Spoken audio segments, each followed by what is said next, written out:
through the blinds creeping, eyes on the clock while the world keeps sleeping. Coffee cold as my nerves keep twitching. Long crime will soon be switching. On and on are all the eyes on the live stream. Just my need to switch it to trial TV. Sarah Boone's in the camera's glare. Suitcase secrets creeping through the air. All she cares about is her suit and jailhouse hair. A bag of letters and made-up face. I'll save a smile no from any grace. When the jury finally comes to see, she deserves craft singles and a first degree. Ooh, I'm waiting for truth to unfold. Every whisper, every word so bold. Waiting for Carrie to switch on the feed. Grabbing the Pop-Tarts and getting ready. Fingers crossed, the stream stays steady. My thoughts tangle, it feels so heavy. Will the testimony be true and pure? I'm on edge and I can't be cacciatore sure.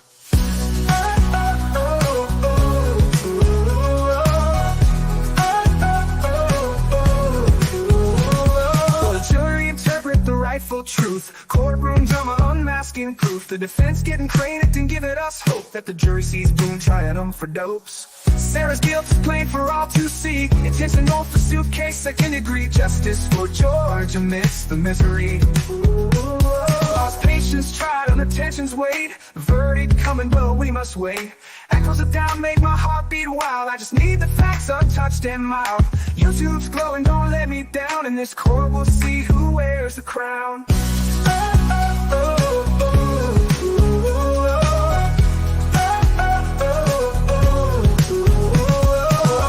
I'm waiting for truth to unfold. Every whisper, every word so bold. Waiting for Carrie to switch on the feed. Grabbing the Pop-Tarts and getting ready. Fingers crossed, the stream stays steady. My thoughts tangle, it feels so heavy. Will the testimony be true and pure? I'm on edge and I can't be cacciatore sure.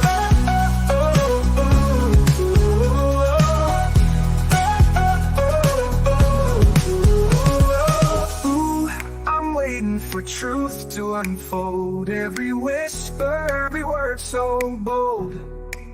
Waiting for Carrie to switch on my feet. Grabbing the Pop-Tarts and getting ready. Fingers crossed, the stream stays steady. My thoughts tangle, they feel so heavy. Will the testimony be true and pure? I'm on edge and I can't take much more.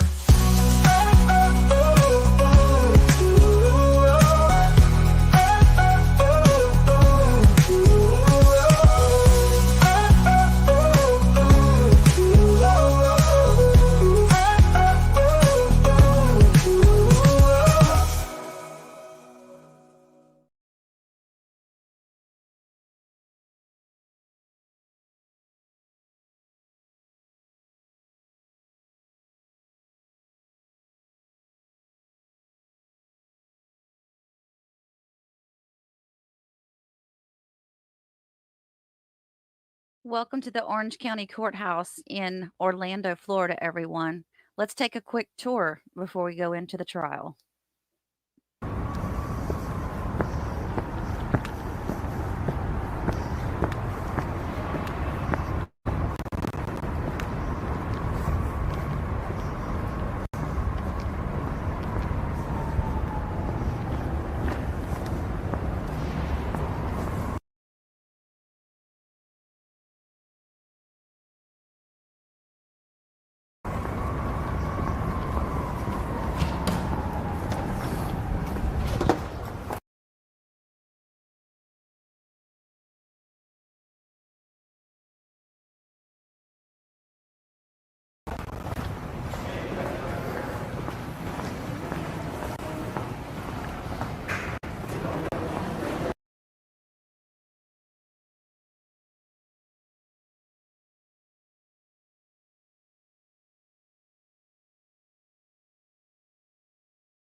Oh, thank you, JPC. That's so sweet. I appreciate you guys. Y'all have been awesome.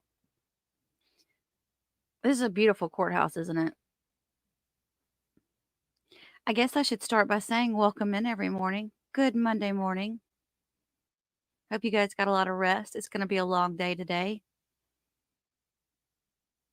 We sure do hope our prosecution got plenty of rest over the weekend.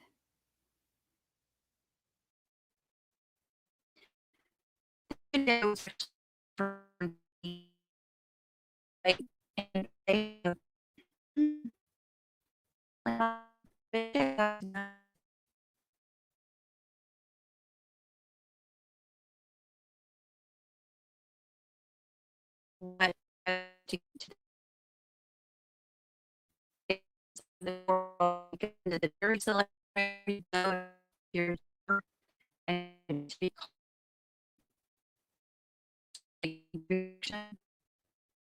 if you first this looks like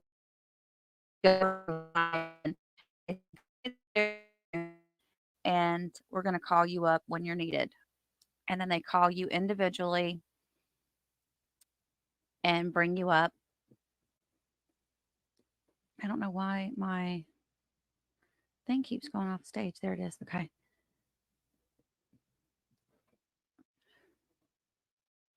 And everybody's just kind of waiting around. They'll play videos that tell you a little bit about what it's like to be a juror. Oh, your ex-husband works there, Roxy? Oh, that's cool.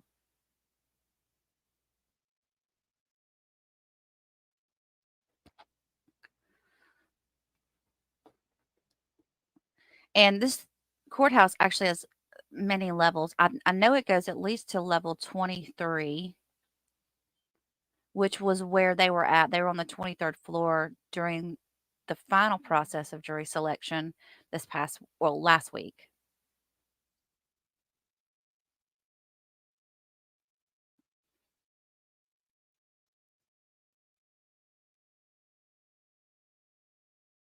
I know I need to upload that song into a separate video. I'll do that.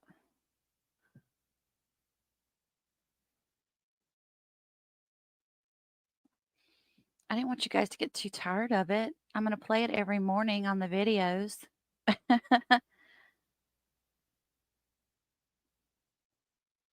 Wizard of Ego, what is Daniel Penny? What trial is that? What'd he do?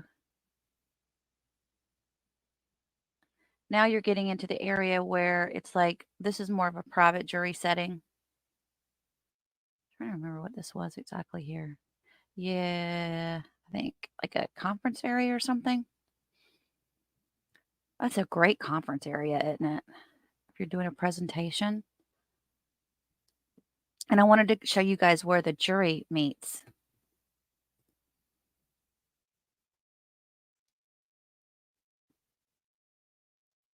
I apologize if my internet is acting up this morning. It should get better.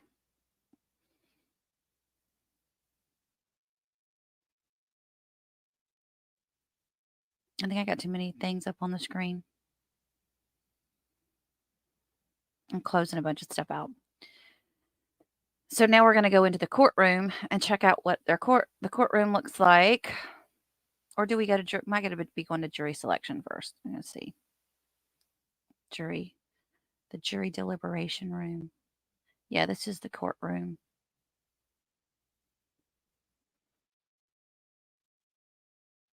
No, this is the big courtroom. This is the one that they were in during the last several days of jury selection. This isn't the one that they're in now.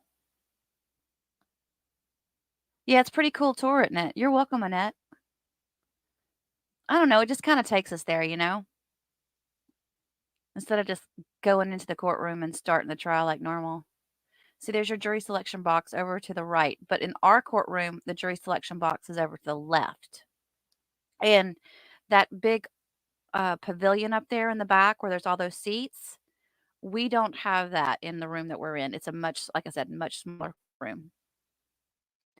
And he's fixing to take us into the jury deliberation area. And just a reminder, we have 6 jurors on this trial, and well, I say 6 panel jurors. And then he has 8 alternate jurors backing that up. Okay, here's the jury deliberation room. This is where the panel and the alternates all hang out, awaiting trial to begin. They have their own little kitchenette area. They have a bathroom area. It's pretty cool. I'm sure they have snacks and all that good stuff for them there. Where did this come from, Michelle? I got this from Orange County courthouse. Frankie. My Frankie's moaning. My big old baby. All right. Now he's fixing to take you upstairs to the pavilion, and we're not going to do that part. I'm going to take that off. Okay. Let me add that to the stage. We're just waiting for court TV to come on. And until that occurs, did you guys see this over the weekend? The best part about the entire day was, let me play it right here for you.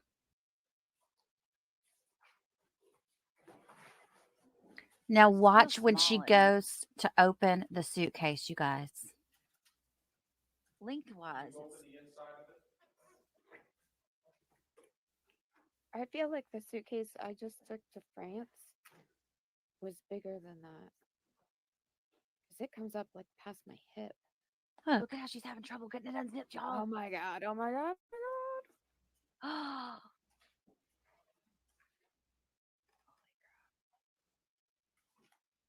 Oh, snap, Sam. She can't even get it zipped on. Oh my god. Look at Hendrix. He's like, oh shit. This is like an OJ moment. This is like the glove moment. An OJ. Cher, what did you do this morning that's gotten you hurting? Didn't you say somebody ran you over with the four-wheeler or something? Y'all are always getting into all kinds of trouble over there at your house. What's going on? You guys, what do you think Sarah's going to wear today? Do you think she'll have her boa on? Her blue boa? After her glamachats? Or will she be wearing the more Western look? I'm not sure. Ginger Step, making up news story about George abusing the dog was a new low. Yes, and thank you. And we do have a contradiction video on that. Remember in our interrogation? He was playing with the dogs. He loves the dogs. She is so. Y'all, I kind of wonder if we know this case better than Owens and he's going to be shocked at some of this stuff coming in. I really do. I really do. Let me take this off the screen. Okay. So let me show you something really quick before they get started in the courtroom. As you guys know, I'm giving away earbuds every day. And you know what? This is made possible. It's so funny because I was going to do this anyway, but my mods are so amazing. Bama and Laura got together and they are shipping me earbuds to give away to you guys. Are they not amazing? So be sure you thank them for that because I may not have been able to do as many giveaways without them pitching in and helping. So I appreciate you guys so much. So here's how it works. To be eligible to win a pair of earbuds, you have to each day go in and put what the word of the day or the verse of the day or the phrase of the day is into the chat, not in the comments, in the chat. You're automatically going to be put in the drawing, and we're going to draw for everyone that's in the chat. And then I'm going to do later in the day, I'm going to do a members only. Members don't have to put anything in the chat. There's just have to be a member. And that goes for the members that are up on my Buy Me a Coffee and the members in YouTube. So we will do a drawing of all of you guys. Now that means that members have double the chance of winning because you could win on the regular one too if you put the phrase in the chat. So here is the giveaway phrase of the day.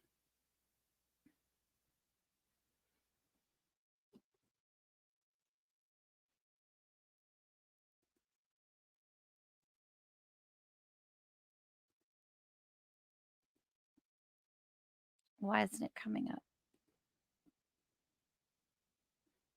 Oh, because I got to share the tab.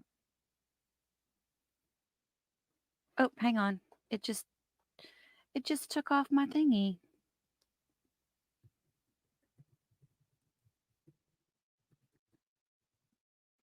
doesn't like me this morning.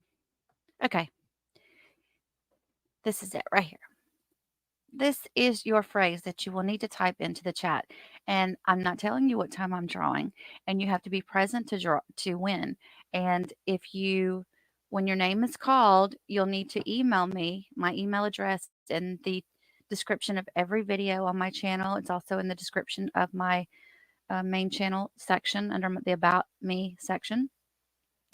And so if you're the winner, you need to go in immediately and email me your mailing address. And in the title of the email, I need you to put, I'm a winner, something to that effect, right? So I know it's you. And we'll be drawing at some point today. And play the video is the phrase of the day.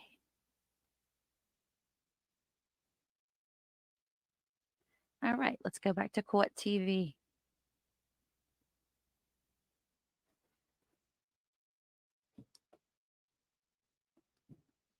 And you guys, I don't know if you were here on Friday, but you'll also be able to see how it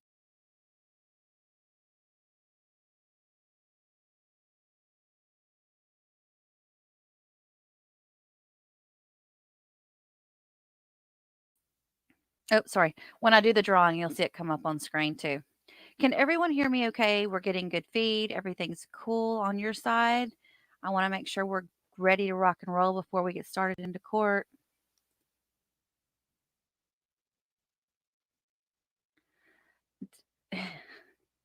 Y'all are so abusing my muted emoji. If you're new to our channel, I oftentimes will be muted and talking to the world, but no one can hear me. And my subscribers love to make fun of me for that. So I created a special emoji button for them to play with in chat.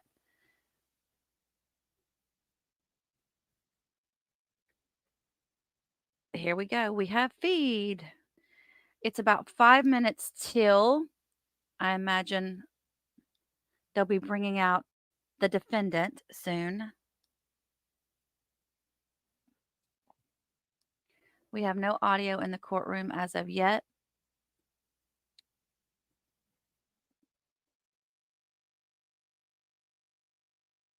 It's good to see everybody here this morning. When there's so much going on something like this, I don't get to sit down and just kind of chat with you guys, but we'll do a live. I think I want to do like a members only live with you guys soon, if that's okay. At lunchtime, or during the break, I'm gonna check and see if Suitcase Sam. I don't know why I call her that. Suitcase Sam. She's gonna kill me. I'm gonna check and see if Florida PI Sam is available to come up for some legal Q&A. And we might bring Cookie up later in the day as well if he's available. And I plan on reading some more from Sarah Boone's inmate behavioral sheet. We have up until since she was arrested in 2020. Leah, and you can thank Leah for this because apparently the Orange County Jail was ignoring my request, but they did send it to Leah, and so Leah sent it to me. So thank you, Leah, for that. So we can go over some of that. I don't know. What else did we miss? Still no sound. Oh, look, he's coming to his break. It looks like he's still got his people there that the students that he's training or whatever. He's still got them coming in. So if you see anybody standing behind the judge today, that's what that's all about. He's a very big proponent, or I think he's like key in this program. He said that in one of his interviews that somebody mentored him like that when he was coming up and he just wanted to pay it back. So the judge has like all these younger law students that he allows to just have extra, I don't know, extra look into things. Did you see my email about the book? I did see your email about the book, and I'm going to bring that up. Now would be a good time, actually.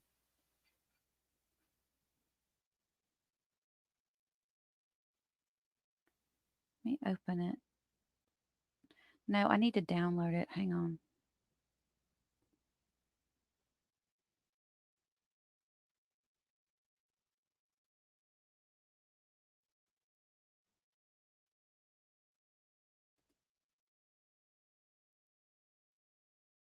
Let me upload that image because if I show it in another tab, it might mess us up.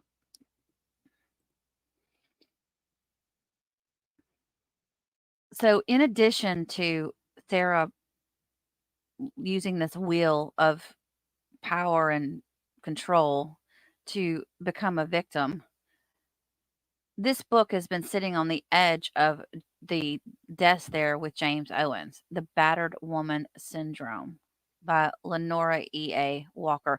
I believe, is that the one? That might be the one Sam said she read. But so keep a lookout for it. He had it right on the edge of the desk last week on Friday. Some of it's probably a play. I swear, I think they play so many games. I think lawyers play so many games. And I know this isn't a movie, but I think they do. Because really, it is. It's a game to them. And I was thinking about it. Somebody said, they were talking about in the chat, a lot of people were talking about last week, wasn't that grand. It wasn't that great. Nothing really cool happened. And I'm like, but it did. There were some moments where it did. But here's the thing. Some people were going, well, it's not for entertainment purposes. This is a real life trial. And yes, it is a real life trial. But you guys, I'm telling you, these lawyers are putting on a technical show for the jury. You have to look at it that way. And it does require them to stand out when they say certain things or when they show certain things. So it is kind of, sort of. Judge is preparing his Tylenol for the Sarah headache. No doubt. It's the Sarah Owens tornado of hate, shame, lies. You guys got your coffee? You got your snacks? I have donuts. I'm so bad. I went and bought donuts this weekend. Oh my gosh, Mackenzie. You've already locked yourself out of your office and spilled half of your hot coffee on your lap in the car. Girl. Well, look, first of all, don't go suing McDonald's because you spilled your coffee in your lap, okay? First of all. But you are having a Monday. But here's the thing. What would be worse than locking yourself out of your office is if you locked yourself out of your car. I'm just trying to think glass half full, for you. I'm just trying to make you feel better. You got your Pop-Tart. Okay, y'all are going to laugh. I don't usually eat Pop-Tarts, right? And I was in the chat over there at reporting live from my sofa. I love Paul. And I put in there, I was like, you know what? We should see if we can get a deal from Kellogg's to sponsor our streams because everybody's mentioned Pop-Tarts so much. And I think that I was like, okay, I don't normally eat Pop-Tarts. I'm not a big fan of Pop-Tarts, but I need to buy me some Pop-Tarts for this trial and just eat, like munch on them just cuz. So I did. I bought myself some strawberry Pop-Tarts this weekend. Owens at the courthouse overnight adding WD-40 to the suit. That is like the freaking quote of the day, Dan. I saw that earlier and started. And Dan, did y'all see this? Owens has spent his overnight adding WD-40 to the suitcase zipper. That's what he snuck into the courthouse over the weekend. I think he might need to. He might need to. I did not. They had a new hearing on Courtney Clenny, Jeannie. The audio. Oh, was that new that you emailed me? I thought that was an old video. I didn't even watch it. I thought you just wanted me to listen to the audio. So I listened to it for a few minutes and then I turned it off. Yeah. Oh, here. What's going on? Are they standing up? They might be doing a sidebar. One thing I noticed watching everything back is she has never cried once. Nope. Not on 911, all the body cam, her interrogation. I know, not one time. And even when she play cried, it was like I said, it was totally dry. There was no sniffling. It was fake sniffles because she was so dry. Her eyes weren't watering. Know that, BJM. Know that.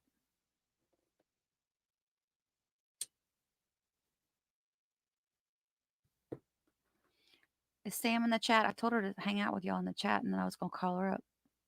I don't know. She's probably got work to do. Y'all know she has a job, other than YouTube.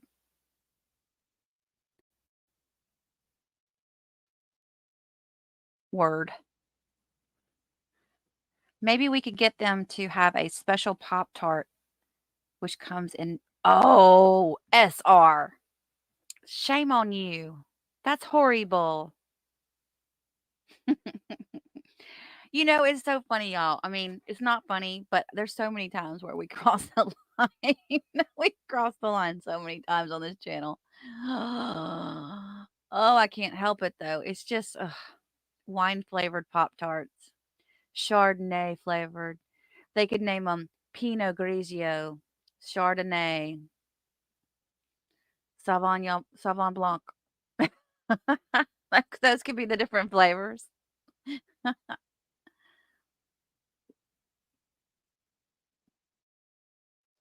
Yes, thank you, Yana, for emailing me the image of that book, by the way. I bet she's been practicing her fake tears. She needs to. She needs to practice on that wheel, and she needs to practice her fake tears because she does not look like a victim. She hasn't done. How is she, you guys, if she can't bamboozle us, how is she going to bamboozle the jury? First of all, okay, what she's going to do is we're probably not going to see her for several days at least because we got we still have the prosecution's whole thing to come out, right? So we may not even see her till the end of the week or next week come up on the stand. But when she does, she's gonna be talking like this, and she's gonna be all quiet, and her voice is gonna be down like this, and it's gonna be disgusting. Just disgusting.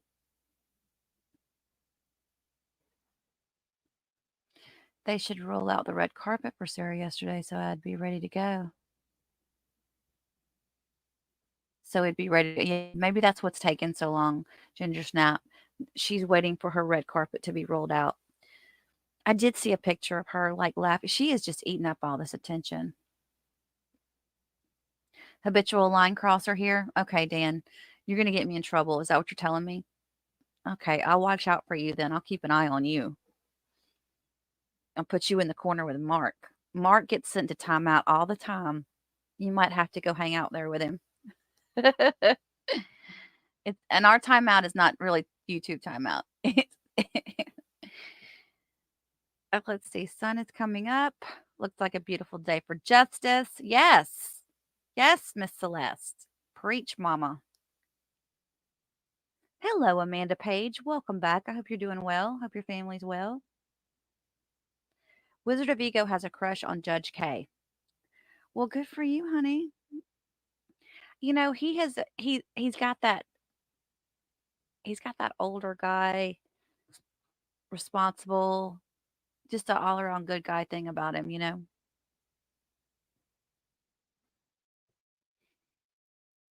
We are one day closer to justice. Oh, Sam. Hey, Sam. Okay. Let me check my email. Sam's telling me to check my email.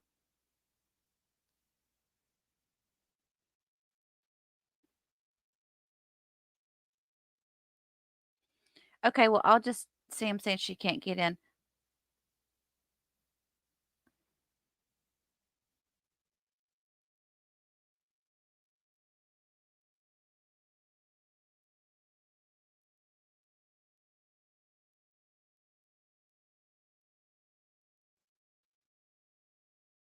Okay, Sam's going to be in and out today, it sounds like. All right. Well, I'll put the stream up, Sam, when we get ready to do legal Q&A. You just let me know if you can come up. You've never met anyone as observant as I am? Oh, Michelle, I get focused on things sometimes and I can't let it go. If Coke can team up with Oreo, then Pop-Tarts can team up with Dr. Pepper. That's what I'm saying, Angela. That is exactly what I'm saying. All right, so if anybody's wondering about the audio, let's just talk about this right now. If you were watching opening statements and you got frustrated and you left too soon. because the audio in the courtroom has improved tremendously. They did not have the overhead mics on in the courtroom. So now they do. Let's hope they have them on first thing this morning. But they also are supposed to be at their mics too. So we should be able to hear them much better today and moving forward. I did notice that the only time we had a hard time hearing them or when it got really low was like when they were over there opening up the evidence, the suitcase, because they were away from the mics. But do you guys think we're going to see Cacciatore all day again today? Or do you think that Prosecutor Jay is going to be bringing some stuff up for us? Yes, this is live. Going broke. Going broke. We are live. We have no sound yet.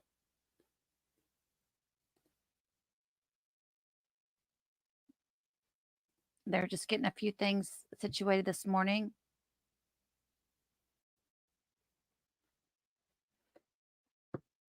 Okay. Okay, Sam, I'll email it to you.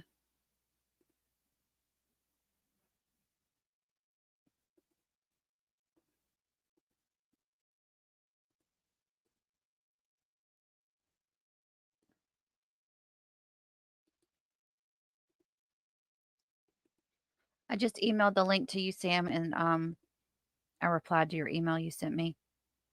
I want to thank everybody who's bought me a coffee lately. You guys are just going crazy.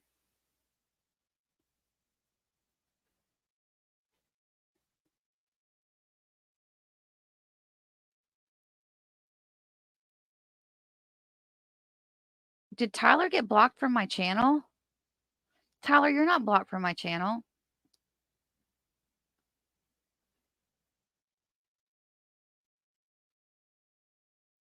Y'all know Tyler, the one that did the interview with, that lived next door to Sarah? He sent me an email and said he got blocked. Okay.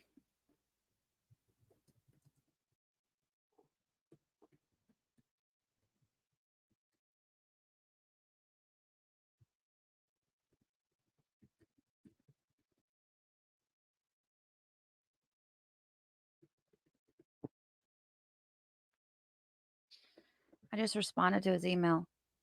I don't know. I think sometimes YouTube will, like, if you type something in the chat and YouTube doesn't like it, it won't. It'll filter it out, and that might have been what happened. Or he might have said something offensive, and he got a timeout. Did any of my mods? But y'all didn't block him, did you? Do y'all know what his? I don't think y'all did. You guys, I can't be checking my email. I got to talk to peoples. I'll have to check it later, Heather.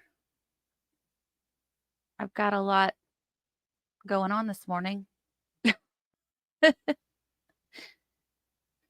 of busy. Kind of busy right now, Heather.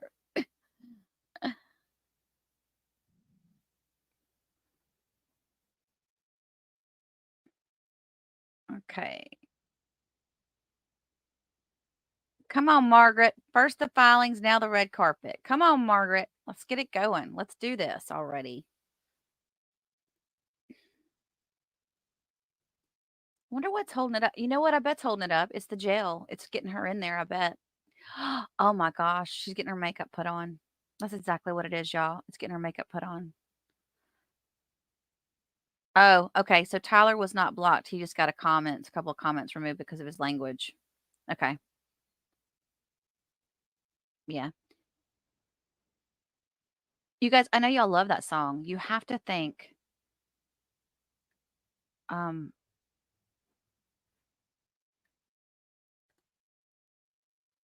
I forgot. A Rachel for that. She did that song for us. This channel has a strange list of banned words. Well, Ozzy, I don't know what to tell you, honey. I do not know what to tell you. Her glam squad was running late. Maybe that's what it is. It is hard not to rage comment about Sarah, and people get excited, and that's exactly what happens. But we have to keep it clean. So I did send Tyler an email and say we didn't block you. Come back and try it again.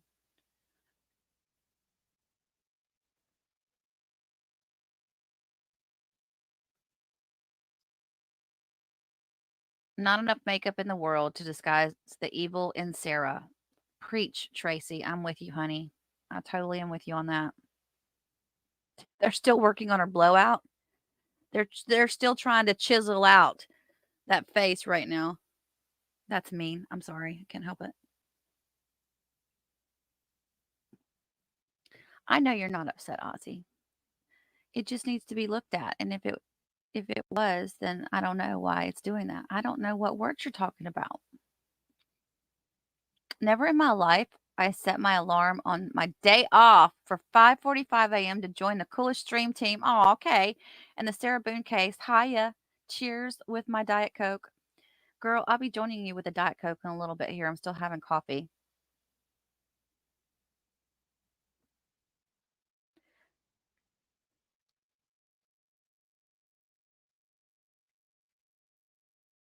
No, I do have a lot of words that I have in my filter that I've added.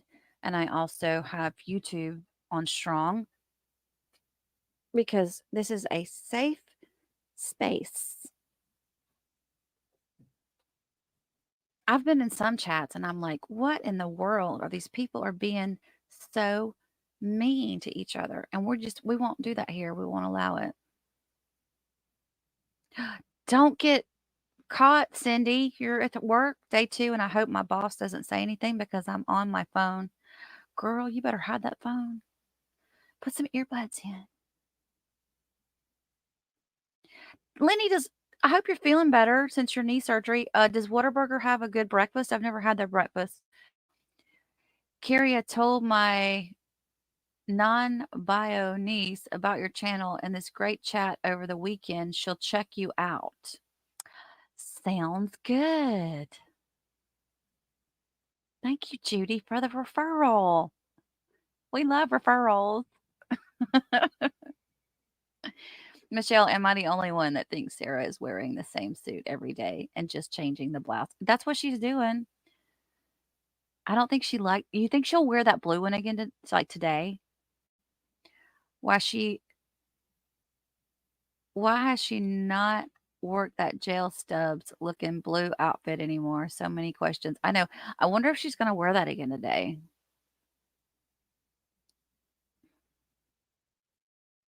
We'll see. I think they may be having trouble getting Sarah's ego through the door. Oh, Tracy is on a roll today, you guys. Dang, girl. I think you might be right. Well, it's especially if her and James Owens are trying to get through the door at the same time. You know what I'm saying? When Train says defense can only play one card, which is she was drunk and had trauma, they both abused each other there. They did. I believe that. Thank you, NR. You're very kind. I believe when Train that he didn't have any issues with domestic violence before Sarah came along. So I believe that although he has been an alcoholic for a majority of his adult life, he was not the aggressor in the relationship. I believe she was.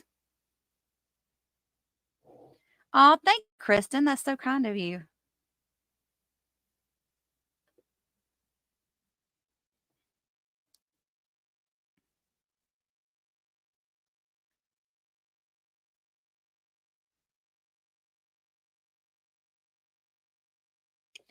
Owens was in the chat and saw us clowning the blue dress. Oh, well, he does like to watch YouTube. Remember, kids? And by the way, if you want to get his attention, just get some crayons and make a big sign that says you're looking for someone who, what was the words? What was the words? An epic opportunity. Epic. Some chats have way too many trolls. I know, Psychic. That's why I don't like some of those bigger channels like the Law and Crime and all that. Well, first of all, they have people coming in who don't know anything about true crime or anything about the case, and they're constantly asking questions about the case, which is fine if you're new and you're, but like it just, I mean, do a little bit of investigation on your own. You know what I mean? Like, to enter the earbuds giveaway, type play the video. Yes, thank you so much. Play the video.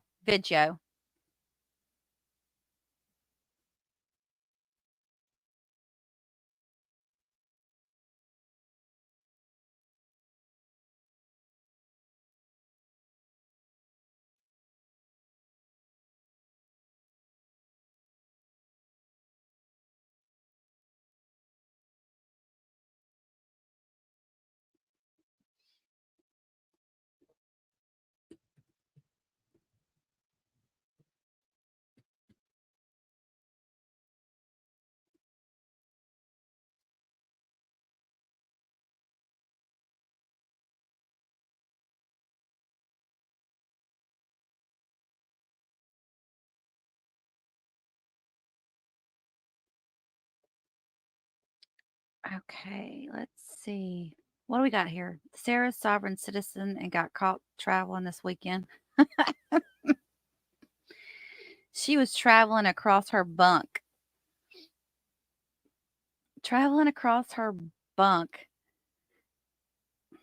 Y'all know what? That's what she keeps getting in trouble for at the jail, is talking too much.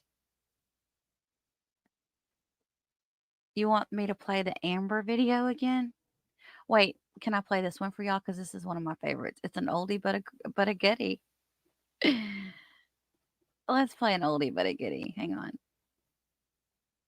I've been here for 4 years and I'm tired of being here and I'm tired of going through all of these attorneys, which are not my fault. But when 100 days have passed and I haven't heard or said or done anything other than try to figure out where you are because your phone doesn't work, I'm not a bad person because of that.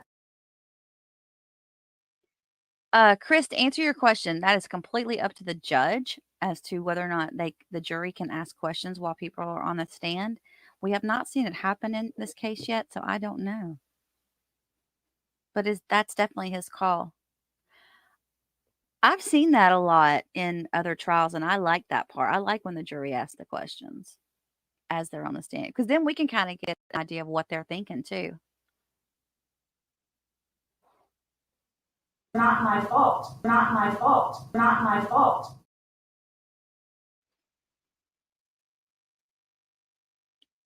I'm trying to think of what video you're talking about. Staples got caught on the shockers. I bet her Staples did get caught on our chocolates. That might be what it is. Found it before you called. Yes. Are you claiming self-defense? Yes. Found it before you called. Yes. Are you claiming self-defense? Yes. Yes. Yes. Yes. Yes. Yes. Yes. I don't think you all understand who I am. I mean, I've always been a straight A student. Have you been drinking? I had a drink. I am an outstanding mother to my son. It's her day to pick up the kid, but Okay. it doesn't always happen. 1 or 2 days a week, maybe she gets him. Go back inside. Jesus. Do you need Jesus right now? I excel at everything. She hasn't worked for over 2 years. I mean, she was always calling to borrow money, and it's been like 2 years since she got a job. Babe, I had no idea. Jesus Christ.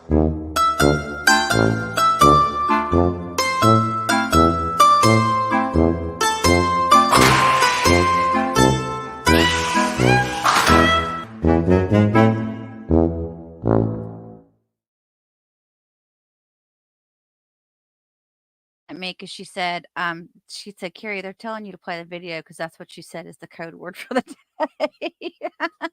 But no, I did see somebody put up a chat that they wanted to see a specific video.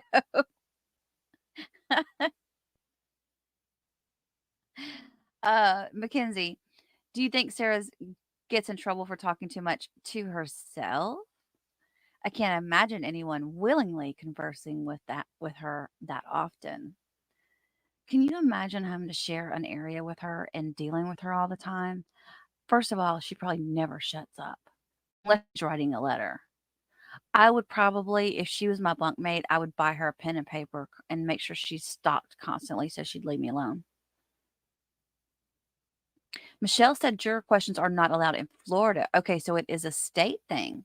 Thank you for correcting me, Michelle. I appreciate that. Oh, by the way, I'm not an attorney. I don't pretend to be one. So I hope that answered everybody's question. And I did not eat my Wheaties this morning. I can't believe she honestly thinks she doesn't deserve jail time for this. I can't either, Krista.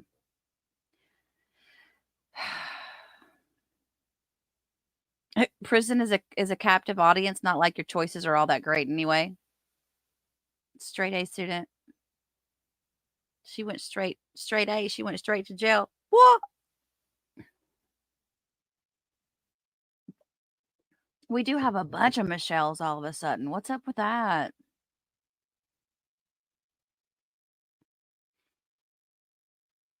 Just hanging out with the cool kids. 30 years ago, I was a straight A student. 30 years ago. I know, right?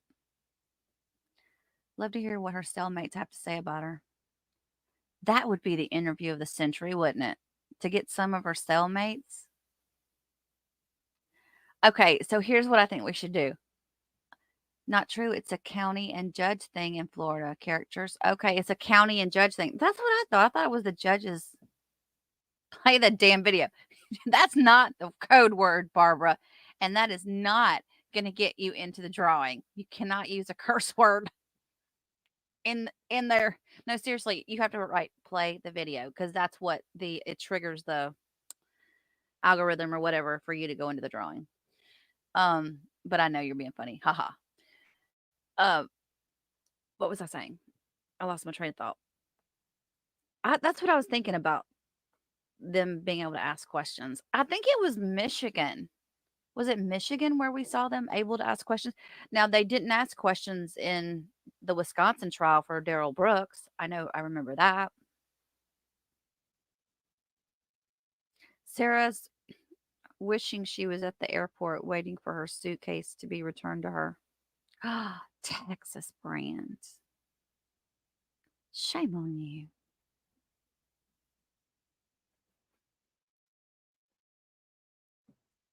No, I had a funny thought and I lost it. I don't know what I was going to say. It'll come back to me. Would be great if the prosecution starts eating Pop-Tarts at their desk this morning. Oh, I know what I was going to say. Okay, so here's what we're going to do, y'all. How much do you think we would have to pay Florida PI Sam to go over to Orange County Jail? Because she's about an hour away. And interview Sarah's bunkmates. She probably wouldn't even have to go over there. She probably could just do a video call with them. Would y'all be willing to put in on that? Oh, and you know what? Before I forget, we do have a fundraiser going on. I can't believe I forgot that. The fundraiser is for, it's an artistic program, and it's for handicapped people, assisting them with with arts. It helps them buy supplies, and it's for those that are financially needy.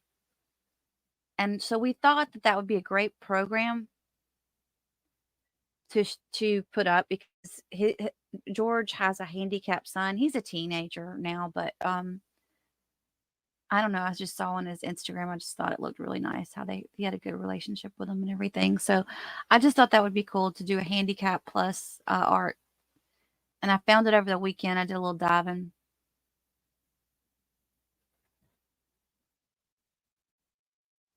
Dottie says she has an enormous ego, a classic narcissist. I cannot wait for her to take the stand. It's going to be deliciously ridiculous. Deliciously ridiculous. Dottie, I need to have you write my titles, my thumbnail titles.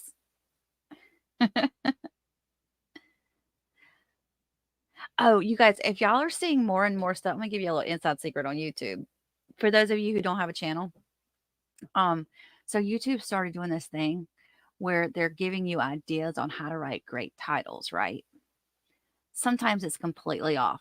Like you start out with your own title and then it generates like 3 or 4 different suggestions. And they're supposed to be set up to where it catches everybody's attention.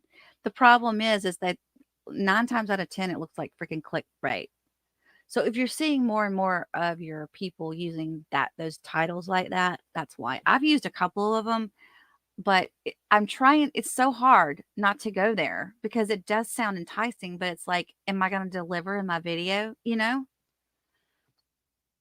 I mean, I've got some good, juicy stuff that we've done on this channel, but I can't say that it's in every single video. I can't go to someone randomly at the jail if I'm not associated with the case. Why, Sam? Why can't you do that? I think you should do that.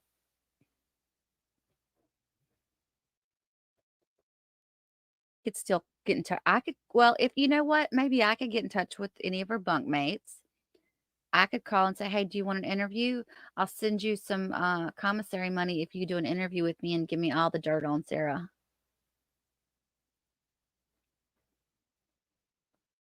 I would so do that. I would so do that.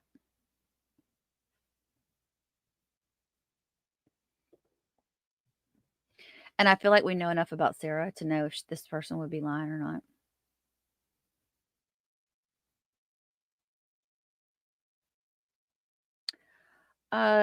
Michelle, why do you think that? Why do you think that the ME is going to tell us that George was not? He was the pictures that we saw. He's not. We need a will of excuses for Owens, no doubt. He's reading that book, Super Kelly. How to Win Friends and Influence People. I guarantee you, James Owens has got that book sitting behind his desk. I'm sure there will be a cellmate interview at some point, Jeannie. You know it. You know it. So when we got a few sneak peeks of the videos or the pictures of George, and he had on khaki shorts or camouflage style shorts and like a black t-shirt. Sarah's biggest issue is her statement of she putting him in the suitcase, and by texting George's brother, I'd get rid of him. He hide and seek. She's got a lot more issues than that, Kay. A lot more issues than that. Those are only a couple of her contradictions. We will have to make a big help wanted sign. Who could help with that? Gee, I wonder, Pumpkin Porter. Well, it would be about Sarah, so maybe she would be interested since it would be about her.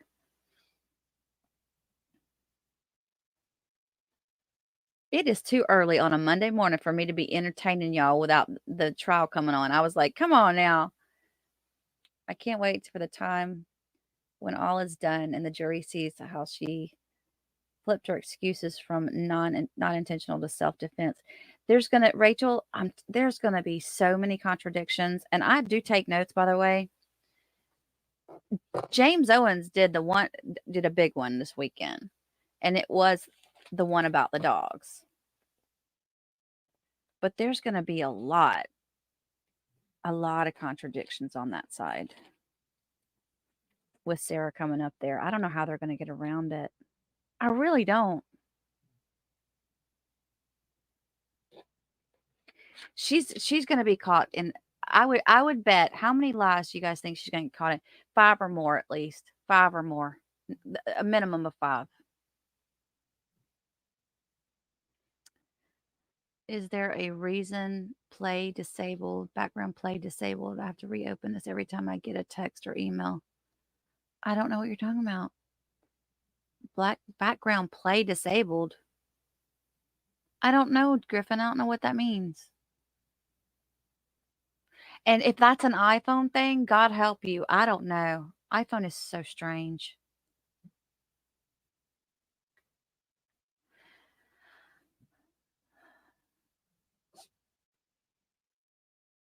Yeah, I was too. I couldn't believe they went there.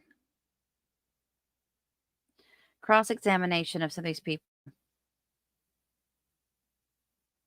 Sam says you need premium and then turn it on. I don't know what that means. I can't wait till cross-examination. Well, Rachel, we're so happy you're here too. We need a Boone lie tally sheet. Y'all need to do, look, I can't do everything, okay? Y'all need to get in there, and I'm not yelling at you, okay? I'm just saying, you just gave me an idea, okay? I need somebody over here. I need somebody that's going to take on the medical contradictions. I need somebody that's going to take on the Sarah lies, the James Owens lies. Y'all need to get together and figure out who's taking all these tallies so that y'all can all report back at the end of the trial or at the end of each week, and we talk about this stuff. Seriously. I need to delegate some of this to y'all. Cross-examination is going to, that's what yeah, it is. Go to YouTube setting and turn on video in video or screen and screen. I think it's called, Michelle said, for you to do that. See, I hate watching stuff on my phone. I don't like to work on my phone. It's too small for me. It's, for some reason lately, it's super sensitive to touch. And I've tried to find that button where I fix that and I can't. Good morning from down under, Harry. Good day to you, mate. Maya Kalwaski versus Florida asked questions. Oh, that's good to know, Roxy. Thank you. Angela said, first he is playing with the dogs and got a video of it. Yeah, that's right. There's a video of him playing with the dogs too. Yeah, right. And then he turns around and beats me, turns to the dogs and beats them. Yeah. Is that what you meant? Yeah. Now, with the video, with him playing with the dogs, that doesn't mean that he couldn't also be abusive to him at one point in time.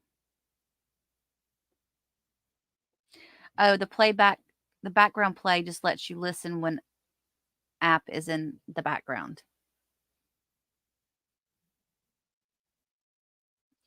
I agree, Kova 42. I would, you know what, you guys, if you asked me, Carrie, either I tip my content creators or I buy YouTube Premium, what would I do? I would tell you to buy YouTube Premium.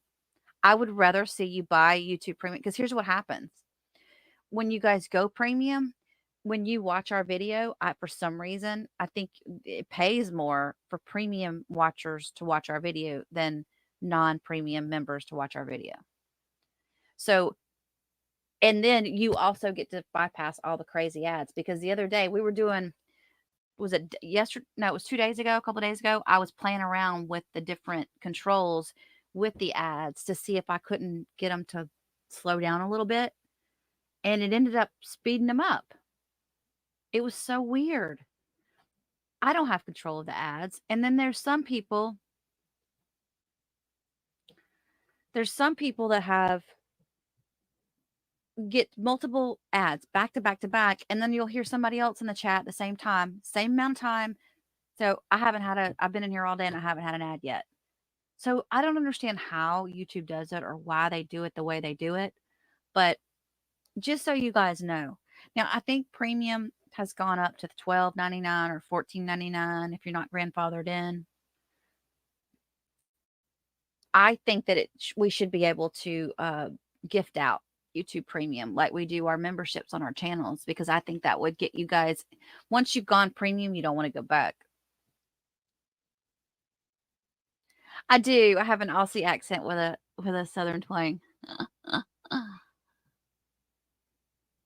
Oh, not all the jurors have arrived. What? Brandiski, where are you getting this information, girl? Bring us the tea and tell me what is going on. Oh, you know what? That's right.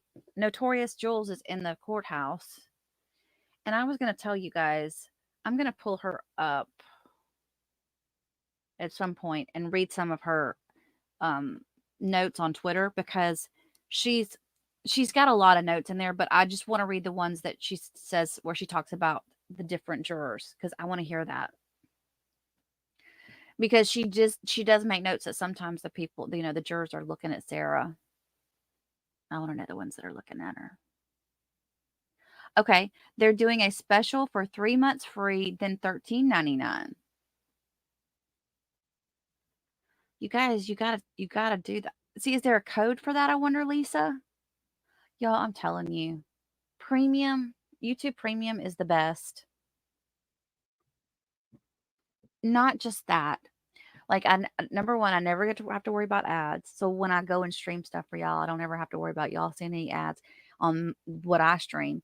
And then also, there's music videos in YouTube, and then they also have a music side as well.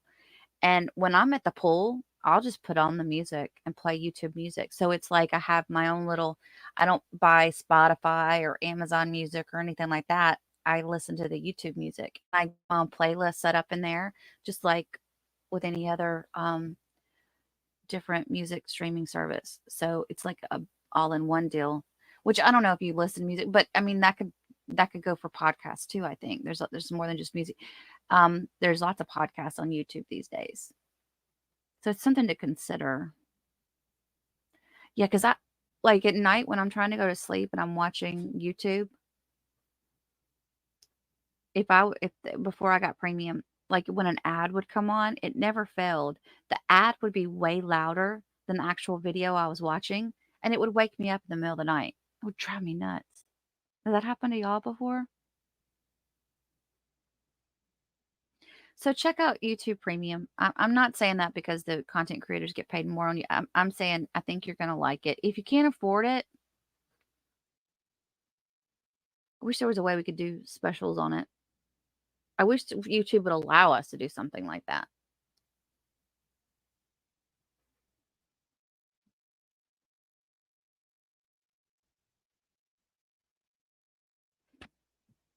So for anybody that's wondering, they're waiting on the jurors to arrive. Apparently, we have a late juror, and Sarah Boone has not been shown in the courtroom yet. I wonder what's going on with that. See, I would have thought, last time they were all over her when she came into the courtroom. They had the cameras right on her. I'm tired of seeing her, honestly. I was kind of getting mad because instead of them showing them doing, I wanted to watch the prosecutor, and that was when he was giving his opening, and they kept going back. They kept panning the camera back to Sarah. I'm like, I don't want to watch her. First of all, it's just the back of her freaking head. Maybe the side of her head, of her face, if we're lucky. I want to watch the prosecutor give his opening statement. Keep the camera on him. It's frustrating. Listen, telling other people how to do their jobs. You guys, I'm going to get a coffee refill and put myself on mute for just one moment, if you don't mind. I'll be right back.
Okay, I meant to tell you guys too, I watched 2 movies this weekend. I took Saturday off. I really did. I worked Saturday morning a little bit when I was having my coffee, but I took the rest of the day off. I went and got pizza, and I watched movies. I needed it. I needed that break. But I watched Trap with Josh Hartnett in it, that new one. It's that that guy that does Get Out and all those other movies. He did it. Oh, you can't. The fundraiser won't let you donate from Australia. Well, that just blows, Michelle. I'm sorry.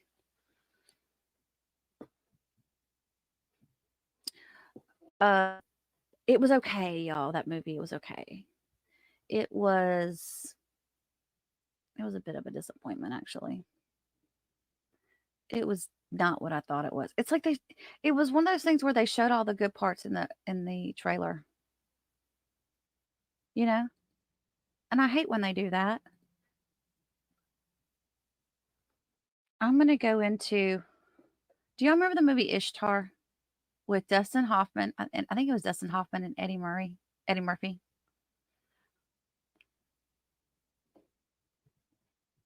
That was one of those movies that they did that on. I'll never forget that.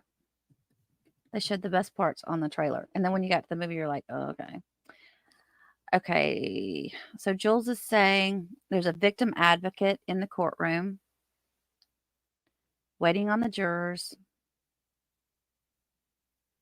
Sarah will be taking the stand in her own defense tomorrow? Excuse me? Tomorrow? That can't be right. She just put that 9 minutes ago. You guys, how can Sarah be taking the stand tomorrow when they haven't even finished? Please tell me the defense is not going to rest after today or tomorrow at some point. 3 days, that's it? That can't be right. It just can't be right. Because the prosecution can't call her up. Mr. J and Mr. Owens are sitting like 3 feet apart and they don't even look at one another. This is all coming from Notorious Jules in the courtroom. Dredge Kranick left the bench. Co-counsel for the prosecution and Mr. Owens stepped outside the courtroom to have a private talk. They have not moved the suitcase from the courtroom. It's still in front and center. I wish they would have moved that dang podium from the camera view. Wait, we have audio, y'all.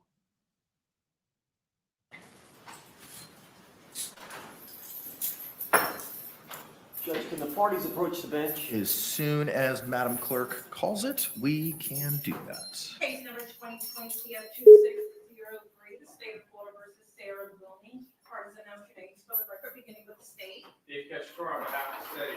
William J. for the state. Defense. James Owens for Sarah Boone.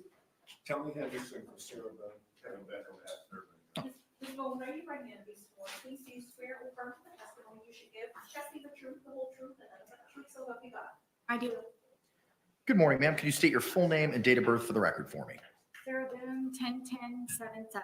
Ms. Boone is seated at counsel's table wearing a black jacket and a white multicolored shirt. Looks like some splotching on it. She is in custody. However, she's not wearing any restraints. So we will be standing when our jury panel enters and exits. The parties may approach.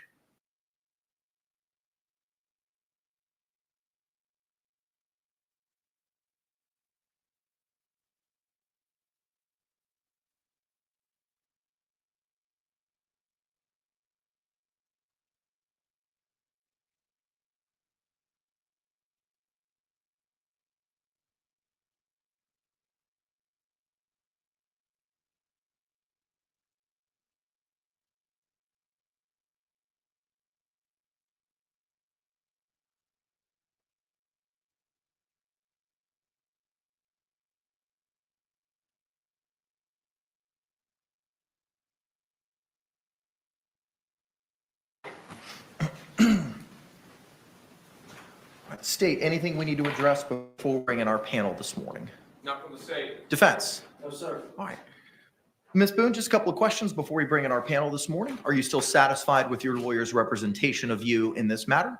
Very much so. And are you still on board with the strategy that they are utilizing in your defense? Yes. All right, very good. Let's go ahead and stand and bring in our panel. She's so stupid. Instead of saying just say yes, because now you're not going to be able to go back and go. Well, if you try to go back and go ineffective counsel, they're going to say, well, you said it was very much so in court. I don't know if they do anything like that, but that's just my opinion. By the way, if you are new to my channel, I don't talk when they're in court usually. If they're talking, I'm not talking. I don't pause the video to talk, so I hope you guys enjoy the stream.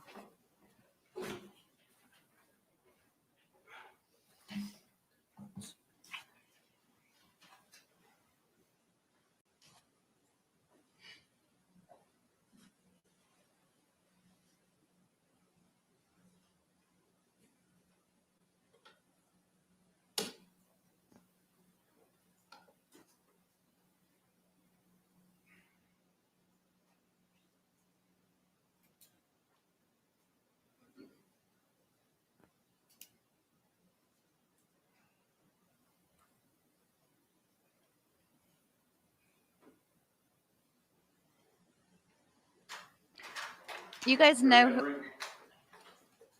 who her co-counsel, her consultant, female over here, the blonde, reminds me of? Suzanne Summers.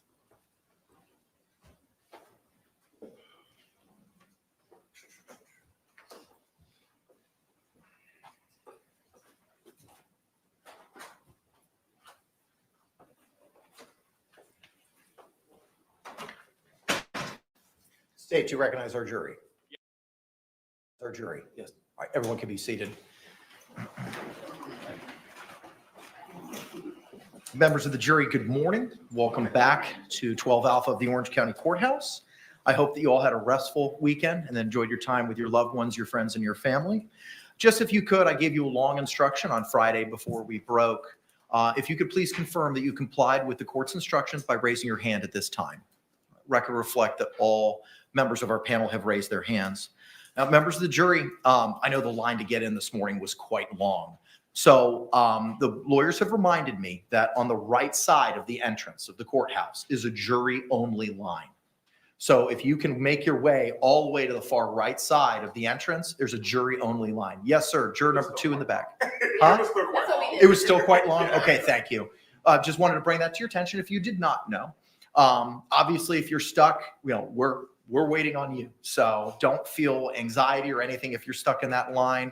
We can't start till you all get here. And I appreciate, again, your sacrifice and your attentiveness in this process. With that, State, you can call your next witness. Steve will call Dr. Sarah Zadovich. Okay, is this the ME? I think this is the medical examiner.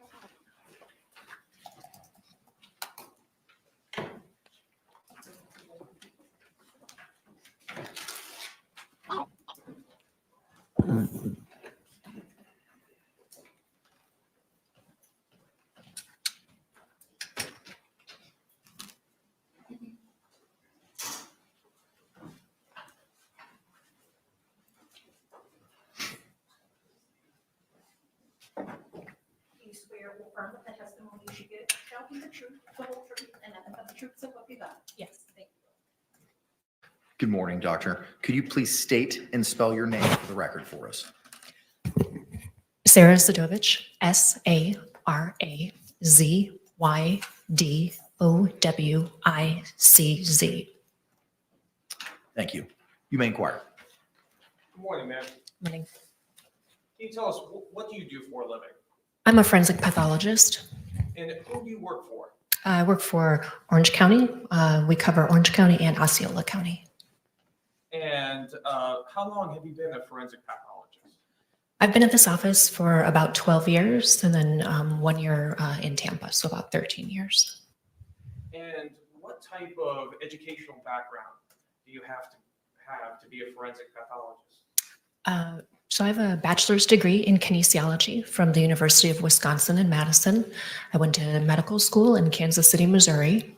After that, I went to Cleveland, Ohio to do a 1 year rotating clinical internship. After that, I went back to the University of Wisconsin. I did my residency in anatomic pathology and clinical pathology. I have 2 fellowships or subspecialty training. One is in cytopathology from Northwestern University in Chicago. And then I did my forensic pathology fellowship in Tampa. Is continuing education something that you must maintain in order to hold your position?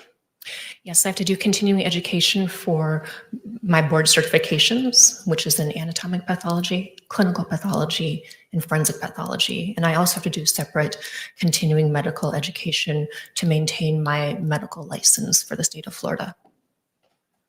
So tell us, what are your duties as a medical examiner? So we're involved in what's called the medical legal investigation of deaths. And that just means that we investigate certain types of deaths. And there's a Florida statute or a Florida law that states which types of deaths that we'll be involved in investigating. And in general, they're deaths that are not natural. So accidents, suicides, homicides, or deaths that are natural but maybe unexpected.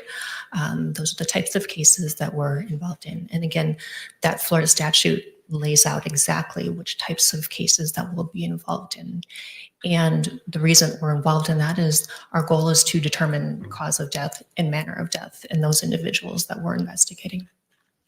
Could you tell us what an autopsy is, generally speaking? So an autopsy is also called a postmortem or after death examination. And there are kind of two main parts to it. The first part is what's called an external examination, which is just as it sounds. So that's making observations about an individual. So hair color, eye color, height, any sort of unique markings like scars or tattoos. And at that time, we're also looking for any external signs of diseases or injuries. After that, we go to what's called the internal examination. So that means that we open the body cavities, we remove all of the organs and dissect all of the organs. And again, as we're doing that, we're looking for any signs of diseases or injuries that might help explain why that person died. And we can also add ancillary tests or other tests. So things like toxicology, microbiology. It's a little bit dependent on each case, but we have options for other testing as well. Can you tell us what is the cause and manner of death? And is this something that you document? Yes. So cause of death is either a disease or an injury that ultimately results in an individual's death. Right? So it's very individual and unique to that individual. Manner of death is a way to categorize or group similar types of deaths together. And for manner of death, there's only 5 choices. So there would be natural, accident, suicide, homicide, or undetermined. So those are the manners of death. In your career, approximately how many autopsies have you performed? Around 3,000. And have you previously testified as an expert witness in court? Yes. How many times? Between 75 to 80. And in what areas have you testified as an expert witness? Forensic pathology. Turning our attention to this case, did you perform the autopsy? Yes. And what were your findings as to cause and manner of death? So the cause of death, which I put on the death certificate, is positional asphyxia with environmental suffocation. And the manner of death I classified as homicide. Now, when you perform your autopsy, what information do you have at the time that you begin that examination? It's incredibly variable. I can have a lot of background information. Sometimes I have none. It just depends on the particular case. In this case, what information were you provided at the time? So the information I had was that the decedent was with his girlfriend, and at some point in time in the night, he got into a suitcase, which was then zippered shut. At another point at time, I believe she went to bed, and then the next morning discovered that he was still in the suitcase. And I think that was in about an 11-hour time frame from the information that I had. You mentioned asphyxia.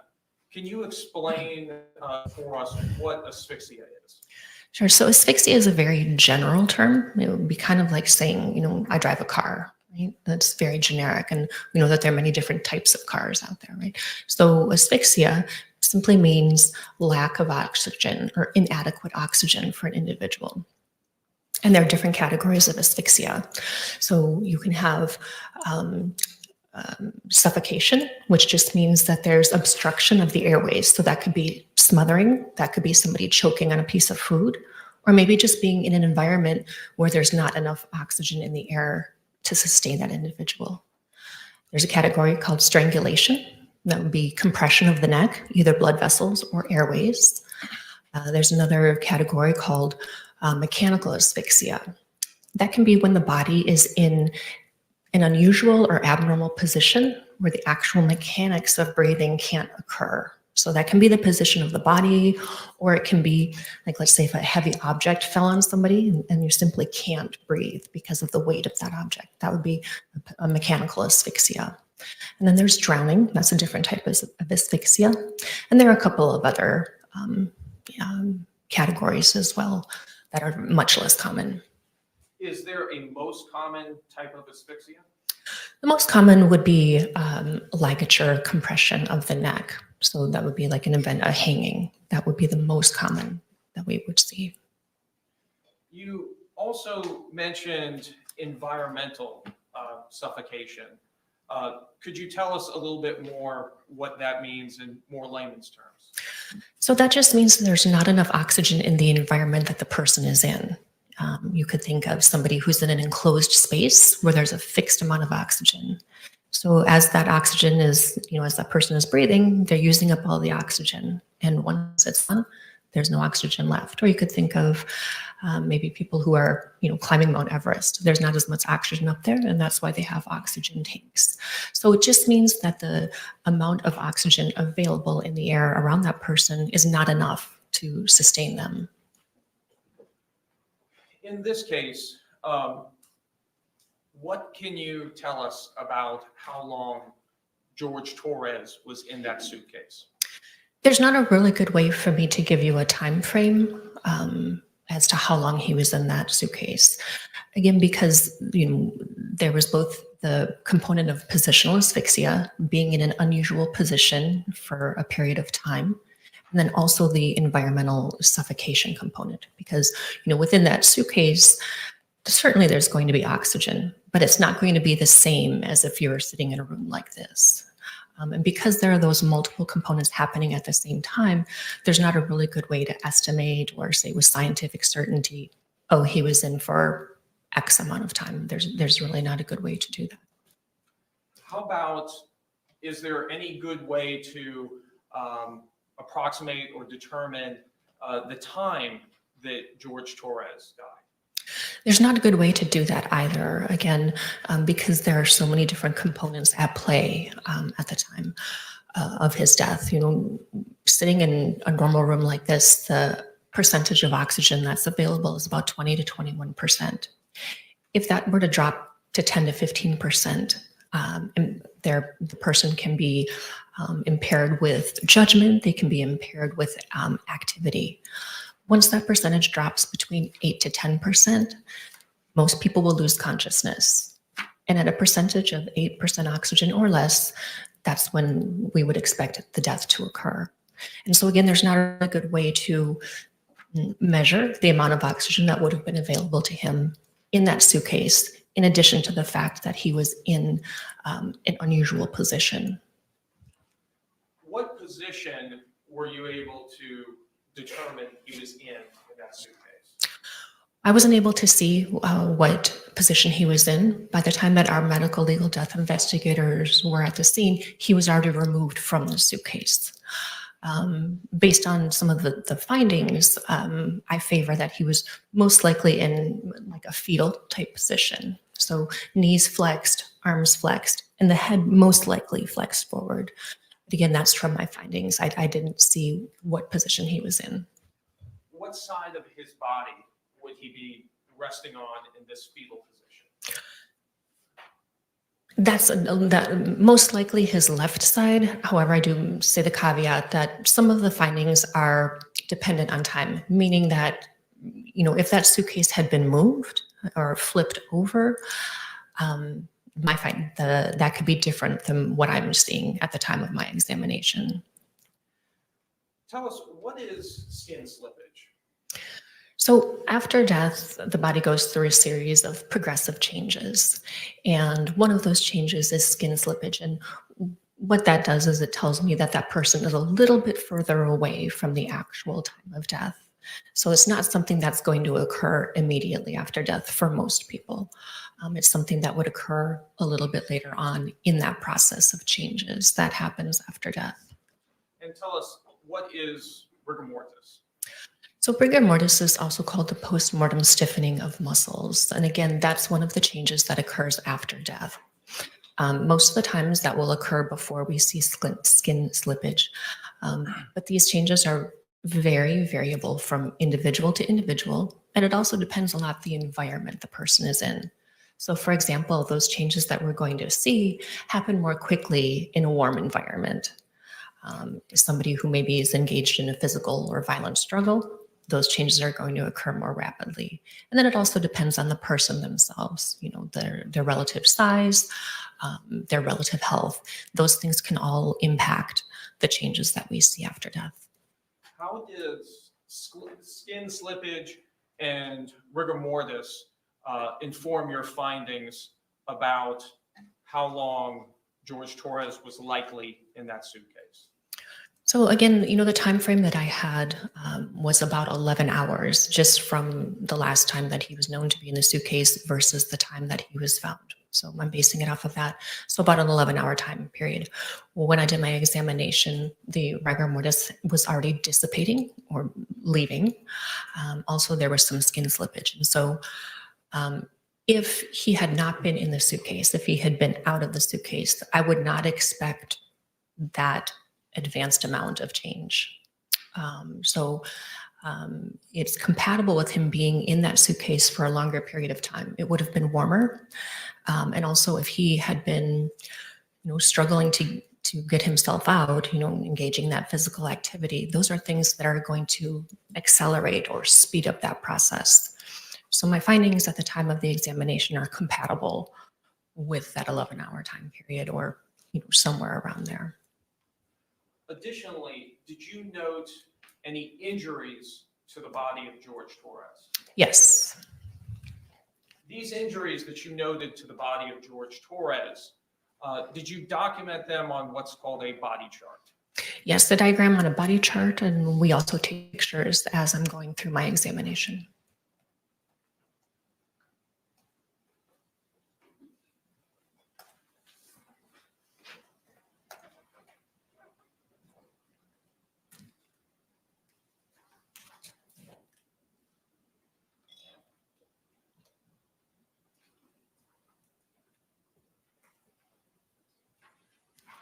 Your Honor, may approach the witness which has been previously marked for identification and shown to defense as states are. You may. Ma'am, I'm showing you what's been marked for identification as states are. You recognize this document? Yes. And can you tell us, what is this document? That's a copy of my body diagram. Sorry, Oh, it's a copy of my body diagram. And does this fairly and accurately represent the diagram that you created in this case for George Torres? Yes. Your Honor, at this time, I'd like to move what's previously been marked for identification as states are into evidence. No objection. What was pre-marked as states R will be received into evidence without objection as states 12.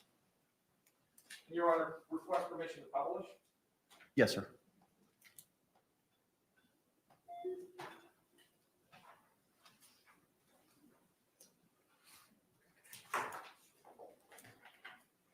Here we go, guys. This is what we want to know.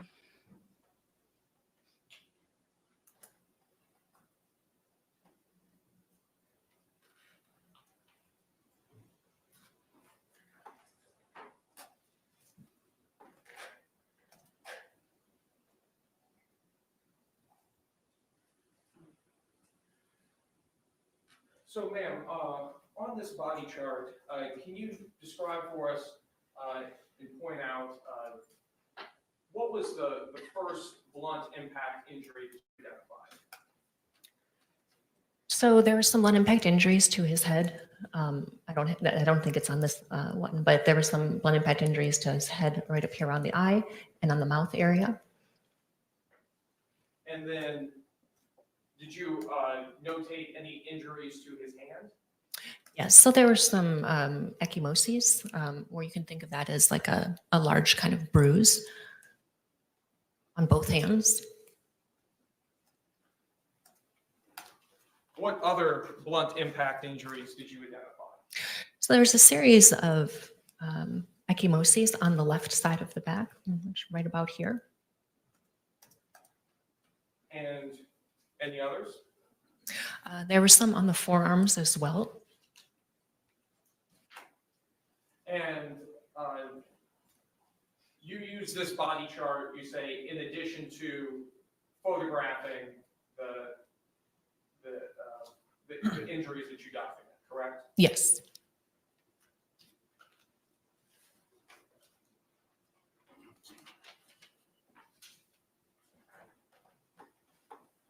As part of your examination, and I believe it's on the body chart itself, do you document the height and weight of the person as well? Yes. And what was the height of Mr. Torres? So technically for us, it's length. Height is the measurement that's taken while someone is standing. So his length was 62 inches and his weight was 103 pounds.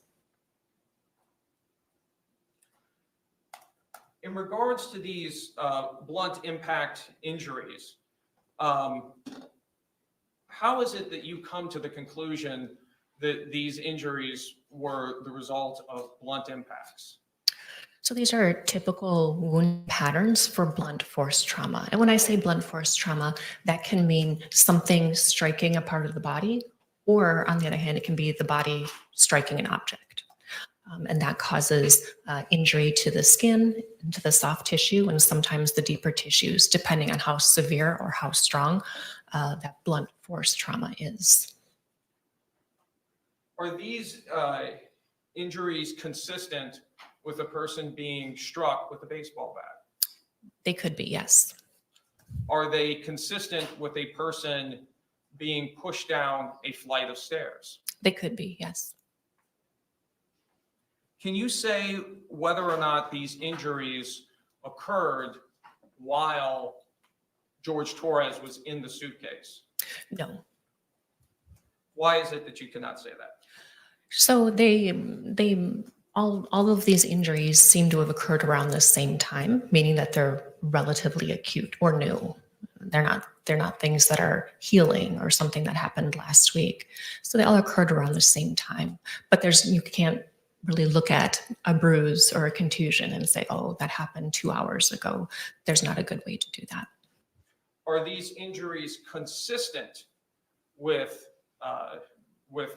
them occurring while he was inside the suitcase? Yes, they could be.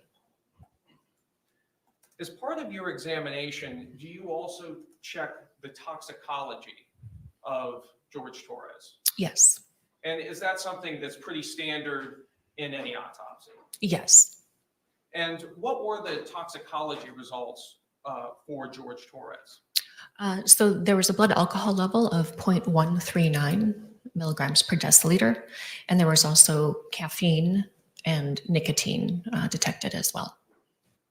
That level of alcohol, is that over the legal limit in the state of Florida to drive? Sure. So for driving under the influence, that's a 0.08. So that is higher than that. What does that alcohol level at the time of your autopsy tell you about George Torres's level of impairment 11 hours earlier?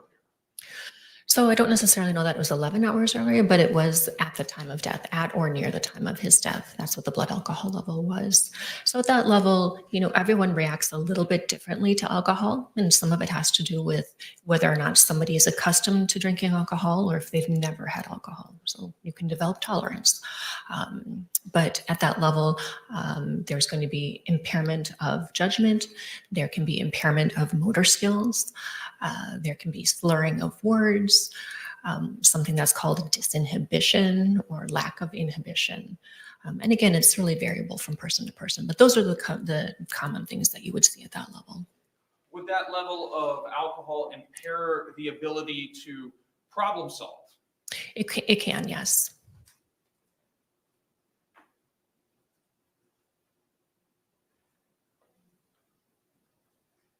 You also stated earlier that you document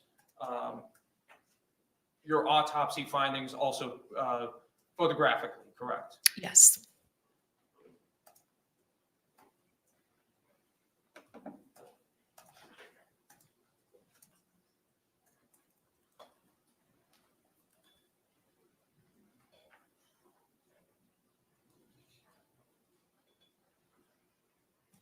Yeah, no Valium. So we think that that Valium syringe had not been opened anyway, because it didn't look like it had been opened when they showed the pictures of it in the suitcase.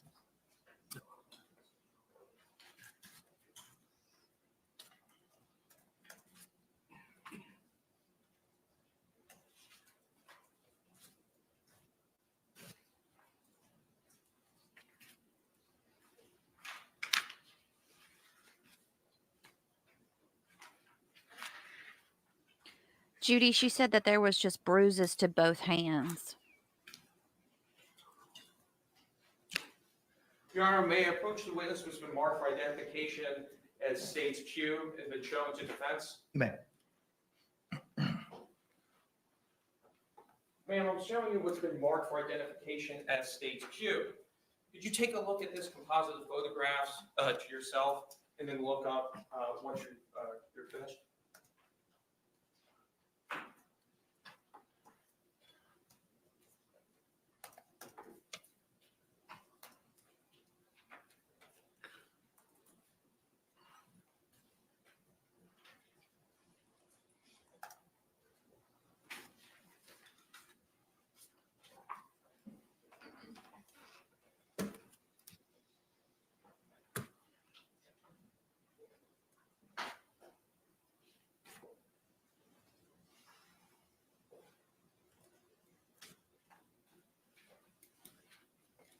Ma'am, do you recognize these photographs? Yes. Are these photographs a portion of the photographs that you took in your autopsy of George Torres in this case? Yes. Do they fairly and accurately represent how he appeared and how his injuries appeared to you at the time you performed your autopsy? Yes. Your Honor, at this time, I'd like to move what's previously been marked for identification as States Q into evidence. No objection. What was pre-marked as States Q will be received into evidence without objection as States 13.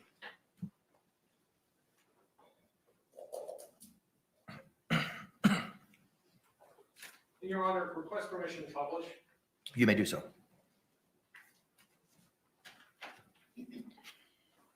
I doubt we're going to be able to see much, you guys. Ma'am, I'm showing you photo 1 from State's composite.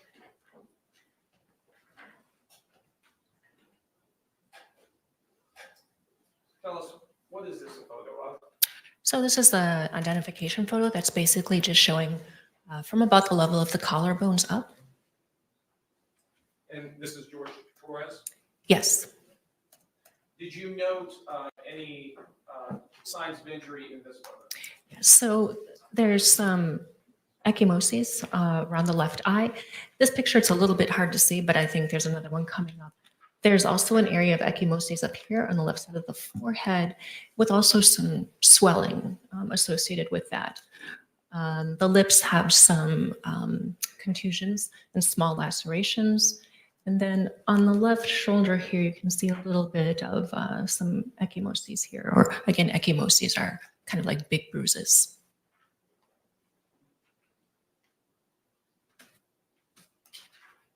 Turning to photo 2 from State's composite.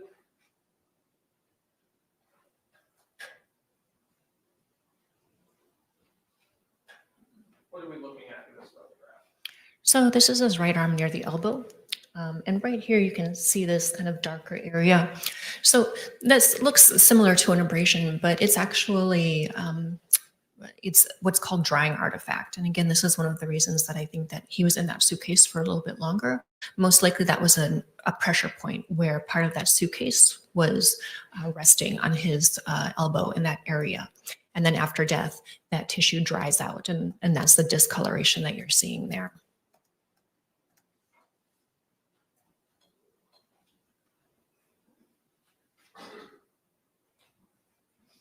Turning to States 3 from the composite.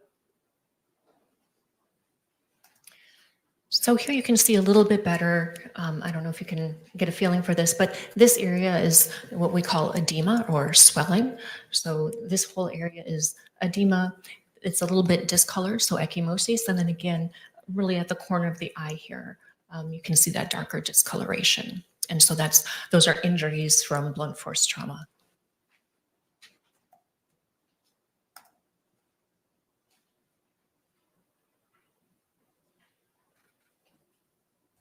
States 4 from the composite.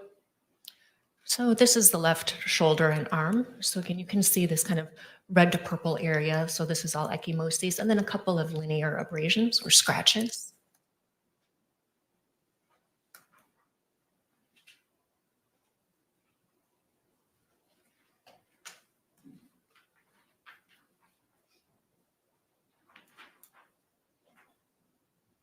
States 5 from the composite. This is the same area, just a little bit closer up, so you can see this whole area of ecchymoses. It's a little bit variegated, differential in color, but again, that's all blunt force trauma. And what part of the body is this we're looking at? This is the left shoulder.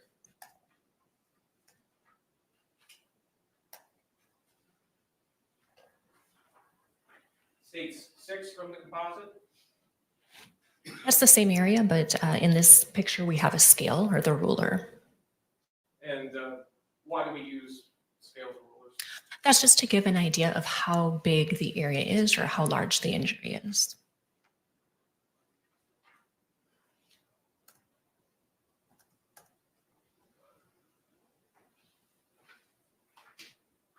States 7 from the composite.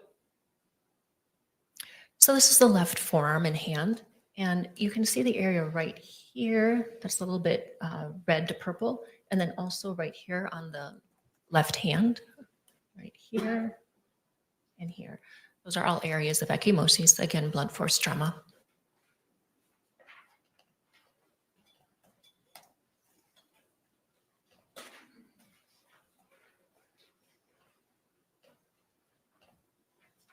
States 8 from the composite. Again, the left arm. Just from a little bit of a different angle, so you can see, and a little bit with the elbow too here, but you can see all these areas, ecchymoses.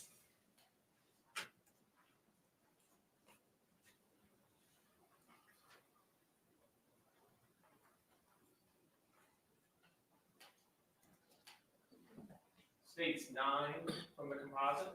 And now looking at the left hand, a little bit closer up, so you can kind of see a little bit better these areas of ecchymoses.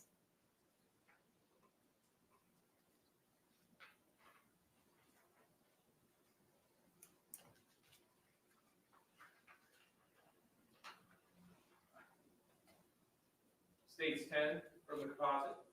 And again, the left hand just closer up.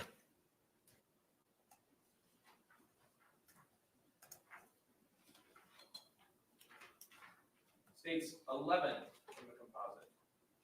So now we're looking at the back, and you can see that there are these linear abrasions in the mid-back. Are those scratch marks for?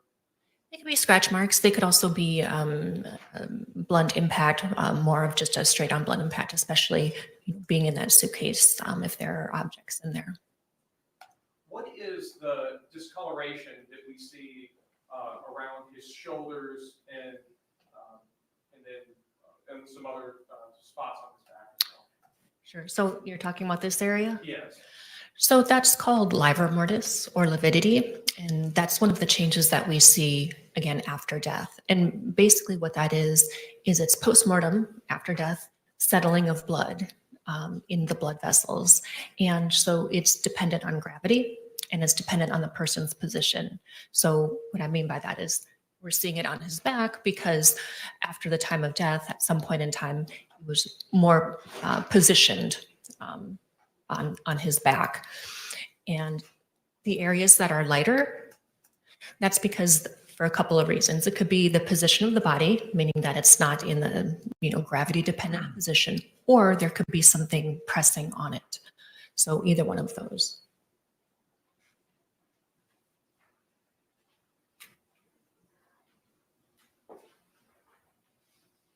States 12 from the composite.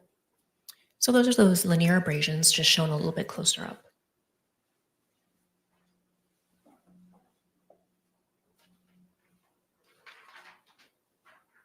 States 13 from the composite. And the same, but with a scale.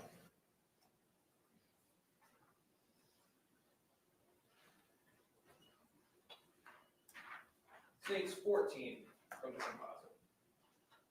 So now you're seeing the left side of his back and also the back of his left arm. And you can see these areas here of ecchymoses, and these are a lot darker than some of the others that we've seen. One of the things that I did is I looked underneath the skin in these areas because they're so much darker and so much more dense. So I wanted to see if there was injury of the deeper tissues. So these areas are associated with hemorrhage or bleeding into the skeletal muscle, so the deeper tissues. And so that's just indicating more force applied to that area. And when you did your internal exam, did you examine this area and did that inform your findings? Yes.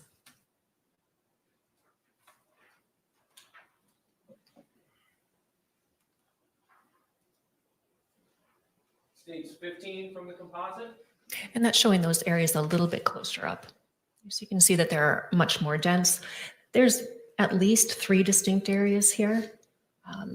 There could be more than 3 impacts, but there's at least 3 separate ones that can be seen.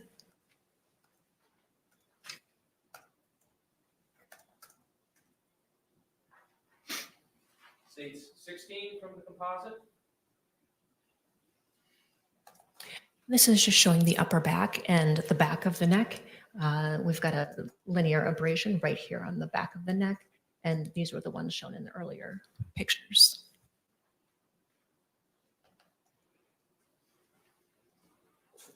And states 17 from the composite.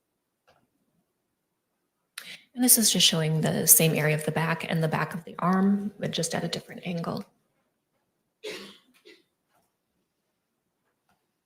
So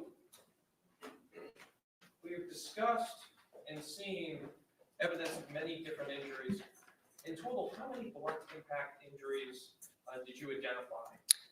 I can't give you an exact number. Again, you can have multiple impacts in a very close area.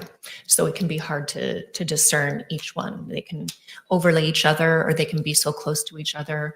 But at least, 5 to 6, most likely more than that. And when you were going through your body chart as well, and I guess we also saw some of it photographically, as you also mentioned impact to the left side of the head. Yes. And I believe that was subgaleal? Subgaleal. So kind of similar to what I was describing on the back. I looked at the underside of the scalp. And so in those areas on the left side of his forehead where there was the edema, when we reflect or we fold the scalp over, there was hemorrhage or bleeding that went through the entire scalp and was deposited on the skull. There was no associated skull fracture and there was no bleeding inside of the skull, but it was all in the scalp and deposited on the outer surface of the skull. So under the skin, but not under the skull? Correct. Your Honor, I have no further questions at this time. Thank you. Any cross-examination? Yes.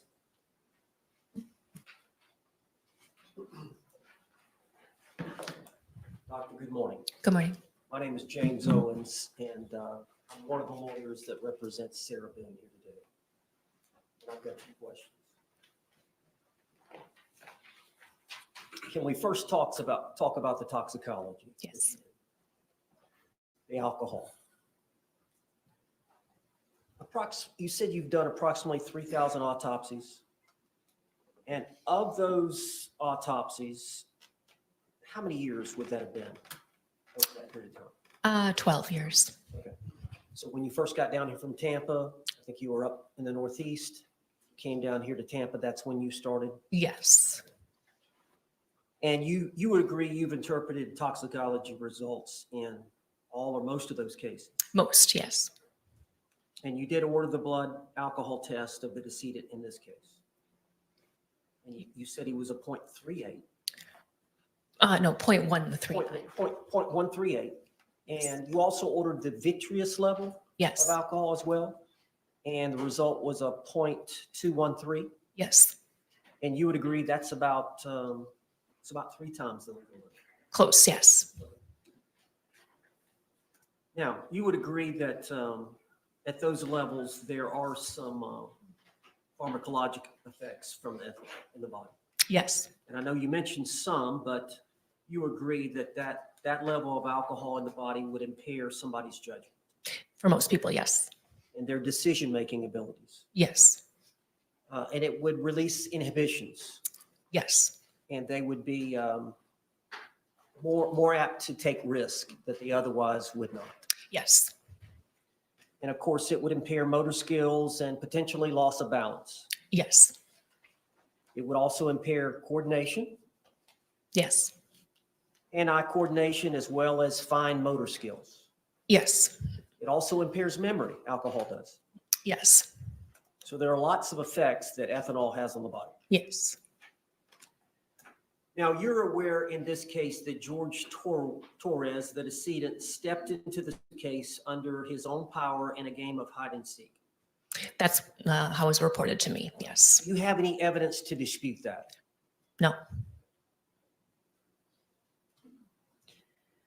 Can you tell us when Mr. Torres drank the last drink he had prior to getting in the suitcase?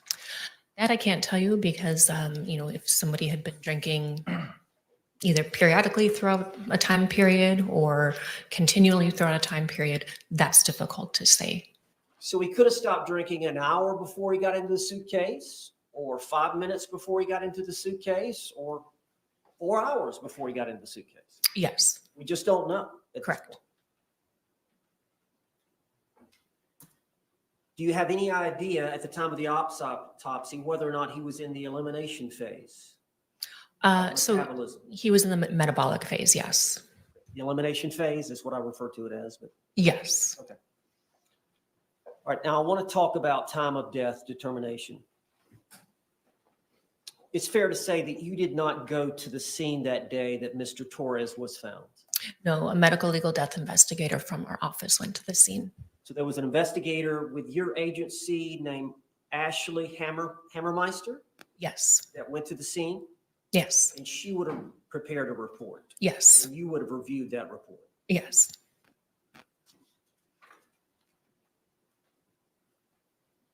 Do you agree that fire and rescue assessed Mr. Torres at 1:07 p.m. on that date, February 24th of 2020? Yes. Does that sound about right based on your case file? Yes. And so this investigator that we mentioned, she did not arrive on scene till 6:27 p.m., so nearly 6 hours after the body was discovered, arrived. Yes. And the body was laying supine, stretched out Yes. in front of the suitcase. Yes. Now, you examined and assessed the body of Mr. Torres at the time of the autopsy. Yes. And you said that the body was ambient temperature.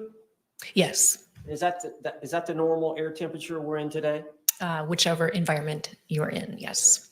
So the body was not stored in a cooler for 24 hours. No, the body was stored in the cooler, but in the mornings when we get there, the bodies are brought out of the cooler. Okay. How long had the body been out of the cooler before it was examined by you? Do you know? Most likely an hour to an hour and a half. Now, you said that the lividity was in the back, correct? There's lividity in the back and also on the left side of the body as well. And you agree the body is stored at the morgue on its back? Correct. Now, were you aware of the last time that Miss Boone, my client, actually saw her boyfriend alive or observed him in the video, in the suitcase by video from her phone? I think in the report it was around 12:30 or 1 in the morning, somewhere around there. Have you looked at either one of those videos from her phone? I briefly saw one that the detective showed me. Do you know if that was the 2-minute video or the 20-second video? I believe it was the shorter one. Okay. So would it be fair if I said the time last seen was around 11:30? Would you dispute that or? No. Okay. So really, from the time, I guess it was 11:30 that evening with the videos, and then you understood that the body was found around 12 hours later the next day. So would you agree that the death occurred sometime within those 2 periods of time? Yes. We don't know exactly when that is. Yeah. So it would be a guess if we tried to speculate about that. Yes. Now, considering the 3,000 autopsies, how many cases have you ruled the cause of death as positional or postural asphyxia? A handful of times. It's not very common. So about 5 times or less? Yes. And we're going to talk about environmental suffocation in a little bit, but let's talk about this positional asphyxia component. In those 5 cases,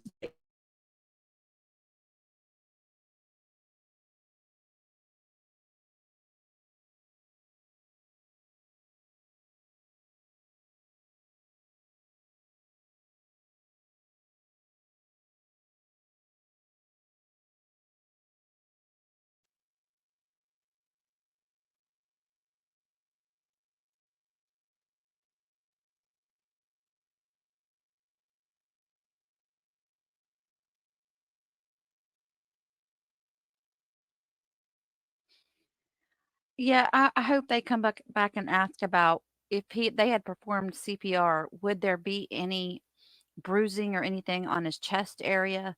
Any signs that she had performed CPR? The objection is sustained. Doctor, you're familiar with Dr. DeMaio, Vincent DeMaio's textbook of forensic pathology? Yes. Would you agree that that's authoritative? I'm sorry? Would you agree that's authoritative or well-accepted book? Yes.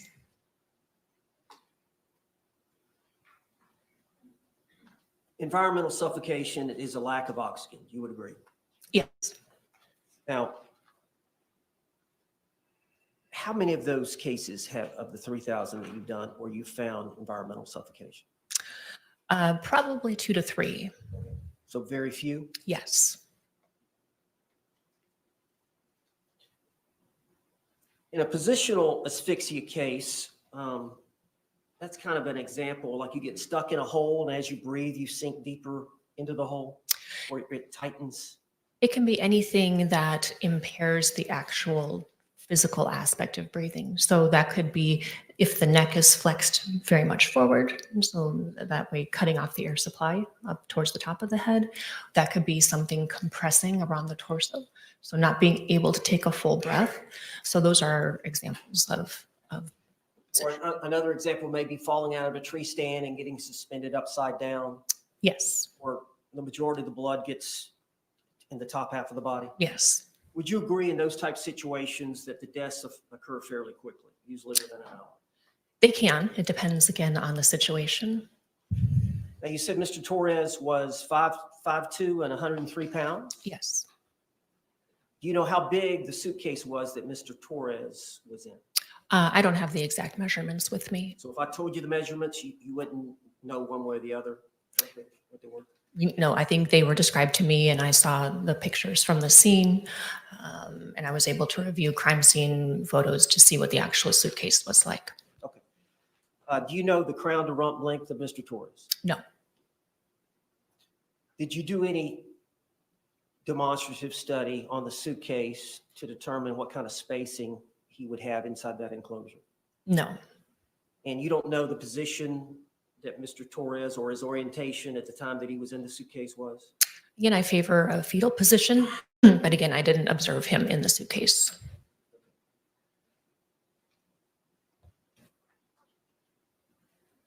Then what do you suggest it was, You don't know Owens? exactly what the positional component was that caused or what led you to believe caused his death. Correct. I mean, based on his stature and what the suitcase was, he would have had to have flexed at the hips and knees to be able to fit into the suitcase. So based on what you've said, you would agree you didn't know how much Mr. Torres would have been able to move and stretch his various extremities inside the suitcase, do you? No.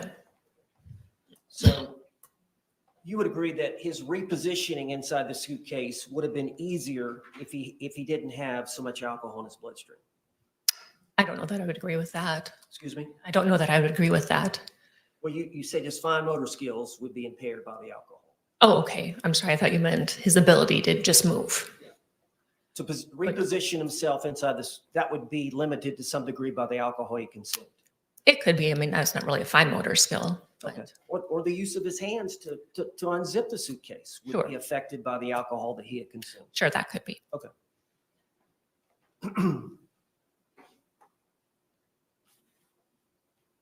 Now, the environmental suffocation deals with the lack of oxygen.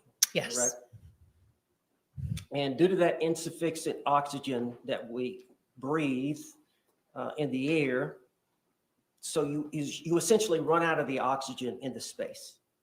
Yes. So I guess years ago, how this sometimes would occur was a child would somehow get into an old refrigerator and it would be enclosed. So it was airtight and eventually you would run out of oxygen. Yes. You would agree with that? Yes.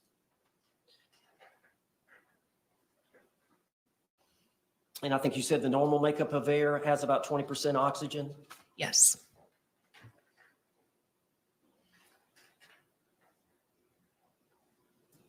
So we had either a decrease in the oxygen levels or a low concentration of oxygen. Yes. Yes. And also, keep in mind that while he's in there, every time he's exhaling, he's pushing out carbon dioxide. Okay, so again, whatever oxygen is there is most likely diminished because it is an enclosed space. It doesn't have to be no oxygen, but it's decreased from what we would have in a normal room. But every time that he's exhaling, there's more carbon dioxide that's in that space as well. So that displaces any oxygen that might be there too. So what volume of air do we inhale and exhale in a normal breath at rest? Well, it depends. I mean, you can take a deep breath, you can take a shallow breath. It depends. And then there's also the rate at which people breathe. So that's variable. So if it was average, would you say 500 milliliters on average? Depends on the person. Well, would you agree that at rest, you take a normal number of breaths per minute of 12 to 14? That would be considered the normal range, yes. So 6 to 7 liters per minute Yes. at rest? Do you know the volume of room air contained in that suitcase? No. He's just trying to Do you know confuse how the jury. porous the fabric of that suitcase was? No. Did you run any tests on the suitcase? No. Were you aware that the suitcase, the lock on it or the zipper on it was broken? The pull handles were broken? Yes, I did know that. Do you agree if there is a portion of the zipper that's open that air can travel in and out of that space? Yes. Do you know what the anticipated exchange of gases would be through that fabric? No. Do you know if, the suitcase was out in the rain and it rained, do you know whether or not rain or the liquid would pierce the interior? I don't know.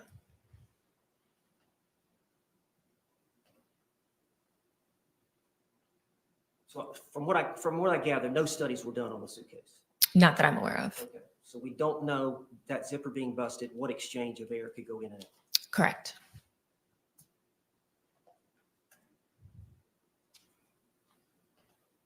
I think you said there are physiological effects once the value or percentage of oxygen is decreased from the norm. Yes. You said 8 to 10%, you become unconscious. Yes. And then a value of less than 8%, death occurs. For most people, yes. Excuse me? For most people, And the normal oxygen saturation in adults and children is 95 to 100%. yes. So if it decreases, the oxygen decreases less than 10%, someone would lose consciousness and die within less than 30 minutes. So that's hard to give a time frame on that. Studies that have been done show that the oxygen content is anywhere from 4 to 6. Unconsciousness can occur in less than a minute, death within minutes. But those have been empirical studies. So, and I know that's kind of, maybe you tell me, that's kind of why you gave the two different diagnoses, the environmental and the positional, is because the environmental may have had an effect or the positional may have had an effect. You're not sure, so you listed them both. It's not that I'm not sure. I think that both mechanisms were at play at the same time, and that's not unusual in deaths, as there can be multiple factors occurring at the same time. But you don't know the percentages, 50% for one or 70% for one, 30 for the other. You don't know. No. But you would agree in concert, if these two causes, the positional as well as the environmental, if they were acting in concert, that would render a relatively short amount of survival time. I can't say. You just don't know. No. Jury's not falling for this crap. Now, we talked about these blunt force injuries, correct? Yes. Okay. Would it be fair to the jury to say that there were no broken bones? There were no broken bones. And it would be fair to say that the blunt force injuries on his body that the jury has seen here today did not contribute to the cause of his death. Not likely.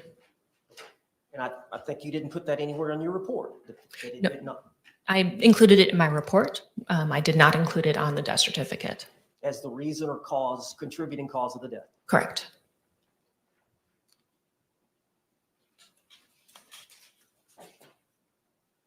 Judge, can I put up a couple of those exhibits?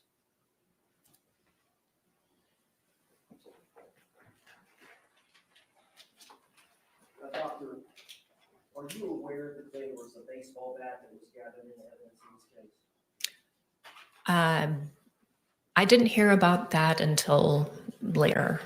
When is later? When did you first learn about the potential for baseball?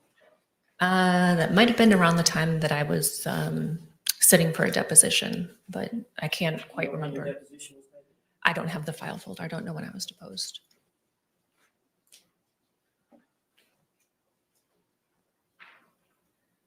I'm going to show you this exhibit. This is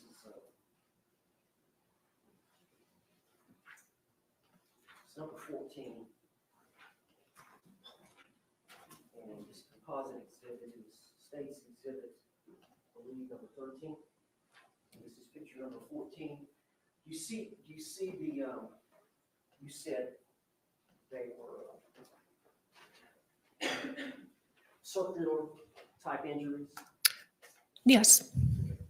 And you've seen a regular baseball bat or a kid's baseball bat. Yes. A wooden bat. And if you were to swing that bat and hit somebody's body or hit a suitcase and the blunt force, that would be a linear line across that person. It could be depending on the position of the body, the position of the suitcase, and the position or how the object came in contact. What is a linear injury mean?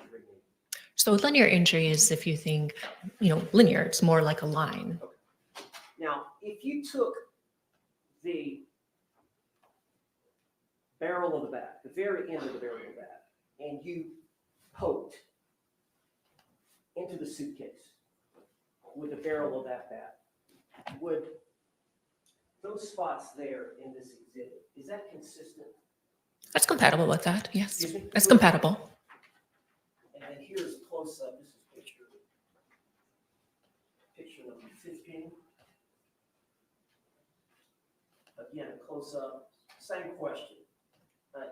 Would that be consistent with poking the suitcase, if he's in the suitcase at the time, thrusting the barrel of that bat, the crown of that bat, would potentially run those type injuries? Yes, it's compatible with that.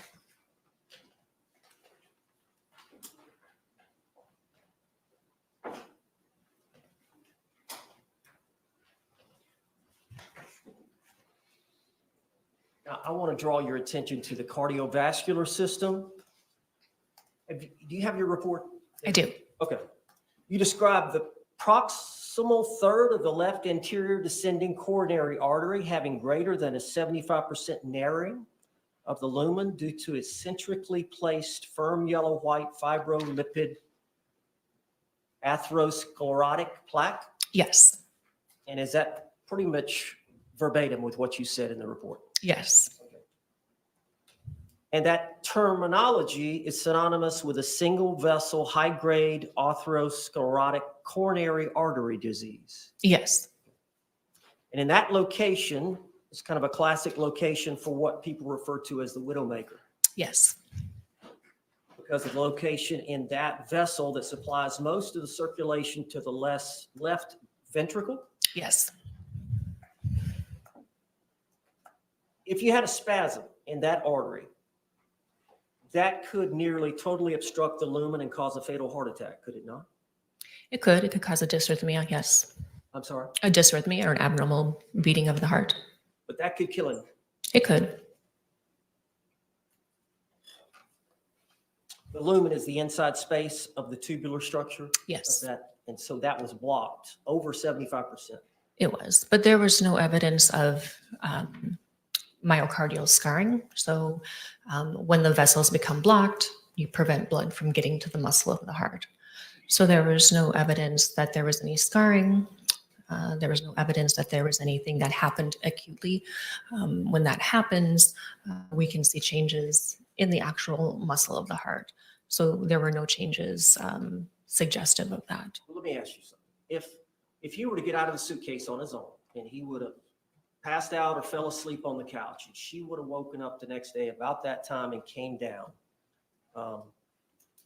and he was dead on the couch, and you did this autopsy, would it be fair to say that in your ruling on cause of death, that single vessel coronary artery atherosclerosis would be your probable cause of death? It could be, but any sort of injury overrides natural disease if the injury is significant, right? So you don't have to be a perfectly healthy person to have trauma and die. So it's very common that we see people that have injuries for whatever reason, but also have a lot of natural disease. But we look at it as the injuries override the natural disease, because especially atherosclerotic disease, that's considered long-term, right? So that's been going on for years and years. People walk around with that all the time.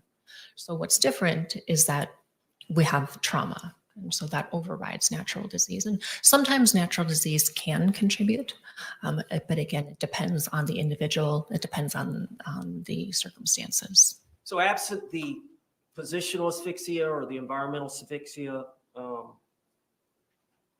and he was dead, and you did the autopsy, it would be fair to say that you would determine this was a natural death from an isolated coronary heart disease, would you not? It would depend on the circumstances.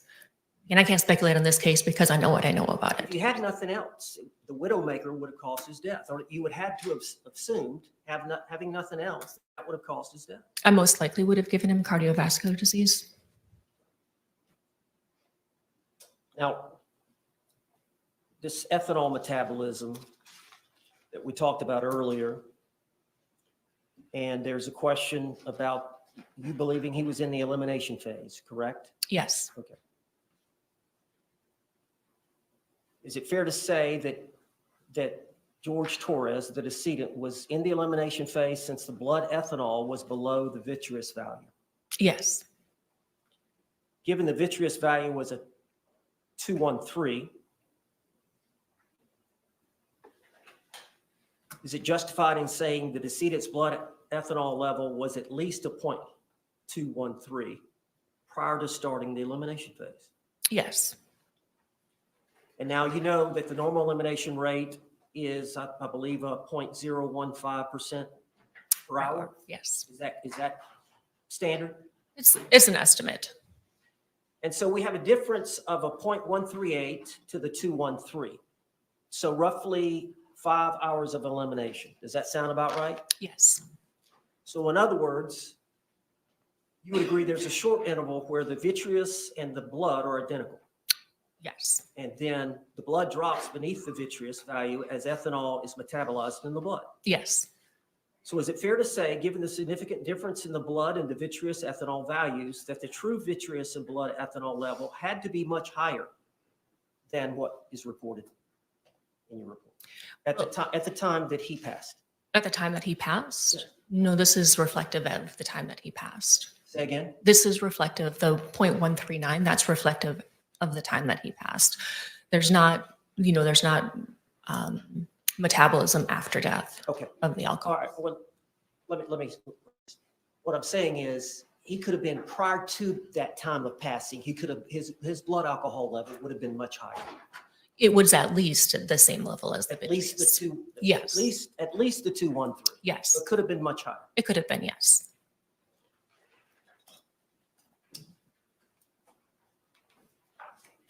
Judge, if I could approach. Right. This is defense composite exhibit for identification, J. Has the state seen it? Yes.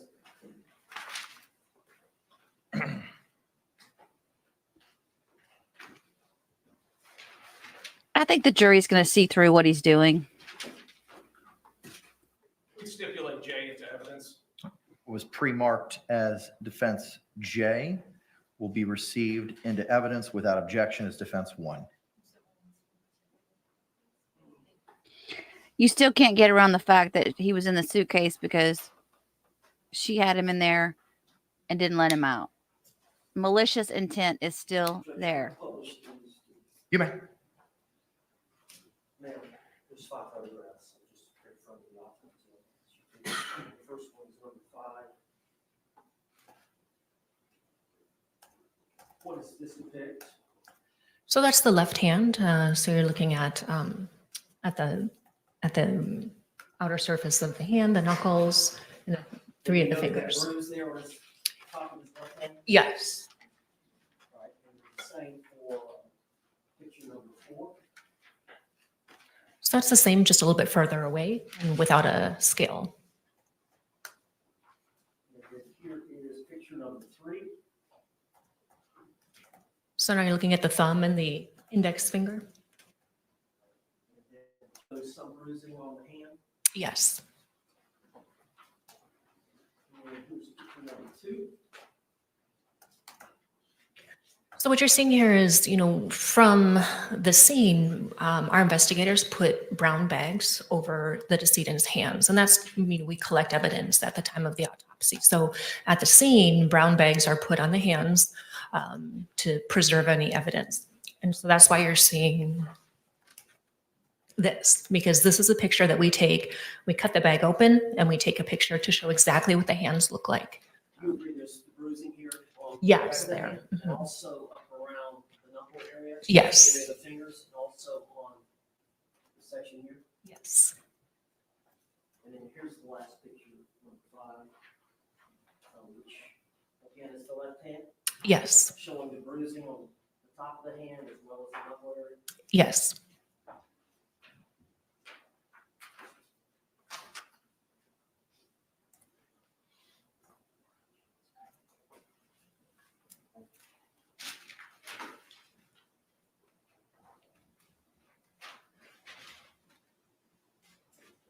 Thank you, Doctor. Any redirect examination? Yes, Your Honor. You may proceed.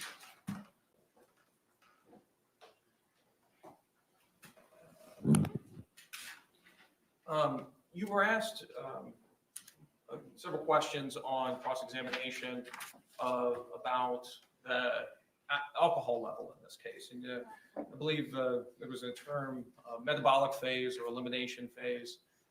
Could you just explain for us what that is? Sure. So in the toxicology testing, there's 2 different levels that I ordered for levels of alcohol. One is they look in the blood to see the level of alcohol. The other is in what's called vitreous fluid or eye fluid.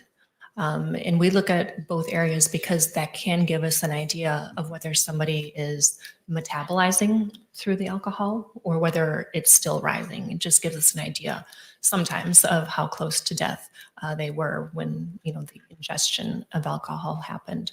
But basically, the level in the eye fluid trails behind what we see in the blood. There will be a small point in time, as we discussed earlier, that they will be almost the same. But you can just think of it as the blood alcohol goes up, and then a brief period of time later, the alcohol in the eye fluid will start to show. So again, it's just to give us an idea of whether somebody is metabolizing or whether they're still, the level is still rising, or if they're still, intaking alcohol. So the result in this case was indicative that George Torres's level was coming down. Yes. And I think some of the math was a little bit difficult to follow on the fly. But with that rate of dissipation, would it be fair to say that he would have been in that suitcase for approximately 5 hours, because he couldn't be drinking whilst in the suitcase, that we're seeing this rate decrease between these two levels? Well, you have to be careful how you interpret it, because the numbers that I have from toxicology testing, that's from one point in time. Right? We're collecting those specimens at the time of the autopsy. So that's only one point in time. It's possible, but I can't say for certain. All I can tell you is that at some point in time, his blood alcohol was at least the higher level that we saw in the vitreous fluid. So if, the calculation of the 5 hours, that's an estimate, because again, everyone's a little bit different. But I think it's reasonable to say 5 hours. Yes, that's within reason to say that.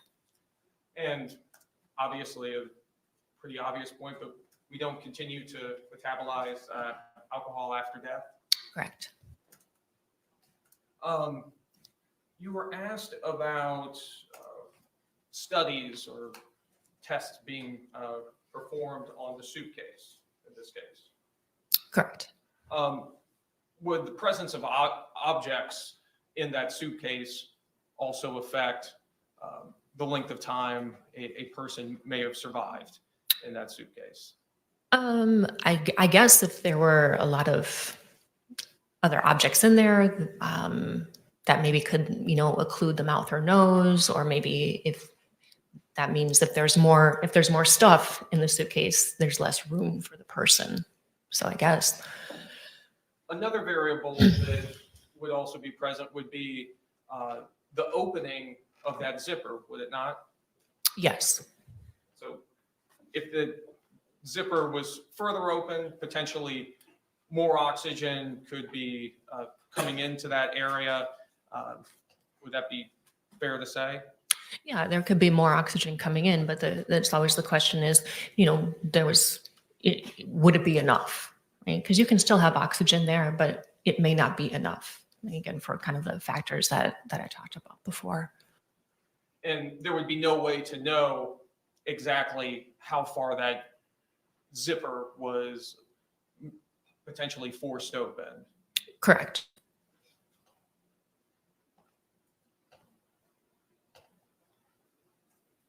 I have no further questions. Can this witness be released? Oh my God. I'm sorry if I yelled at y'all. All right, thank you, ma'am. Oh, I'm sorry about your ears. I'm sorry. Can the parties approach for a moment? Somebody please send Cacciatore a note and let him know he's in trial, that he's supposed to be paying attention. You guys, all he would have had to say is, I know this. All he would have had to say is, so you were mentioning the cause of death and everything.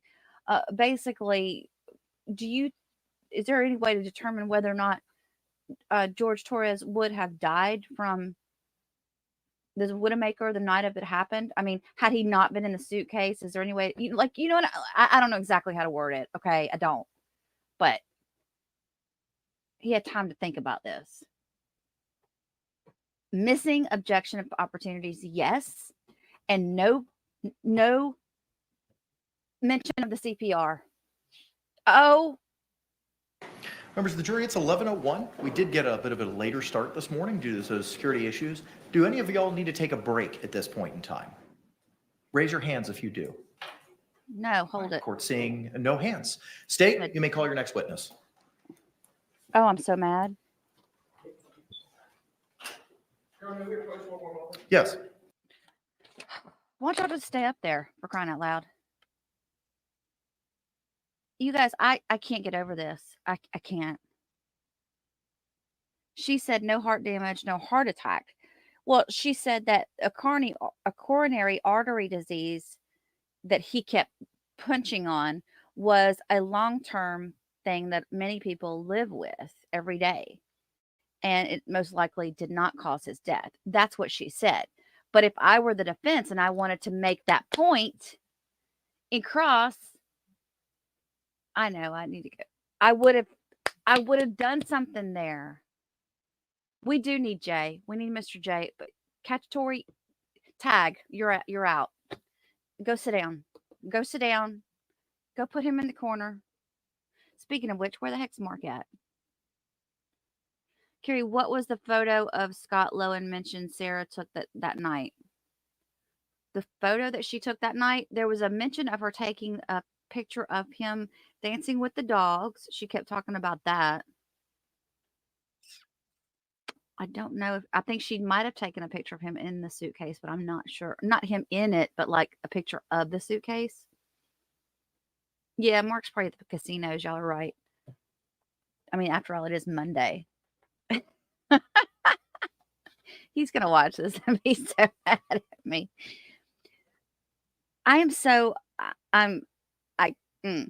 Did they leave her open to be called again? Because I missed it because I was ranting and so upset. Did they leave it open to where they can recall her? Members of the jury, I have a matter I've got to take up with counsel outside of your presence. I promise it won't take too long. We'll bring you back in as quickly as possible. Again, same instruction I've given you previously. Please don't conduct any independent or investigation or research regarding the persons, places, things, or charge involved, and do not have any conversations among yourselves or anyone else about those things. We'll bring you back in as promptly as possible. Thank you.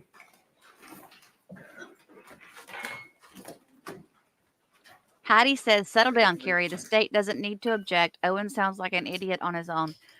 No, I felt like, why not say that? You got the time. Why would you leave that out? Why would you leave that out? This doesn't make any sense.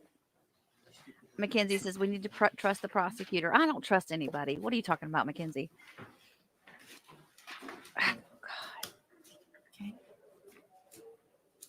Y'all may be seated. Thank you.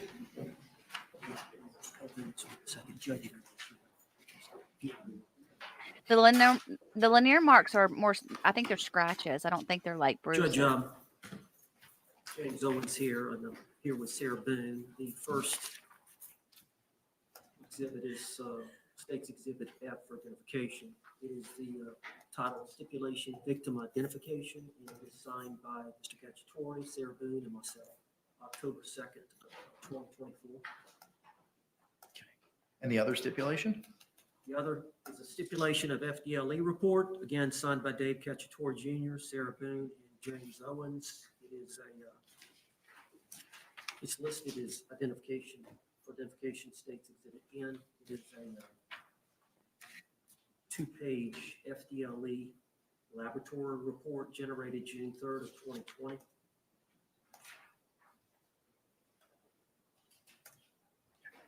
Can you approach with both of those documents, please? Thank you. They said they were leaving the reports out, remember?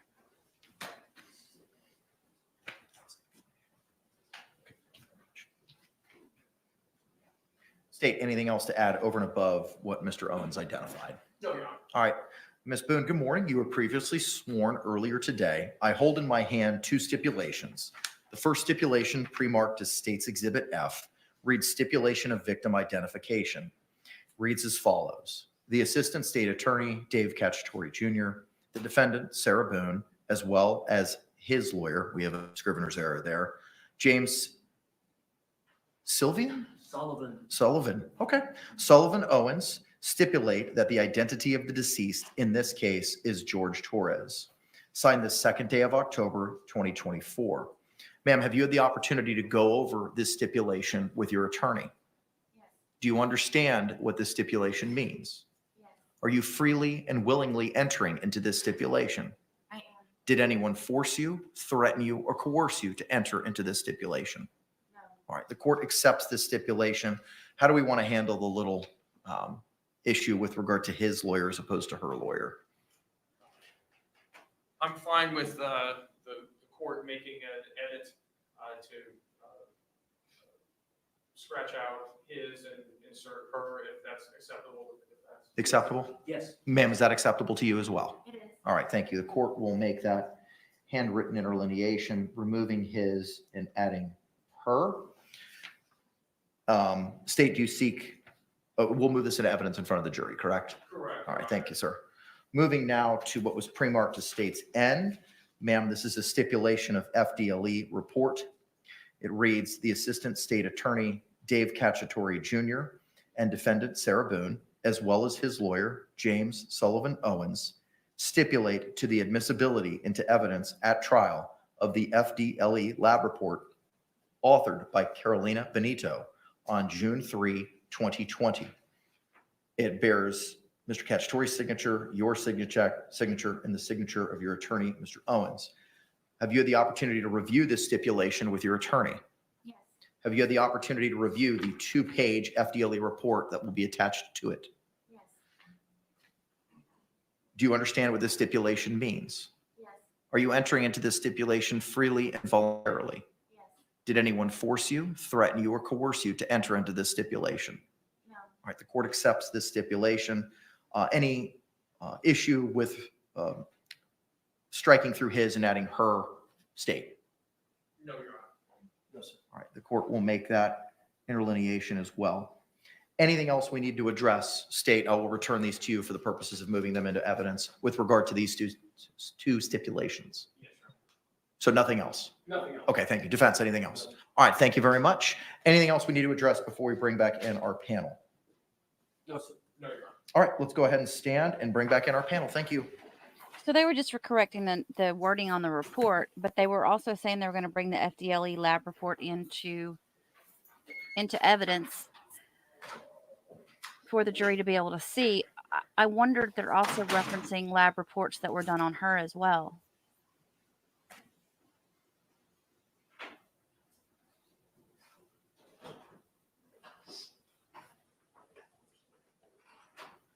I guess we're fixing to find out.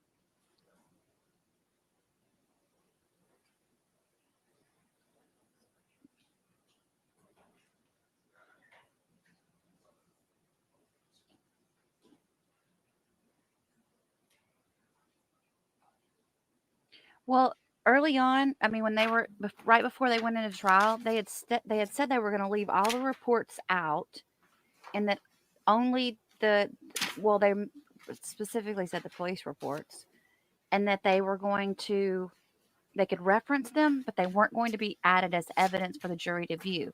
And I think all they're doing here is bringing this ME report into evidence, correcting the language on it.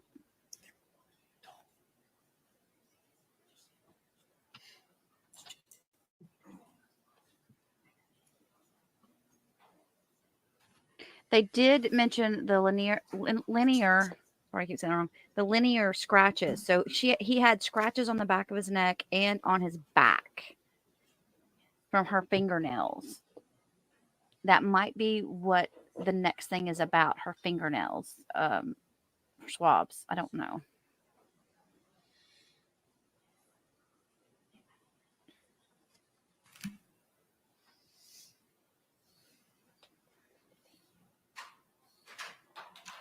Jury entering.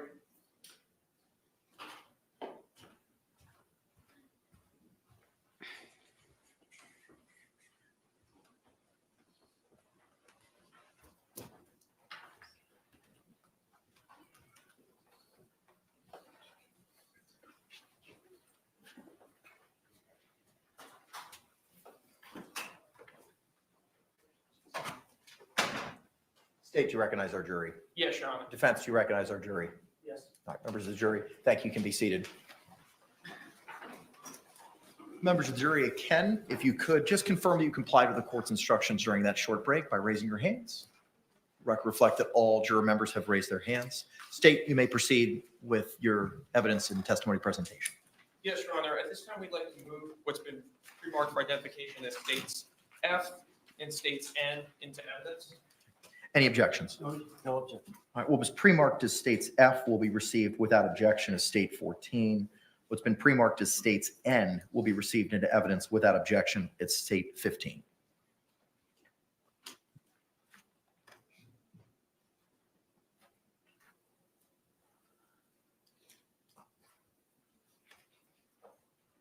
And Your Honor, we would request that they be published. Thank you. Members of the jury, I'm going to read to you some stipulations along with an instruction. When the parties agree that certain facts are true, that is called a stipulation of fact. You must accept stipulated facts as having been proven. However, the significance of these facts, as with all facts, is for you to decide. In this case, the stipulated facts that you must accept as true are as follows. Stipulation of victim identification. The Assistant State Attorney, Dave Cacciatore Jr., and defendant, Sarah Boone, as well as her lawyer, James Sullivan Owens, stipulate that the identity of the deceased in this case is George Torres. Stipulation of FDLE report. The Assistant State Attorney, Dave Cacciatore Jr., and defendant, Sarah Boone, as well as her lawyer, James Sullivan Owens, stipulate to the admissibility into stipulate into evidence at trial of the FDLE lab report authored by Carolina Benito on June 3, 2020. With that, State, you can call your next witness. Meredith McCaskill. I've seen this in another trial. It's like when the state and the defense agrees on one thing, they actually agree on something in the trial, they will speak about it like that. And they did. Yeah, they didn't have the report in the evidence, but they also didn't have in there the identity of him. I don't know why that wouldn't have. But they're agreeing on it. So we're good. Stipulating means that both parties are agreeing in this case as the identity of the victim. Sam said, my thought would be as to not to identify him in court, perhaps through an autopsy photo. Okay, and Sam's going to come up a little bit later on, you guys, and when we have more time to ask questions of her. Ma'am, good morning. Could you please take a seat and state and spell your name for the record for us? My name is Meredith McCaskill, and it's spelled Meredith McCaskill. Thank you. Mr. J, you may inquire. Thank you. Where do you work, ma'am? I am employed at the Florida Department of Law Enforcement, the Orlando Regional Operations Center. And is that also called FDLE? Yes, it is. And what do you do for FDLE? I am a senior crime laboratory analyst in the biology DNA section. And what is your educational background? And we'll get into training and experience as well, but what's your educational background that allows you to do that job? I have a Bachelor of Science in Biological Sciences from Clemson University and a Master of Science in Biomedical Forensic Science from the Boston University School of Medicine. And when did you first start working for FDLE? I started at FDLE in April of 2011. Did you have any prior work experience as a forensic examiner of blood or biological or DNA evidence? No, I did not. So for the last 13 years, your experience has been with the FDLE? Yes, that's correct. And do you have any sort of in-house training and then continuing education that goes on as an employee at FDLE? Yes. So when you become a crime laboratory analyst, you have to successfully complete a training program. This training program takes about 1.5 to 2 years. It covers all of our policies and procedures and manuals, reading textbooks and scientific articles, and performing a lot of in-house testing and training under the supervision of a qualified analyst. There's also written and oral examinations, and you have to successfully complete every part of that in order to work cases as a crime laboratory analyst. And then every year we have continuing education. So that's education that we need to do in order to stay current with new trends and technologies in the field. Does the lab itself enjoy any accreditations, and what process, if so, does it go through to get them? Yes, FDLE is accredited by an organization called ANAB. It's the American National Standards Institute National Accreditation Board. So we've been accredited for, I believe, over 30 years. It's a process where every 4 years they send people to come and inspect our lab, make sure that we're doing everything that we're supposed to be doing according to our policies and procedures. And then we're also following national standards that have been set down. That's every 4 years. It's very in-depth. And then we have additional kind of like spot checks every year just to make sure that we are maintaining everything that we are supposed to be doing. Have you ever given testimony in court about your opinion about serology analysis or DNA analysis? Yes, I have. Approximately how many times? Approximately 35 to 40 times. Have you ever not been allowed to give opinion testimony in those areas? No, I have not. Can you tell us about the place, particularly within FDLE? Tell us about your workspace and what personal protection equipment you may wear when you're doing DNA analysis. Yes. So in my workspace, I have what I call a clean side, which is where I keep all of my paperwork. And then I have my other side, which is used for actual screening of evidence items. So this is a surface where I can clean it with a detergent. I clean all of the instruments that I'm using. So scissors, markers to take notes, anything like that is cleaned with a detergent, both before I start and after I finish. And it's cleaned and maintained in between every item of evidence. So only one item of evidence is at a time, and this is to minimize any potential contamination. So DNA from one item getting into DNA from a second item. I also wear what is called personal protective equipment. This includes a lab coat, face mask, gloves, and potentially a hairnet, depending on what type of evidence that I'm working with. And then the gloves are disposable, so they are changed before and after each item of evidence. It's also changed if I have to touch my computer to take notes, I change my gloves. If I have to touch another surface, I change my gloves. So it's a lot of procedures that we use in order to prevent my DNA from getting onto the item of evidence. When DNA analysis is done, are instruments used to assist you in that process? Yes, we have an instrument platform that we use that allows us to run the DNA in batches in a efficient manner. So there's multiple instruments that are used across the varying processes. And do these instruments generate paperwork that humans such as yourself can then go read and interpret? Yes, it does. Now, in this particular case, you are not the analyst who examined the items. Is that correct? Yes, that's correct. Did you review the information that is generated by the instruments used by the analyst who did this work in coming to your own conclusions? I was the technical reviewer on this file, so I reviewed all of the documentation and the paperwork and also the original analyst report. All right. Now, one of the items that is said to have been analyzed was a DNA card. Are you familiar with what that is? Yes, I am. And can you tell the jury what that is?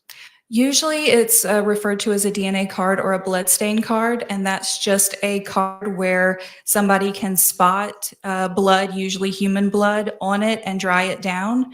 Then the analyst can take a cutting of that stained area in order to generate a DNA profile. And is that typically the manner in which a decedent or a dead person's DNA sample is provided to the lab for analysis? Yes, that's a very common thing that we see in decedents. And can you explain to the jury how it is an analyst such as yourself would take that blood stain on a portion of the DNA card and develop a DNA profile?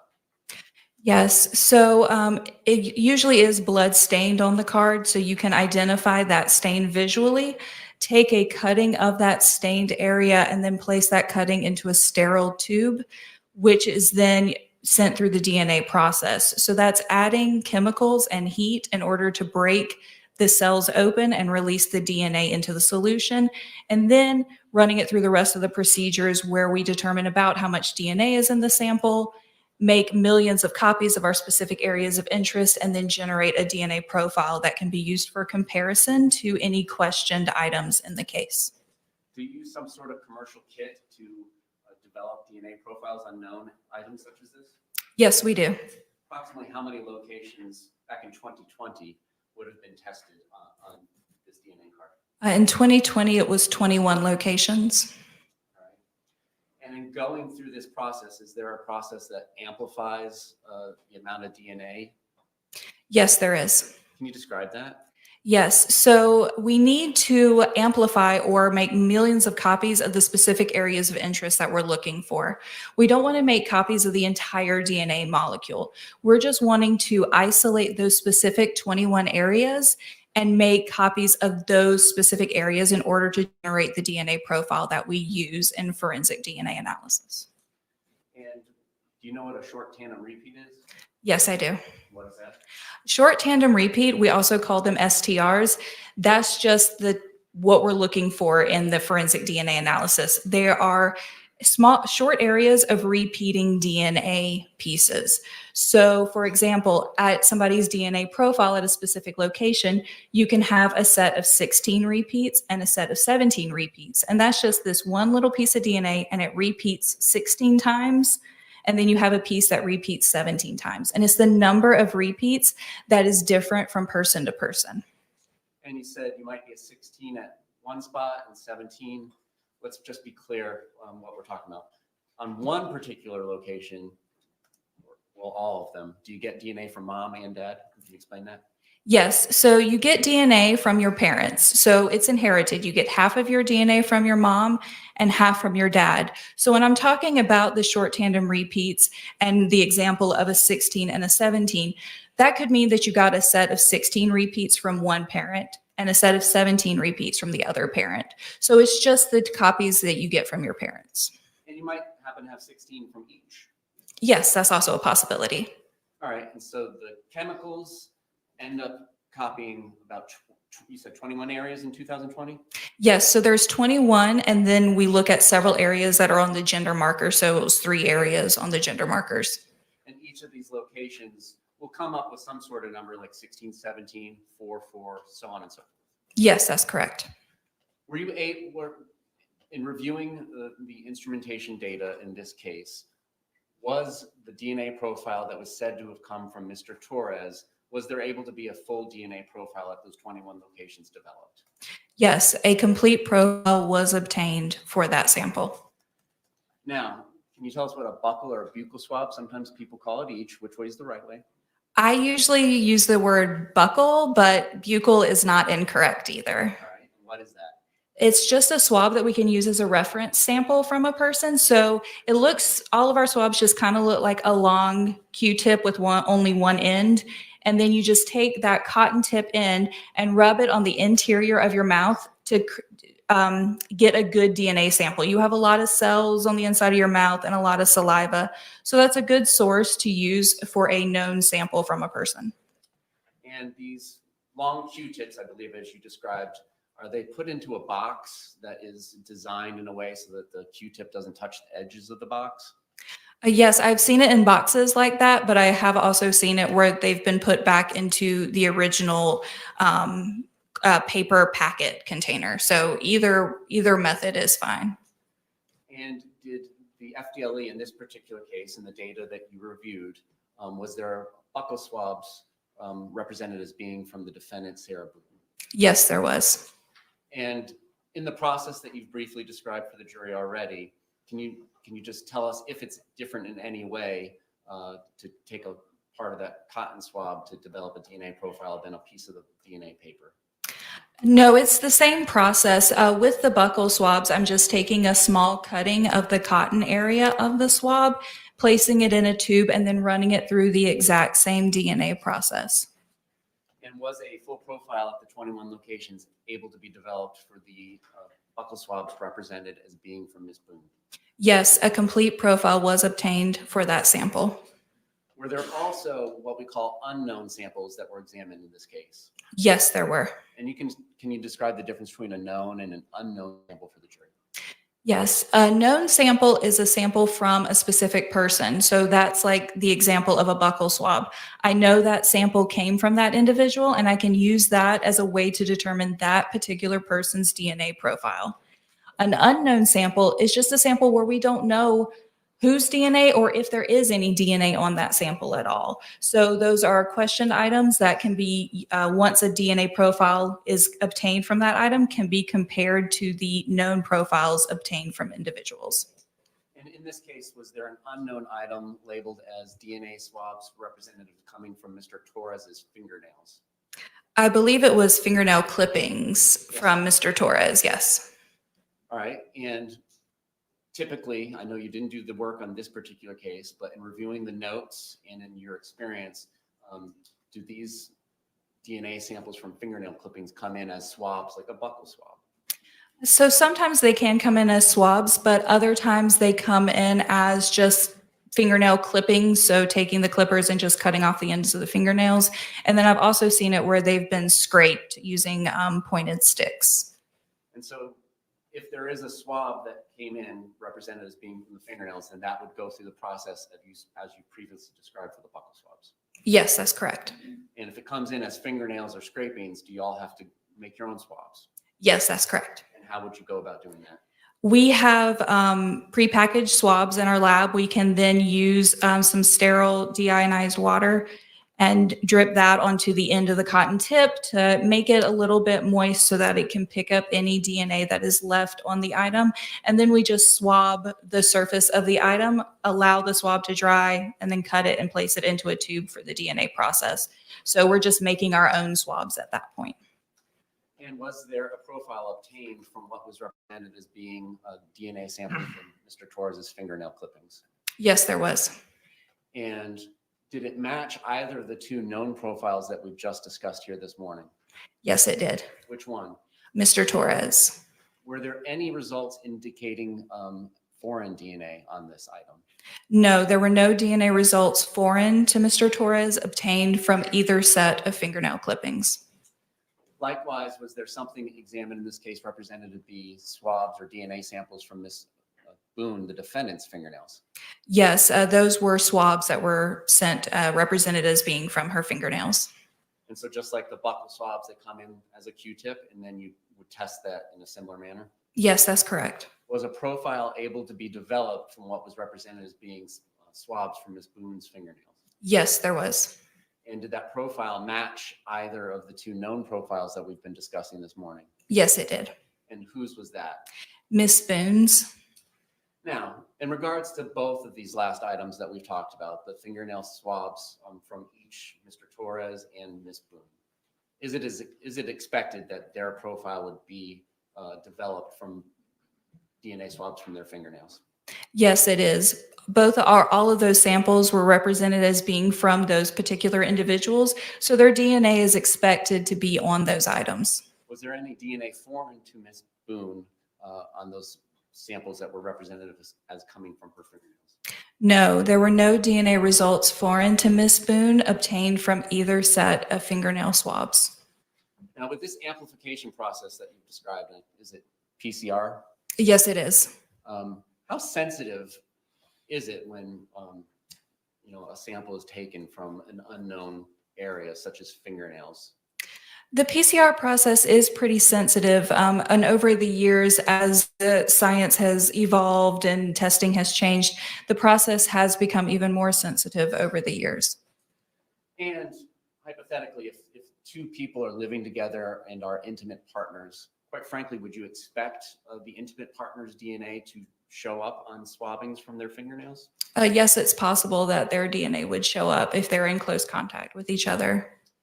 But in this particular case, after reviewing all of the instrumentation data, there was no DNA foreign to either of their fingernail clippers, both clippings or swabs from their fingernails, both Mr. Torres and Ms. Boone.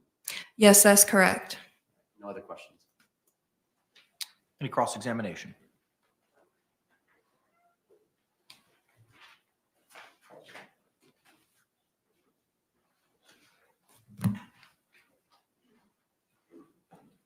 Good morning, ma'am. Good morning.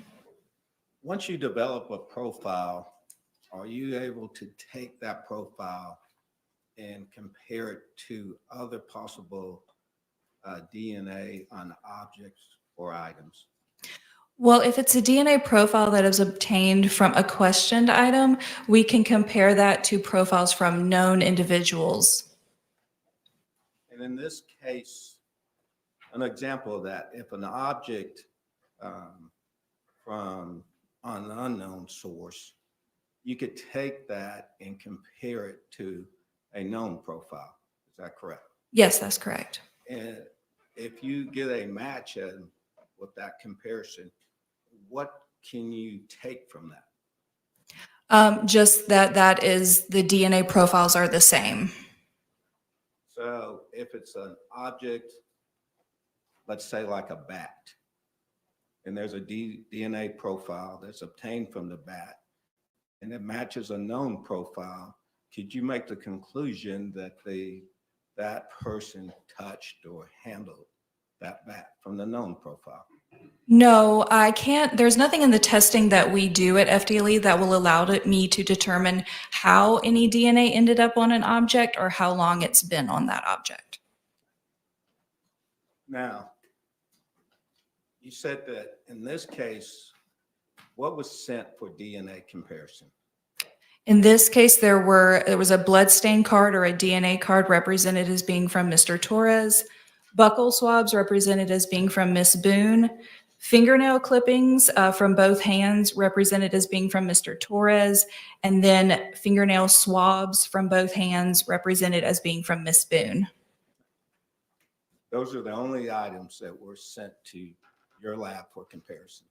Those were the only items sent to the DNA lab, yes. Thank you, ma'am. I have no further questions.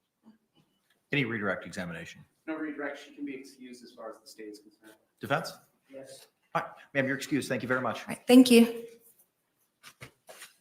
What did we learn, kids? So they're tying her to State the and call next scratches witness. on his back and his neck, right? Junella Wadding?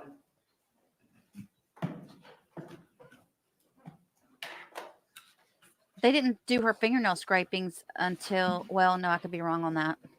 They did her mouth swab after the interrogation. I think they did her fingernails on scene that day.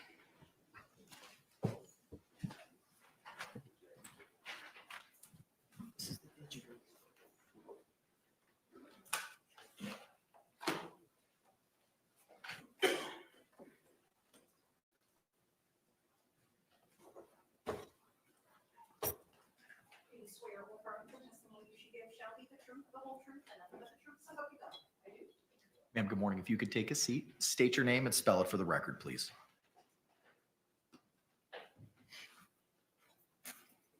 First name is Junella, Junella. Last name is Uandan, UAD as in Delta, AN. May it please the court? May proceed, sir. Where do you work, ma'am? I'm currently employed with the Orange County Sheriff's Office here in Orlando, Florida.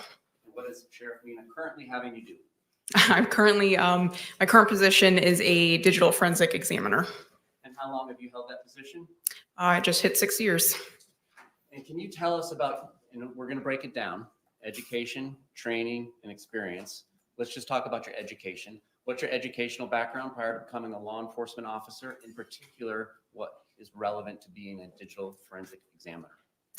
I actually started in crime scene investigations with the Sheriff's Office. So I have a bachelor's in forensic science through the University of Central Florida. Upon transferring over to our digital forensics unit, I became a certified computer forensic examiner through the International Association of Computer Investigative Specialists. That's IACIS? ISIS, yes. You can call it ISIS? Yes. How do you say it? IASIS. IASIS. All right. I just want to shorten it for today. Yes. All right. So IASIS. Tell us about that program that you went through with IASIS to become a digital forensics examiner. Yes, the beginning portion of it is in classroom training. It's normally only hosted in 2 different locations around the world, one being here in Orlando, the other one normally being somewhere over in Europe. They actually just expanded a location over in Australia. So again, the first 2 weeks are in classroom training, normally with over 300 other students. And then the next 5 to 6 months are all a peer review type training where they give you problem sets on how to, it goes from basic education on computer forensics to how to recover data. Could be pictures, could be videos. You're not sure until you pass one step to move on to the next one to figure out what you're essentially what kind of questions you're going to get. All right. We'll take a break from the education training experience for 1 second. On February 23rd, 2020, were you called out to a scene? Yes. And does that happen from time to time as a digital forensic examiner as opposed to your previous duties like a CSI, which would always go to the scene? Yes, as a digital forensic examiner, we are required to come out on scenes if requested. May I approach the witness with E for identification? You may.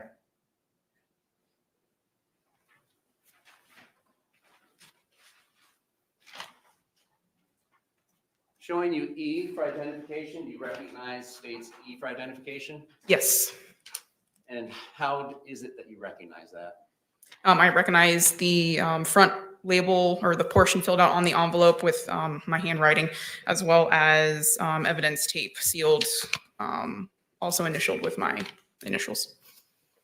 And the information on it includes like your case number and some of the other information you just answered? Yes, case number, date of collection, and the item description. And what is said to be contained inside of that envelope? An Apple iPhone Model XS with a pink case. All right, and if I am not incorrect, I believe there's 2 sets of evidence tape on that item? Yes. Can you tell us about each set? The first set, which is the red tape here, initially when I collect or sometimes when we receive items from crime scene investigators, the packaging necessarily doesn't have to be sealed just because the phone might have to be kept charge on prior to us receiving the phone. So in this case, I did collect the item from the residence. I brought it back to our office. And then once I was done with my exam, it later gets sealed, again, with my initials and dates. And if there's a later on an evidence review or somebody needs to review the item again, if we need to do an additional examination, the package might be reopened and then resealed again, hence the blue tape here at the bottom. All right, other than the blue tape, is that item and the packaging substantially in the same condition when you were done examining what is said to be contained inside? Yes. May I approach the witness? You may. If you would, could you open up this package and without showing it to the jury at this point, see if you recognize what's inside of the envelope?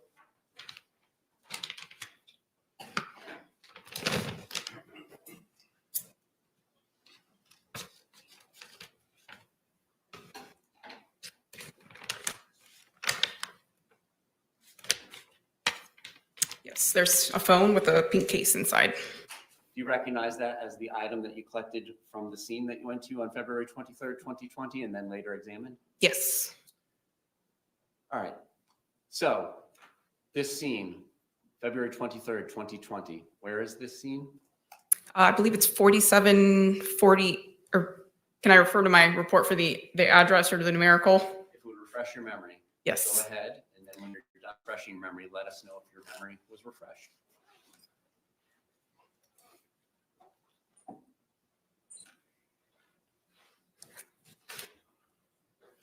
Yes. Is your memory refreshed? Yes. What is your answer? 4748 Franz, not sure if I'm saying that correct, court, apartment number 3. Now, I know you work for the sheriff's office in Orange County, but I still need to ask, is this in Orange County, Florida? Yes. All right. Now, you collected that item. May I move E for identification and evidence at this time? Any objections? No objection. What was pre-marked as E will be received into evidence without objection. Estate 16.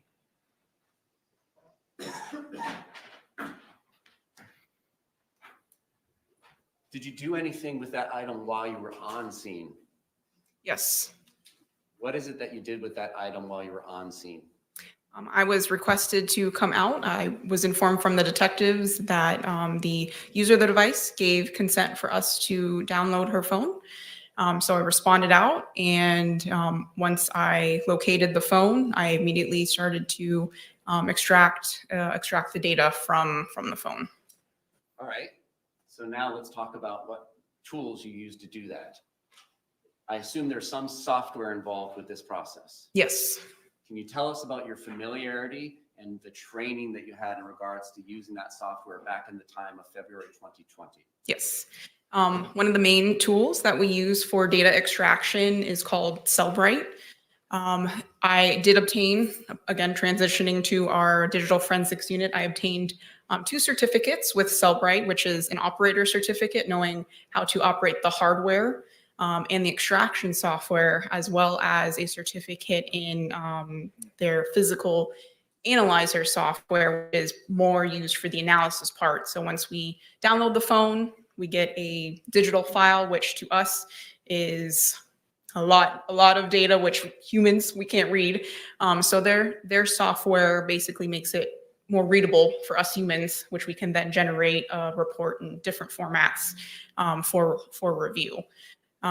So in this case, we used Cellbrite. They actually started to develop software for cell phone companies. So if you remember back in the day when you went to go upgrade your phone and you had to go into a brick and mortar store, they actually had the software to help transfer your old data from your old phone and transfer it to your new phone, like your contacts, your pictures, your videos, a lot of the data that you didn't want to lose when upgrading your phone. But they are now a predominantly digital forensics company, and they provide the software that we use to extract data off of digital devices. And is there any hardware involved to use this software? Yes. Tell us about that. Yes, in this case, and especially at that time, we had 2 options. There was a portable tablet. In this case, you can still use a computer, and they have sister software that mirrors the exact same software that's on the portable tablet. So in this case, I had my call-out laptop with the extraction software installed on it. And just like you would to connect your phone to, let's say, your computer to export photos or take photos off of your phone if you want to save them, we're doing essentially the exact same thing in the field where we're connecting it to our computer, and we're letting the software pull all that data or the contents off of that phone. When you were told that you had Miss Boone's password to her phone device, do you do anything to try and make sure that the data cannot be manipulated or destroyed from the outside world? Yes, it's standard protocol. Like once we receive a phone, hopefully somebody did it before it's handed to us. But again, if we're responding out to the scene or we're the only ones that are interacting with the phone, we for sure try to, if we are given a passcode, we try to confirm the passcode. And then the phone is immediately put into airplane mode, which will disconnect it from any outside network. And we also try to ensure, because not always, once you place your phone into airplane mode, it doesn't always turn off your Bluetooth and or Wi-Fi connections. So we may go in and make sure that those settings are also disabled before we extract the data. All right, take us through this extraction process. I understand that there are many different levels of information that you can get depending on a lot of things that you'll tell us about. Can you tell us the level of extraction you were able to do on site with this cellular phone device? Yes, for this specific phone, we were trying to minimally get the user data. Again, the stuff that you guys can see when you're looking through your phone, your calls, your messages, your pictures, your videos. And in this case, that's the level of support that the on-scene software that we're able to use is able to download from the phone, especially with having a password or passcode. All right, so I think we're all familiar with Windows. I think Mac has its own special iOS operating system as well. Can you tell us about the operating system that was on this particular cellular phone device? Yes, Apple has its own operating system, iOS if you have an iPhone, and of course, even if you have Android or Apple, you're constantly getting notifications saying it's time to update your phone to the newest software. So in this case, it's an iPhone, so it's running their shortened version of iOS. Can you also extract data that has been quote unquote deleted from the operating system? And can you just tell us all about that? Yes, it is sometimes a possibility. It's not always guaranteed, but we sometimes have more advanced tools that can potentially pull that data from the device, and then later, once we get that download, we can put it into that software, and normally will give us indications on whether or not data has been deleted. And so if a particular photograph or a Word document or some sort of file has been deleted from the operating system, may it still remain on the phone device or computer device? Yes. It may still be locatable with your software tools. That is the hope. Again, not always guaranteed, but again, that's why we're trained to go in there and look for that the data behind the scenes to see if we can recover those artifacts. Yes. Did you later do another extraction of this phone device back in the office? Yes. And tell us if it is different in any way, how your software or hardware was different in doing it at the office. Yes, in this case, we use, again, a more advanced tool, which is able to capture, the technical term is a full file system. So we're capturing that whole filing cabinet, you would say, of the data stored on the phone, with, again, the probability to not only collect possibly deleted data, but also your systems information, application data, like your social media, messaging apps, everything aside from your normal user data, like your calls and messages and pictures and videos. And what level of capture, and if you answered it in that, I'm sorry, what level of capture were you able to do? Again, in this case, I was able to do the full file system back at the office. On scene, the technical term is an advanced logical or logical extraction, again, which encompasses your generic user data on your phone. And the level of extraction you did at the office, does that encompass data that is outside of the operating system or in unallocated space? It can include that data, yes. Now, what kind of information can be generated by this computer software tool that you used to make it presentable for a human such as yourself or the members of the jury to review? Yeah, in the software, it will place the data in data categories. So it's organized. We can, if we just want to search between messages, we can go in the messages category. If we want to look at logs, like maybe data that your phone's recording, like locations, app activity, that's also presented in its own data category. And it also has the ability to put all that data in chronological order in what they refer to as a timeline. So we can also see all that ongoing data in the timeline section. And if we need to, we can either narrow down to a small scope of time, or if it's requested, we can give all the data all in that timeline to whoever wants to review it. And for instance, if there's an entry on the timeline that says, April 1st, 2016, photograph ABC was taken. Are there separate folders that are generated by this software tool that has all the images, such as that still photograph, generated? Yes, when we export it or generate like in a PDF version of that report, all that data is categorized in a PDF, but it also exports a copy of that same data, such as images and videos, in separate subfolders. So if I just wanted to go look at the pictures from the phone directly, I could just go into that subfolder and just look at all thousands of images that might be exported from the phone. And is there identifying information such as an IMEI that is generated by the software tool? And can you tell us what these things are? Yes, the IMEI is one identifier that your cell phone has to help authenticate it to your cell phone network. It also is like a serial number unique to your phone.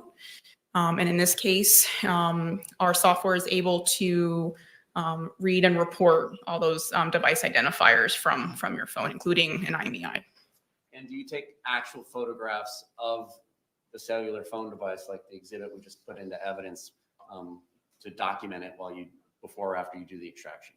Yes, just like in crime scene, a cell phone digital evidence is essentially another form of evidence. So we always try to document the current state, condition, whether it's locked, unlocked, and if we, again, in this case, we were provided a passcode. So I normally like to photographically document the phone's identifiers or accounts that may be logged into the phone.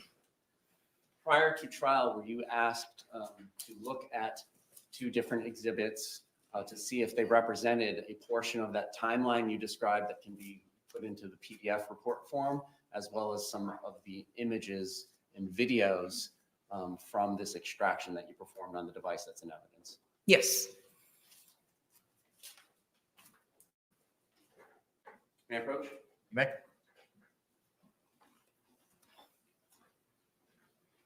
What I'm showing you first is O for identification.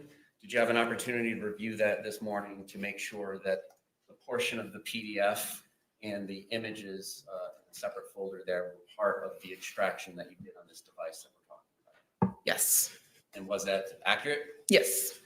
P for identification, is that another carve out of the PDF timeline as well as videos and photographs from that device? Yes. All right, this time the state will move O for identification into evidence and reserve on P.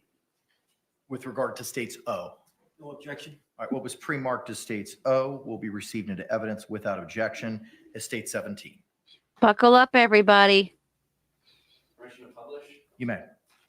Here we go. Whoop, whoop. It's party time.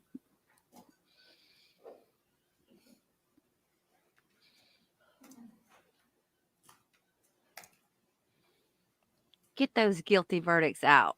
Let's do this.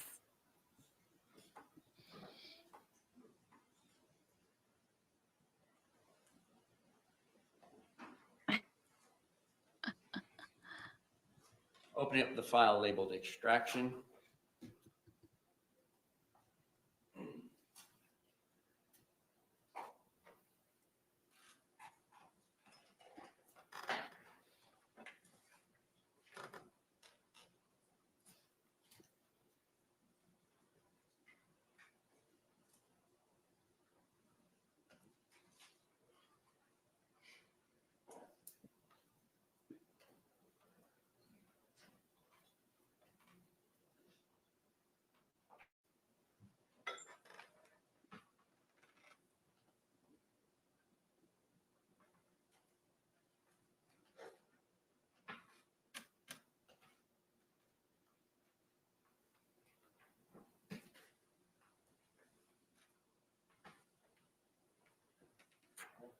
Guess we don't get that long here. All right, so sorry about your neck. Looking at entry 31079, can we just go column through column and explain what we're looking at? Yes, the first column normally is just an assigned number, just like a line item number for the report. Because again, this is an excerpt. There could be thousands and thousands of line items when you're looking at the entire timeline. So the far left-hand column is just a line item number, followed by again, the data category for whatever data you're looking at. In this case, there's a couple listed as application usage and then location data. Let's talk about the column that has dates and times, and can you explain to us what UTC -5 means? Yes. Another column, again, we're looking this at a timeline, so we want to know dates and times. So we'll include the date and time of the data that was recorded onto the phone. And this report was adjusted for our local Eastern Standard Time here in Orlando, Florida, so UTC -5. And going up to the top line there, 31075, that indicates that there is a start time for the application com.apple.camera, and then going back to our original one, 31079, that's the end time. Can you tell us what that means? Yes, so Apple is very good about recording activity on the directly from your device. When you open up a certain application, such as the camera, Apple is making note that you, in this case, it's indicating a start time. So you opened up your camera at 10:21:36 p.m. And then you stopped using it, maybe closed it out or stopped recording at 10:21:38 p.m. And in this portion of the PDF timeline, there does not appear to have been any videos or photographs captured while the camera was open. Is that accurate? Based on that excerpt, I don't see a recorded media file. All right. In the surrounding entries, can we just talk about what I would unfairly probably call spam of locations? What is going on there? Again, if there's usage, application usage, or you're just in a really good location, or your device is just set to record locations wherever you are, your phone is also recording that data as well. And in some cases, like again, your phone, if you have it set for your camera to record your location when you take a picture, again, like when you reopen that picture, it'll show you, hey, you were located at 2500 West Colonial Drive. That's that data that's being recorded in the background while you're using that application that it might have that permission to record that data.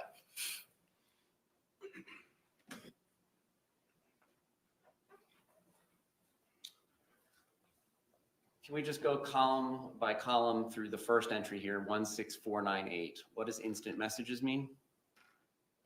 That's referencing text messages. Second column, outgoing. Does that indicate there's an outgoing communication? Yes, it'll reflect outgoing or incoming depending on the recipient or sender. The next column, there's a 1. What does that mean? That just might be like one entry, one message. I don't see the header for the columns. That one I'm not unsure of. All right, and the date and time we've already explained. Let's talk about the from, owner, and then the participants. What does this all mean? So the from section, again, if we're looking at the first row of data, it's indicative that it's a text message because the sender, it's listing the phone number being used to send that message. And then for iPhone devices specifically, if you're communicating with another Apple device, it may also list the phone number as well as your backup, which is your Apple ID. So if it can't transmit that message through your phone number, it might default to your iCloud account.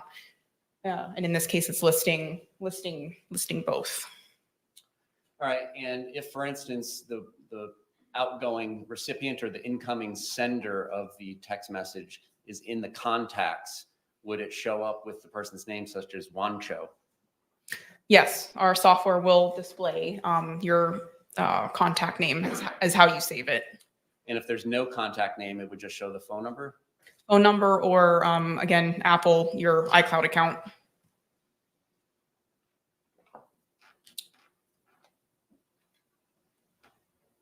Videos, 16499, capture time, what does that indicate?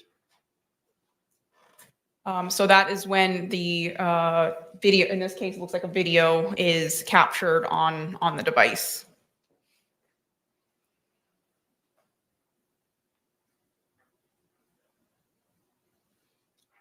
Let's specifically talk about entry 16520.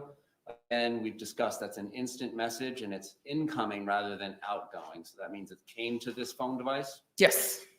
And over to the right of the date and time, which would have been 6:07 p.m. 30 seconds on Christmas 2019, it indicates that it's from a contact named Mo. Is that accurate? Yes. Then the contents speak for itself. Going down to 16522, an outgoing instant message at 11:31 p.m. 57 seconds on Christmas 2019. What is the content of that communication? The content of the message is hide and seek, I shall.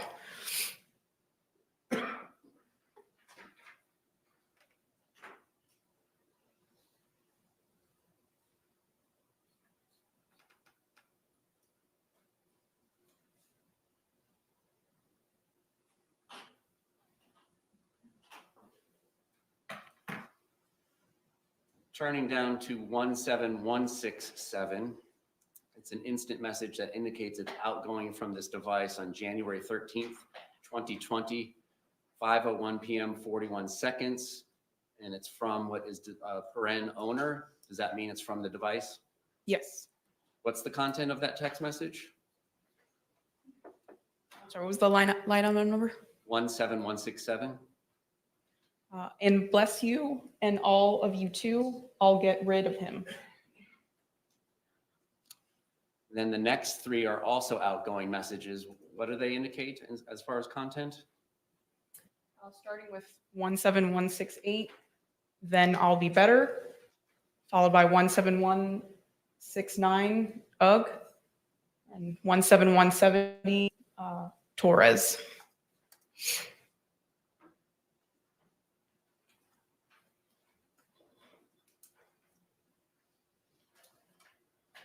Turning now to entry 31103, which is on page 49 of the 59-page PDF. Again, it looks like what we talked about before, the com.camera application gets opened up to be used at 11:12 p.m. 40 seconds. Is that what this data reflects? Yes. And then at entry 31107, a video that ends up being captured as IMG_1062.mov begins at 11:12 p.m. 45 seconds on February 23rd, 2020. Is that accurate? Yes.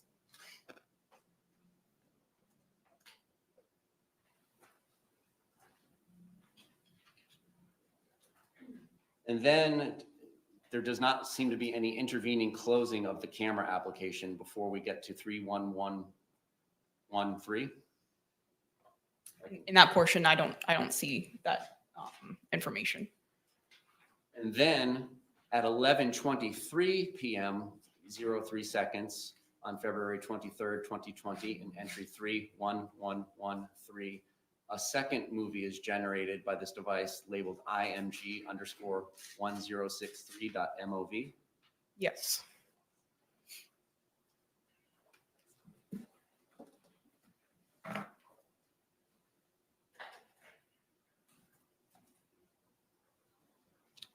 I'm going to continue publishing from this exhibit. Grab your Pop-Tarts, everybody. It's go time.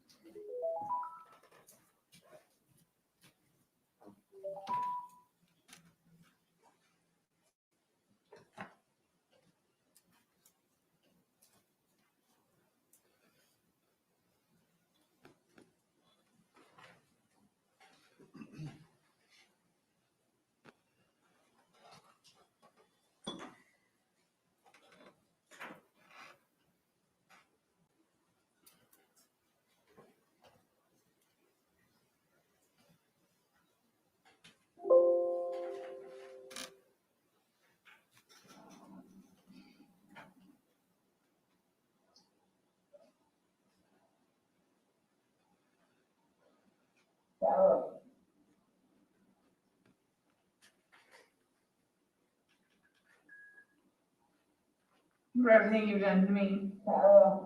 For everything you've done to me. Fuck you. Fuck you. Stupid. That's my name. Don't wear it on. I can't fucking breathe, babe. Seriously. Yeah, that's when you do when you shake me. Sarah. Sarah.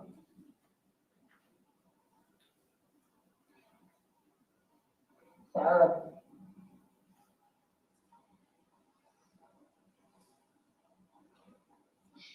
Sarah, I can't breathe, babe.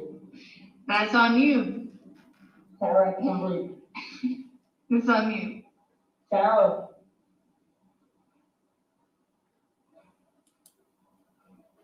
Real ransom.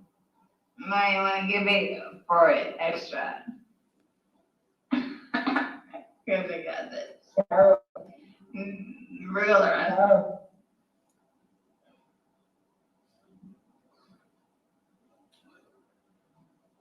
can't breathe, babe. Oh, that's what I feel like when you ching on me. Sarah. Fuck you. I can't breathe, Sarah. Yeah. You should probably shut the fuck up.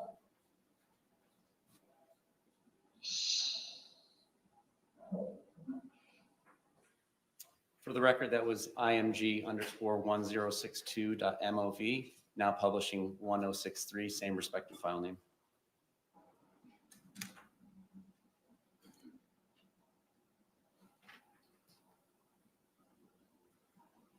Sarah.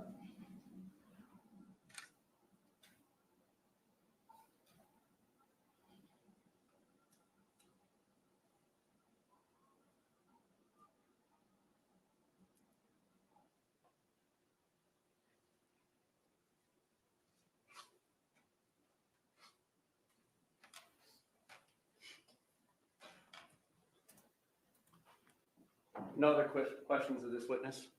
Any cross-examination?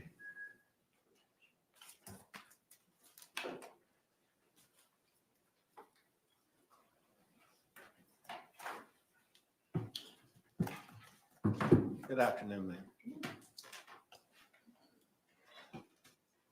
I believe you stated on direct that you were called to the scene and you were asked to do your analysis out there. Is that correct? At least a download. What type of phone was this? An Apple iPhone XS. And how were you able to get into the phone, for lack of a better word? I was provided with the phone's passcode. With an Apple phone, without being given that passcode, are you able to get in an Apple phone? Maybe not necessarily unlock the phone, even though that is an option through some of our advanced tools that is supported. But it can have the ability to download the phone even in a lock state and pull 80–85% of that data. Is it a much easier process when you have the code? It's quicker, yes. And how were you provided that code? I believe either through Detective Koepsell or Connolly at the time, or I may have asked Miss Boone just to reconfirm the passcode. And did she give you the passcode? Yeah, somebody did, yes. Now, on the first exhibit that went up, or when you're talking about the communications or the identifying factors of the phone, one of the things that were identified is dates and times. Is that correct? Yes. Right. Also, you said it would tell you if the source was incoming or outgoing. Is that correct? Yes. All right. And then you said it would identify, it could identify either by phone number or name. Is that correct? Yes. All right. On the examples that you gave us, who was the identifying name as to the outgoing on this phone? Sorry, can you repeat the question? Who was the identifying name for the outgoing texts or calls on this phone? I think in some of the line items that were shown above, it was just listed as a phone number. Was there ever a name listed?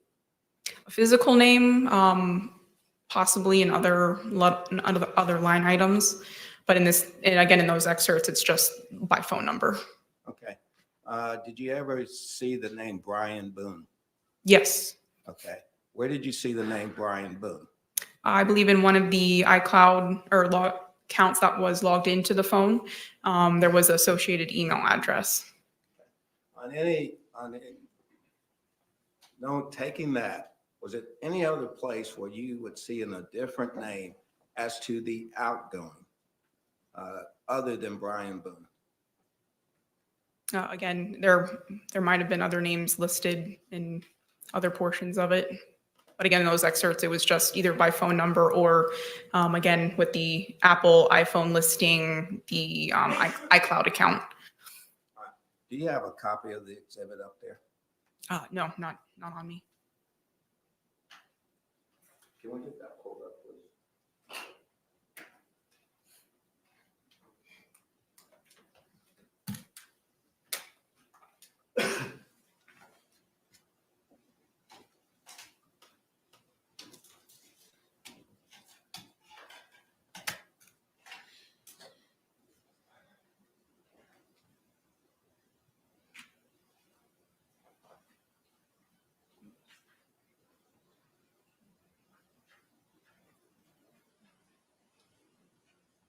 I think they're going to attack how Are you able to see this that? was taken. Her phone was taken And from no, her. this monitor is not working.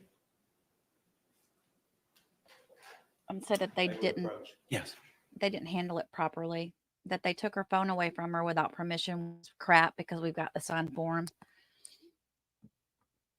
She gave them verbal permission to use it.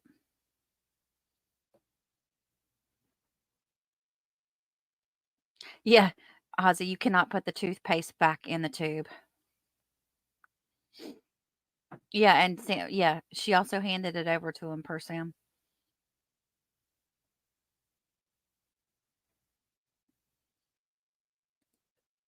So did you guys see my notes from Twitter?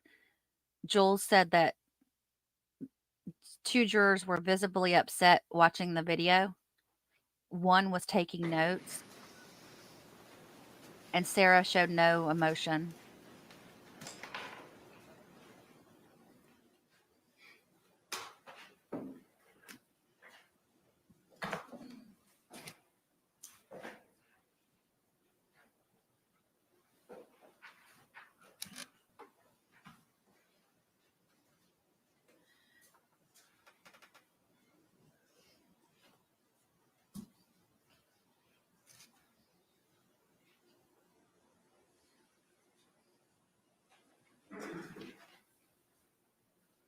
Yeah, we have a copy of the sheet that she signed the waiver for them to look at the phone, and she handed it to him.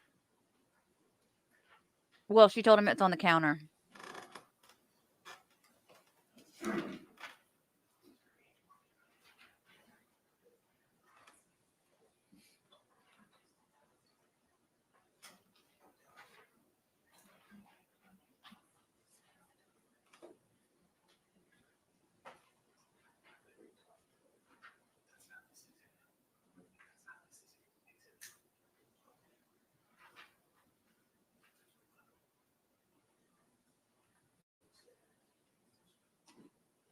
May we approach? Yes.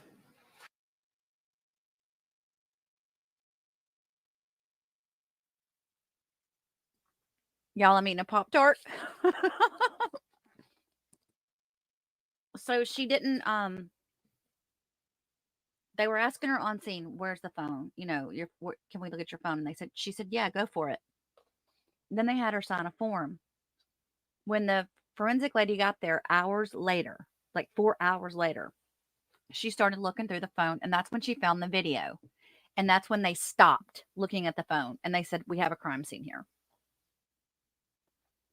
Then they waited until they got a formal arrest or a formal warrant to look at the phone signed from the judge.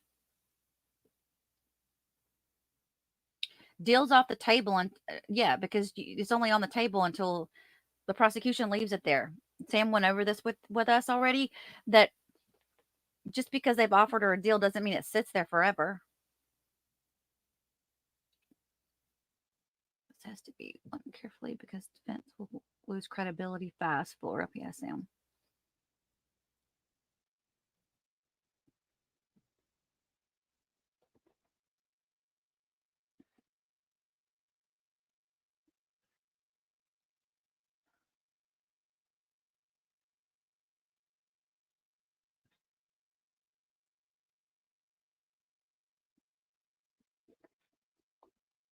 So I don't know where they're going with this. She's going to blow up at Owens today after the jury leaves the room. Which one bet?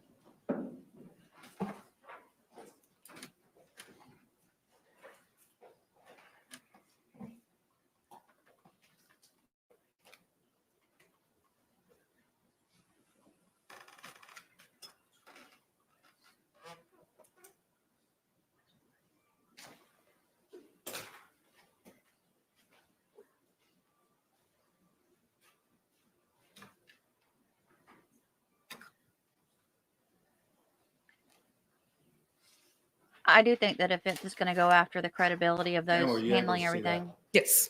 There's a entry on 12/25/2019. Is that correct?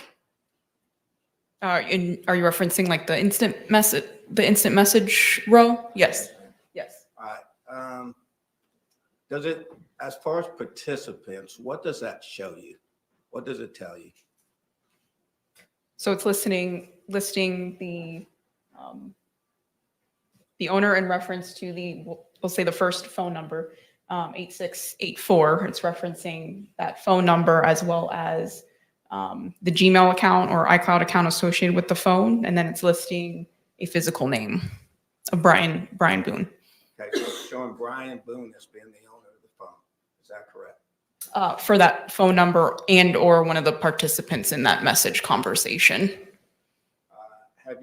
Did you recall seeing any other name associated with that phone number other than Brian Boone? I'm not sure I'm understanding the question. All right, when you did the analyst of this, and you would look for the participants and get that information, match it up with the phone number. Then in certain cases, they will show you the owner name because you said Apple is very detailed in some of their applications. So did you ever see another name associated with this account other than Brian Boone? There was another iCloud account logged in on the physical phone. Okay. There was no name attached. There was no name attached. Bless you. Now, when you're identifying these sources as being either outgoing or incoming sources, and is that basically telling you what device is being used? No, it does. It's not indicative of a specific device other than we know outgoing. Obviously the source is the phone that we extracted that data from. In incoming messages, it does not let us know if the message was made through a Samsung Galaxy or another iPhone. Okay. What identifying information do you get at that time? In regards to receiving a message? Yes. In this case, or what's displayed there, it's going to give us the content of the message. It's going to give us the date and time that the message was sent or received. And again, like in your phone, it does depict either through a small notification arrows indicating ingoing or outgoing. So it's just displaying that version in text up there. Okay. And then from there, it's basically telling you the number that it came from. Is that correct? Yes, like in reference to that top row, it's saying that message came from that phone number. Again, the top line item, last 4 digits is 8684. And then it's also listing the message participants. It's not telling you the person who sent the message, is it? Correct. Just that it's originating from a phone number. So if 2 people or more people had access to a phone, you wouldn't, from this information, you wouldn't be able to tell who actually sent the message on any given time. Is that correct? No, I'm not a fly on the wall and I can't see who's physically typing out messages. Thank you, ma'am. No further questions. Any redirect examination? Other than just your subjective interpretation given the context of conversations. Yes. And if photographs or videos are taken during these conversations, that could be indicative of who is behind the phone device as well. Based on sound and visuals, that it does help. Thank you. Can this witness be released? As far as the state is concerned, yes, sir. So they're trying to say it's All right, ma'am, you're Brian released. Thank you very Boone's much. phone? Are they trying to say Brian State owned any the other phone? witnesses or evidence to call at this time? Not for the morning presentation. Okay, all right. Members of our jury, it is 12:21. At this point in time, we're going to go ahead and take our lunch break. I'm going to ask you to report back here at 2 o'clock at 12A at the Orange County Courthouse. I'm going to give you a similar instruction as same instruction I read to you last week. Jurors, you must not conduct any investigation on your own. This includes reading newspapers, watching television, or using a computer, cell phone, the internet, any electronic device, or any other means at all to get information related to this case or the people and places involved in this case. This applies whether you are in the courthouse, at home, or anywhere else. You must not visit places mentioned in the trial or use the internet to look at maps or pictures to see any place discussed during the trial. Jurors do not watch local news or read local newspapers. Jurors must not have discussions of any sort with friends, family members, or even your fellow jurors about the case or the people and places involved. So do not let anyone make comments to you or ask questions about the trial. I want to stress again that just as you must not talk about this case face-to-face, you must not talk about this case by using an electronic device. You must not use phones, computers, or other electronic devices to communicate. Do not send or accept any messages related to this case or your jury service. Do not discuss this case or ask for advice by any means at all, including posting information on an internet website, chat room, or blog. With that, members of the jury, we'll be in recess. We'll see you back here at 2 o'clock this afternoon. I thank you for your time.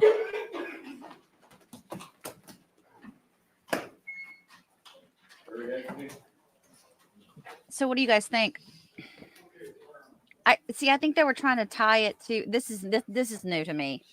So now they're trying to say that since probably Brian paid for the phone, he's probably on the phone's title or whatever, like the account's under his name. They're going to try to say, well, he didn't give authorization, which is a load of crap.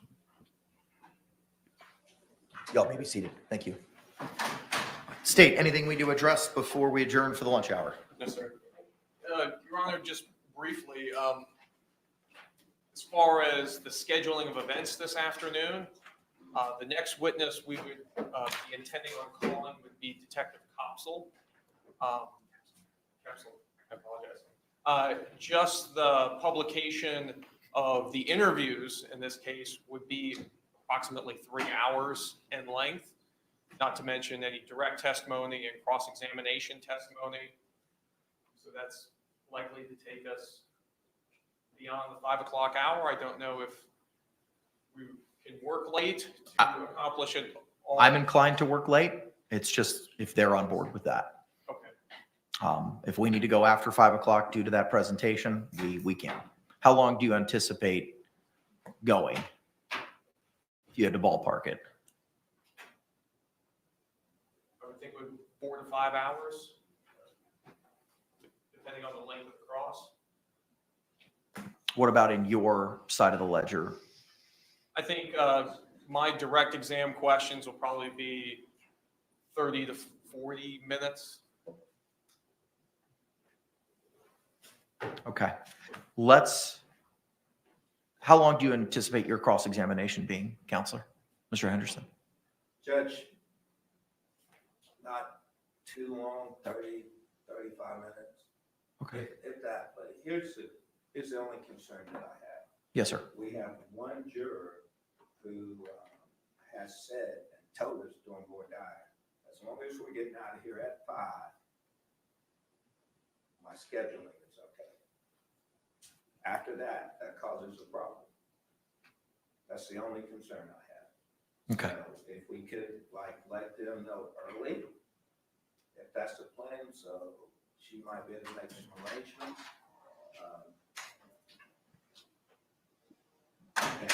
Probably need to do that. Judge, and the other component, we've got some people flying in and we've got experts that we're trying to coordinate. So the sooner we know the logistics of when they're going to rest the case, we talked late last week that we felt like they were going to end their case at the end of business today. Sounds like What? they pushed it more. I think step one is conferring with our jury if they're amenable to working past 5. I do recall the one juror with child care concerns. If we go slightly over, and we'll have to address that when we get closer to it, and maybe a situation where cross-examination may have to be left for tomorrow, but that's something that we'll need to discuss when we get closer to it. Yes. Anything else, State? Anything else, defense? All right, we'll see you all at 2 o'clock. Wait, yes, sir.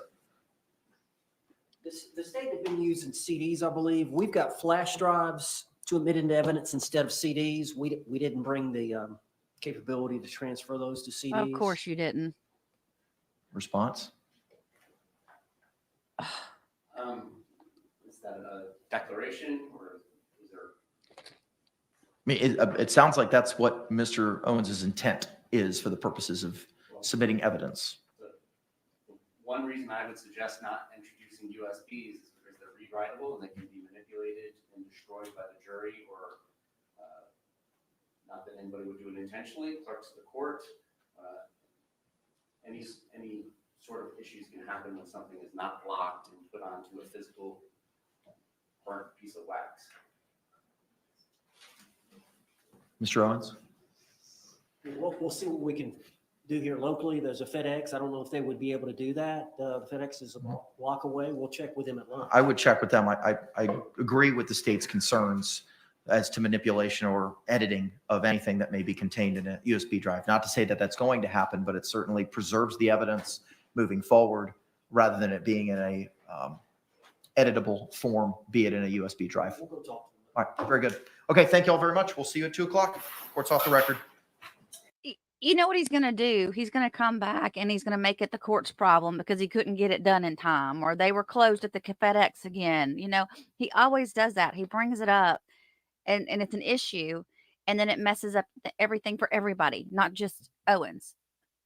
Oh my God. The case is in the hands of FedEx.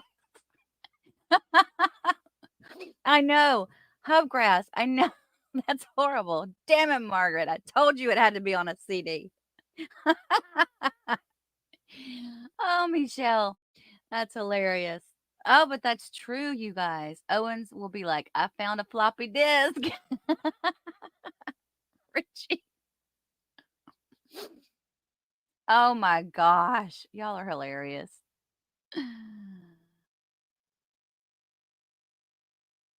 It's unstable. I don't know how to work these, Judge, and I don't know how to get it transferred, Judge. Give it to one of your consultants and let them handle it. Margaret deserves a gift basket. Yes, she does. She deserves a bonus and a raise, and a Christmas bonus and a regular bonus. She's smiling and laughing. She can do all she wants to. She is such a... You guys, she can do all that she wants to, because I think what she's mad about is that she's being made to look like a fool in front of everybody. And now she's like, what a douche. Dragging this out so much as possible. Yeah. It's gonna be the court's problem. It's not gonna be just an Owens problem. All right. I think we have PI Sam's ready to come up and answer some of your legal questions. You guys want to ask her anything? Hello, Miss Sam. Hello, Carrie. Hi, Chad. How are you this morning? Frustrated. How are you? Frustrated? Why are you frustrated? I'm frustrated because of the work I'm doing on another case right now. I want to hurt somebody. Oh, I'm sorry. It's okay. Part of the job. So they were doing the Celebrate stuff today. That was right up your alley. What they were showing on the screen is exactly what I look at. Part of what I look at. Yeah. I wish they'd have done more on text message and stuff with Sarah, but I guess they couldn't find anything else. On what with Sarah? You broke up. I wish they would have done more on the text messages with Sarah. But is it relevant to what she's charged with? That's the question you have to keep coming back to. Like, we know all this stuff about Sarah, right? But is it allowed to be introduced based on the rules of evidence? Right. That would be my question. Oh, let me turn their thing on quiet so we don't get zapped for copyright music. Yes, Celeste, I'm aware. Heather Celestial, we choose not to go there. Because there's more than just that out there. There's some questions for Sam. I guess I'm gonna let Laura put up the questions for you, Sam. All right. I can answer the first one though. Why do they keep saying it's happening on the 23rd and not the 24th? The 23rd was the night of.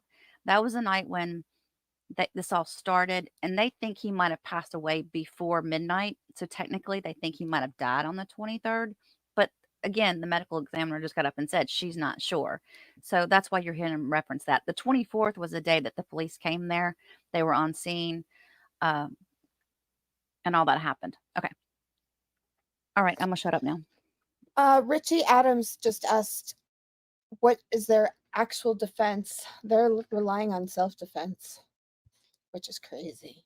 But they need to show that George made an overt act which put Sarah in enough fear that she acted out of self-defense and that her mind state came from her being a battered spouse. Spouse too.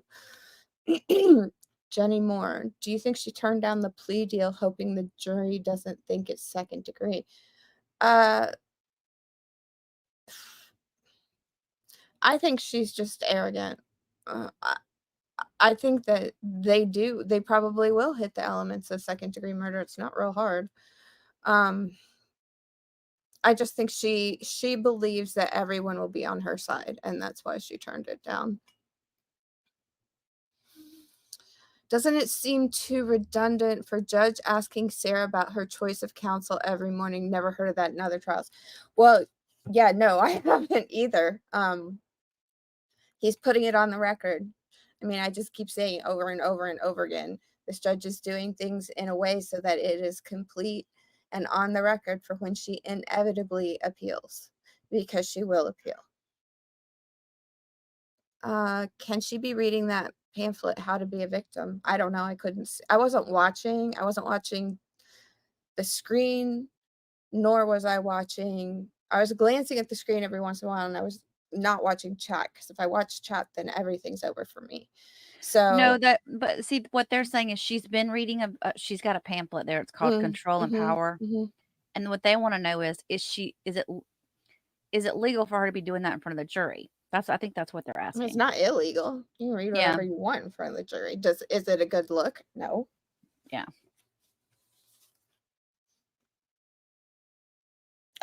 Celestial Heather, yeah, we are aware of that. Carrie just addressed it. We have been aware for a long time, and Carrie made the decision that we're just not going there.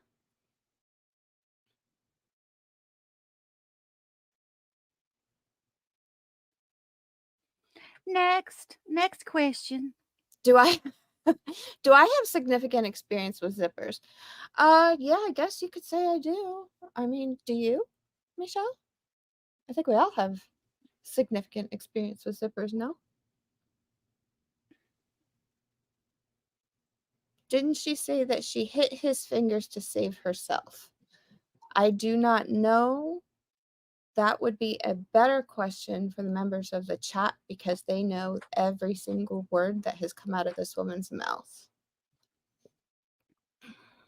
Is he arguing that this is George's fault, or that she did this on purpose to save herself? What a creep. Well, yeah, I mean, that's part of she has to argue that this was to save herself. It's part of the state of mind of this battered spouse syndrome situation that has to happen here. That this is the defense that they're going with. So, yeah, basically they have to do that. They're not anywhere near that, but yes. Short answer is yes. Jeannie, why didn't they bring up the fact that she called Brian 2 times prior to the 911 call, since Brian stated it to prove his statement correct? I don't know. I have a couple of questions as to why the prosecution isn't doing a couple of things. But yeah, I guess while the cell person was on the stand, showing the call record would not be the worst idea. So I don't know why they didn't do that. I don't know why they're doing some of the stuff they're doing. Sam, since phone was supposedly in Brian's name, see, that's what I think they're getting at. I think you're exactly right. And I saw somebody else put it in the chat too. Did the cops investigators need Brian's okay first? I think that's going to be an issue that they're going to try to bring up on appeal, is that, well, they didn't have the right to search the phone because Sarah gave them the phone and it was actually Brian's phone. So all of you in chat who thought that, clap, clap, clap for you. Because I don't know that they'll get anywhere with that at trial. Hi, Ellie. I don't know that they'll get anywhere with that at trial, but yeah, I definitely think that was brought up for a purpose. Okay, Angela says, so she can't come back and say, I didn't like how my counsel helped me. Oh, why the judge is putting that on the record every time? Yeah, exactly. Because one of the appellate, one thing you can appeal on is ineffective assistance of counsel, otherwise known as 3850. So he is trying to protect not only himself, but everybody else involved, in my opinion.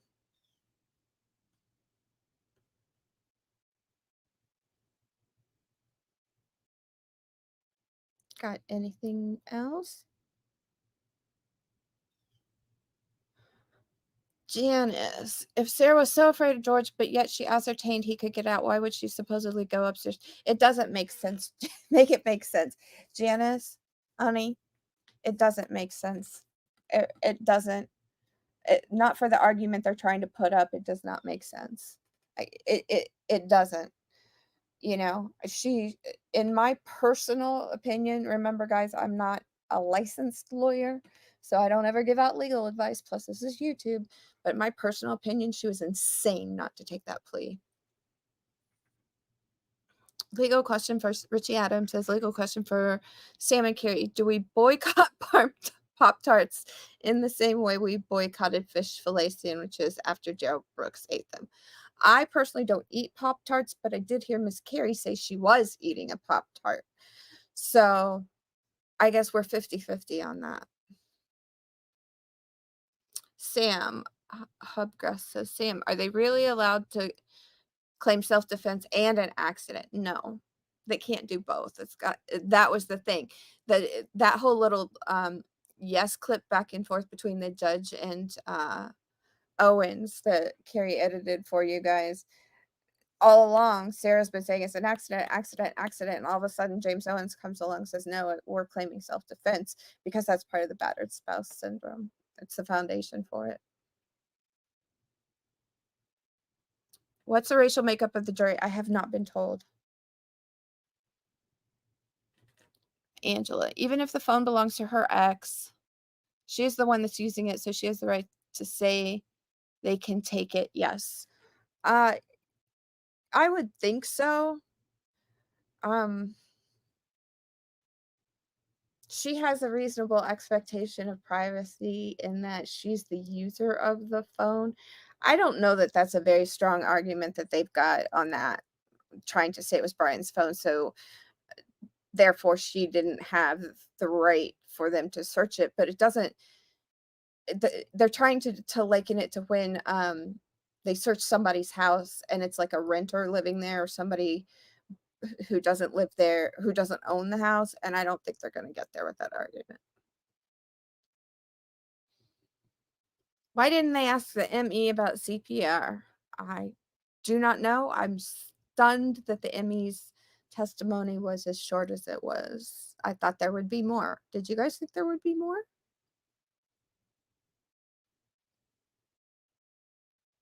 Alexis W says, yep. Okay. Who was after the medical examiner? I had to take my dad to the foot doctor. Ladies? They brought up the lady from the Junella, Uandan from the Digital Forensics Analysis Unit of the Orange County Sheriff's Office. Buzzman Jr. says, Sam, can you give a letter grade to the prosecution? I'm disappointed in the prosecution, to be honest. I sort of thought,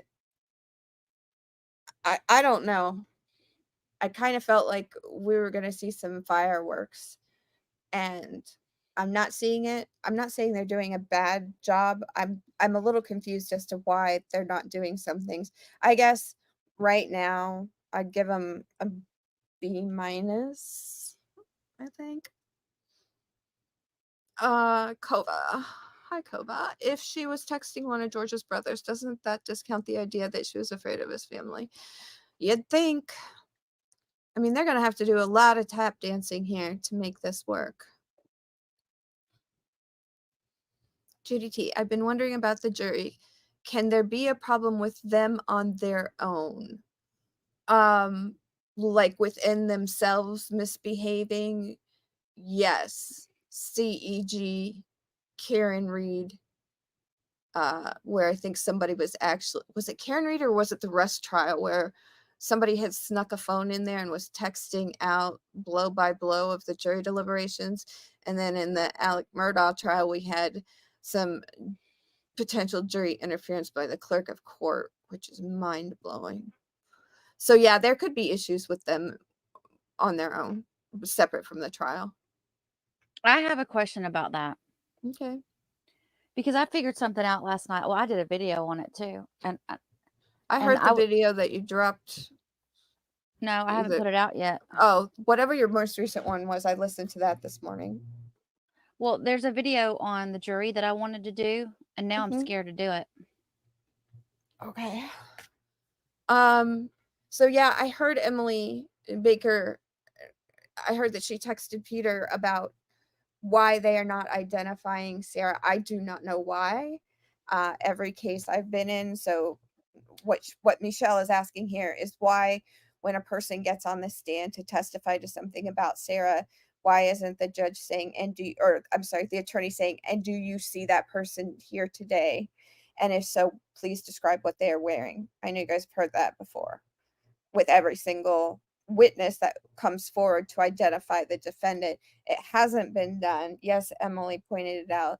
She thought it might be a Florida thing, so she texted lawyer, he came back and said it's absolutely not a Florida thing and it should be done, and it's not. So I know as much as you do about that. Patrick says, just the same as if you are driving a car that is in someone else's name, you can give police consent to search it. Yeah. Yeah. Sam, can you give a letter? Oh, I just did. I'm giving them a B- at the moment. Just reminding everybody that this is our quote of the day for our drawing for the earbuds. Made possible by Miss Laura,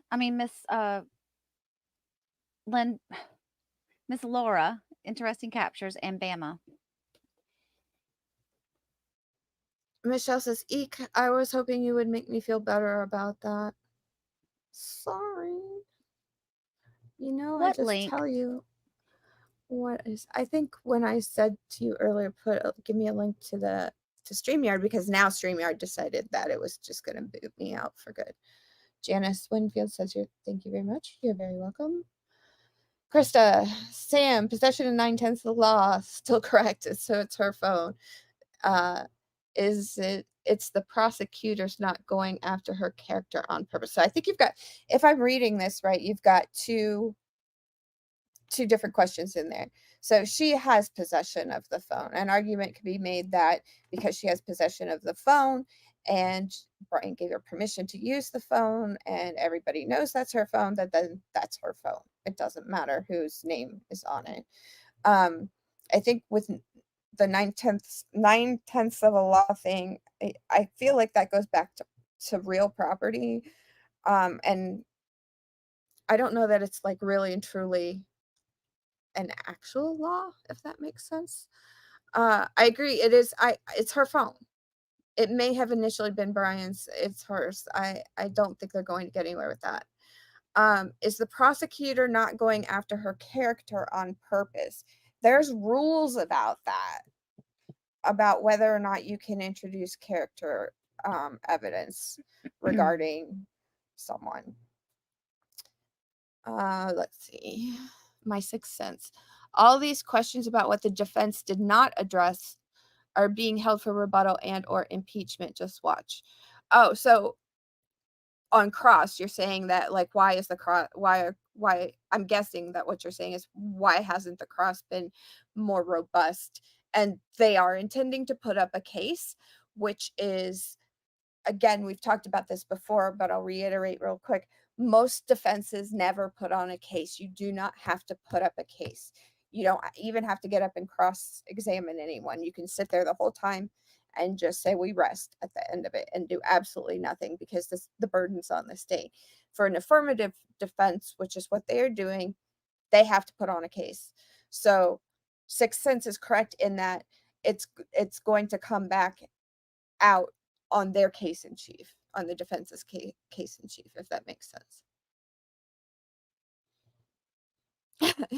I am at my desk, Angela, sitting in front of a big screen computer trying to figure out who fired shots at who in a very grainy surveillance video where a lot of people seem to be wearing the exact same thing. So I'm here with you, but I'm not reading chat because you guys know I love you too much, and then that will take my entire day, and I can't keep doing that because I have to earn money to pay for the internet. I'm here in spirit.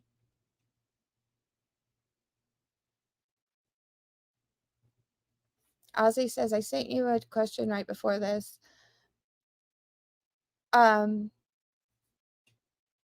Okay, and Laura saying, okay, Ozzy, can you resend your question, please? Because Miss Laura is putting the questions up for me today, and she's saying she can't figure out what that was about. While you're doing that, I want to play this video really quick that tells us a little bit about the charity that we have the fundraiser set up for on our video today. Okay. Irish, I believe you are correct. That will be Chelsey, and it will be lengthy. This on stream on Friday, and I think I have found the perfect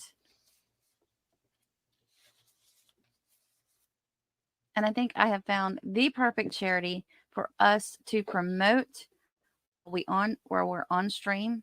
I'm going to X out of the chat real quick because you have to scroll down to see it because it's usually right below the chat.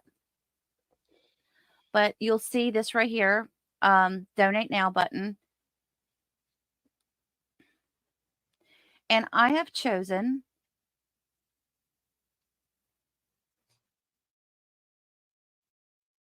I think I put up the wrong video. I put up the wrong video. That's not the edited version. Oops, hang on.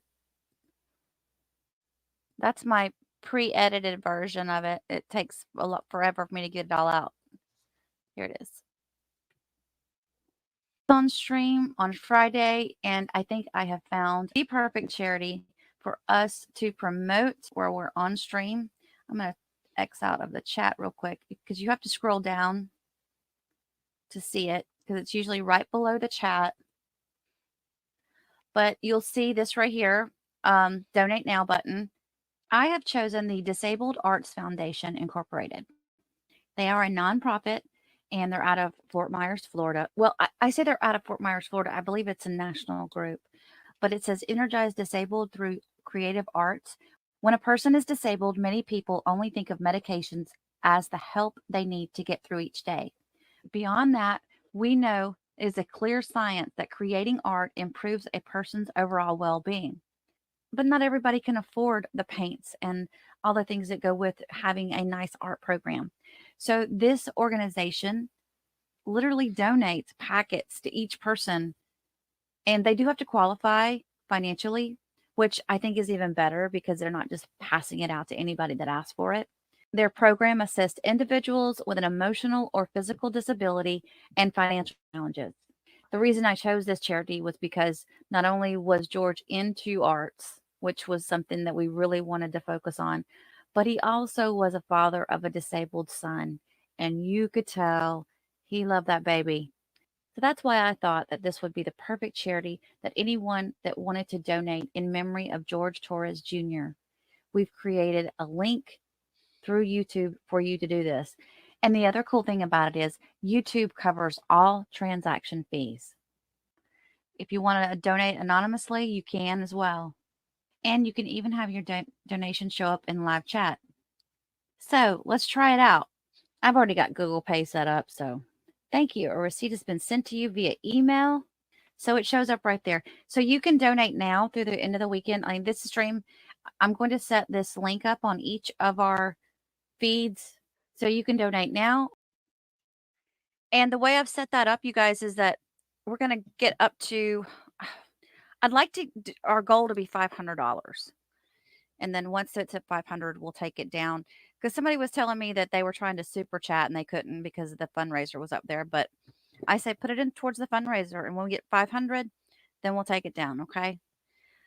And with that, I'll let Sam take it back over. Are there any more questions? Laura was handling that. Do I need to go into the starred comments and see? Can somebody tell me?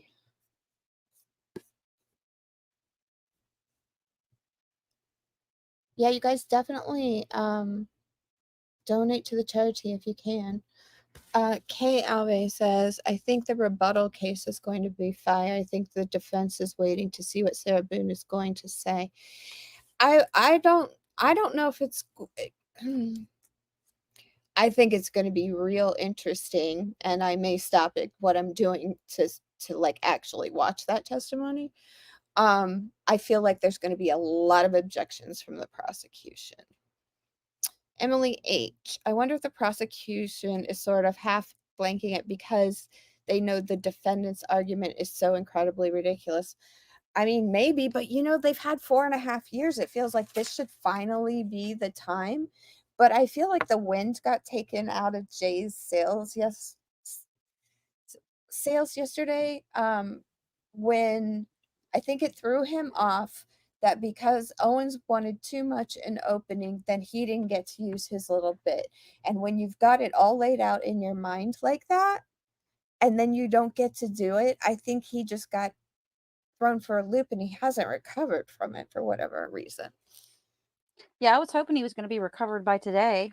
Yeah, I'm a little shocked. I don't know what's going on there, and you guys obviously have seen way more of him than I have, but just in the last few months that I have been paying attention, I would have expected him to be more fiery, more spicy, more something. He's just kind of a dud right now. What blew my mind was when Cacciatore did not come back and ask questions when they were talking about the medical examiner, when they crossed her. Were you listening in at that? I've been listening the whole time. Like I have, I was out for about 10 minutes on the phone. And that I wrote the time down, but I've covered my desk in so much crap. I don't even know when that was. I don't remember who was testifying, but I was out for like 10 minutes.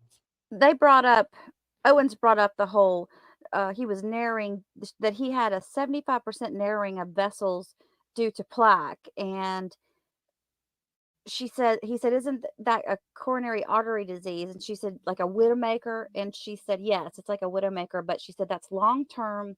People live with it every day. And it's most likely not the cause of death. And it just, I was so angry that Cacciatore didn't come back up and say something that would flat out kill that whole, suggestion. I was just like, really? You're just going to let that question sit there? Yeah, I did hear that part. Yes, I did.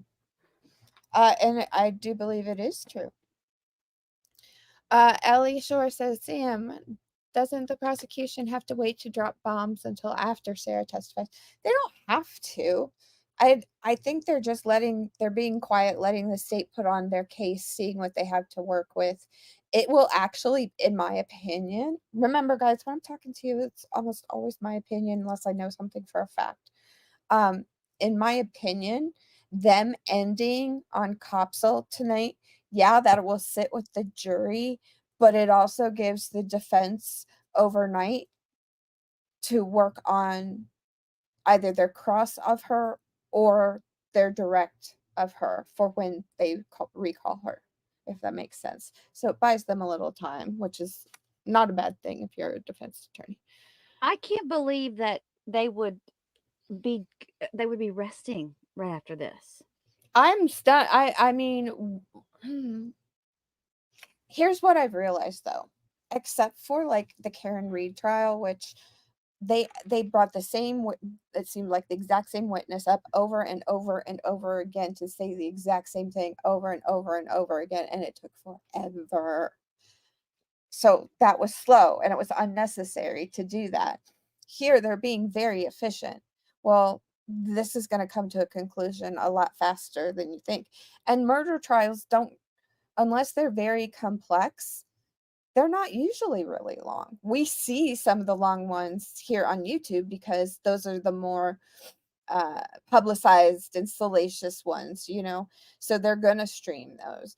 But a lot of murder trials are conducted within the scope of a week. Yeah. Well, I'm going to take that one down because you've already answered that one. Angela's got another one there. I don't know where you guys are in the list, though. Like the apartment could be in Brian's name, so she gave consent she can give consent because she lives there, even if it is in his name. Yeah, there's a Florida law. Yeah, if she's the one that lives there, then she has that right to privacy, and the consent is hers to give. Florida has that squatters law too, where if you lived there for so much, if you've been there consecutive days on time or whatever, it's technically, I mean, like literally renters get more authority sometimes than owners do when it comes to renters have way more protection than do the owners. That's correct. Sam, speaking of Karen Reed, Hubs and I are convinced something in the milk ain't clean with mess.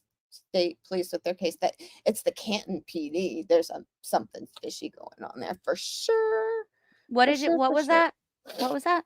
She's talking about, I was just mentioning the Karen Reed case, and that had to do with the Canton PD in Massachusetts. And now another case came out, and there's a federal investigation into the Canton PD, if I'm not mistaken. If I'm phrasing it wrong, chat will correct me. There is something really wrong up there, and even the disciplines are not going through as strongly as I think they should. But I watched the trial, but I haven't been paying a lot of attention to the details since then. But I agree. El Gordo says, do you think Sarah will finally cry if she gets found guilty? Maybe, out of pity for herself. She may cry at sentencing when she finds out how long she's going to have to spend in Florida State Prison. Okay, Ozzy says this question was too long to retype. Making a drink, don't worry about it. Okay, sorry. Did you all hear Michelle's mixed media madness? I'm just going to call you 4M. Did y'all hear Sarah got in trouble? She's not allowed to turn around and talk to the women on her team. No, I didn't hear about that. No, I didn't either. I did not either. Kiri, if Michelle buys a coffee, will you contribute it to the fundraiser since Aussies can't contribute directly? Oh, yeah, I can do that.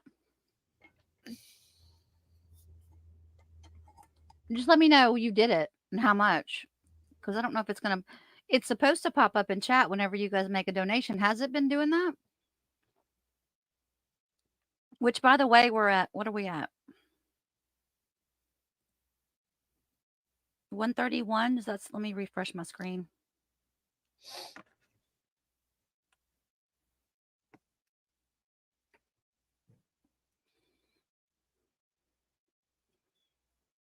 Oh, we're at 176 now. Okay, cool. CK wants you to know that their other card got hacked and they had to update their membership, but it's all good now. Okay. Wait, can you pull up this Dreadhead David 420 from 1:01 p.m. because he seems to have been asking his question. Hey, Dread. Dreadhead 420 says, last time I'm trying to get this question in. Can the jury charge her with manslaughter? No. Or is it just red rum or innocent and that's it? So the only way you can be found guilty of a lesser included offense is if they put that on the jury instructions. So I am not currently aware of whether they have agreed to put manslaughter on there, but the jury can't charge anybody with anything. The jury can find someone guilty of something, but they can only do that as to what's on the form. So if the state agreed to include the lesser included of manslaughter, which is down from second-degree murder, that goes out on the jury form. The jury can find her not guilty of second-degree murder, but guilty of manslaughter. If it's there, and I don't know that it will be or that it is, and I haven't reviewed her indictment in a very long time. So hopefully that answers the question. Okay, Michelle says, this was Ozzy's question. I was attacked but did not defend myself. The attacker pushed me over while falling. I tripped him by accident. He fell and hit his head. Accidental or self-defense. Do you write questions for the bar exam? Because that right there is a bar exam question. 100% would show up under torts though. Amy, Brian was released, but he's up for recall, so they'll bring him back up again. Shanna the banana with glasses on her. Is that your dog or your cat? Dog, I guess. Sam, would there be any legal reason why the phone's activity the night of after why there is okay, the way you phrased your question, I'm not clear. Sam, would there be any legal reason why the phone's activity the night of after the videos? So if you're asking, should there have been any activity after the videos because Sarah went and passed out? We know she called Brian.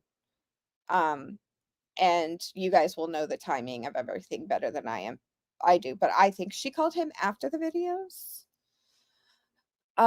Judy T. Sam, Owen has a book titled BSS on top of his pile. Shouldn't the judge make him move that? Seems odd the jury can see that. I think the jury sees everything too. No, the judge doesn't have to make them move that. Did you watch Dick Harpootlian shuffle and move things around like crazy in the trying to distract the jury in Murdaugh's trial? I don't think unless it was something truly salacious or, inflammatory, they wouldn't be asked to cover it up. Right now, if Jay asked for that, it'd be kind of petty, but do you think Sarah will be able to keep up her stupid smug face if she gets found guilty? El Gordo 2497. I don't know. I guess we're going to find out. Linda says, why don't you do a fundraiser for George's family, being these produces an income for you? I don't understand the way that works, and that's a question for Carrie.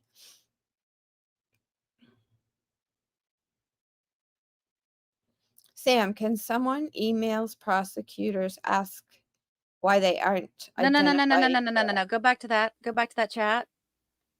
Please, I'm sorry to interrupt you, Sam, but I just heard something I didn't like. Why don't I do a fundraiser for his family? Because these benefit me. Is that what they said? It said because these produce income for you.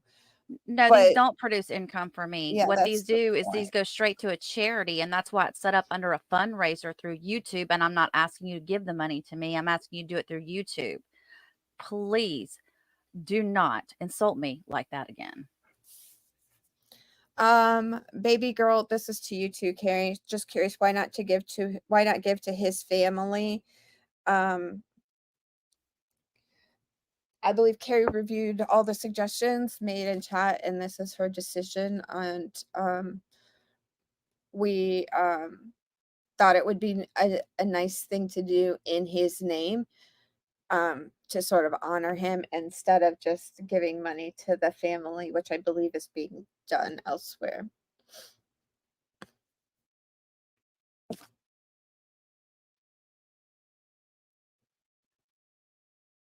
The money that you donate in this fundraiser on YouTube here, you guys, it goes straight to the fundraiser. The corporation it's all transactions through YouTube. I don't see any of the funds. They don't go through me at all. So you're incorrect, Linda. Sam, speaking of, hi, Emily H. Speaking of Karen Reed, Hubs and I are convinced there's something in the milk ain't clean with Mass State Police with their case. I just talked about that a minute ago because I saw that pop up in the chat. I agree there is something going on there, and I'm just dying to know what comes of that federal investigation. There's something very, very wrong in that situation. From what I watched of the trial, in my personal opinion, from what I saw, and I didn't see all of it, and I didn't read every deposition, I haven't watched every hearing, I don't believe that her taillight killed him. That's just ridiculous. Anything else? What does it matter who is the phone's owner? It doesn't change the content. Oh, that's correct. It doesn't change the content. That's exactly right.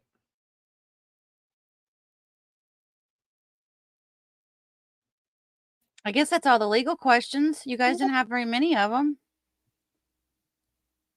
I answered this one. How many, Jeannie Reisinger says, how many people think Sarah is going to put on big fake tears when she's on the stand? I think what's going to end up happening, and chat can answer you, but I think it's going to end up being a Amber Heard, Alec Murdaugh type situation where they turn it on and they forget to keep it on, so they turn it right off and nobody believes them.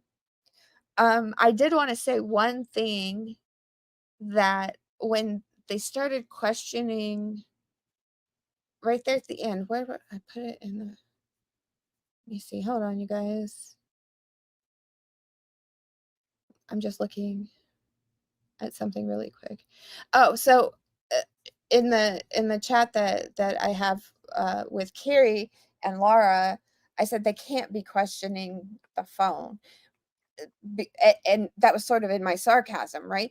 Because you can't tell the jury that they don't see what's right in front of them. And that brought to mind a recent argument I had with a client's mother, because I've told you all before, a lot of my clients right now are teenage boys. And she said, I didn't like the closing because you guys didn't mention the phone and him being in the area all the time. And the state had flown in an expert from the FBI to get very pinpoint specific about where this phone was. So we couldn't say that phone was over here on that property instead of over here on that property, because we would be calling the FBI guy a flat out liar, right? And all of his digital stuff, we had no rebuttal to that. And I told her in closing, why would we try to insult the jury and say, you didn't see what you saw? Wasn't there. So it's a fine line you have to walk. Juries are not stupid, and they don't like it when they assume that when you assume they are.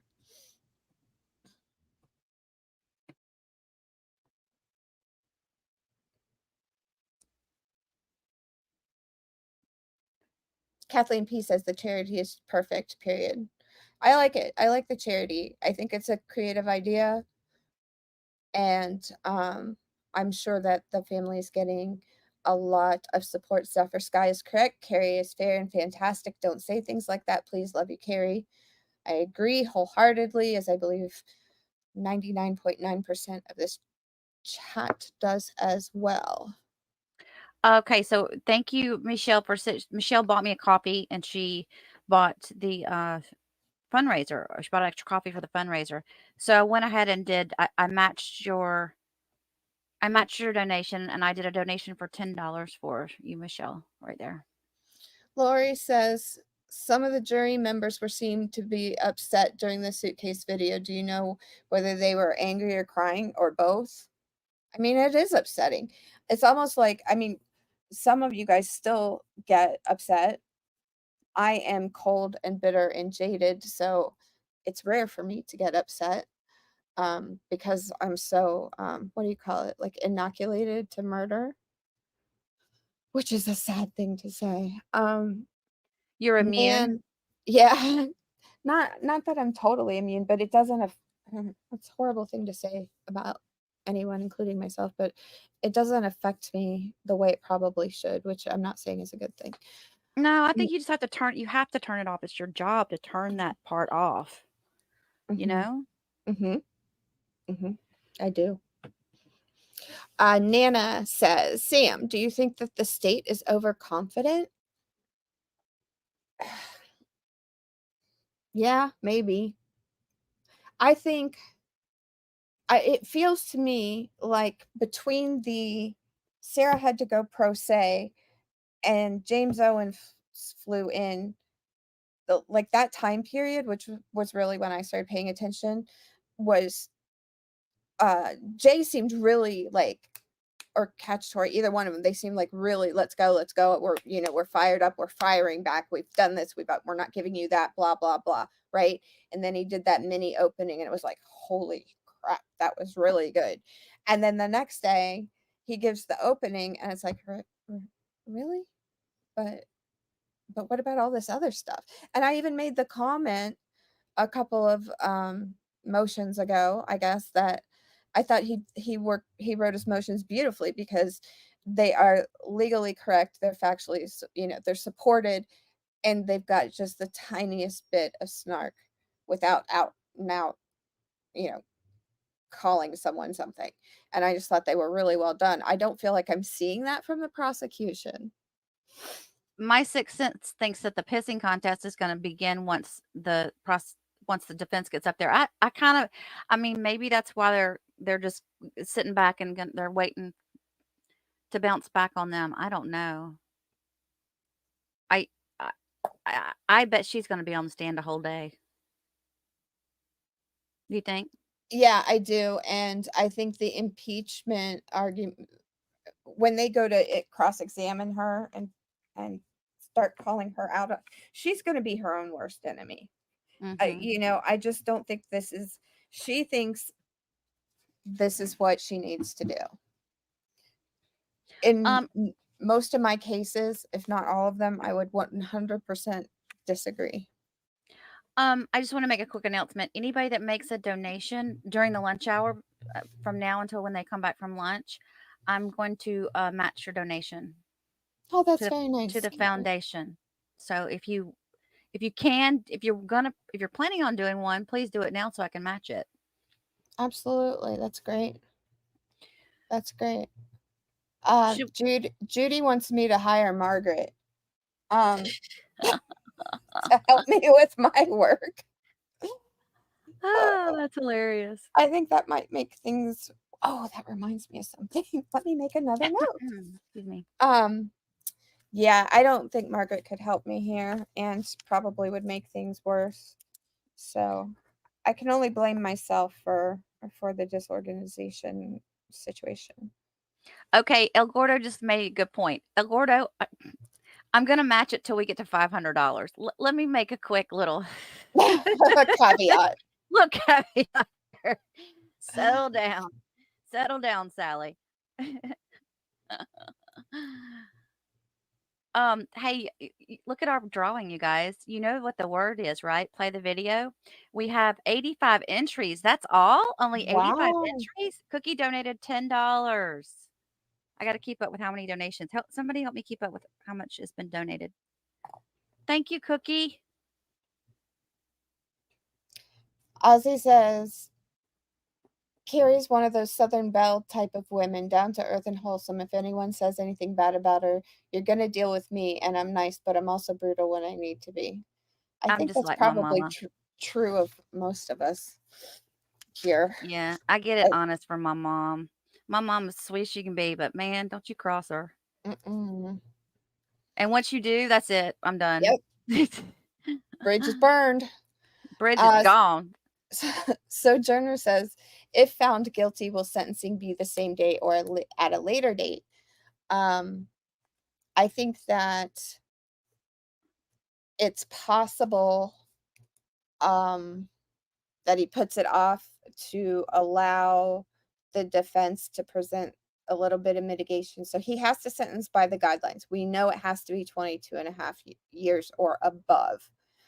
And it may be that the way he's been so thorough and so careful, that he may not sentence her right then and there. He may say, defense, I'm going to allow you a week for mitigation or something to that effect. And he'll do it, he'll do it then. He doesn't have to do it as soon as trial is over.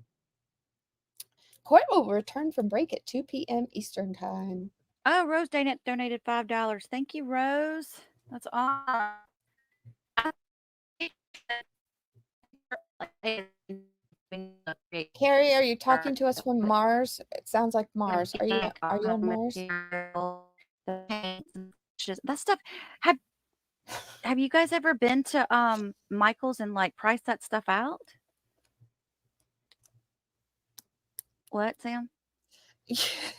You went like you sounded like a robot, but we could only partially hear you. It was really weird. So I was just asking if I was asking if you were broadcasting from Mars. Oh, no, is it better now? Yeah, it's fine now. Okay. So what I was saying is, can you imagine what happens with these donations? It's like, what? Gianna, Okay, I'm refreshing. I just have to read this one. Gianna said, tighten up the string on your soup cans. We can't understand you.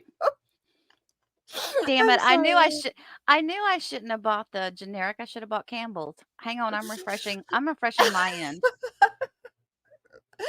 I'm sorry, that's funny. Oh my gosh. I'm scared to refresh. I'm gonna go out. Well, can she change her mind about getting on the stand? Now that she's following this defense, she cannot. She's got to. There is no other way. There is no other way. Let's see. How did the video replay go over? It sounded like you could hear a pin drop. All we can see is a partial of Sarah's face today. It looked like it. Something Clever says, is the state going to show the video of arrest, questioning, and her phone vids? Well, they just showed the phone vids, and you can bet they're going to show her interrogation. You can betcha on that. Okay, how many do we've got? We've got 97. That's it.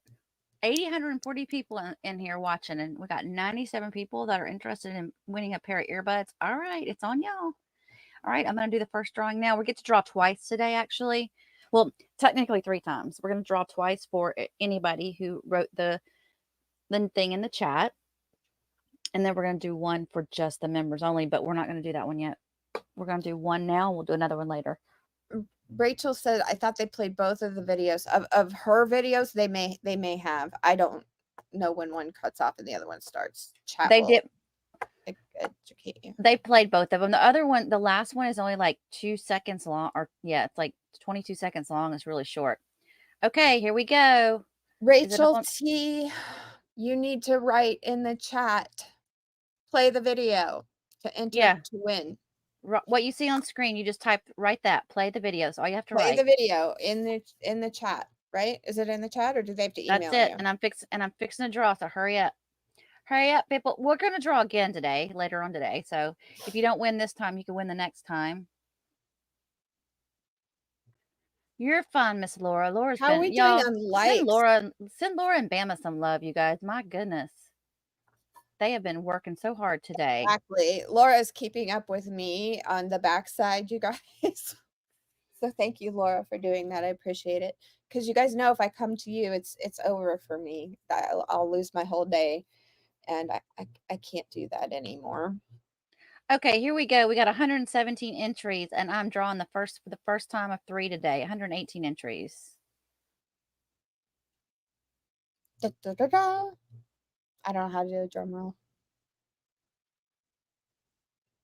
Linda O'Gara. Linda O'Gara, you're our first winner for the day for the earbuds. And here are your winner instructions. You need to get my email address out of the description of this video and email me with the title, I'm a winner. And in there, give me your mailing address so that we can get these mailed off to you ASAP. You might even get them before the trial is over. Congratulations, Linda. Congratulations, Linda. Absolutely. How are we doing on likes for the video, guys? I can't see them, but I hope everybody will take a second and hit the like button. Cookie's mad because he didn't win. I'm sorry, Cookie. Yeah, you do have to be here to win. You need to, well, I say you have to be here. You pretty much need to email me like as soon as possible. Otherwise, you forfeit your right to win. And then it just rolls over into the next one. And we're able to do this. I was only going to do a couple throughout the week, but my wonderful mods went in together and bought 25 earbuds. I think that's what she said. I think she said it was 25 earbuds for me to give away to you guys. Isn't that sweet? That's awesome. I think that's awesome. You guys are great. Rachel T. Roca. Oh, you're asking if Linda O'Gara is here. I don't know. I answered that question from Sojourner. Will sentencing be the same day or at a later date?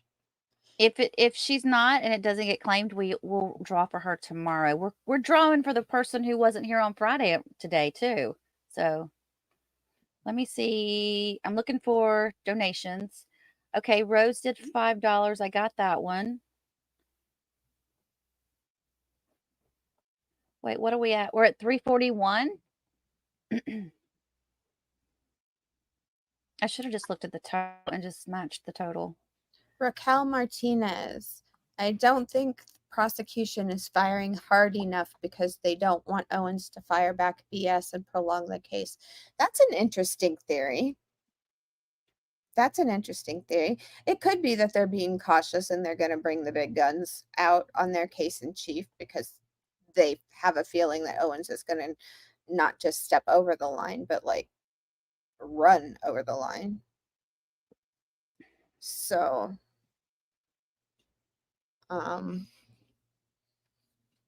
yeah, I like the theory. It's interesting.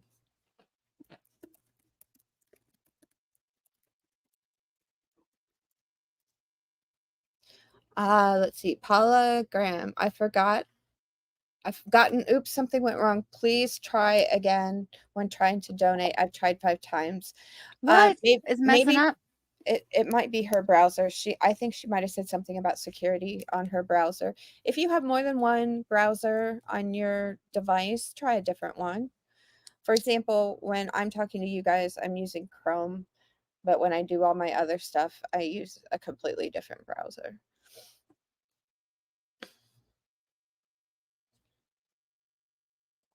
Oh, okay. Earth Fox Doll. All right. I'm interested in this. Earth Fox Doll says, "Oh my God, I finally figured it out. In the video, she is saying wiggle around some extra. Like when in the unintelligible part? Is that what you mean, Earth Fox Doll? You know, when we can't understand her." I'm dying to know what it is. So, Earth Fox Doll, you guys say in the chat whether you agree or disagree. Say yes or no.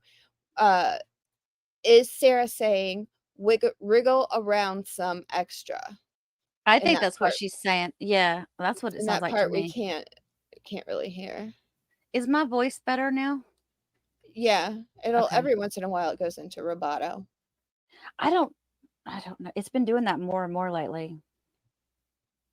Okay, so people are saying yes, that's what she was saying, and that they knew that. People say they knew that.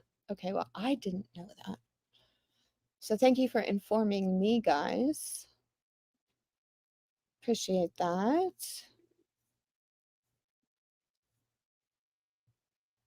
Earth Fox Doll says, at first I thought she was saying that's so handsome. I thought I heard handsome too today. And then I'm like, you know what, Katie or Sam, you just got to keep going, you know? You can't stop and go find this piece, you know? So I figured Carrie would recap it at the end. I don't think that's the same Linda that was being mean. Was it? Wouldn't that be ironic? I have no idea. I don't think so. It's okay. I don't care. Gotta get my drunk translator. Yeah, really. Can we put that into Google and get the answers to what she's saying? Translate? Does that go into Google Translate, guys?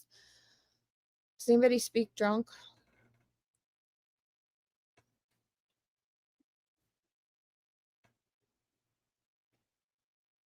Hang on, I'm trying to review some purchases here. My card was acting up because it's like, why are you spending so much money? You don't kind of spend this money usually.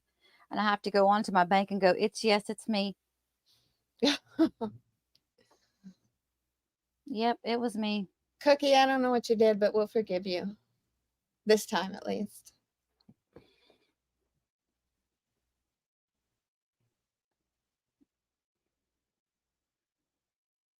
All right, we're at, let me refresh this one more time. Shanna, the banana says 353.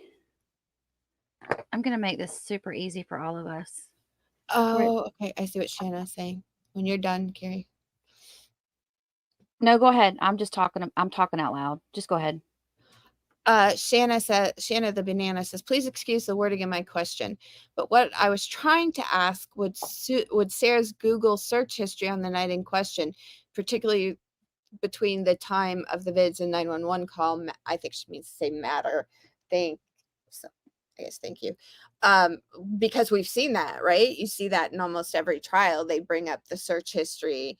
Somebody was searching where's the closest Walmart so they can go shopping on the murder aisle at Walmart. Exactly. Right this way to clean up on the murder aisle. I don't know. They must not have had anything on. She must not have been bright enough to search, or maybe she was smart enough not to search. I don't know, because I keep telling you guys over and over again, your phones are going to call you out. If you're going to commit a crime, please pretend you're in 1975 with no technology. Let's see. Jeannie says she donated, but it came up as anonymous. Mary Jo didn't mean to shout. She hit the caps lock. Understandable. Let's see. Sixth Sense is asking what people want on their deep dish pizza. Don't make me hungry. Oh, that sounds fabulous. Zephyr Sky says, can you see hers? I think she means donation. Mary Jo, oh, here's your question in all caps. Are you yelling at me? I'm just kidding. Are we going to hear from the Sykes? Have to make this work. If you guys are interested in the battered spouse, battered spouse defense, we did at least one video. I don't know how Carrie edited it, but we did one on Marsha Thompson, who was found not guilty because she truly was a battered spouse. And if you haven't seen that, go look for it, because it's just got some short video clips in there and then me rambling on a little bit, but it really shows you the extreme difference between Sarah's case and Marsha Thompson's case, which couldn't, and you know how I got to Marsha Thompson's case is because Owens kept bringing it up. Jen Mead, can anyone see what I posted? I feel like my comments aren't being seen. Okay, did you use profanity? Because you might have gotten knocked out for that. But please post again and I will read it. Jen Mead says, at Carrie, Sam, I've rewinded it dozens of times. It says, might want to reel around some. Might want to get a video extra because I got this. That's what it sounds like, doesn't it? That sounds exactly what it sounds like. Judy T says, oh my God, the Marsha Thompson video was so good. You guys did a great job with that. And yes, everyone needs to go watch it. That poor woman. Thank you. I appreciate that very much because I went and did some actual legal law looking for that. I appreciate that. They want you to play your song. We've got 30 minutes before they come back from lunch. So do you want me to play the song right now? Do you want it right now? They probably want me to shut up. No, it's good. They just love this song. Y'all are so funny. Do you want the new version or do you want the old version? There's a new Let's play we did the new one. Well, I already played. Did I take it down? I hope I didn't. Well, I've got 2 video backgrounds on it. Oh, gotcha. We'll do the one we didn't play earlier today. Here we go. Morning light through the blinds creeping, eyes on the clock while the world keeps sleeping. Coffee cold as my nerves keep twitching. Long crime will soon be switching. On and on are all the eyes on the live stream. Just my need to switch it to trial TV. Sarah Boone's in the camera's glare. Suitcase secrets creeping through the air. All she cares about is her suit and jailhouse hair. A bag of letters and made up face. I'll say the smile no from any grace. When the jury finally comes to see, she deserves craft singles and a first degree.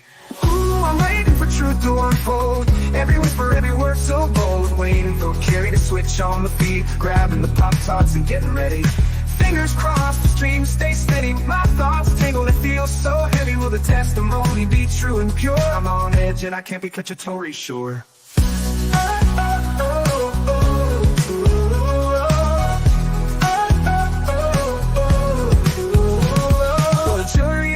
Rightful truth, courtroom drama, unmasking proof. The defense getting credit and giving us hope that the jury sees Boone trying them for dopes. Sarah's guilt is plain for all to see. Intentional for Suitcase, second degree. Justice for George amidst the misery.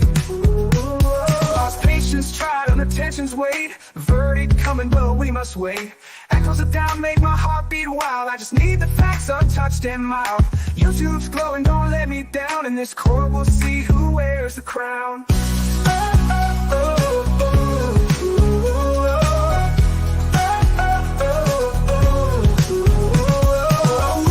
waiting for truth to unfold. Every whisper, every word so bold. Waiting for Carrie to switch on the feed, grabbing the Pop-Tarts and getting ready. Fingers crossed, the stream stay steady. My thoughts tangle, they feel so heavy. Will the testimony be true and pure? I'm on edge and I can't be cacciatore sure.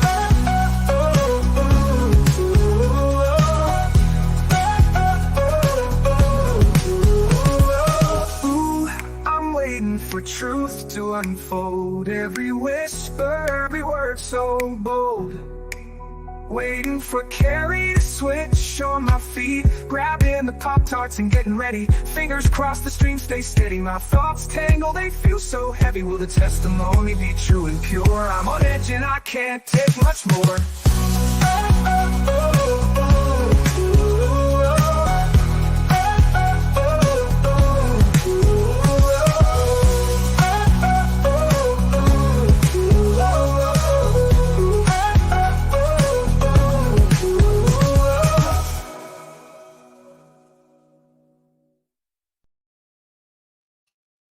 You Amber, Rachel, for that.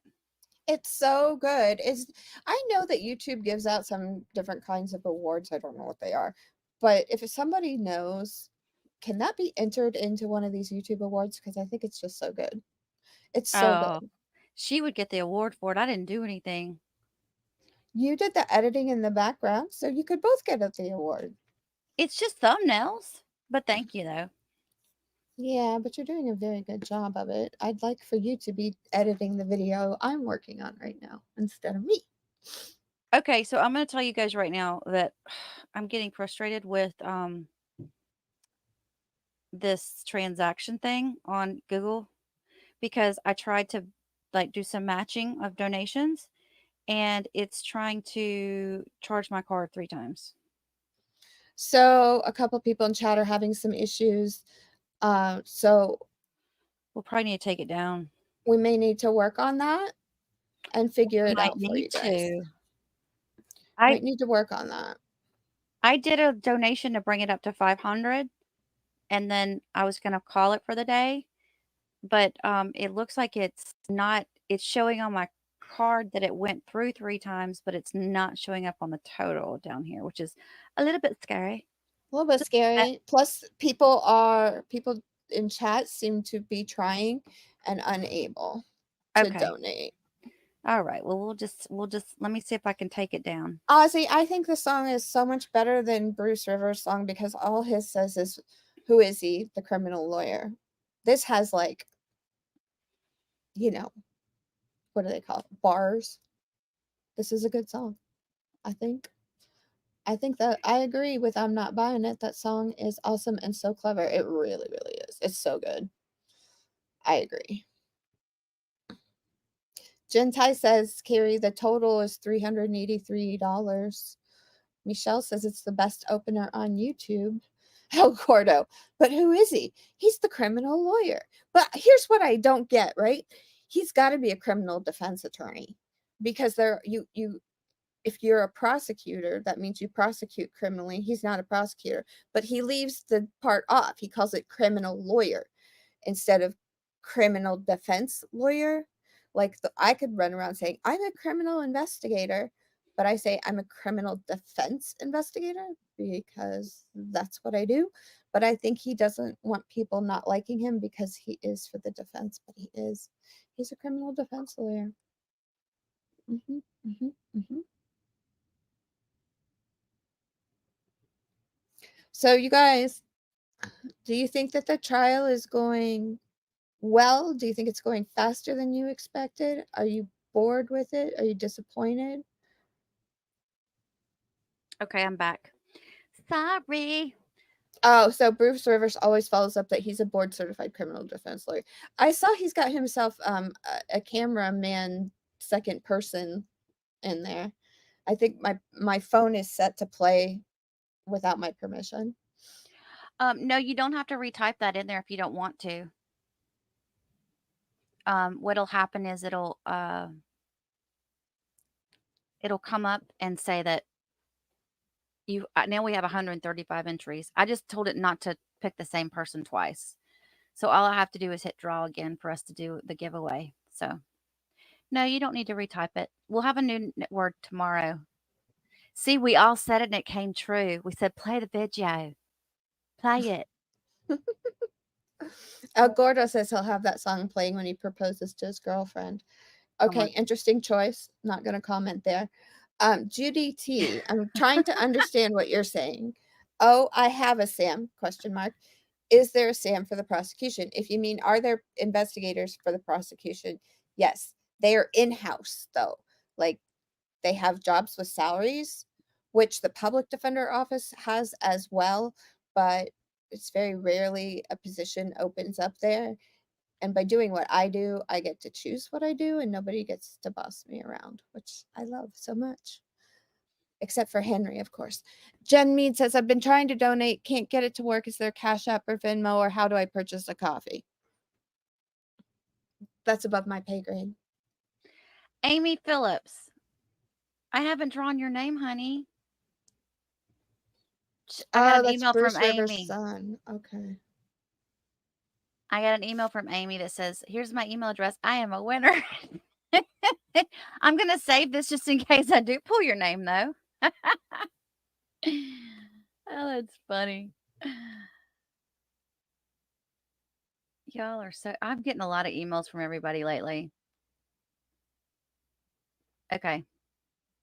So I didn't get a confirmation. Can you hear me? Wait, Shanna the Banana. I don't know if this is true, but I think when I was in the chat as me, when I didn't have to say, hey, this is Sam, not Carrie. If you type the @ symbol and then start typing in someone's name, like SHA, it would offer that name as a choice. I don't know if it does it on your end or not, because I don't participate in anybody else's chat ever. Oh, it's Bruce Rivers' son, who's the camera guy. Gotcha.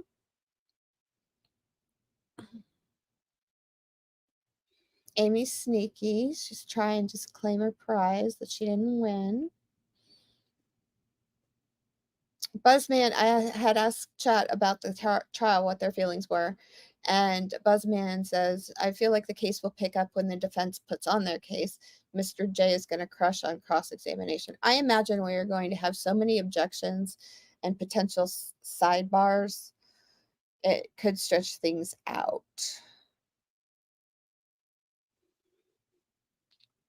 Was sort of how, okay, Wendy Bembridge says, was sort of hoping prosecution asked to form you for, I can't speak today. A few more questions, but that may come later after the gremlin's been on the stand. Might be.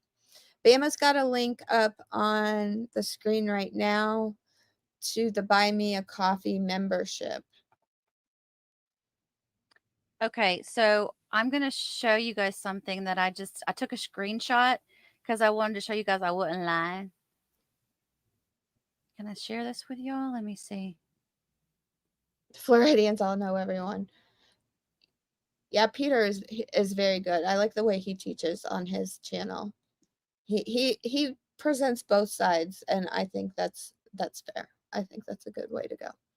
So you can see there. That's probably it. So you can see there the number there where I did it 3 times. I don't want to share it too long. Did you see it? Can anybody hear me? Yes, I can hear you. I saw the screenshot. Sorry, I was looking at West Coast Mesh Fighters question. Guys, can Okay. you So I didn't call Sarah Boone a gremlin. Cookie. I read somebody's chat. They said that, not me. Don't you dare try to get me in trouble, sir. Rose says 15 minutes, get your snacks, go tinkle and get ready. Oh, Craig, you got banned from Emily. Sorry to Who'd hear you get that. banned from? What happened? Emily D. Baker got banned. She's really interesting to watch. She's wicked smart and knows her stuff. No, I don't know Peter Tragos, Desman Jr. He lives over in Clearwater, which is not far from me, but I'm in Tampa proper. And I don't do civil litigation, so I don't cross paths with him. Okay. Now, let's get to Cookie another subject. I think he apologized. Cookie, you better have apologized instead of trying to throw me under the bus. Thank you, sir. All right. We're getting off topic here. I'm sorry. I just wanted to see what was going on with my account. They're joking around with me. Sorry. I can't help it. Am I on mute? No. Oh, okay. I just wanted to show you guys that I had put that through 3 times. I'm not going to do another until I know that's been resolved. So we got to 500 either way, right? With our fundraiser. And I did take it off of the thing, but. Thank you, Sam. Yeah, I guess we have. My brain today. Do I have to put you on mute, Sam? I'm sorry. Yeah, I'll mute myself. I'm just answering them. They're talking, and I know, but I'm talking. What I was going to say is I'm going to go ahead and check that fundraiser, and I'll see. I don't know if Zephyr, if it's going to show us who donated or not, because I think you have to click it for it to show up in the chat. But I'll just double check it because it's under my account thing, and I'll make sure we get to 500, and then I'll give you guys I'll show you guys the total at the end. Like I'm sure I could screenshot something, but I want to see why it's like taking these transactions and then it's not showing up. So yeah, I don't want that to happen to y'all.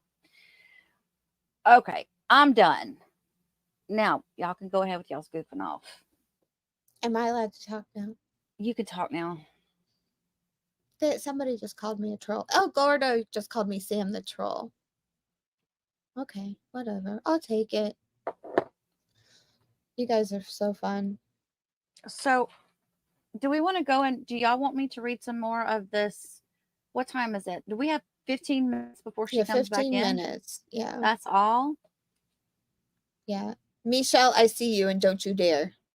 Do y'all want to see that? I got that clip. No. I just have to find it. No. Please, no. Last week. It's not that bad. It is not that bad. Please, I no. have it. So El Gordo says there was a girl on the stand earlier that sounded like me. Which girl did you think that was? Because somebody told me that on the backside of this. I don't know who it was.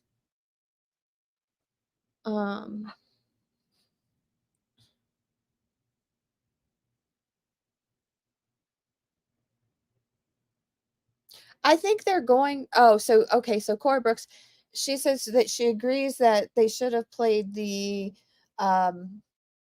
incarceration interview as it relates to the phone before putting the expert on.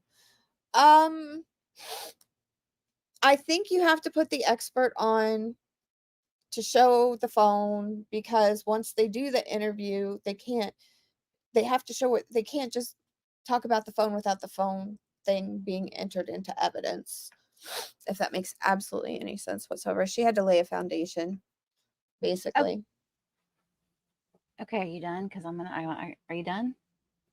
Yes. Okay, here we go. A number of my friends are attorneys. Not all of them are criminal defense attorneys. They don't want to talk about my stuff. So I like coming here because I can talk to Carrie and you guys about all the craziness that happens in the world of criminal defense in Florida in particular. Don Stedman, thank you for your $10 super chat. Very See if generous she of has you. a comment in there that we need to read that got cut off because maybe she So a hit lot that. of people, Deb, Mila Earl says, Sam, I wasn't alive when OJ happened. It Can you happened hear 10 years me? before I was born. Naming Sam, the year. Sam. I was in middle school. Jessica Love. I was in middle school for OJ. They announced the verdict over loudspeaker Can you in hear your me? middle school. Wow. Wow. Matthew. We sent that one. Phyllis Ann, the William Kennedy Smith essay trial. I remember that. Julie Wilson, I think I know more about the American judicial system than I ever will about the UK. We don't televise in the UK. Sam. Okay, you guys can hear me, but she can't, right? Is that what you're saying? Sam can't. Exactly. I just muted her. So Carrie, obviously this is her channel. I'm a guest here, and she puts her full. I just took her off. I just took her off while she was talking. I'm so mean. Is she still talking? Can you hear me, Sam? Carrie, you're muted. I'm not muted. I need you to reboot. I need you to go out and go back in. So I don't know why, but for some reason you can't hear me. Yeah, the Gannon Stout. It was tough watching Gannon Stout, but the case because it was such a sweet little boy. But when it came to her, Letitia, I wanted to see her go down so bad. But she was crazy. She wrote a lot of letters too. There she is. This is hilarious. Are you laughing? Are you laughing at us? No? Okay, because look, I was talking and you were talking and you just kept on talking. And I'm Anybody like, hear me? No, she still can't hear us. You still can't hear me? Because I went Okay, out and came guys, back you in. can hear me. I can't hear Carrie. Okay, you guys can hear me. That's good, I guess. So yeah, I'm a guest on this channel. So and Carrie covers all the current stuff for you. I will have to go and cover old stuff because I have to do my other job. Earth to Sam from Carrie. Yes, I know. And Alfred plea, Cora, that's basically saying, the state has enough evidence to convict you, but you are choosing not to go to trial. Sam cannot hear Carrie. I still can't hear Carrie. I like reading chat. Am I driving you crazy? You can hear both of us. I can't hear Carrie. All right. I will kick myself back out again.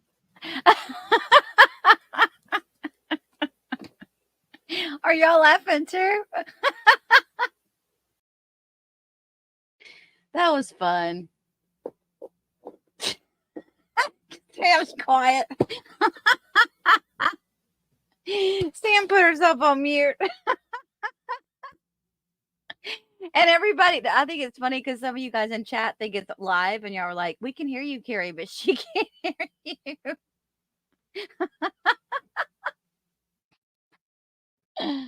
I'm sorry. I'll be good now. Everybody thinks it's funny. It's okay. Hey, if you can't laugh at yourself, who can you Oh, laugh no, at? I agree. You mute yourself all the time and go on for a very long time. I So know. And then and I'm good with y'all making fun of it. And look, guess who just came in the chat? Mark showed up a minute ago. Wait, can I always- finish the sentence that I was trying to say during that? Yeah, Which go ahead. was that you did all that I come on here and talk. You do all the stuff. This is your channel. You do all the hard work. You put all the information together. You make all the pictures. You do all the editing. It's all you. I was trying to give you credit. Somebody was asking something about why I'm here, maybe. And I just said, I'm here to talk, and it's all your channel. I take no credit whatsoever for it. It's all her. We just don't let her talk. I had to restart my computer to figure that mess out. I Yeah, never did and figure out what I did. Laura, we got a gifted membership. Like, Rose gifted 5 memberships. You go, Rose. Thank you, Rose. Every time I hear that name, I always want to go, Jack, Rose, Jack, Rose, Jack. Do y'all know what I'm talking about? Do y'all know what I'm talking No, about? I don't. Come on. Y'all know what movie I'm talking about. The Okay, so Titanic. Margaret is a nurse and not a legal secretary. That's fantastic. I'm sorry, Carrie, I cut you off because I was just too happy to read this from Margaret. I was telling Margaret earlier, don't take offense to anything, because if we start yelling your name, it's not, we're not talking to you. We're talking to our Margaret that's somewhere out there in James Owen's world. To answer Margaret's question, is the defense arguing accident or intentional to save ourselves? They're arguing self-defense. So they're taking some responsibility, but they're saying it was justified. Rachel, we're so glad that we entertain you. Route Irish has a good question. Free Margaret. Route Irish says, question PICM, what prison do female murderers go to? Sarah will not be welcome there.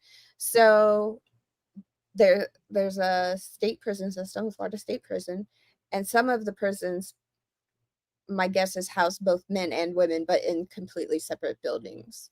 So she will be sent to any number of Florida State prisons, where she may be kept in confinement for a little bit while they've tried to figure out where in the prison to place her.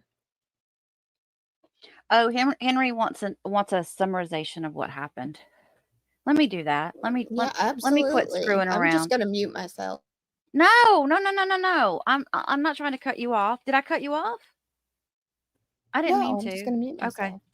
Okay, because I just want to go through this really quick of what happened this morning, because we've been goofing around and we need to get serious here. Okay. All right. So they brought in Dr. Sarah Zowicks. She's the medical examiner for Orange County. And she said that he died of positional asphyxia, which can be mechanical, but it was environmental, which means it was due to the space not having enough oxygen. And she said that he probably had a loss of consciousness before his death. And it was due to the fact that not only was he in the suitcase, but he was also in an unusual position. He had to be in an unusual position in the suitcase. And then she said that she could not determine the exact time of death, which was a bummer to me, because I was like, really?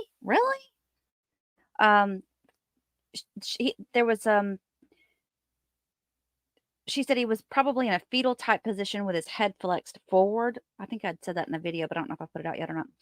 And she said he was more than likely resting on his left side because of the way one of his elbows had blood bruising around it. She said there was skin slippage, which occurs I can't read my notes. Further from time of death, there was rigor mortis, which happens more quickly in a warmer environment. So there was apparent skin slippage and rigor mortis was leaving. She did confirm the time in the suitcase, which, you guys, this is huge. This is huge because remember, we just need to show malice intent, right? So 11-hour time period is what is estimated that he was in the suitcase. Now, see, if it had only been like 2 hours or an hour or 30 minutes because she was joking around, I think we'd be looking at a whole different case, right? All right. So then she spoke about his injuries. He had head, eyebrow bruising, mouth bruising. Both of his hands were bruised. He had some scratches on his back. He had some left side of his back were bruised. His forearms were bruised. That she said all of this was due to blunt force trauma. Now, the prosecution did ask, could this be from being pushed down a flight of stairs? Could this be from being hit with a bat? And she said yes to both of those. She confirmed that George's height was 5 foot 1 inch and his weight was 103 pounds at the time of death. She said that she cannot say that when all of these incidents or these bruises and stuff happened to him, but it all happened in the same exact amount of time. She could confirm that based upon what she saw. She also said that the toxicology report showed his alcohol level at 0.139, which 0.08 is the legal limit. He also had caffeine and nicotine in his blood, but no Valium, which was something that we were kind of questioning. He had no broken bones. His right elbow had the discoloration because probably of the way he was laying in the suitcase. His left shoulder, left head, left hand all had blunt force trauma, but the bruising around his skull area didn't, there was no cracking of the skull. It was all exterior bruising. She said there were linear, I always say this wrong, linear. There were linear abrasions on his back and his neck, which were more than likely scratches, and they think that those were scratches from Sarah's fingernails. She said that there was hemorrhage, more force applied to that area, which was she was talking about the 3 impacts to the shoulder, the head, and the hand. On the cross, James Owens got up and he said, well, can you talk more about this alcohol? And he said, it was almost 3 times the legal limit, right? And she was like, yeah. And he says, so then he questions her background and he said, well, there's no evidence to dispute that he got into the suitcase on his own, is there? And she said, no, there's no evidence to dispute that. He said the effects of him being over the legal limit in the alcohol could be impaired judgment, released inhibitions, motor skills, loss of motor skills, loss of coordination, loss of memory. She said yes. She said, but not that any of that really could have made a difference, but that he goes, well, it could have kept him from getting out of the suitcase. And she goes, well, it might have. He said, well, the bruises didn't contribute to his death though, right? And she said, no, it didn't. Now, one thing that I know for a fact is that the medical examiner arrived like 4 hours plus after everything started happening. So that probably made a big difference. And James Owens brought up the fact that she had a narrowing of George had a narrowing of blood vessels that go to his heart, and it's sometimes called coronary artery disease is what occurs with that. And he said, well, that's like a widowmaker, right? And she said, yeah, but he said, well, could that have been the cause of death? And she said, well, that is like a long-term thing that people can live with every day. She goes, that mostly likely was not the cause of the death. But then, like, Caggiatore got up on redirect, and we were like, yeah, get him. And all he said was, so can you explain this about elimination phases of alcohol?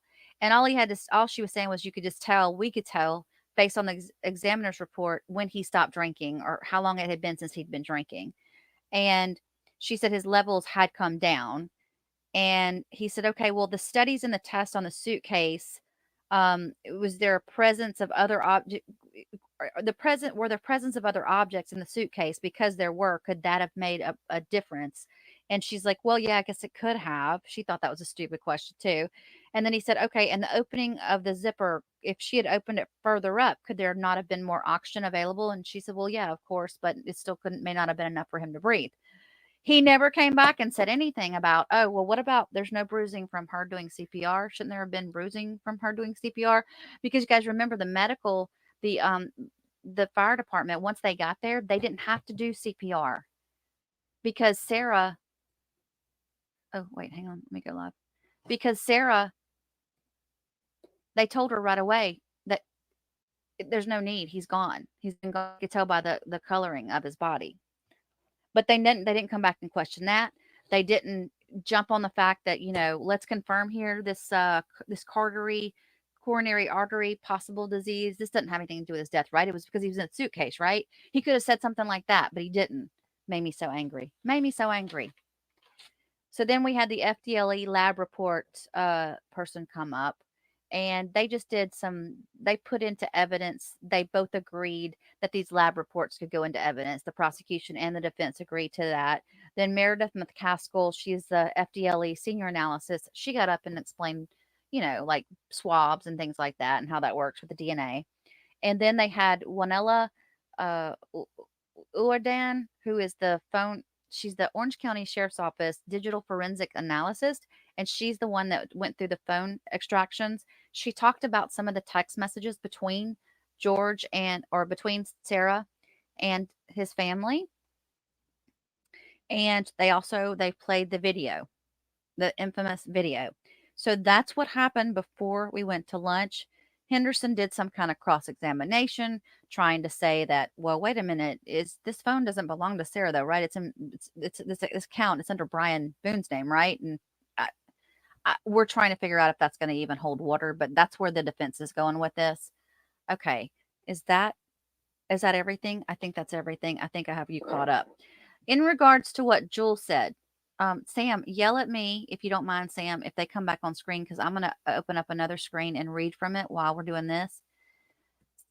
Notorious Jules on Twitter had said, she's in the courtroom, and she said that while they were playing the video, that 2 jurors were visibly upset. She read the examiner's text, and one of the text messages said, "I'll get rid of him. I'll be better then." Is something that Sarah wrote back to George's brother. She said several jurors were taking notes during the video, but most of them just watched it. Sarah was just staring straight ahead. There were a couple of people that seemed to, I think she said something about there was a couple of jurors that seemed affected by it. Carrie, Sarah's coming back into the courtroom. Okay, I'll go off now. Good, because I was getting to the point where I didn't know what else to read. Okay. All right, I don't think there's any volume sound back yet, up. though. Okay. Well, I got the volume turned on, so we're ready when it does. So that kind of catches you guys up if you've been away. Hey, Mandy Strong. If you've been away, you haven't been here, there you go. Oh. So we'll see what happens. Should we let's make a deal, bids on how much SB's Pop-Tart account will be billed at the end of this time. I don't know if she's getting any Pop-Tarts. Agatha. I hope she's not. I hope they have her own Pop-Tart suspension.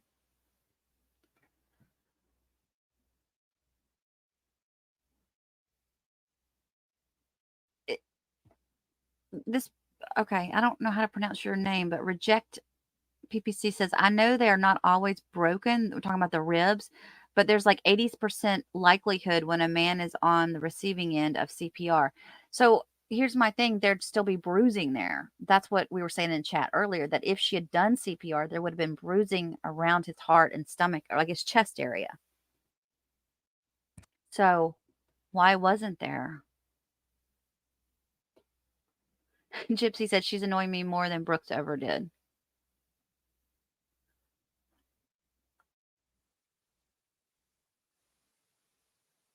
Okay. Sam, do you want to stay up the rest of the day with us, or do you have to work, or what do you want to do? You're more than welcome to stay and hang out. The only difference between where I was before on the stream is that my little thingy was grayed out. So I'll just stay on mute. I'm not going to read chat. I'm still going to be here listening. Record, case number 2020 CF 2603, State of Florida versus Sarah Boone. Let me get appearances for the state. David Shore on behalf of the state. William J. for the state. Defense. James Owens for Sarah Boone. Tony Henderson for Sarah Boone. All right, Mr. Beck is not with us. Okay. Ms. Boone is still seated at counsel's table, wearing the same clothing that she had on this morning. She is in custody, however, out of any restraints. So we will be standing when our jury enters and exits. It's 2:04. State, are you ready to proceed? Yes. They played the video, Janice, the video of him, both the little videos of him in the suitcase. And they're fixing to call up Chelsey Koepsell, and they're going to play the interrogation. It's probably going to be a lot of downtime here just watching for the rest of the day.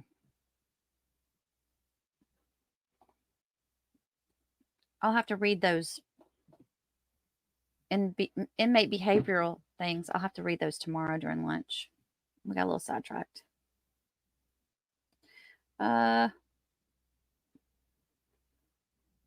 Yeah, I was going to say, Laura, y'all going to take, Laura and Bama, y'all need to take a break, man. Y'all been on here all morning. Bless their hearts. Hey, Custard. It doesn't occur post-mortem? Wait a minute. There'd have to be something, though, right? That would show. There had to be some kind of sign that she did it.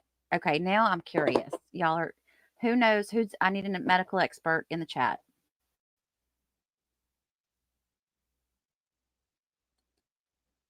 Nicole, I just went and bought Pop-Tarts over the weekend, and I'm not a big fan of Pop-Tarts. In fact, I just had one well, just earlier here before they went to lunch, and I really didn't even enjoy it. I don't know why I bought them. I'm giving them to my sister. I don't think they're that great. I don't know what people see in them. I don't get it. If I'm going to risk having sugar and calories, I want something good.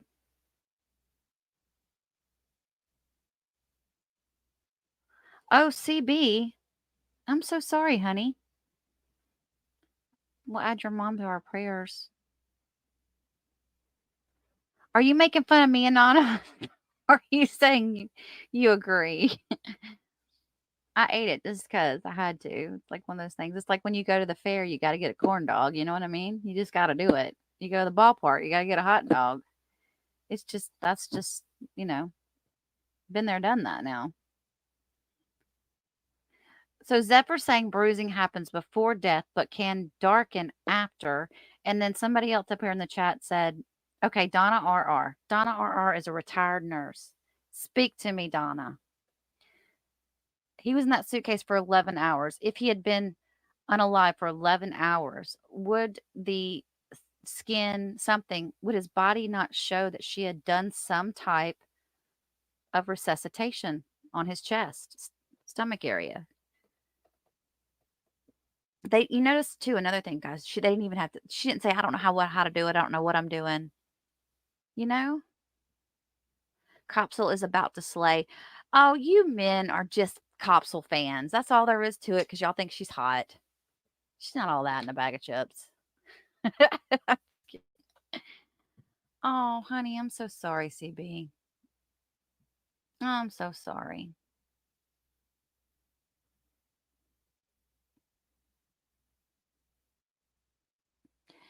I was hoping I was too, Jen. I was hoping they were going to ask about that. Why didn't they? That would have been key. Can they call her back up, I wonder? Kat's a nurse too. Okay, y'all talk to me. She may have attempted in a very half-hearted way. Like normally I would have, like if I had been the one that was doing the CPR, I would have been like, I don't know what I'm doing. What do I do? What do I do? She didn't even do any of that. She just was like, I'm doing it. I'm doing it. Am I right? Well, we're probably going to, no, we've already done the 911 call. Rose said, yes, they can recall her.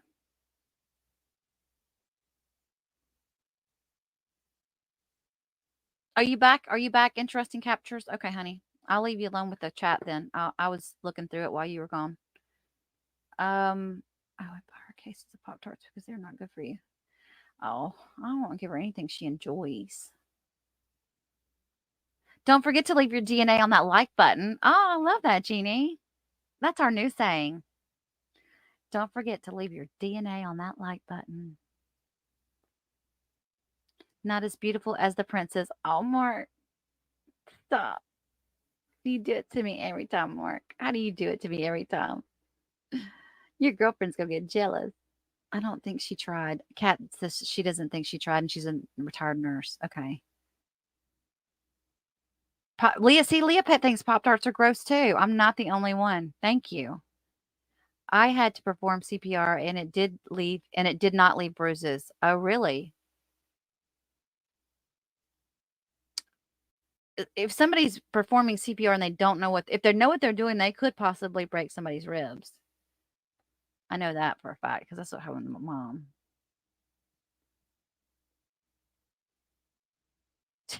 Tracy, I think her version of CPR is poking him. You mean with a bat, Tracy? Poking him with the bat a couple of times. Did y'all catch how Owens was going at that? Now it's not she banged his hands with the bat. She poked with the end of the bat. She just poked the suitcase. That's all she did. She just poked it. Really? Really, Sarah? I've done that before. Laura's daughter ordered groceries and had them sent to the wrong place. I've done that before.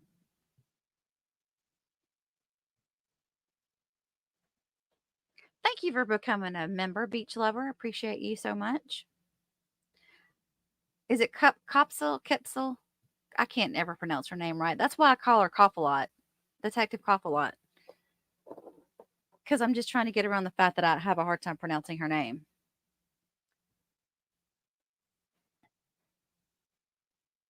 Oh, she is not a good. She's not. She was pretty at one point. Yeah, we see you looking at the camera. Who are you looking at? All your fans? You got some nerve turning around, lady. You got some nerve. Her, you know that the jury is looking at her thinking the way she acts and everything throughout all this, and they're like, no remorse. They're going to see that there's zero remorse. There's zero accountability. Is this zero? There's zero. There's zero accountability.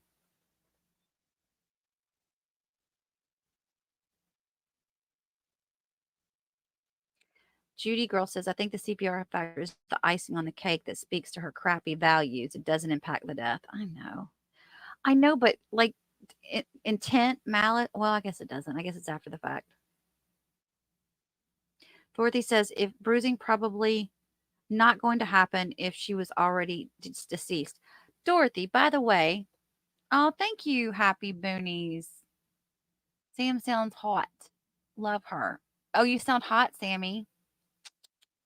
Thank you so much. I do appreciate that. I knew that would wake her up. Mm-hmm. Kyle thinks you're hot. He's got a cute picture too. Hang out later, Kyle. I'll introduce you guys. I love playing Cupid. You've never met me. I've never met her in person. Hey, I want to say something really quick. Dorothy, I want to say thank you for your super chat on Friday. I don't think I ever put it up, and I caught it after the fact, and I did put it in the comment section below the video and said thank you, but I just wanted to say we appreciate you for doing that. Bruising probably not going to happen if he was already deceased. Okay, so you're the second person that said that. Bruising is blood flow. Okay, Cher. But doesn't no marks, so nothing? She counted too fast to be doing CPR. Yeah, there's just not something right there.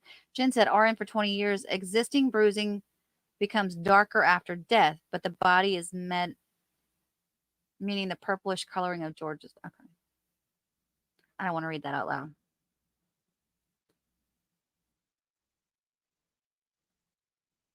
So we've discovered today that we're not the only ones that think that Pop-Tarts are gross. That is interesting. I'm sorry. I'm clicking the comment button again, and I'm not supposed to be messing with it. Laura's handling it today. You could put Pope's back up there. I took his down by accident. Hey, Pope. What's up, Pope? Hey, we got 1,000 people watching. Y'all don't have anywhere better to be other than to hear with me? I appreciate that. I just clicked my other computer thinking I was clicking on this. If we have 1,000 people, how many have liked the video, the live stream? Can we get 1,000 likes from the 1,000 people who are watching? That would be amazing. Wouldn't It's it? hard to do that, though. A lot of people are driving. A lot of people are listening and they're doing other things. So you don't always get the likes. But I appreciate it if you can. That'd be awesome. Boonesville this way. Hey, Cookie. Oh, Kyle. Kyle says, I'm here for Sam. All right, thank you all for letting me know the lay of the land with regard to those specific issues. We're going to bring our jury in momentarily and inquire to staying after 5 o'clock. Members of the gallery, good afternoon. The state is going to continue with their evidence presentation. I know this morning some cell phones were going off, or there was chattering in some cell phones this morning. I'm going to please respectfully request that you turn off your cell phones and not have any correspondence or communications orally amongst yourselves or anyone else in the gallery. I'm not going to allow any outbursts. If you cannot contain yourself, I'm going to ask you now to remove yourself. This is your one and only opportunity. If you cannot control yourself or there are outbursts, I will ask the courtroom deputy to remove you. Does anyone have any questions with regard to the court's instructions? If you're wearing sunglasses, I need you to remove them. Thank you. All right, with that, state anything we need to address before we bring in our panel. One more thing. Judge Yes, is sir. over it. He's so over Yes. it. He's like, look, I'm not used to all this and I don't like all this. And if I had my way, you guys wouldn't be in here. This is where I perform my business and I don't like you here. But if you have to be here, you need to straighten up. Can you blame him? No. I can't believe how she is just like you're sitting in a room full of people that I don't know. I just think most people want to be liked, you know? I know I do. I want to be liked. And it just amazes me how she sits there and she knows that all these people don't like her and doesn't bother her. You know who else is like that? Omarosa. Do y'all remember Omarosa from The Apprentice? She was like that. Like she liked being the villain. Do you really think people like being disliked? I just don't think that's a thing. She's turning around because she has some fans or friends there, I think. She probably does have like one or two people.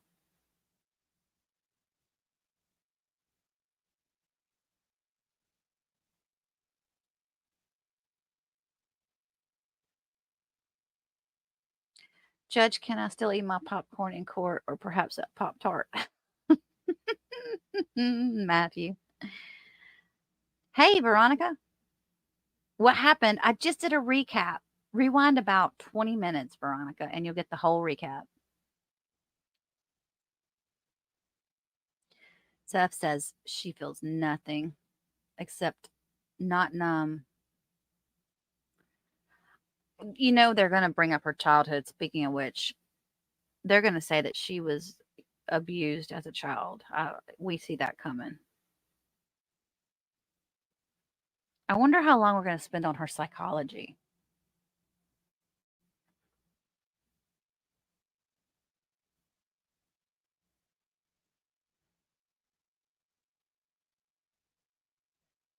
They like the attention, like or dislike, Patrick says. That's crazy to me. Yes, you are too trusting, Carrie. I know. Yes, they love upsetting others. They feel invincible above it.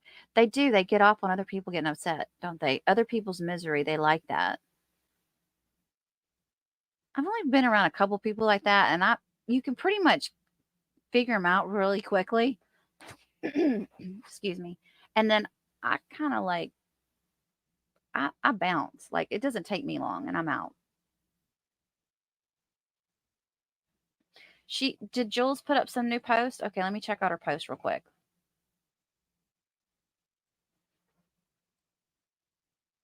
Jules from the courtroom. She's from Live TV. She said, I thought I already, oh, wait, I'm missing the new latest. Let me click latest. I asked her if she thought they said anything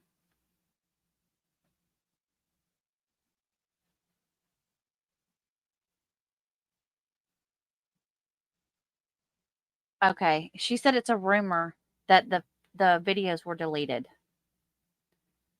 I asked Jewel on Twitter, I'm like, is this a rumor or is this true? Did they say that those videos had been deleted? And she said that it is definitely a rumor. Okay. The other thing she said is she's in the courtroom, for those of you that don't know.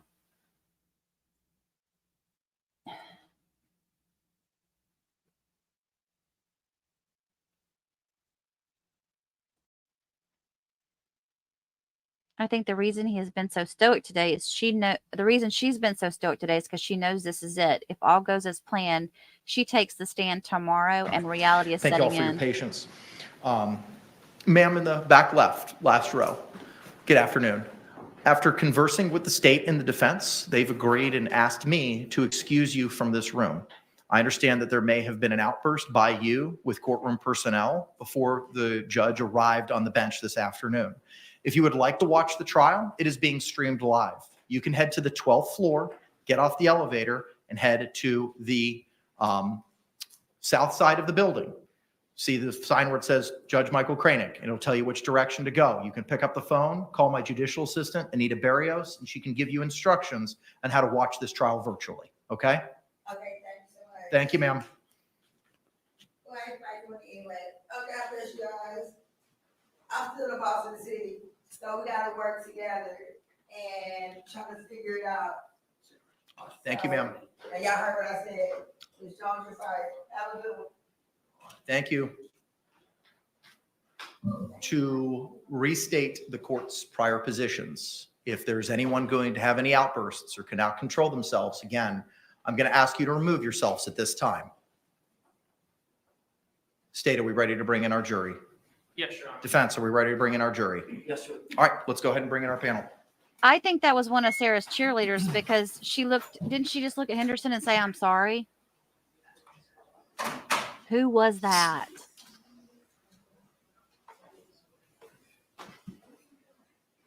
See, it's so unfair that y'all get to rewind and I can't. Was that a juror or a spectator? That was a spectator. Okay, thank you. That was a spectator and was one who yelled out, is this the Sarah Boone trial? Oh my God. Really? But then what did she say after that?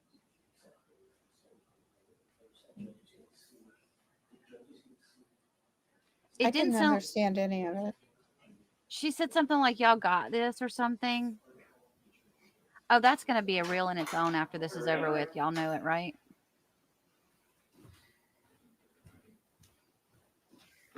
Somebody did a super chat. I want to put that up really quick before they start talking. I thought they did. Did I miss it already?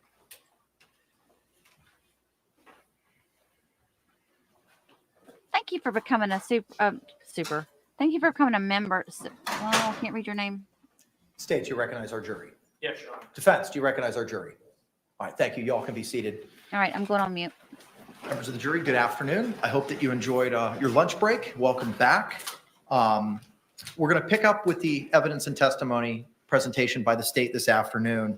We may have to work after 5 o'clock, possibly between 5:30 and 6.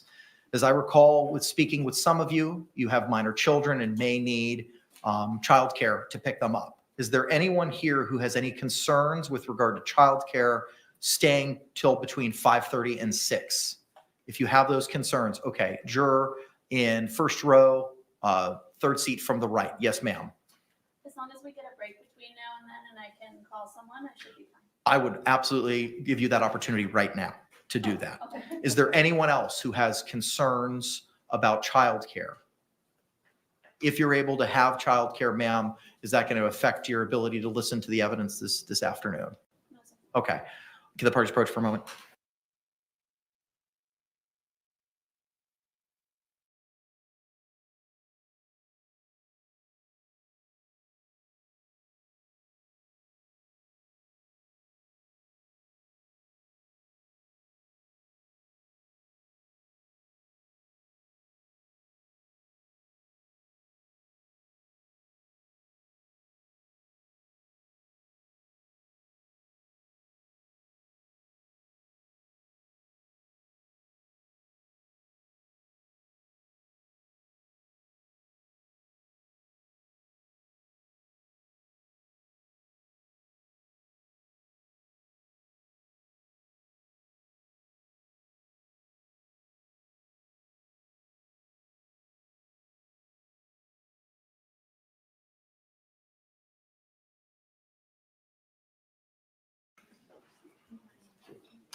Oh, I'm so sorry. I was talking and I was muted again. Margaret. Yes, thank you, Angela, for the super chat. So I was talking and I was saying that someone is being kicked out of the courtroom and Sarah Boone looked back to get a peek and her defense attorney said, Sarah, and she quickly turned back around and said, sorry. And apparently the judge said something to her early about Judge Cranick told her earlier not to keep looking back into the gallery. And she keeps speaking to members of her legal team, I guess behind her. And then they said, heckling woman in Sarah Boone trial was just thrown out of court. She blessed everyone before leaving. And Jules says she was preaching before she got kicked out. Here, those don't normally make it to the courtroom. They're left outside the courthouse Instructions prior to with the lunch hour. loudspeakers. All right, record reflect all hands have been raised. With that, state you call your next witness. State and call Chelsey Koepsell.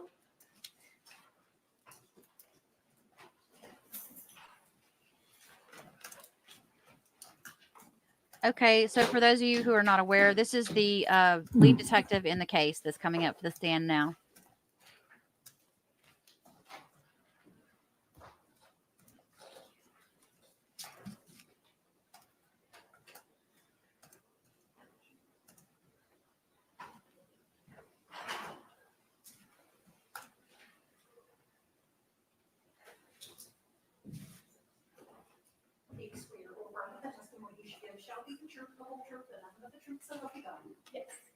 And good afternoon. Could you state and spell your name for the record for us?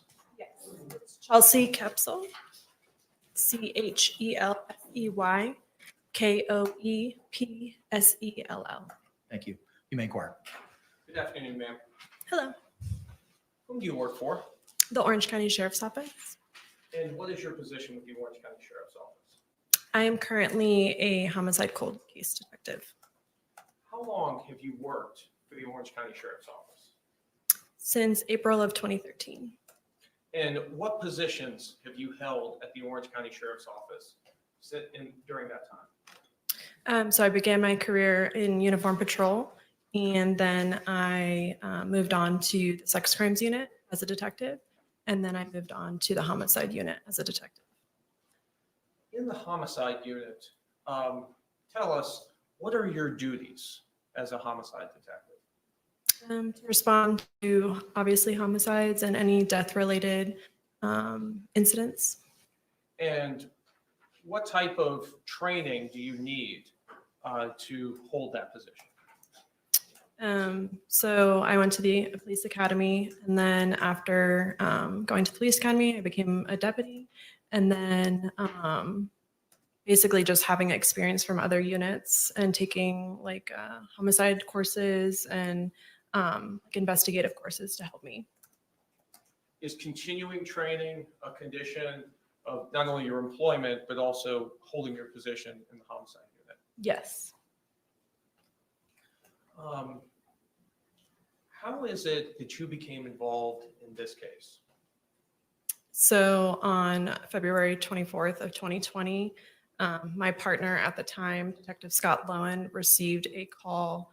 Our team in the homicide unit, there's 3 teams that have 4 detectives on each team with a supervisor, and then we have 1 sergeant. And so on that date, Detective Scott Lowen was basically screening calls for that day, and we were at the office, and he told me about the call. Are all homicide investigations worked in tandem with another detective? Typically, yeah. We normally always have a partner with us. And tell us, why is it that we do that? Well, honestly, it's more for court purposes if I weren't to be able to be in court. But it's also nice to just have someone else's perspective and training. We all come from different backgrounds, so it just kind of helps the investigation. Once you received the call on this case, where was the first place that yourself and Detective Lowen went to? We responded to the scene. And when you say the scene, is that 4748 France Court? Yes, I believe so. And when you responded to the scene, who did you make contact with first there? The first person I made contact with was Deputy Kayla Rodriguez. And was Deputy Rodriguez able to convey you certain information at that time? Yeah, she explained to me what had been said to her and basically what they have done. And this location that you responded to, was the defendant present there at that time as well? Yes, she was. She was outside. And did you make contact with her? Yes, I did. During that time that you were initially there at the scene, did you walk the scene with the crime scene investigator in this case? Yes, I did.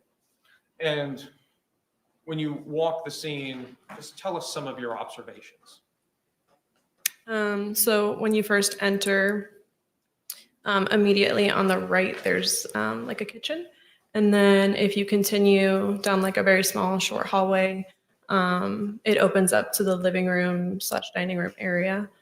And so when I entered, I could see the victim, George Torres, laying on the ground next to a blue suitcase. Did you work with the crime scene investigator to identify potential pieces of evidence for collection? Yes, I did. Did you also have an opportunity to speak with the defendant in this case at that time? Yes, I did.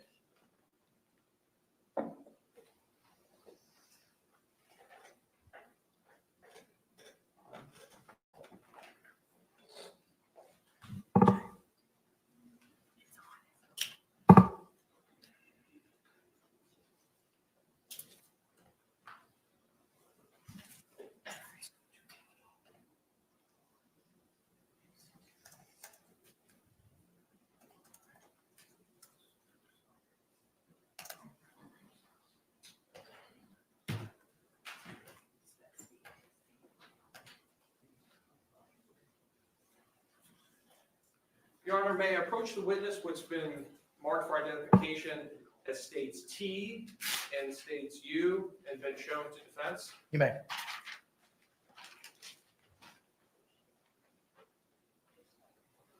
Ma'am, I'm showing you what's been marked for identification first as states T. Can you tell me, do you recognize what that item is? Yes, I do. Tell us, what is that item? This is the first part of the interview that I conducted with Sarah Boone on the scene. And did you have an opportunity to review that disc prior to coming to court today? Yes, I did. And does that disc fairly and accurately represent the conversation that took place between you and the defendant on February 24th, 2020? Yes, the first part. And is that your initials on the disc as well? Yes, sir. Your Honor, at this time, I'd like to move what's previously been marked for identification as states T into evidence. Any No objection? All right, what was pre-marked as states T will be received without objection as states Exhibit 18. Other than, I may have made a previous objection, other than pre-trial issues. Yes, sir.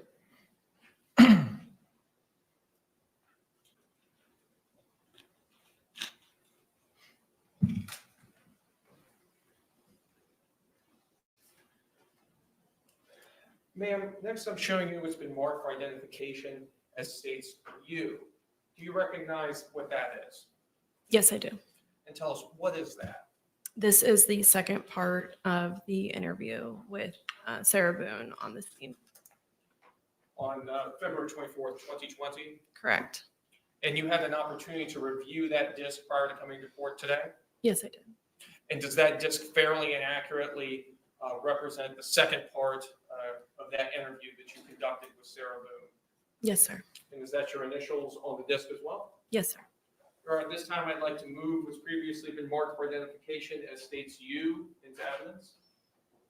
Any objections? No objection. All right, what was pre-marked as states U will be received without objection as states 19. And Your Honor, request permission to publish. You may do so.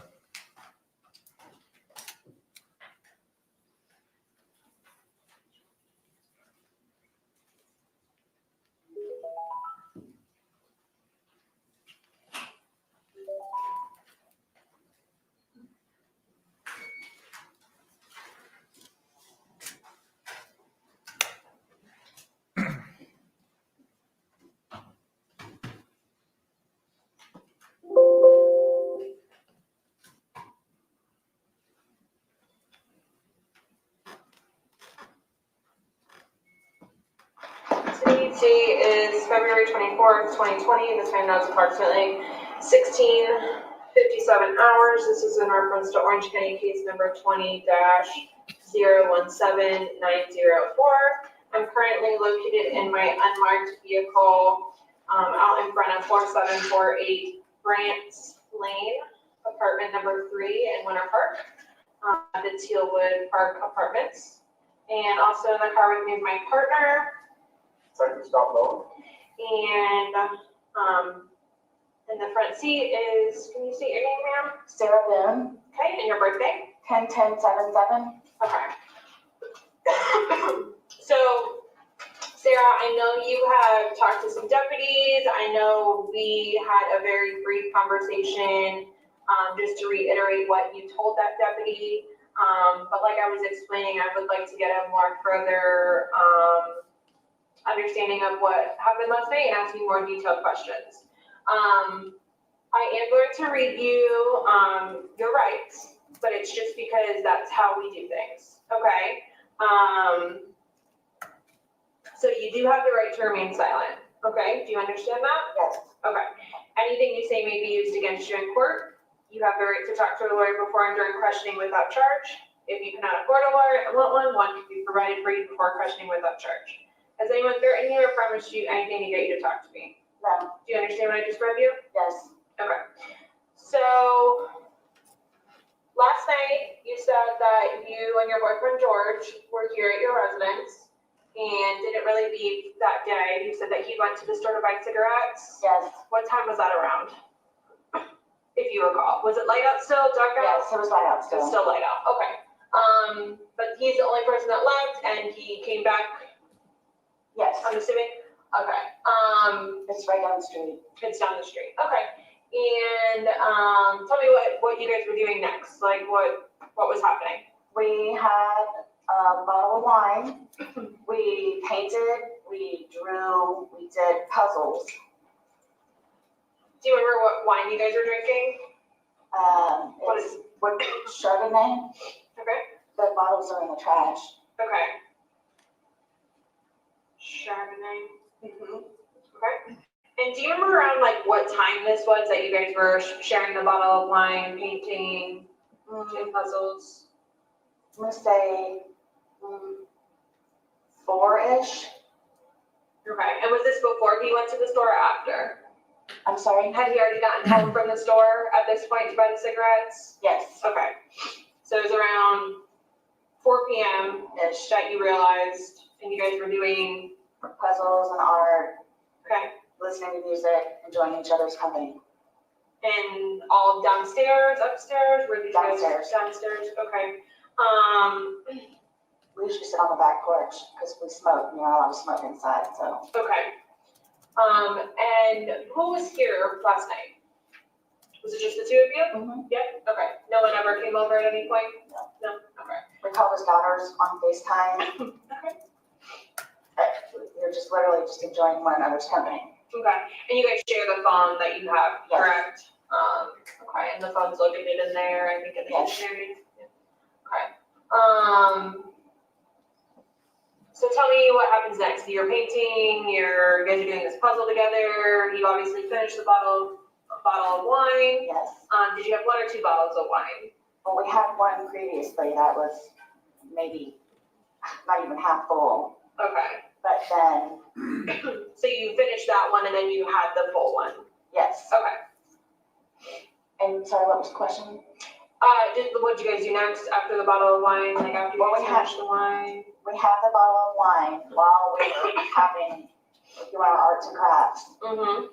And from there, just waiting, we were puzzled out, we were painted out. Mm-hmm. So being silly, let's play hide and seek, which we had played before.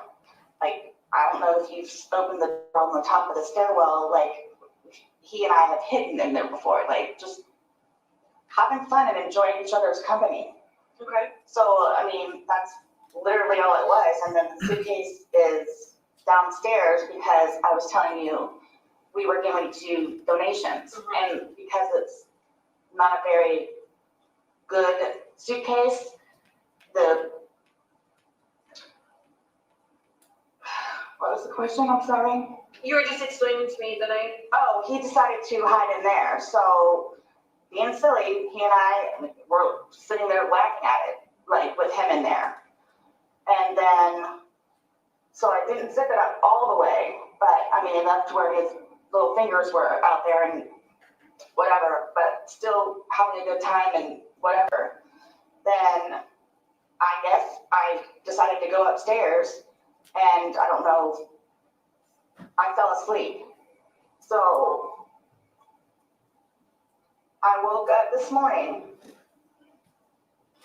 and again thought he was downstairs on the laptop looking for a job, as he usually is. And then thought, where is he?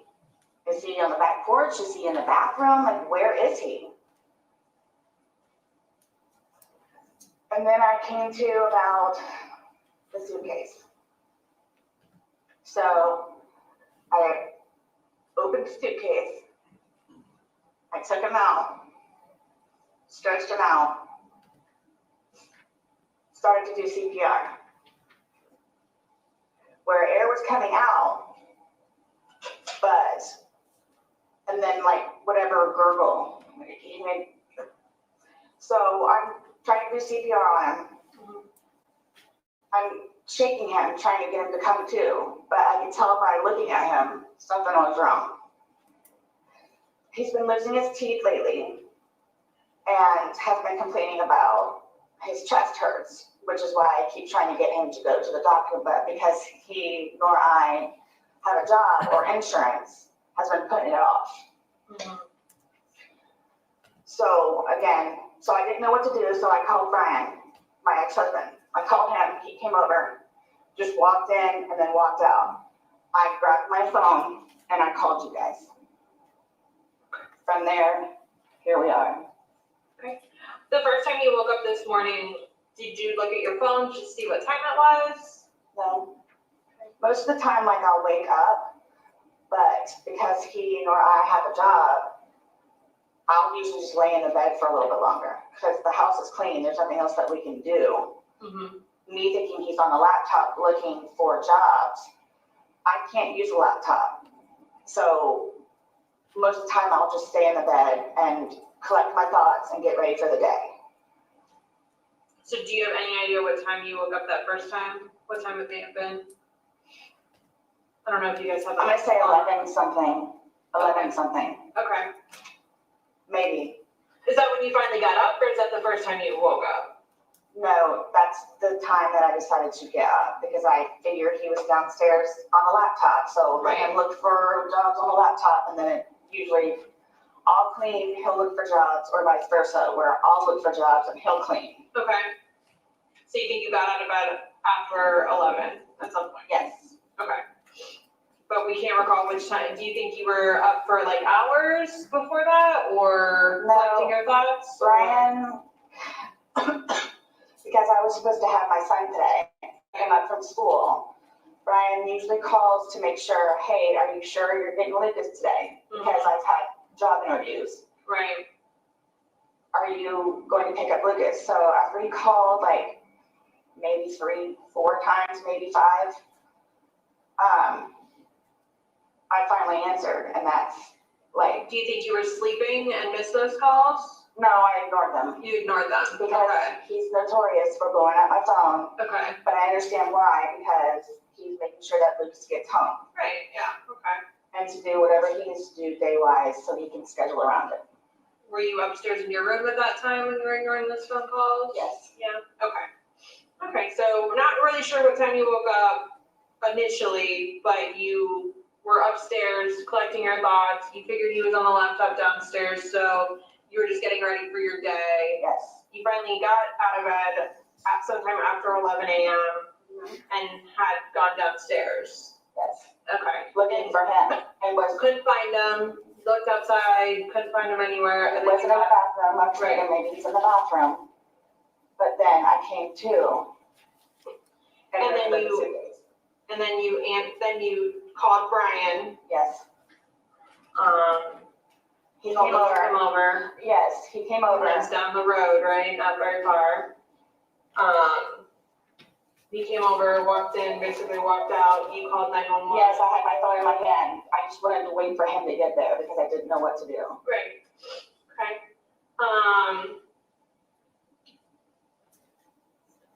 And then we arrived. Like I still I don't know what happened. Like, I don't know what happened, but like my whole thing is the whole like teeth losing thing, and I don't know what happened. Like, I don't know what happened. I don't know what happened. He and I were having an amazing time yesterday, like we normally do. No arguments? No. Nothing? Okay. And the thing with him though is, which is why we've been doing puzzles and artwork lately, is that he's been stressing about a job, of course, which we've talked about. So what I did was start having him do puzzles and artwork to keep his mind off of it. Okay. His ex-wife is all over him about sending money, which he can't do because he doesn't have a job. Right. So he was stressing about that. He's been stressing about the job. But that's why I started to buy puzzles and paint to get his mind off of them, which is what I don't know if you noticed on the wall in there, it's all of our artwork and stuff. Okay. So I don't know. I mean, music, art, and playing with the dogs, dancing around the room with the dogs. And then decided to play hide and seek. Because we're always trying to outdo each other on where we can hide the best. How often do you guys play hide and seek? Gosh, that was maybe the third time? Maybe. Okay. Is it a more recent game you've gotten into, or 3 times in total in your relationship you're talking about? Lately. Lately. Because again, like we were puzzled out. We painted already, so why not? So you were downstairs hanging out. Do you remember around what time you guys started playing hide and seek?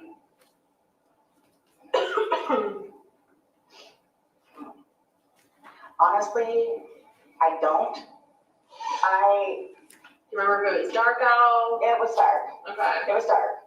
But my thing is like when I spend time with him and I tried to get him to start doing it, I don't look at the clock. Okay. I'm here with him and we're having a good time. I don't need to know what time it is. Right. I didn't know if you were like on your phone, if you got a text message, if you got a phone call last night. We called his daughters yesterday, FaceTime. Right. What time was that at? I don't know without looking at my phone. Okay. But I ended up, Would that be the only activity that you had yesterday on your phone? I called Lucas. I talked to Lucas. He's my son. Okay. I always call him. Morning? No, it was evening. Evening? Okay. But I'm just trying to help you, like, remember something you did right before hide and seek that would help you remember a time or give us a good time frame, because that's important for us to know. I want to be able to tell the doctors that. I don't know, to be honest with you. Okay. So when you called Lucas, was it before or after hide and seek? Before. Okay. And when you called and FaceTime, his daughters, before or after hide and seek? Before. Okay. And did you call the daughters first and then Lucas, or Lucas first and then the daughters? I know I talked to Lucas, but then we talked to the daughters afterwards. Okay. And I don't remember if she called us. No, I know he called Cookie. But yes, we called her. What are the 2 daughters' names? Or just one? Did you say one He daughter? has 3 children. It's Anna, Cookie, what her real name is Destiny. And then he has a handicapped son, Georgie. Okay. Who did you call though yesterday? Who did you call? Cookie. And what is Cookie's real name? Destiny. Does she have his last name or something else? It's Torres. Yes, she remarried, but I don't know her last name. Okay. Okay, so you know it's dark out, but you're not really sure what time it is. You play hide and seek. How long do you guys play hide and seek before he decides to get into the suitcase? Wasn't really.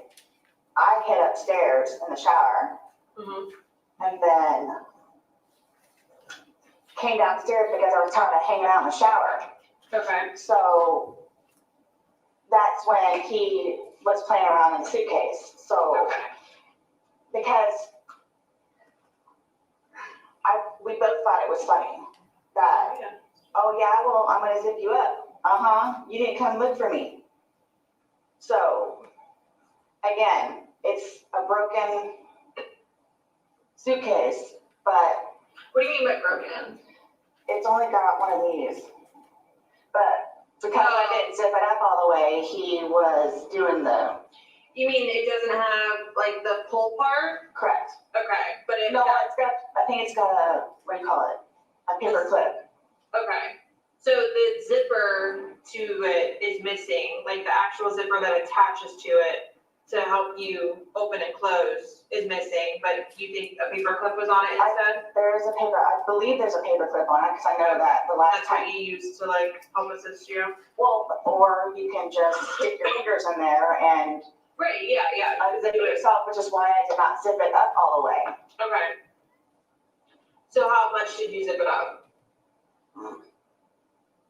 I mean, I don't really know. You said his fingers were able to stick out? Yeah, two fingers. Okay. Yeah, so I'm figuring he'll get it, but then I wanted to go upstairs and waited for him, and eventually I guess I fell asleep. I had the dogs in the bed with me, was warm, and then fell asleep.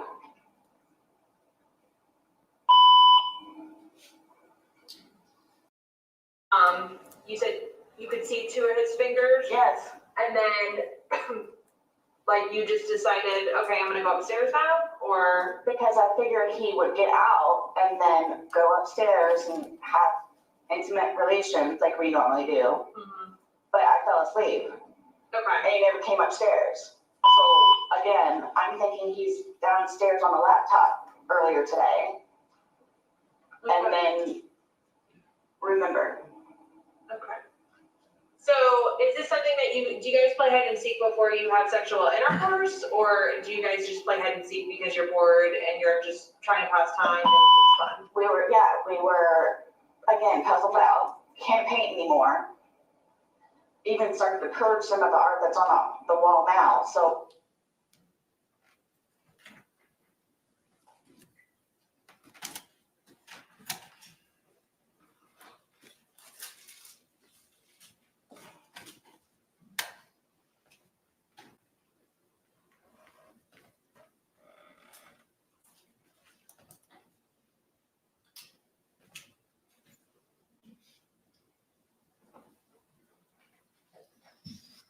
Permission to publish 19?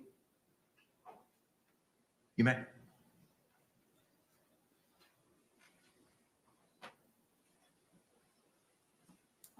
Today's date is February 24th, 2020. The time now is approximately 17:16 hours. This is in reference to Orange County case number 20-017904. My first recording on a separate digital recorder, the memory became full and we could no longer record.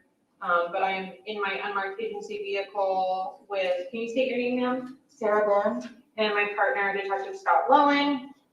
We are outside in my unmarked agency vehicle outside of 4748 France Lane, number 3 in Winter Park, collecting a statement from Sarah. Okay, Sarah, just for recording purposes, because it did technically stop and I wasn't able to say the time that it stopped prior, we have not talked anything further, not on recording. Correct. Okay, and you do understand that you don't have to speak with me if you don't want to, correct? Yes. Okay, perfect. All right. So I think I asked you, my last question was, and I'm not sure if you may have answered or not, but my last question was, you guys were just playing to have fun and it wasn't like something you do right before like sex thing? No. Or it's just because Just you were being silly. Okay. But you do say that you are intimate. Are you guys intimate every single night? No, not every single night. Okay. But I mean, did you think it was gonna happen last night? Yes. Did you guys talk about it, or you just No. assumed like, oh, we're probably gonna have sex tonight? yes. Okay. Which is normally after we do the puzzles and artwork and everything, yes. Okay. We were just having a good time, Okay. just enjoying each other's company. And so, Dancing with the dogs. mhm. At any point, when he was in the suitcase, did you hear him say, please let me out? No. Was he? We were laughing about it. Yeah, okay. Did you make any jokes about it? Oh, you're in the suitcase, because I know you had said that you were left upstairs and he didn't basically come find you. Did you make any jokes about, oh, okay, well, No. now you're in the suitcase? No. Okay. But I'm assuming the game was over, like you guys weren't gonna continue to play hide and seek anymore? Like you went upstairs and went into the room? Right, waiting for him. Okay. And you said you laid down? Yes, the dogs got in the bed. Do you guys sleep together in the room every single night? Yes. Yes? Okay. Okay. And which side of the bed do you sleep on?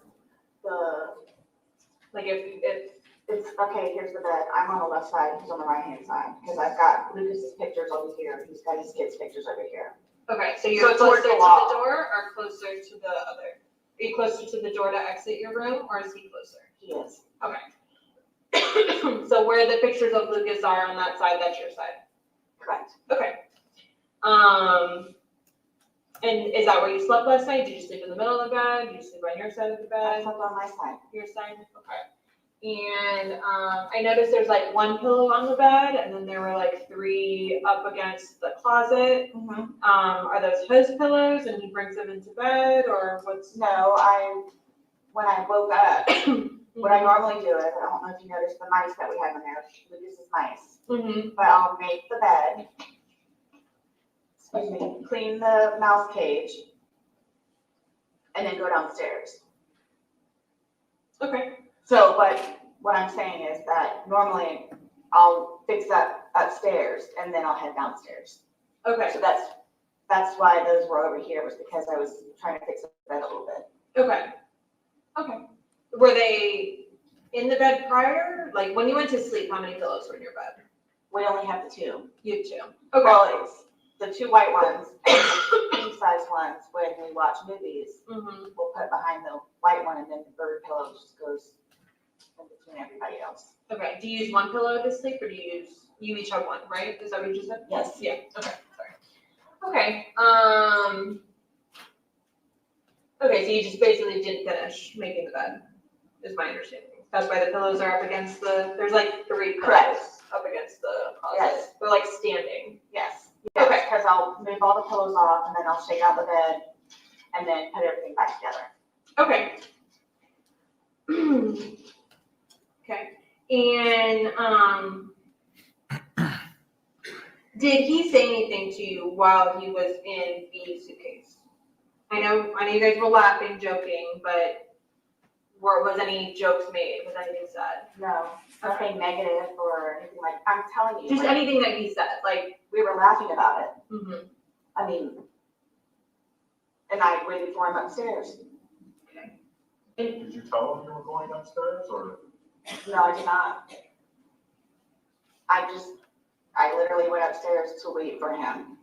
Was the line, was it all gone at this point while you guys were playing hide and seek? I think so. Okay. Is it, at that point, I mean, I don't know how often you drink, but would you say that you were under the influence and he was under the influence, or? Well, I mean, we weren't drunk. Weren't drunk. Okay. We weren't drunk. I mean, we had a handful of glasses throughout the evening. Mm-hmm. So, I mean, we weren't like inebriated where you couldn't drive. You could still, I mean, we were compos mentis. That's what I'll say. Both of us were compos mentis. Okay. You're going to explain that one to me. Yeah, I don't know what that word means. I mean, we had our wits about ourselves. Okay. That's why he and I were That's playing. the thing though, this isn't a trick question. You're at your home, you're consenting adults. If you're drinking, say you were drunk, there's no law against it. Right. Nobody's judging you. You're at home. Neither one of us were drunk. Okay. We were just I'm just trying at to the let you giddy know, stage. okay. That's what it was. Listening to music again, dancing with the dogs. Okay. Well, luckily his blood alcohol level will show us at the autopsy as well too. So, you know, we have that as well. Okay, so, there was no ill will between the two of us last night. yeah. Not, When's the last time you guys have gotten into an argument? maybe last week. Okay. Over just normal relationship stuff, or? It's a little bit of everything because he and I both stressing about jobs. Right. It's been extremely depressing for him where he worked up here at it used to be an Ace Hardware, but Ace dropped them as a franchise because of how bad the store is going down. And he thoroughly enjoyed his job and everybody he worked with. But it's between stuff like that, and then of course we've got the bills that we have to pay, and I've been having to ask Brian, my former husband, for money to pay for electricity and hot water for Lucas and groceries. Okay. So I think that, of course, because he can't support me, has been bothering him, which is why I bought a new puzzle for the two of us to do. Right. And that's what we were working on in the painting. Okay. Do you guys normally argue often, not often, weekly, every other? It all depends on like if he had a good day or a bad day kind of thing, where he would just be happy to come home and see me because he knows that it's going to get better. And then most of the time he would go for a drink and we would sit on the back porch. He would tell me about his day. Mm-hmm. And we would have a glass of wine and then kind of start our evening-ish kind of thing and smoke. But then we would go inside because we're tired of being outside. And then that's when we started to do the art and puzzles. And then listening to music and playing with the dogs. And it's a thing, tag your it kind of thing. Gotcha. Is there anything he drinks specifically, like his go-to drink, or? It's honestly whatever it is we can afford. Okay. Which is why we used to drink like liquor, but right, like months ago. Right. Which is why we have the wine. Wine. Okay. What did you guys make for dinner last night? He made a pork sandwich with cheese.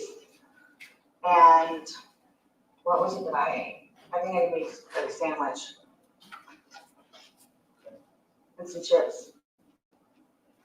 You guys didn't have to go out and get anything? You guys didn't get? Yes.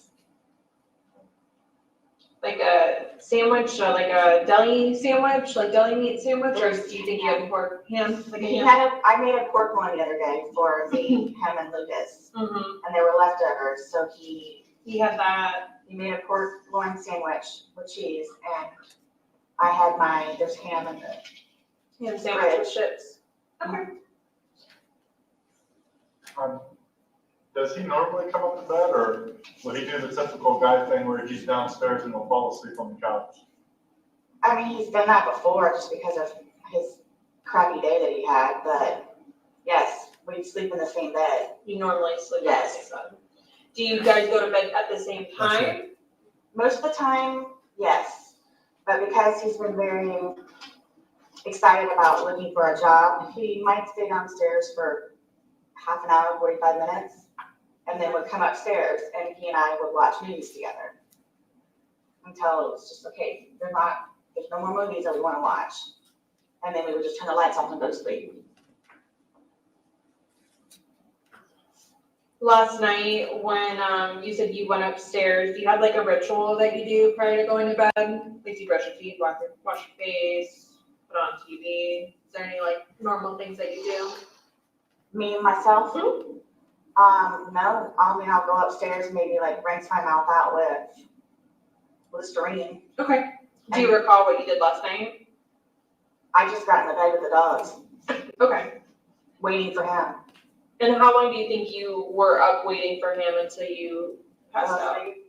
I wouldn't say I necessarily passed out. Oh, Yes, he knows too that I'll go upstairs sometime because of how tired I am, which is why he'll just give me my space a little bit. Maybe I'll watch a show and then he'll come upstairs.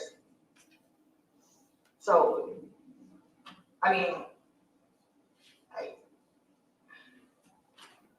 nothing out of the ordinary. No, I know, but last night, how long do you think it was prior to you falling asleep? Oh. Like, how long did you wait up for him? Maybe 20 minutes, 30 minutes. I mean, I literally, I dozed off, warm in the bed with the dogs, waiting for him. I didn't even bother turning the TV on. Just got in the bed. He knows too that I would go upstairs because of how tired I am. He knows. Like, I'm mentally exhausted. So.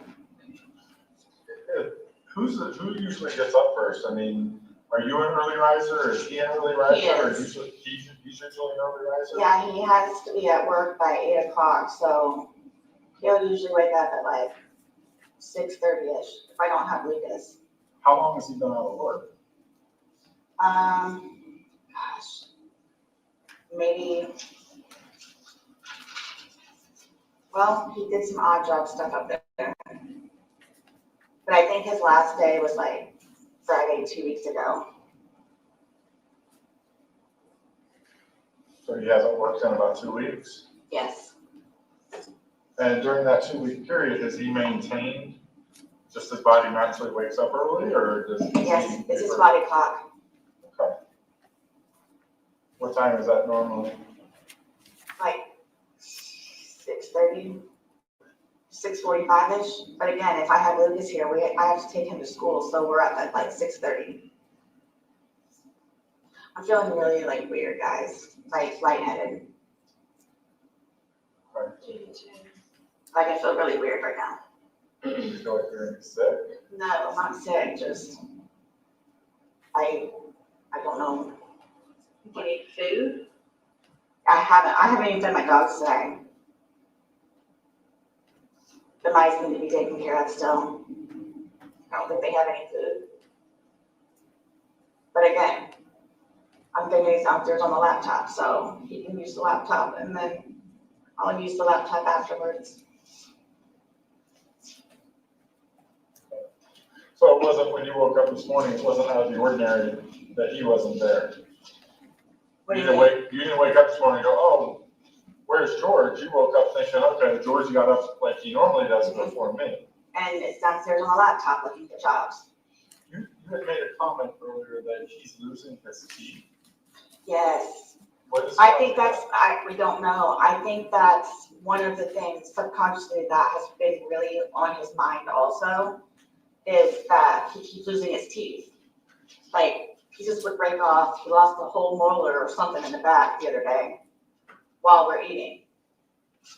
And then he keeps talking about how it's chest, and I'm blaming it on the stress. Yeah. So I don't know what that is. I don't know what the teeth thing is. I know it can't be a good sign. You said you got into, you said an argument, but he had a bunch of facial injuries where he had reconstructive surgery. Yes. So he and his brother got into this fight? Oh my gosh, it was horrific, yes. Was it I mean, usually when you have that much damage, it's more than just a fist fight. His brother hit him with something? No, wait till you guys see Mo. Mo is a gorilla. Like, he's.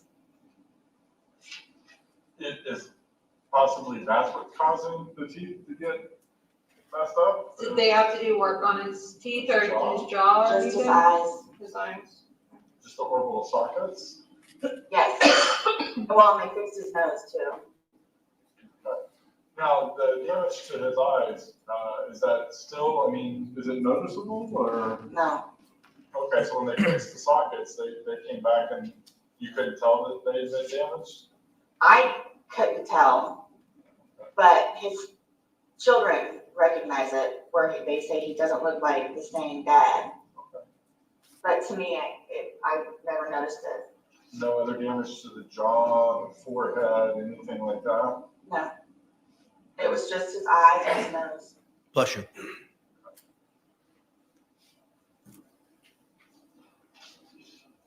You said he's been complaining of chest pains? He had mentioned it a couple times, where I'm just blaming it on stress. But again, I kept trying to encourage him with or without money, go to a walk-in clinic. Yeah. You'll eventually get a bill. But the teeth thing has been worrying me also, and I didn't want to say anything to him about it. But we were in the process of eating dinner and a tooth comes out. That's scary to me, and a red flag if you ask me. Well, this is the reason I was asking what you guys had for dinner last night. What is his dietary habits been lately? I mean, he looks super thin to me. Now, I don't know George, but he does not look like he's an average weight. He eats, believe it or not, like a horse. Like he'll eat like 4 or 5 times a day. Again, one of the things that has been concerning me, which you all will be the first people that I actually say this to, is his weight for the amount of food that he eats throughout the day, how he doesn't gain any weight. He and I and Lucas going out to Publix every time we step on the scale, and he continuously loses weight. Well, I don't even want to step on the scale anymore. How long has this been going on for? Months. So way before losing his job? Yes. It's been ongoing. I mean, I'm not going to even say months. I can say at least a good year. Okay.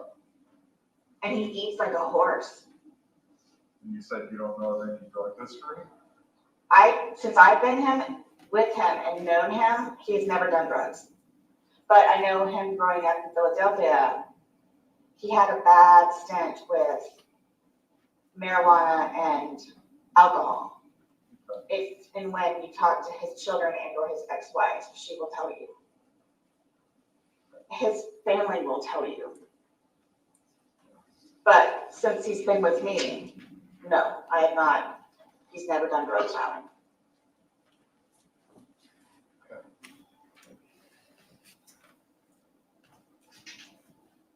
Your phone, is it password protected or Yes. touch screen? It's password protected. Does George know the password as well?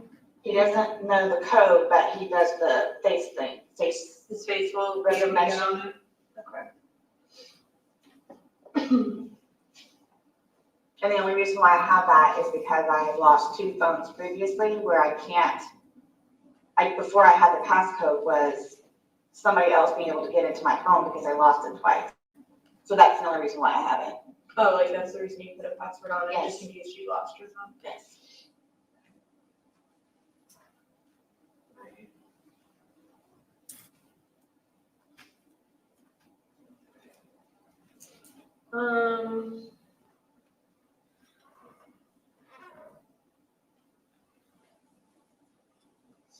Okay, so do you recall what time you went to bed?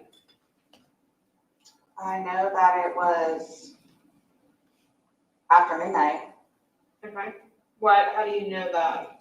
Like, what makes you remember that? Because I walked up the stairwell and we have a clock that's on top.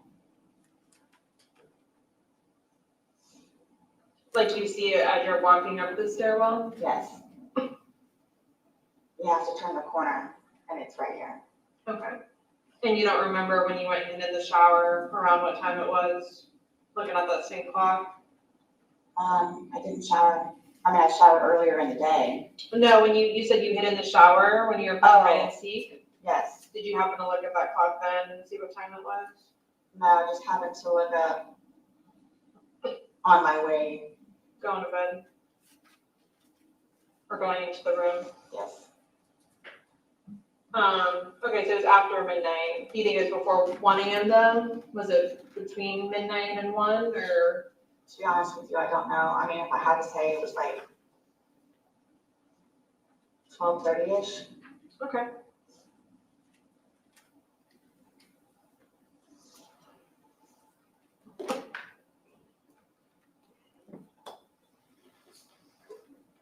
Okay, and when you went upstairs, you and George no longer having a conversation, laughing about the suitcase, you just decided to go upstairs. No, we were laughing about it. Okay, so you continued to joke about it as you were going upstairs, Yeah, thinking he'll just get himself out and then. Yes, that's why I didn't close it all the way. That's why I didn't close it all the way. I'm like, he'll be up here in a minute now.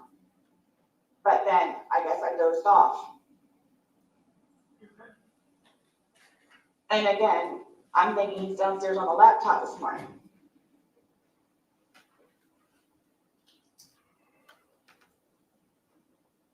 Because he gets out of bed before I do, most of the time.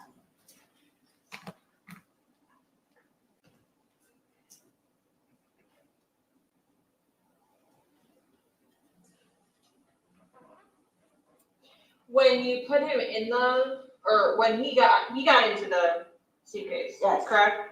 So the suitcase now, if we're looking at it, what side was his head on when he got into the suitcase and you zipped him?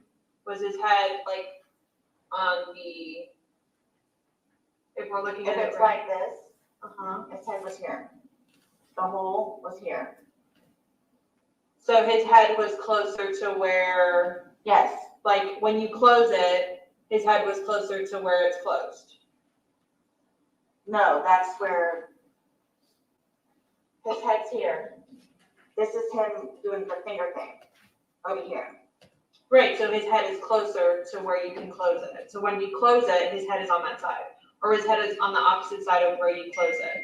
Because there's obviously an open, there's when the suitcase is open, and then when it's shut. And it's obviously, the zipper's on opposite sides. So if you do this, yes, his head was here, where the zip part was. Okay.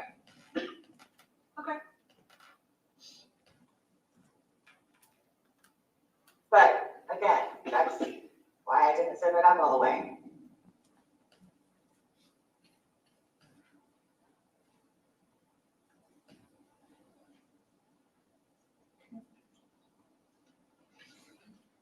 Is there anything else that you think is important for us to know that we haven't asked you? I don't know what happened. Like, I don't know what happened. I don't know what happened.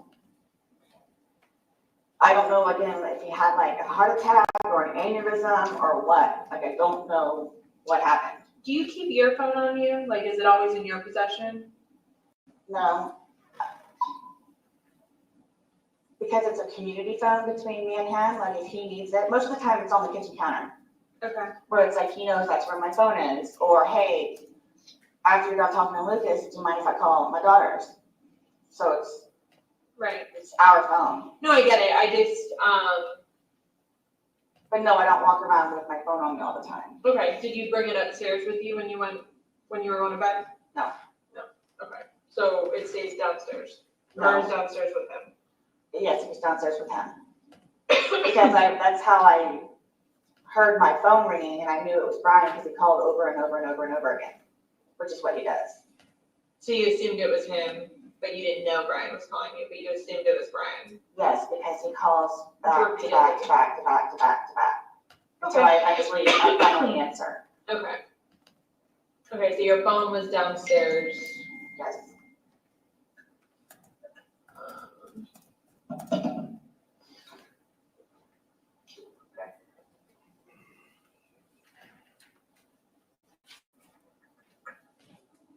Alrighty.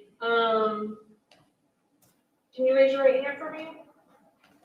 Do you promise and swear everything we've talked about has been true and accurate to the best of your knowledge? Yes. Yes. Okay. But may I ask you though, because I was telling you guys about it earlier.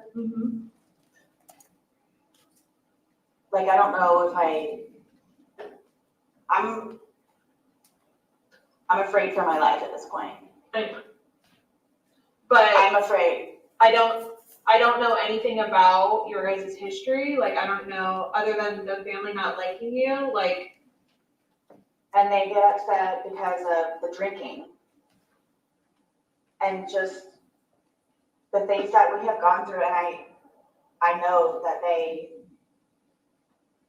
don't want him to be with me, but he and Are I they gonna tell me that he's an alcoholic? probably. Okay. Are they gonna tell me that you're an alcoholic? They'll say that, but they don't know. They assume Okay. Why do they say that he's an alcoholic? because of his track record in Philadelphia and all of the things that he has done. Cars that he's wrecked, ex-wives' cars. He's been divorced twice. And he has, yes, they'll say that. Okay. They'll say that, but they don't know. They just assume. Okay. Well,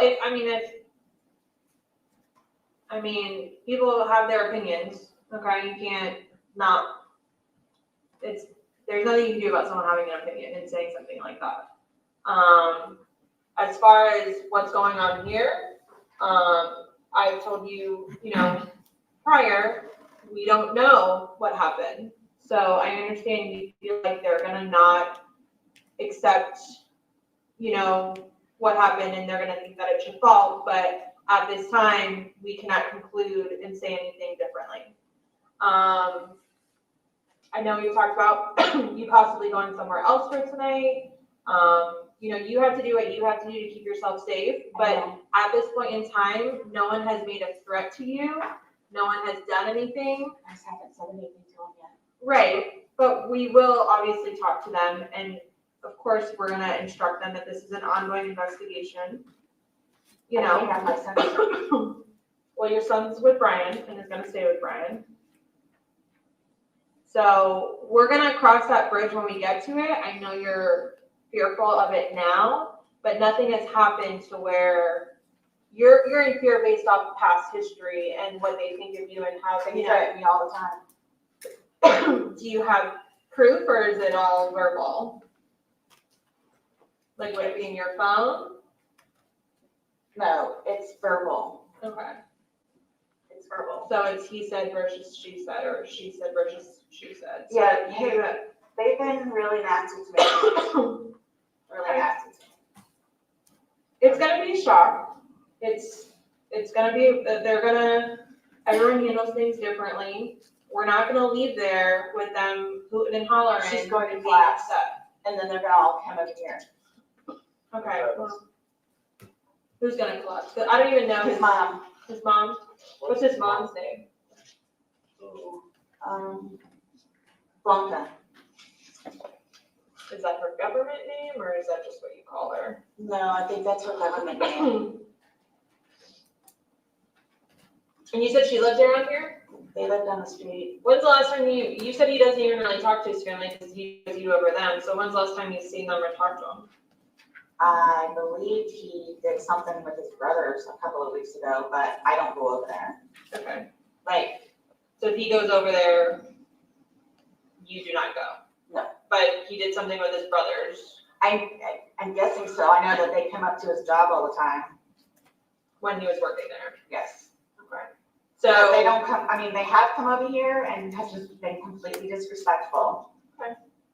And again, he ended up having to tell them, don't come over here if you're gonna act like that and treat Sarah like that. Do you know their address? I have it inside. I know it's Baja Boulevard, but if you go down, what is this out here? Goldenrod, there's a Twisty Treat ice cream place on the right-hand side, and you turn down that road. And then you make a left, and then you'll see Baja, and you make a right, and their house is white, and it's fenced in, and it's got a whole bunch of garden flowers. I'm gonna end my recording. Is that okay? Yes. Okay. One quick question, just out of curiosity. I'm noticing your front door, it has a bunch of dents in it. What is that from? When we moved in, they were already there. I don't see any other doors with dents like that. Whoever it was that lived here previously, I know it was a girl, but that was here when we moved in.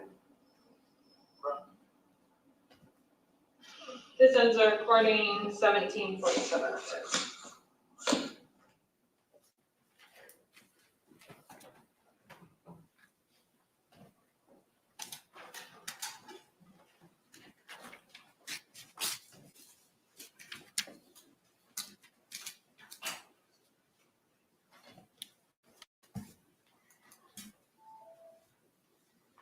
While you were on the scene on February 24th, did you also make contact with Ryan Boone? Yes, before I spoke to Sarah Boone, yes.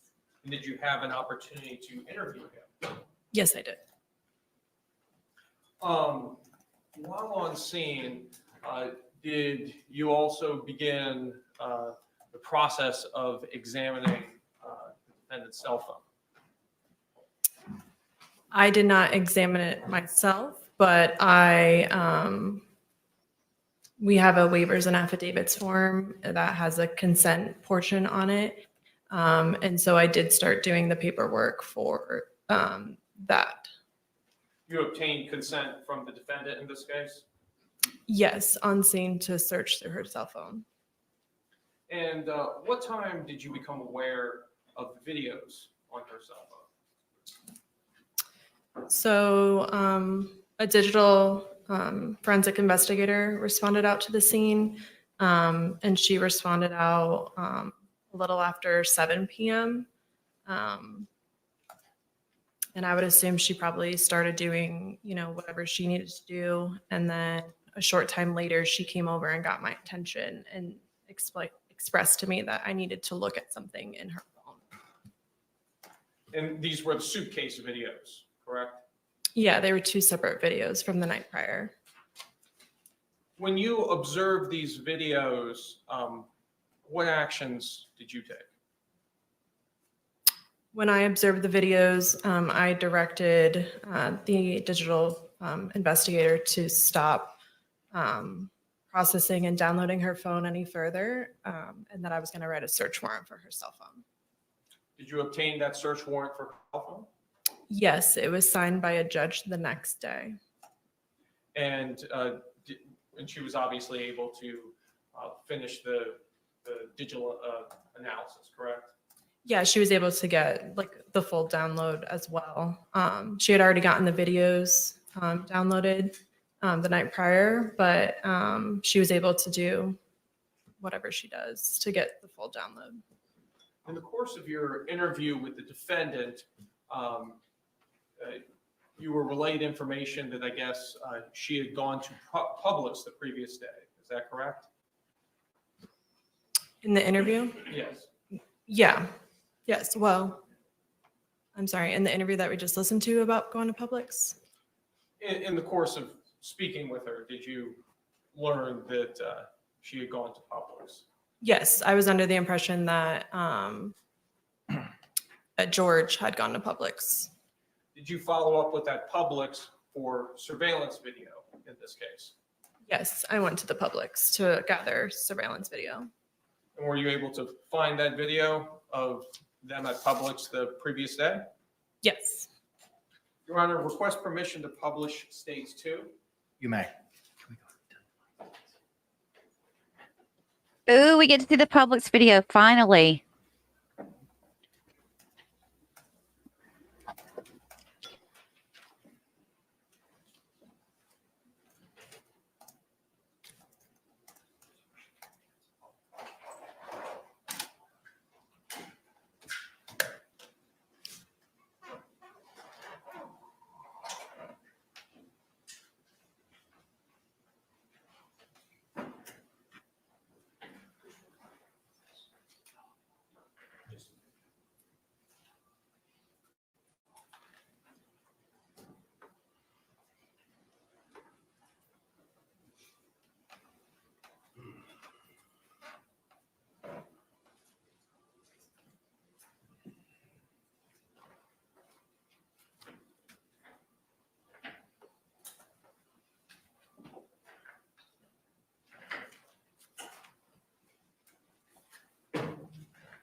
I'm first going to show you the video taken from Publix on February 23rd, 2020 at approximately 12:15 p.m.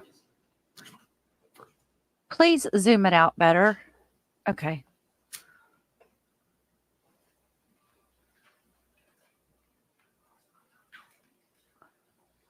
Ma'am, using the laser pointer, could you please identify victim and the defendant on this video? You can advance the video.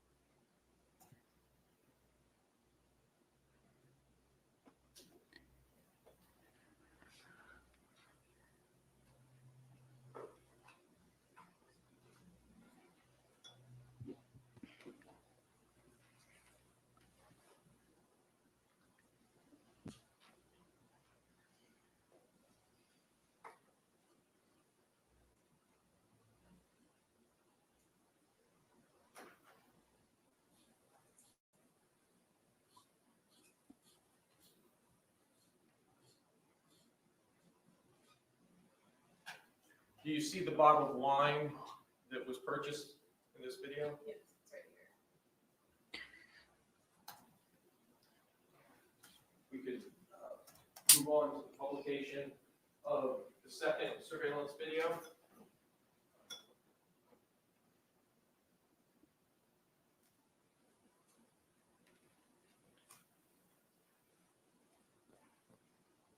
Can you identify Mr. Torres for us in this video? Yes, it's right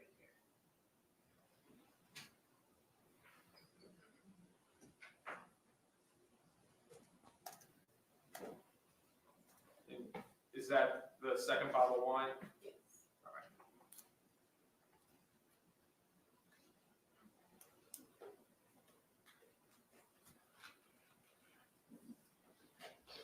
That's it?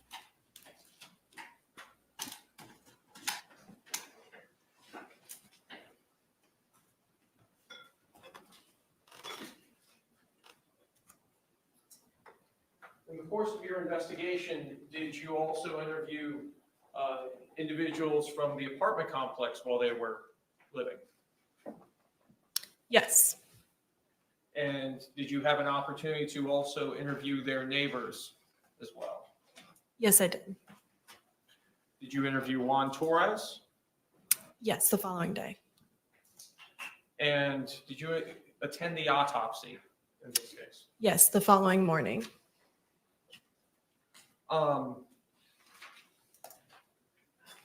Honor, may I approach with the defense? Yes. Yeah, it's proof that she lied about not going to Publix, or that they only went to Publix one time. And because I think she said she didn't leave the house all day or something like that, right? In the interview. I wonder if they're going to play any of these interviews. Like Melissa's.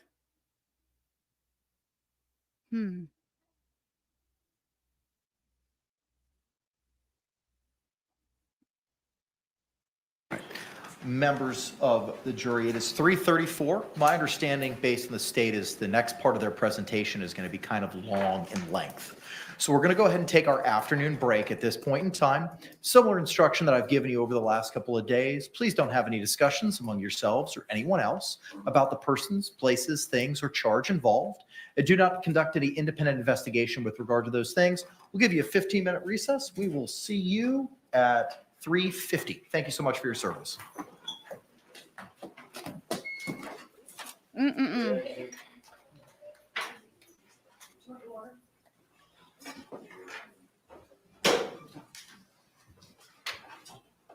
Who was it that said this? It was Suzdy. Okay, I got to show y'all a picture that Suzdy sent.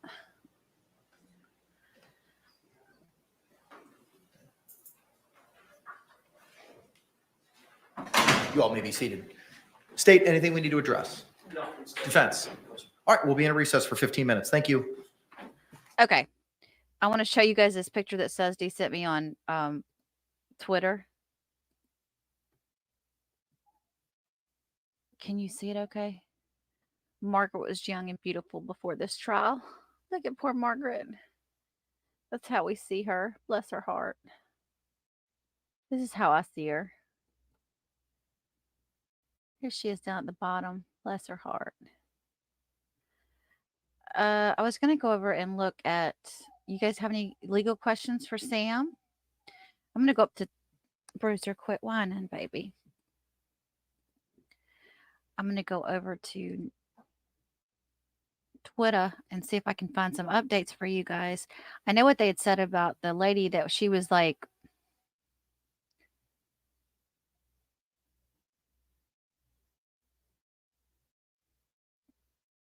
there's a bunch of jurors writing notes about 16 minutes ago during the interrogation, and they looked tired.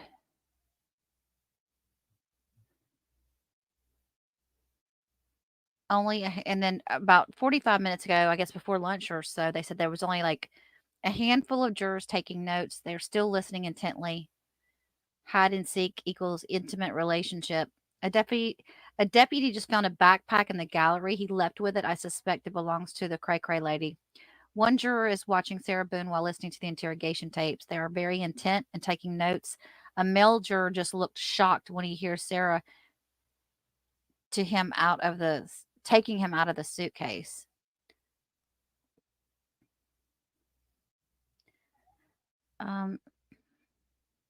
If everything goes as planned, this is the last witness for the state. So I don't know if they're going to get done today. I'm sure they'll probably end up resting tomorrow morning. I hope they wait. I hope they wait to rest. The judge asked, what? They can't rest until the defense crosses Koepsell. And so we know that the video that they're going to show from the station is long, right? So that'll be the last thing I think they do today. Excuse me. And then they may have questions for her that they want to ask. And then the defense will get an opportunity to cross her, and then they can rest. That's right. I forgot about that. They got to go back and cross her. They'll probably talk about what a horrible job she did. I mean, I'm not saying she did a horrible job. I'm saying they're going to turn it into where she did a horrible job. They can't bring up her Brady thing, though, right? Because that was found to be inadmissible, or nothing happened with it. There was a Brady violation. I thought it was a Richardson hearing. No, there was a Brady violation against Detective Koepsell, but it was found to be nothing. It was ruled. What did she do? I don't know exactly what it was. I think it had something to do with another case that they had said she had made up some information to get the judge to get a search warrant or something. Oh wow, is that like really true, or is that internet rumor? I think that might be internet rumor, but no, there was a Brady list against her though, because I saw that on the docket. I don't know the total details of it. So, but anybody can say that, can't they? They have to investigate it. So you probably had a defendant who was like guilty of sin, trying to just get his defense, just trying to get him more time or something. I don't know. But yeah, so there's nothing. It was ruled. What did you say? It was ruled. There's nothing to it. Immaterial. So there's nothing against her on that. So I don't think they can bring it up. I wouldn't think. I just don't think they're gonna. I'm watching chat right now. I think they'll finish the video today. I think that'll be it. I think you're gonna hear more from this state in the morning, and they will probably rest before lunch. Because the defense gets to cross. They may have questions for Chelsey Koepsell, right? So they have to ask those. Now, I do think we're going to see the interrogation video today. Guys, listen. So the judge said, can you guys stay as late as 6 o'clock? Because the state's presentation is pretty long, which is why they broke right now. So I think what they're going to do, and I could be wrong, I think what they're going to do is go straight into the interrogation. I don't see them pausing to ask questions, because that does not seem to have been their style, does it? And then not cacciatories. So if they play the video in its entirety, then they'll dismiss for the day. They'll come back in the morning. If the state has questions for Koepsell, they'll ask them then. Then the defense will have an opportunity to cross. If she's their last witness, then they would rest. The state needs to step it up. They're moving really fast. By The way It's this is too going, the fast. trial will be over by next Well, week, but easy. yeah, but the thing is like you want to get this evidence. Like you want them to, you want to like, okay, you got a small piece to chew here, so you want to chew it as long as you can and get the jury really into it, right? Instead, it's just like boom, boom, boom, boom, boom, witness, witness, witness, witness. Okay, we rest, and it's really. I think it's because the power of the videos. I mean, they really and truly speak for themselves. And then more video, because it's going to be Sarah's interrogations where we see no emotion. We see her backtrack and lie and do all of the things. I don't think they have to harp on things, you know? And so are they not going to show the freaking body cam? What about Deputy Zito? Remember they were going to call him. Are they not going to show the body cam from these past incidents? They need to do that. They may. I don't know if, and I really don't know, if when the defense is putting up their case, no, the state would have to call all their witnesses now. I don't know the answer to that question, Carrie. I don't know. Are you guys with me on that? Do y'all understand what I'm saying? Because like if they wait until I don't know if they think James Owens is going to call it or not. But Shanna has a really good point before it slides by me on the screen. She's talking about the text messages being shocking, saying I'm going to get rid of him. That I agree. That's pretty shocking. The prosecution can have rebuttal witnesses, right? I don't know. I honestly just don't know. I just think that I was kind of like, I don't know.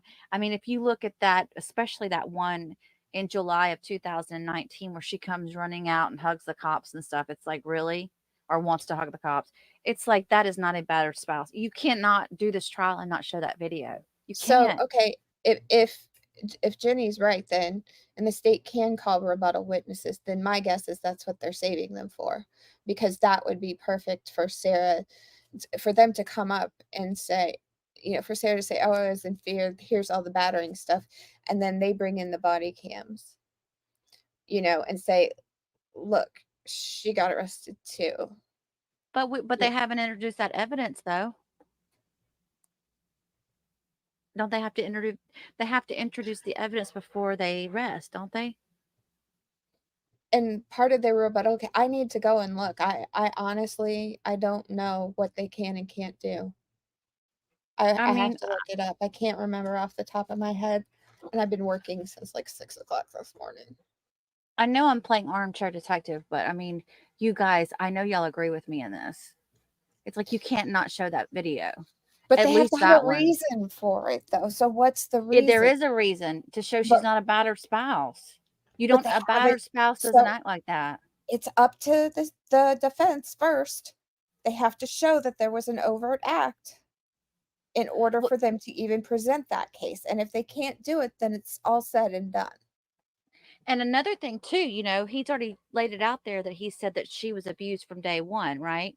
So if he's going to say she was abused from their first date, then now he's already taken the timeline all the way back. So they can't say, well, that was a year or 2 years ago, Judge. You just went all the way back to when they first dated. Yeah, but what's presented in opening and closing statements is not evidence. It's not anything. It's what the lawyers think the evidence is gonna show you. All right. Oh, Route Irish. Thank you, honey. He said, Frankie, you go get some water. He's panting again. Thanks for all the hard work, Carrie and team. Thank you for being here, Route. We appreciate you. Route Irish. I want to put George's picture back up. There we go. We need to have a picture of him every day on this stream. I think there's a possibility, and I can't think of it right now, what they can and can't do during a rebuttal case. There's a possibility we'll see some of that come in. I don't know. I have to go and look it up. And that's the other thing too. It says the jury will never hear Brian talking about Sarah's violence when drunk. But now Brian can be recalled, and we know that the defense they're going to call him back up. But If the state is relying on the defense to call these people back up and they don't call them back up, the state doesn't have another go at them. They don't need it. Carrie, but nothing that video is enough for depraved heart. No. You don't have to prove that she's a liar. You don't have to they only have to prove 3 elements. He's dead. She did something that made that happen, and there's something else. And I guess it was justifiable. I don't know. Like I said, I've been working all day and I can't think now. Because I really can't figure out who shot who in my video. Everything that we know, everything that we've seen is not going to come into this trial. It doesn't have to. And if there aren't grounds for it, it can't. Which I know is super, super, super, super, super frustrating to everybody who's been following this case for a very long time. I understand that. But it's just not how it works. They don't have to do much of anything. They're going to see they could rest, right, at the end of Koepsell's testimony and let the defense, even if the defense doesn't show an overt act and there is no rebuttal case, the state is still in an excellent place. Yeah. Right. Okay. So Alexis W. I'm not seeing the rest of your chat, and it's okay because it's not necessary for the state to win. Exactly. You don't need it all because it's not necessary for the state to win. And like I've been telling you guys for ages, you can't just bring stuff into court because it makes the person look bad. Okay, let's draw again. I'm not happy. I'm not happy I about know that you're not, answer. and I know Chat's not happy. I know you all want a big show, and it may not be coming, Well, it better make the damn movie is all I got to say. And if she gets an appeal, I'm going to be pissed because this is exactly the kind of crap where this is why people get out of jail or they get paroled. It's because it's not all told at trial like it should be when it's all fresh in everybody's mind. JPC, thank you so much for gifting 5 memberships, sweet darling. You're so sweet. Well, that's why Grandma. I'm going to do the giveaway real quick, you guys. Ready? Got 168 still left to win. Do I have it up on the stream? I do. Here we go. Big money, big money, big money. Who's it gonna be?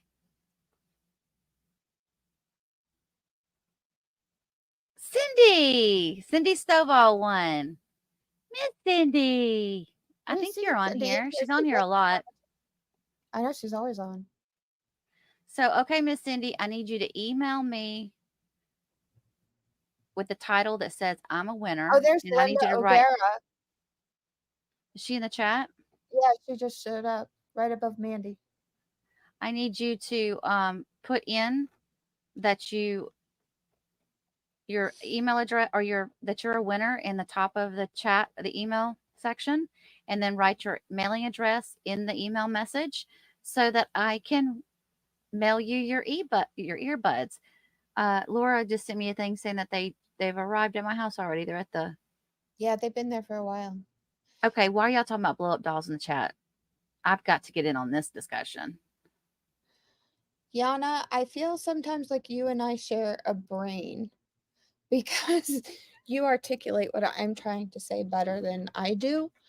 And I'm assuming that you're reacting to what I said, and what you say is that's one of the dangers of those of us who do a lot of deep diving in these cases. We've got 4 years of information and there's no way all of it is relevant nor will be brought in. That's 100% correct. And I spent, they teach evidence. It's a semester in law school. It should be a year. You could do a semester on hearsay alone. Thank you, Elise. You're so sweet, honey. Allegedly. You're allegedly so sweet.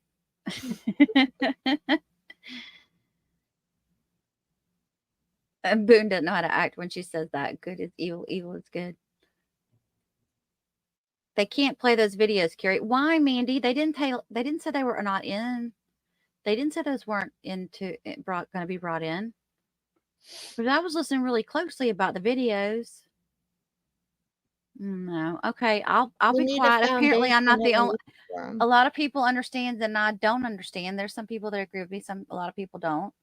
But yeah, I'm not happy. I'm not happy. If this is the way it ends, I don't like the ending. It's like a bad movie. Like you watch the whole thing and then you get to the end of it and you're like, that's it? That's it? Mm-hmm. It's got, you guys were bound to feel let down, right? Because of how much attention you've paid to this for so long and how outrageous Sarah's being. I tried so hard to prep you. I did. I tried really hard. No, it's not. No, it's not that. Number one, I was hoping there's going to be a lot more. Number two, it's pretty bad that I know there's more and they're not showing it. That bothers me. I told you that, though. I told you guys there's so much that a jury will never see, that we, as the public, will never see.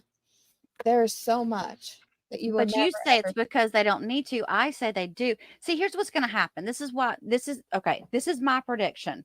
Owens is going to come in with his little, they're going to take over. The defense is going to take over the show. And they're going to spend over a week, I guarantee you, over a week, talking about what a horrible person everybody else but Sarah is. And they're not going to be able to, the state's going to be able to cross or whatever.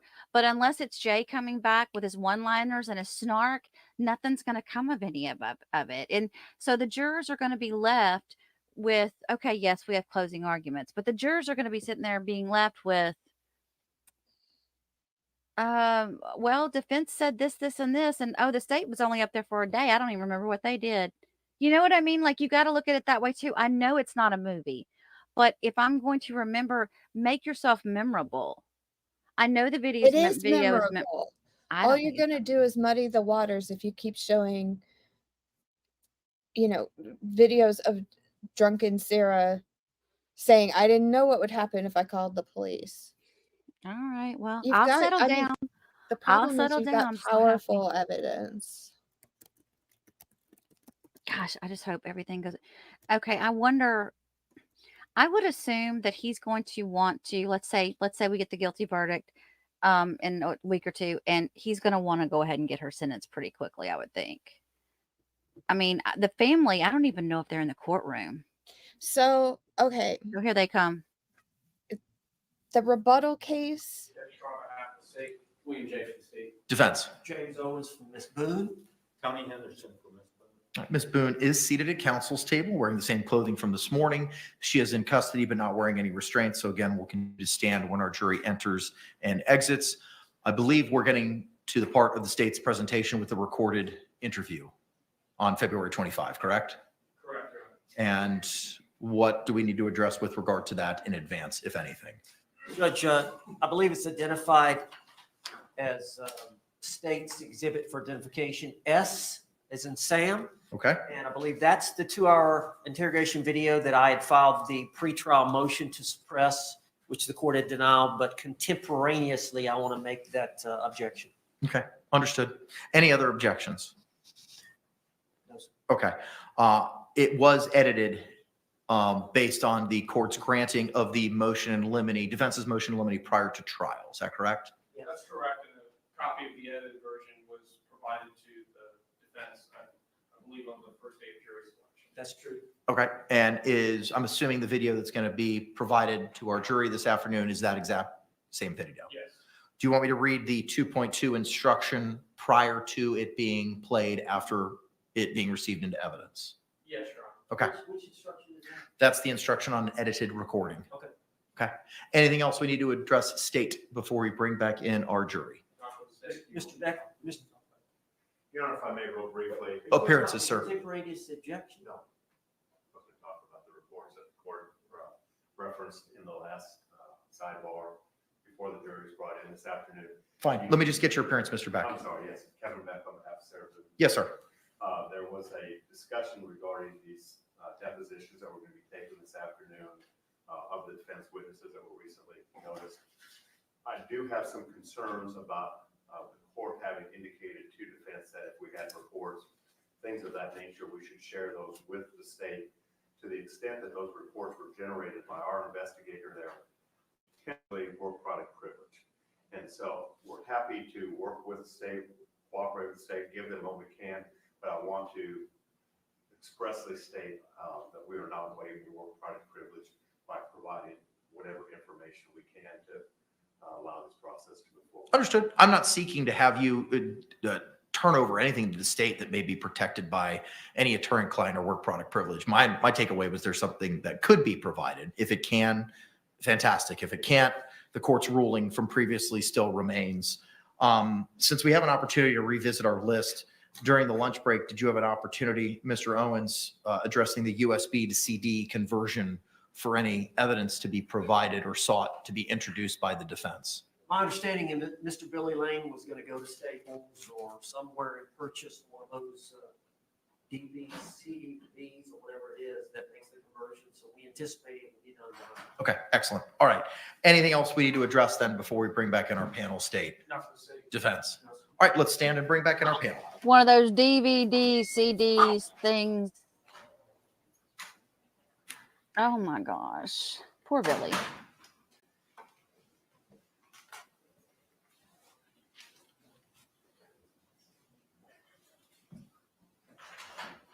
Okay, so Sam's got something here for us. At the conclusion of the defendant's case, the plaintiff or government can present rebuttal witnesses or evidence to refute evidence presented by the defendant. This may include only evidence not presented in the case initially or a new witness who contradicts the defendant's witnesses.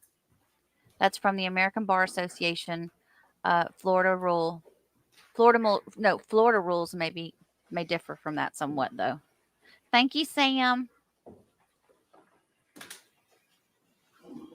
You're welcome. I'll try to figure out the Florida part.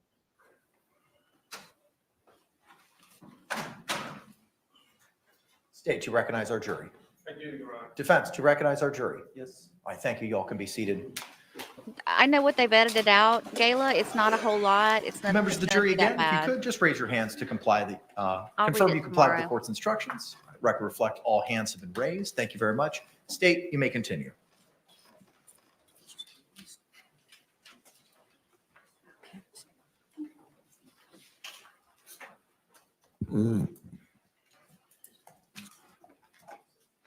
On February 25th of 2020, did you set up a follow-up interview with the defendant in this case? Yes, I did. And that was after you had attended the autopsy that morning, correct? The interview, the follow-up interview was to be conducted after the autopsy. Not necessarily set up, but it was to be conducted after the autopsy. I apologize if I misspoke on that. Sorry. Was that interview recorded? Yes, it was, audio and video. And where did that interview take place? Central Operations at the Orange County Sheriff's Office. Your Honor, may I approach the witness what's been marked for identification as states S and shown to the defense? You may.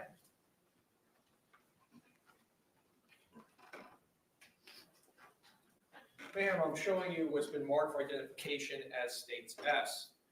Tell me, do you recognize that disc? Yes, I do. And tell us, what is this disc? This is the follow-up interview conducted on February 25th, 2020 at Orange County Central Operations with the defendant, Sarah Boone. And does it fairly and accurately represent the interview that took place between yourself and the defendant? Yes, And is that your initials on this disc? it is, yes. And you had an opportunity to review it prior to coming to court today? Yes. Your Honor, at this time, I'd like to move what's been marked for identification as states S into evidence. The only objection is from the previous pretrial issues. The state will, or court will receive an evidence that was pre-marked as states S over objection as states Exhibit 20.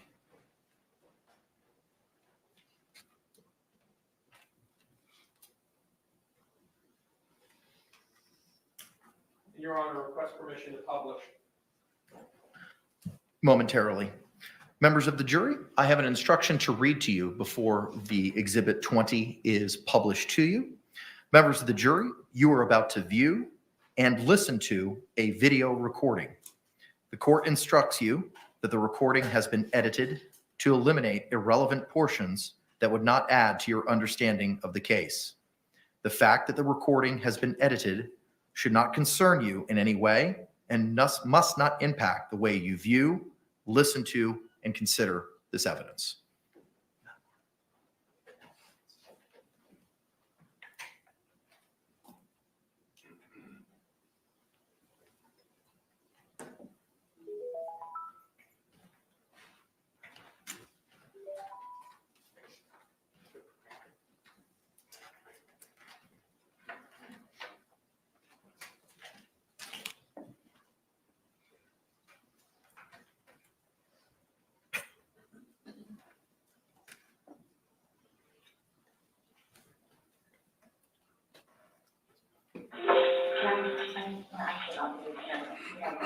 Sure. So obviously, you received his autopsy. So I'm going to read you your rights again because we have to talk about that. And since I'm talking about the incident, we just have to do it, just like we did yesterday. Remember I read you the rights? Yeah. Right? Yeah. Just the exact same thing, but since I'm asking you follow-up questions, I need to read them to you, okay? All right, so you have the right to remain silent. Anything you say may be used against you in court. You have the right to talk to a lawyer before and during questioning without charge. If you cannot afford a lawyer and want one can be provided for you before questioning without charge. Has anyone threatened you or promised you anything to get you to talk to me? No. And do you understand what I just read you? Yes. Perfect. Okay. So this morning we went to his autopsy, and we were informed of some injuries that he has by the doctor. So I want, so he's got scratch marks to his back. I know that's okay. And it's called a contusion. Do you know what a contusion is? So like basically you're getting hit and then you get a mark from it. You'll get bruising. Like someone hit you or something like that. It's called a contusion. So he had some injuries to his left shoulder. He had a cut near his lip. We could see his mouth was a little. I haven't laid a hand on him. Okay. I've also too. I just fell off my son's bike. Okay. So I don't know. And he's notorious for running into the wall or the halter. So I. Okay. What about the scratches? Because there's also sex. Yes. Okay. Because there's also like a scratch on like the back of his neck, like kind of like going, but it's like going straight across. I have no idea. And they're all recent. Like they occurred recently. It wasn't something that occurred post or that occurred a week ago, 2 days ago, 3 days ago. They definitely occurred, the night leading up. So when it was, in all honesty, we have not gotten into it. Okay. That's why, the only thing I thought you guys were going to ask me about, which I was going to be honest with you anyway, are the scratch marks on his back. Mm-hmm. Everything else, I have no idea what it is. No idea what it is. Nonetheless, I've had my son over the house too, so. But your son was there when? When was he last there? Oh, gosh. My understanding is there last Tuesday? I don't know if it was Tuesday, but yes, he was there last week, so. Well, we're talking about Sunday. We're just talking about what occurred Sunday. Because like I said, the injuries they occurred within that time period. So you're talking about day before yesterday? Sunday leading into Monday. You called us yesterday at 1, but the incident, you guys were painting and stuff the night prior. Correct. So we're talking about Sunday, and then it's Monday. Thoroughly confused because we had a good time sitting on the back porch having wine and smoking a couple of cigarettes and then decided to go inside and literally paint, do puzzles, and play and listen to music. That's why nobody got out of sorts. This is what's mind blowing to me. I have no clue. Nobody laid a hand on anybody. He also had on the left side of his forehead, he had basically bruising, and on his head, his skull. I have no idea. As if something hit him. I consider not touched him. I have not touched him. I have not touched him.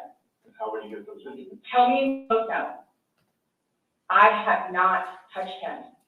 Yesterday, when we took photographs of your overall body, and they did the buccal swab, did they go under your fingernails? No. Okay, are you willing to let us absolutely swab underneath your fingernails? Go for it. Okay. I have no idea, and I don't want to seem out of sorts, but I have no idea. We had a good day. It was a good day. We've had good days lately, even considering everything that's going on with our jobs and life in general and ex-wives and everything. It's been good. Like, I don't even know where this is coming from. Yeah, I think the last physical was probably, you said, I think, what, a month ago? Where you got the injury, right? You said that was a few weeks, give or take, yeah. A few weeks. That was the last, like, physical altercation between the two of you? A month ago, it was a curtain rod. Yeah, it was a curtain rod. That's why I can't believe you guys didn't take that either. Like, we've been good. I don't know if, like, it's since the last time he got out of jail. Like, we've been good. He's been having his classes and seeing his probation officer, who's amazing. So. What do you mean by good? What's your definition of good? The probation officer? No, you said you guys have been good. What's your definition? I've been good. I don't think you all understand. He comes at me all the time. He comes at me. So it's either I flee or try to go upstairs and go to sleep. That's usually what it is. I don't know if you talked to Brian about any of that, but most of the time when I flee, I go over there. So.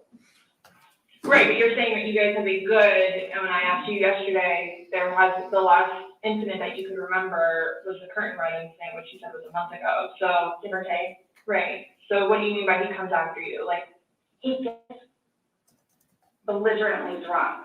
Like, I don't know if you all have looked through my phone yet and too many of the pictures and the videos that I have taken. And at one point, I started documenting everything. Okay. So you all will see in my pictures, bloody fingers, split forehead, he split my nose. I've got this. Right. I don't know if Brian told you about it, where I had to have almost I had one really bad surgery, but then it got really bad, where I had to go like 4 or 5 more times afterwards and then tend to him. And then poking me in the back of the leg. Right. So it's. And why are you still with him? Everybody asks me that. When I tell you guys this, I really love him. Like I do. And I feel like I can help him. Like I feel like I could help him, which I did, because he came a really long way from where he was in Philadelphia to moving back to here and to dealing with everything else that he's been dealing with. I've really helped him. I bailed him out of jail, 3 times. I've gone to every single hearing and every single arraignment, everything that I did for him. Gone to see all his public defenders, go to the state, I've gone to the state. I did everything for him because I'm trying to help him, because I had hope in him. And he was trying. He was really trying. And then he starts to think about things, and I think he gets overwhelmed, and then it's like, next thing you know, he's drinking. So it's like, oh man, I know where this is gonna go, so I'm gonna go upstairs and read a book, or I'm gonna go for a bike ride, or I'm gonna do something else, or I don't wanna drink. I don't wanna drink. The occasional wine, whatever, or if it's a weekend, that's when you have a good time. You don't have to wake up the next day. I have to wake up the next day and do things. I have to tend to Lucas, I have to take him to school, I have all this stuff to do. He doesn't know how to, I guess, maintain himself, where I can do 50 things at once and still know the 50 things prior that I need to get done. He can't process like that. He didn't process like that. So he would not literally, but have smoke come out of his ears. So the next thing you know, he doesn't want to deal with it. I'm going to go get something to drink. So the majority of the time, I would hang out outside or do something else because I don't want to drink. And every time, his job broke his heart. And it made me sad because he had so much pride in his job. And the store that he took care of so much totally went downhill. And that broke his heart because he had put so much work and effort into fixing it up. And his manager was awful. and basically gave up on all of the employees. So I think that had a huge bearing on why he would drink so much. His ex-wife is bonkers. She was all over him all the time. Send me money, send me money, send me money. How can I send you money when I don't have a job? And he's still trying to take care of me and Lucas by paying a bill here or there, getting some groceries. So he always had something on his mind, which is why, again, I got the puzzles and the bank to try and get him off of it so he don't have a drink, or he doesn't have a drink. So when you all see my phone, you can see all of the damage he has done to me and the videos of him smashing my television because he's belligerently drunk. Where most of the time, I just don't want to be there. And I try to help him. I try to calm him down. Eventually, he just passes out. Well, yesterday you made it sound like you guys were just drinking like a glass or two. Like, yeah, you obviously had the bottle, but you told me on but you told me on recording, like, that you were not drunk, he was not drunk, you guys were having a good time. I can't get drunk. Number one, I do not want to get drunk.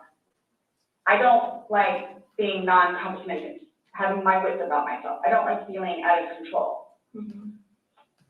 So I'm just saying, you're making it sound like he's a raging alcoholic today, and yesterday I was kind of asking you those questions, and you're like a little defensive, like, no, we're not alcoholics. We are not, you know, but you guys were both sober on Sunday, to your knowledge, because when I said you went and passed out, you were like, no, I didn't pass out, I just fell asleep. So now it's kind of like, what is it? Were you guys drinking and it got out of hand and it got physical? No. Or is it? Sunday was one of the better days that we have had in quite some time. He's dancing with my dog. You can see that too on the pictures, him loving the dog. He loves the dog and dancing around, having a good time, and just being happy kind of thing.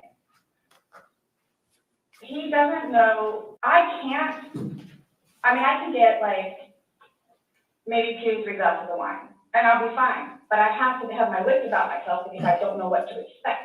Well, let's talk about Sunday. What was Sunday? How were you? Like, how many glasses of wine did you have? How many glasses of wine did he have? The bottle was gone. I mean, I don't know if you poured any out. Yes. No, that was from previous. You said that there was a half bottle left Yeah, over. And then, that you had wine, well, I don't even know how the wine, how'd you guys get the wine for Sunday? I'm guessing he went to Publix. Does he like leave the house and you stay home, or do you go to Publix? Like, cause Sometimes I'll go with him. Okay. Did you go with him Sunday to Publix? So most of the time what happens is, because the convenience store where we get cigarettes is here, and then Publix literally is cattywampus to it. Okay. So what he'll do is he'll start, go by Publix, and then on the way back, catch the convenience store. Okay. So is that what you did Sunday? I'm guessing that's what he did, because next thing I know, he's walking in with Bob. Okay. So it's him trying to be nice, so I don't have to go out and do it. Plus there's stuff that are around the house that I have to take care of. So that's usually what will happen. Or I'm folding laundry and he'll go run out and do whatever. So where were you guys at on drunkenness, not drunkenness on Sunday? I told us you weren't drunk. No, I was not drunk. Right. I was not drunk. So with him, I don't know. I know when it's like, oh, okay, man, where I have told him, slow down. It's starting to catch up with you. Slow down. Slow down. Bless you. And another thing too is I don't like listening to music with him because he gets too involved in the music, and the music that he listens to is a little rough on the edges, and like just, it makes me fractious listening to his music. So I kept asking him, let's just you and me talk. You and me will just be the ones that are talking, which was fine, because I mean, we were playing with the dog, whatever, and then it's like, okay, now let's do the painting. We just did the puzzle, took a break, now let's do this. Sure enough, that dog, we're sitting in there talking, laughing, talking about new movies, we're watching movie trailers while we're doing painting and all that other stuff. So it's still background noise to him, because I think that's what he's used to, is having background noise Where me, I can sit in here all day with not a peep. You always have to have some kind of background noise, which I didn't mind because the trailers were cool. And he was interested in showing them to me, getting excited about movies that were out or upcoming. Okay. So On your laptop, you're talking about? Mhm. Okay. And I mean, and then it was, So you said it was a good day, like, you guys didn't have any conversations about your relationship? You guys didn't go down like the rabbit hole, like had too many to drink, and you guys start getting? No, when I tell you this, it made me so happy that he actually listened to what I had to say with just, we'll get through it. This will be fine. It's just, it's a small hurdle that you and I together will get through because. I'm talking about the money, job, stress. Yes. Nothing No. relationship wise though, like no issues, like, did you guys have a conversation about your relationship or was it just about? Just like what's the stress? going on right now. Got it. I try to evoke it from him so he gets it off his chest because I call him the volcano where eventually he's going to erupt. Right. And what he has learned in his classes is to communicate, which is a huge thing in a relationship, Right. where he has been practicing communication. So he actually talks to me about things and unburdens himself. Put it on me. I'll sit there and try and figure it out for you. Like I have almost everything. Not a worry. Just tell me. Get it out of you. Right. But it was, when I tell you, I was so happy. Like it was such a good day. I kid you not. The weather was beautiful outside. I'm the one that had him go inside so we can do puzzles and painting, listen to music or whatever else he wants to do. So then he starts doing whatever it is we're doing together in the living room. And then starts talking because I think he gets comfortable with, okay, you know what, we're here, it is a good day. Let me go ahead and explain myself. So I know. Nobody else knows, but I know. Nobody knew George better than I did. I say that I knew George better than himself. And I tried in every way, shape, and form. As everyone. I helped him. I took care of him. I missed him a lot, and I didn't even sleep last night. I miss him a lot. I mean, is there any chance it got to be too much for you and you couldn't handle taking care of him and? I never stopped. I never stopped. That's what I'm here for. I never stopped. I'm here now and I'm still trying to help him. Yeah, we just don't, I mean, it's unexplainable how he got these injuries and. I have no idea. You were the only one with him. 100% right hand to God. I have no idea how he got them. Nobody touched anybody. Nobody touched anybody. You had mentioned that you would take photos, videos, kind of like a proof and just in general. Yeah, I started documenting at one point, but that was way before, I think the last time that he got arrested, where he was flying off the deep end. But then I had him bailed out, I got him out of jail. Right. But because he had violated the pretrial diversion, this time it's probation, so you don't have a choice in it. You have to go see your probation officer. You have to go to these classes. It's court ordered. Where it took him a while to get used to it and understand, they're not messing around. I even went down and met his probation officer, which I say she's wonderful. That's one of my questions I need to talk to you about. Hugged me and said how much she knows that I take care of him. She called me personal one time when George was at work, when he was working. 42-minute phone call. She and I just saying how grateful she is that George has me. And she knows how hard I'm working to help him, just as she is and just as the classes will. So once he started actually going on a regular basis to the probation officer and then to his substance abuse class and his, I don't know what BIP stands for, Batterers Intervention Program. And actually listening to what it is everyone had to say, he changed. Like I could see a change in him, where before lashing out, he would think about it. And would always come home and show me his papers, and we would look over his papers together. Where it's like, wow, you actually are learning this in class? And some of the stuff that they would show them, like videos, he would come home and be like, Sarah, I'm so sorry for what I've done to you. Because for a video that he watches to make him feel that way, where it's like, oh man, I have done her wrong. But he's changed. He changed. And that's why you're still with him, even though he's done all these things to you. And when I tell you I love him, I love him.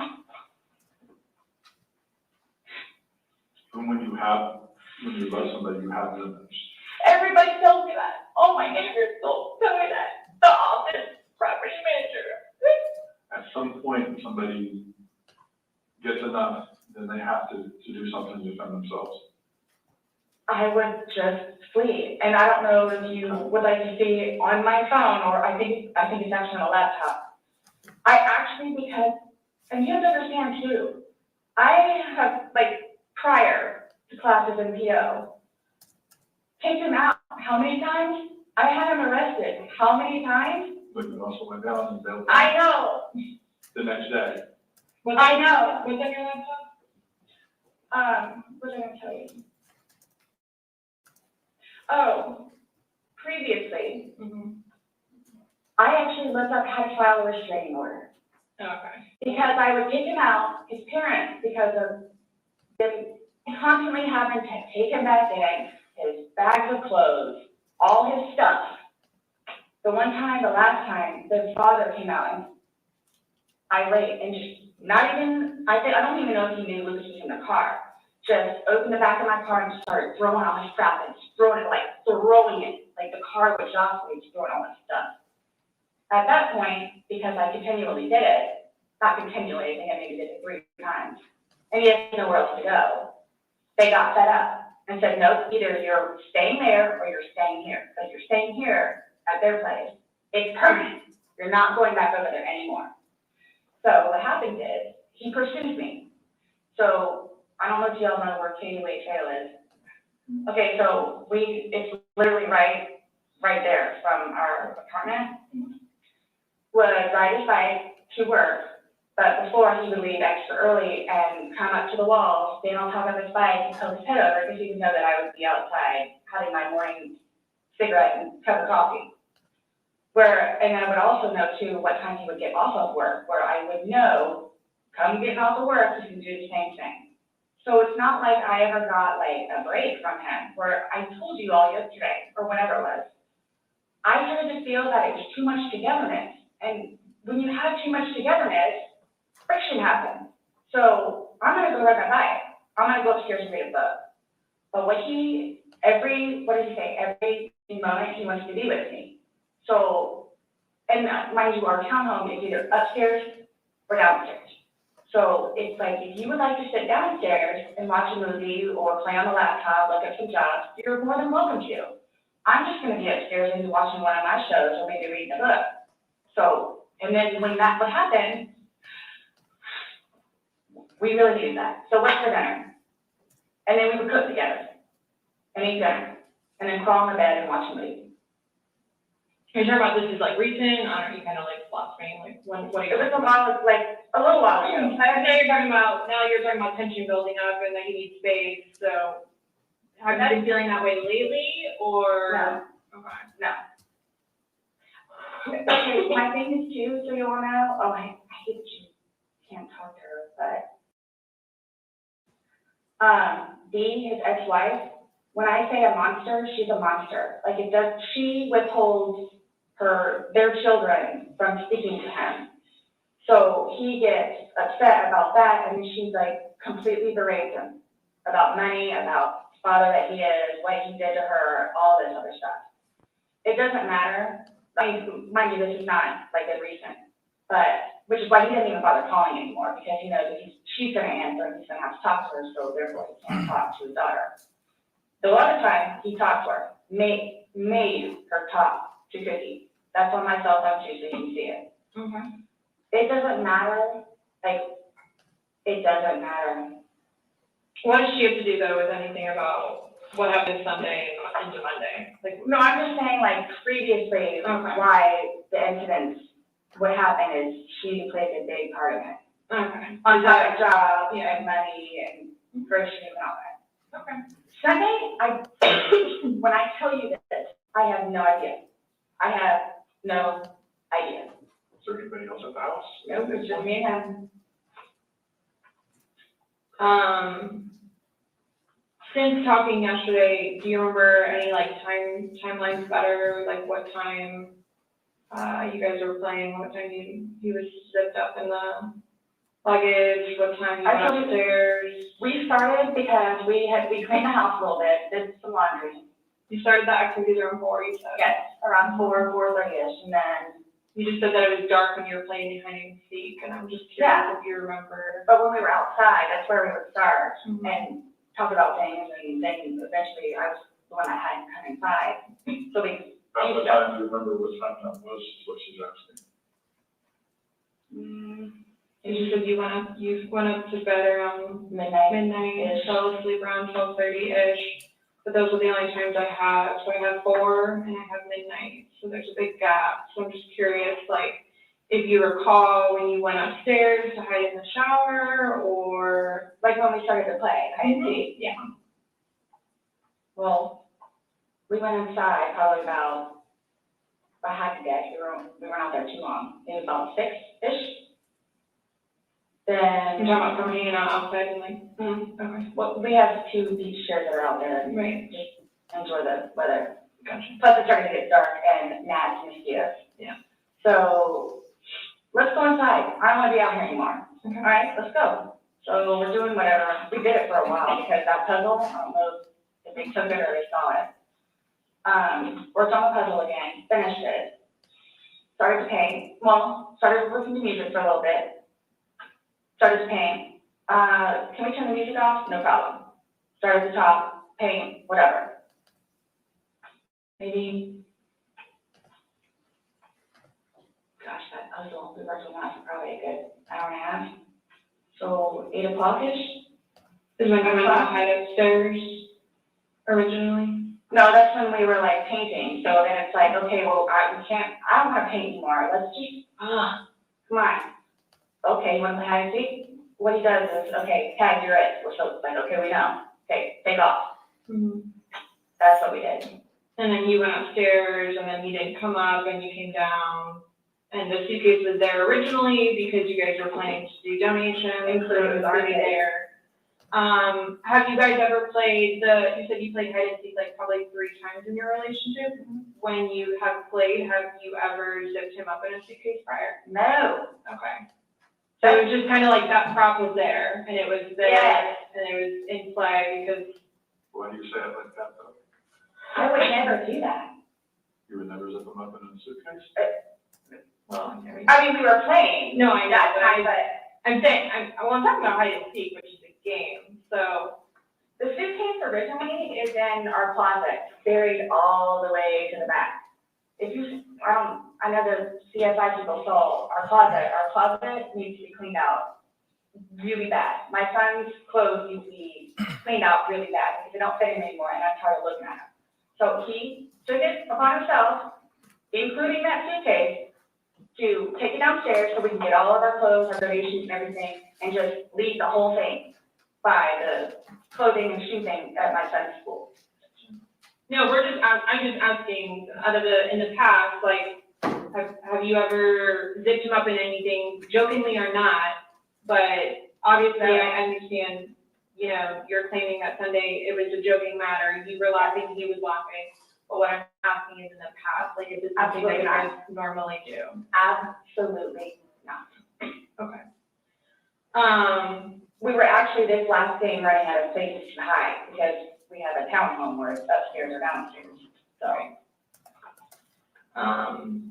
Okay, so do you remember making any videos or maybe having any any photos, videos that you remember doing on your phone on Sunday? No? I think I took a picture of a dog. Okay.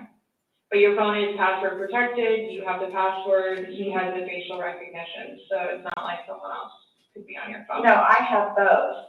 But you have the face and the password? Yes. Yeah, so he only has the face, correct? No, to be able to get onto your phone. You told me that he looks at the phone. Oh, I misunderstood. I thought you were asking me if I did. Yes, it's me. Okay, does he have access to your phone? Because you said it's your phone. Okay, how does he have access?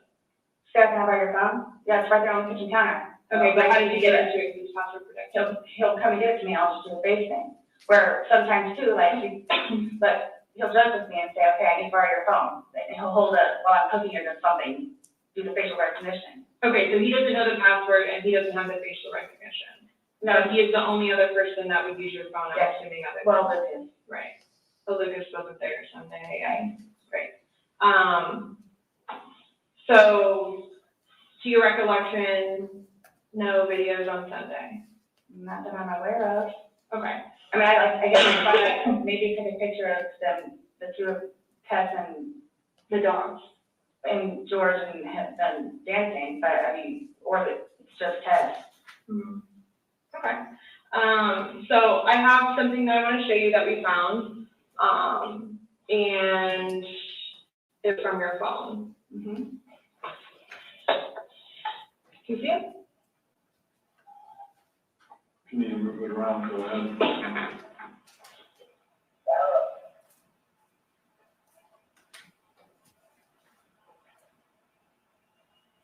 No, I don't remember that. For everything you've done to me. For everything you've done to me. Your battery's all flash. Shut it down. Oh, okay. Let me.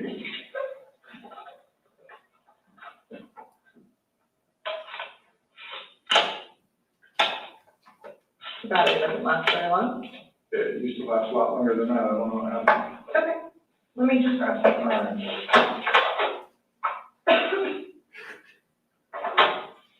No, I was just simply asking because, you had a look on your face when she asked you if you've ever done that before. You looked kind of shocked and, No, okay, but why did you say it like that? Like, I don't think you all understand who I am, where, well, tell me. I mean, I've always been a straight A student. I am an outstanding mother to my son. I excel at everything. I would not do that. You would not zip somebody in a suitcase?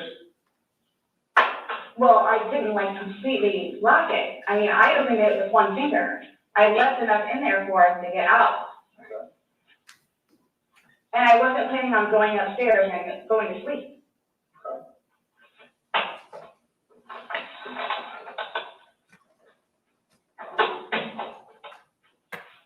No, it's just the way you said it. You guys are scaring me. Sorry.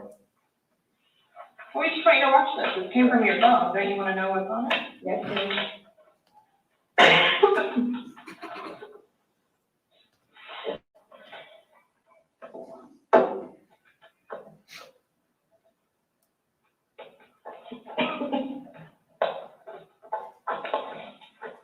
Is it long? Because I don't know how much I can take. I don't know how much I can take.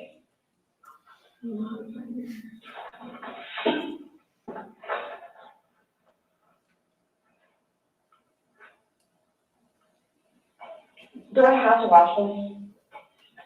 I continuously throw up. I don't sleep. I don't want to see it. If that's okay. Well, it's on your phone, and you can either explain it or we take it for what it is. Yeah, we're just trying to give you the opportunity to tell us what's going on. That's it. It's that long? 2 minutes. No, that's- For everything you've done to me. Fuck you. Fuck you. That's you. Stupid.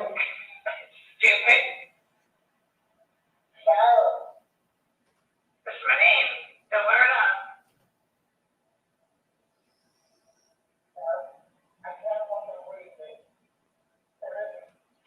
Yeah, that's when you do it. Show me.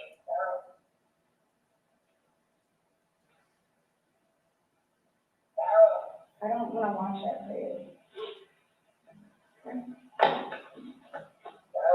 Last time we talked to you, you said that you put him in the suitcase, you had two fingers hanging out. I flipped him over. I flipped him over, and that's where it was.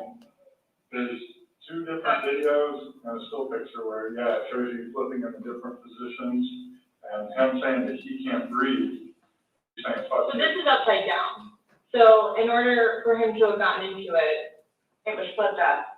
right, it was flipped up normal. Yeah. Like as if you're packing something. So this is upside down. Guys, this is killing me right now. So this image is upside down, and then this small video that occurred 11 minutes later is flipped over the other way, closer to your dining room table. Okay. Now, he's obviously still in there. So he didn't, how did it go from the back to the front? I flipped it. Okay. My plan was not to go upstairs and go to sleep, Well, that's what you did. Yeah. but not intentional one. No, you told me you went upstairs because you were Stop getting ready for bed. Stop here. Okay, but Works here. show me where you can see any fingers coming out, because they're at the end. And his head's right here. Mm-hmm. So going like this, rather than going all the way up, it's like this. But why is he saying I can't breathe, and why is he pushing on it as if he can't get out? And it doesn't show a hole. There's no hole, there's no fingers, I don't see his fingers, there's no hole. I don't know what you want me to tell you. Like, I don't know, like, what you want me to tell you. I'm just telling you what we see and what we've heard from the I other video. understand. I understand. He's begging for you to let him out. You're laughing in the beginning, and then in the end, it sounds kind of like No, it's not malicious. Well, saying fuck you, It's not malicious. then what is that? what does fuck you mean to you? Well, Like if I were to tell oh, like, my yeah, like, I get told everything by a white woman, so Okay. my intention was not to leave him in there. Please understand that. My intention was not to leave him in there. But you went upstairs thinking that he could get himself Yes. out, but the video shows. That's why I at one told point, you. and I see his fingers. He'll be out there any minute. And then 30 minutes later, he didn't show. And he's telling you. And I he didn't can't wake breathe. up. Do you think Not able he's to joking? You told me he was laughing, and I. We were, The before. video, there's no When we first laughing. got in there, both of us were. So how long was he in there for? Like, this video is at 11:12 when it starts, so was he in there for like a long time prior to recording this? No. So it goes from funny to no longer funny, But but I you're the didn't, only one laughing. but I didn't think that he was, like, panicky. Like, So pushing up on a suitcase saying, Sarah, Sarah, Sarah, I can't breathe. George has done that in the past before too, where it's just like, he thinks that he's, woe is me kind of thing, where it's like, He's never been locked in the suitcase, that's how he's gonna get up, so. it's kind of, I thought it was And the you boy know the oxygen. calling wolf, crying wolf kind of thing. Okay. And again, my plan. But nowhere in there is he laughing, is he joking, he is begging. And you're the only one laughing, Okay. and you're the only one saying derogatory comments, like you're mad. No. Please don't, I don't mean to sound negative, and I don't know if I can say this, but like, it's like you guys are kind of trying to like feed me, like. No, I'm just trying to show you a video that you no longer want to watch because you probably don't want to know the outcome of how and what you said. Well, I know what. You know what's on that video now? No. You remember making that video? No. Why don't you remember making the video? Probably because we had been drinking. But you weren't drunk. Just because I went upstairs and, just because you're drunk doesn't mean that you. That you were not drunk. You said that you had your wits about you. You said he had his wits about you. Mhm. You said that you don't like not having your wits. In my experience, if somebody cannot remember doing something to the extent of making 2 videos and a video and taking a photo, they are intoxicated. Okay, I understand where you all are coming from. Well, I we're get just it. trying to make sense of it. We're trying to figure out what We're you're trying to saying. figure out this You video. explain it to us. We're listening. I just did, like, we were playing, and then, like, I thought it was, my plan was not to go upstairs and go to sleep. My plan was not to, he'll be up here any minute. But you willingly went upstairs and went to sleep. No one forced you to go upstairs and. My plan was also to leave him in the suitcase. So why didn't you take him out? Because I went upstairs and then I fell asleep. But why did you consciously think he's asking to come out? I didn't do it intentionally. What do you think is gonna happen if you leave somebody in a confined space like that?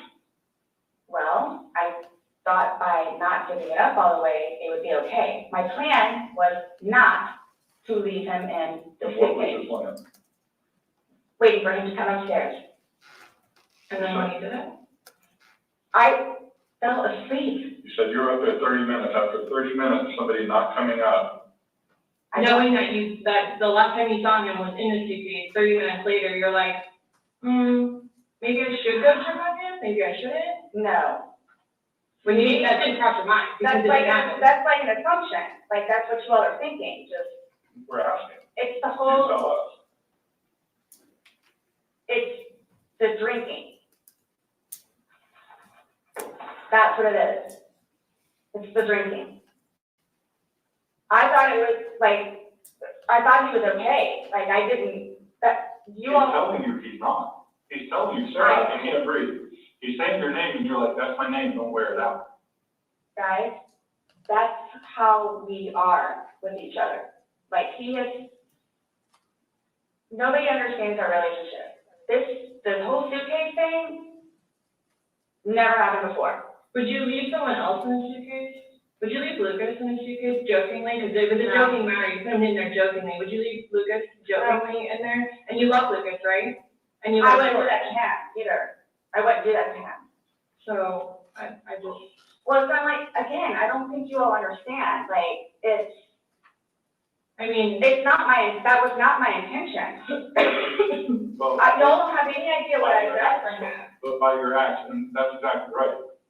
You get to the point where you've done so much for somebody and they don't show you any appreciation. He did. Not by your words in the video. I don't get that. He did. Because you're bringing up the fact that when he's choking you, you can't breathe. That's how you felt when he cheated on you, you couldn't breathe. And you verbally, several times, said to him, just fuck you. When you Fuck, said it in you the video, you won't let us play the rest of it. You don't want to. When I say cheating, it's on his phone. Okay. Cheating is cheating. I think so too. Exactly. It's your definition of cheating though, so I mean, that's what the word cheat means. And that's what you told him in the video. That I couldn't breathe when you cheated on me.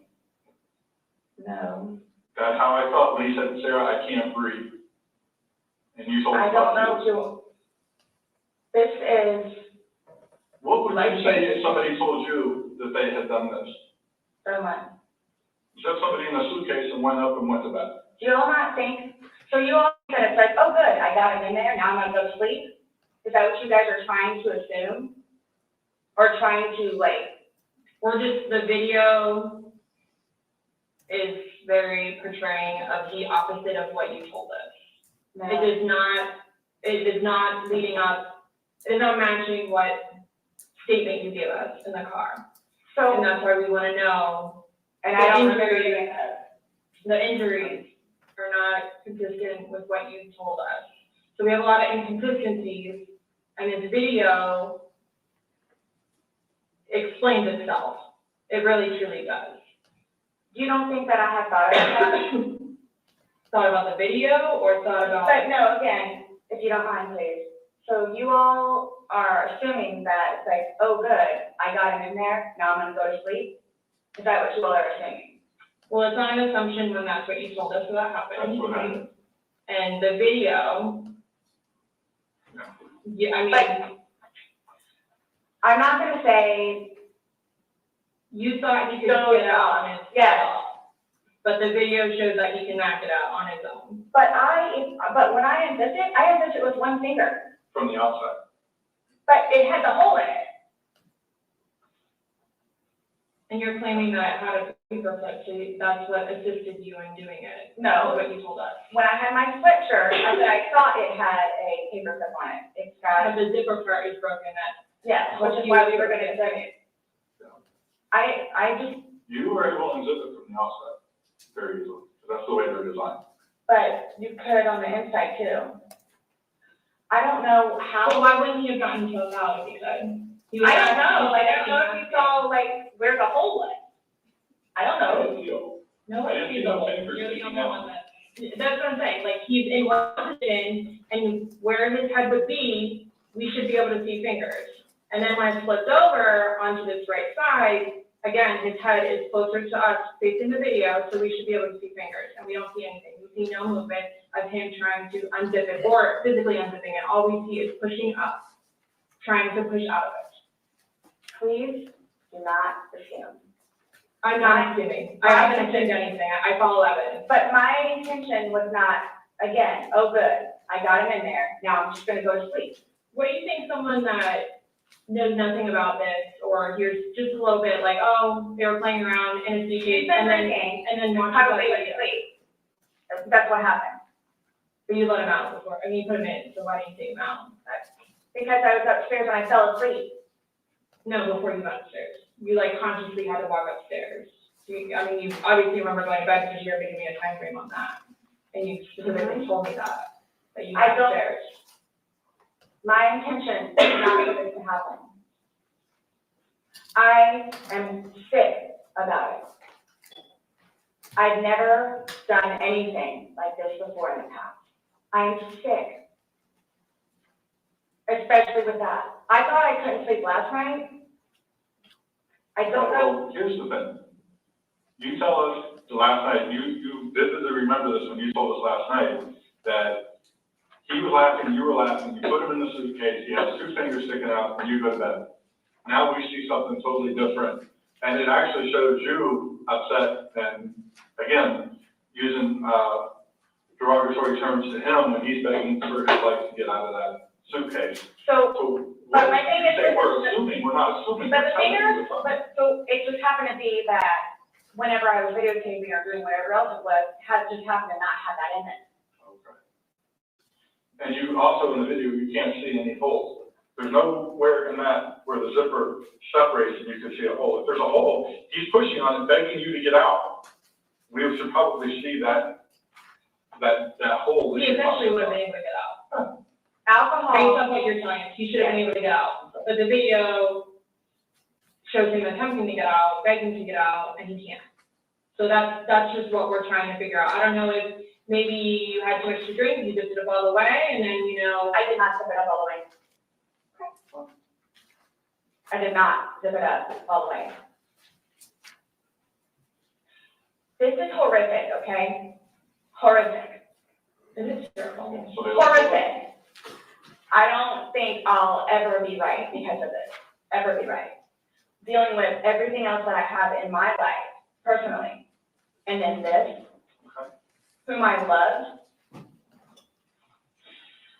it was not intentional. I will put my hand on the Bible, it was not intentional. I would not do that to him or anyone else. But you did. Not intentional. You intentionally went up to bed. I didn't intentionally go to bed. If I'm saying it okay, I just Hold get on. out. How did you not intentionally go to bed? You said you went upstairs and got into bed. That's intentionally going to bed. Waiting for him.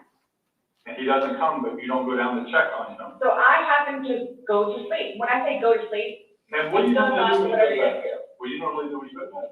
What do you mean? What is the bed for? Going to sleep. Right. So you go to But bed to obviously do you what? can tell too that, like, I'm You go to thinking bed to do also. what? Okay. You kept telling us, hey, I wasn't intoxicated, I wasn't this, I wasn't that. Being drunk and intoxicated, which, yes, you can tell that I've been drinking, but Okay.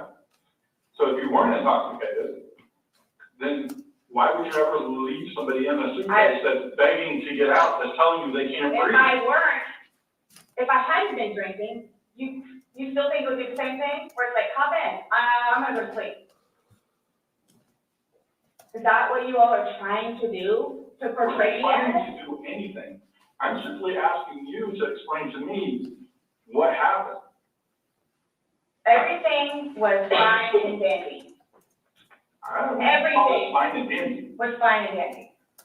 You all know, okay, for me to tell you this, again, Mind you, I've been without him for a day now. I don't know. I mean, I don't know what you all want me to tell you, because this was not in any way, shape, or form handled the vital intentional. Okay. So you just I left didn't kill him. You left him there to see him alone. I didn't mean to leave him there. That's what I'm trying to tell you. You got up and walked away. How was that not intentionally leaving him? Because I'm looking at the hole, knowing that it's there. He'll get out no problem. Because you don't. If he doesn't, But then you don't go check on him. You say you're up for 30 minutes and he doesn't come up. You don't go down and check on him? I'm in the bed. You even moved, And you admit to moving the suitcase, like, over, so. Roll it. You roll it up, like, it's not like. I said, when does it be like that? Don't. You don't want me to be upside down, how do you even get upside down? Right. You guys are killing me right now. I want you to. That's how he talks to me most of the time.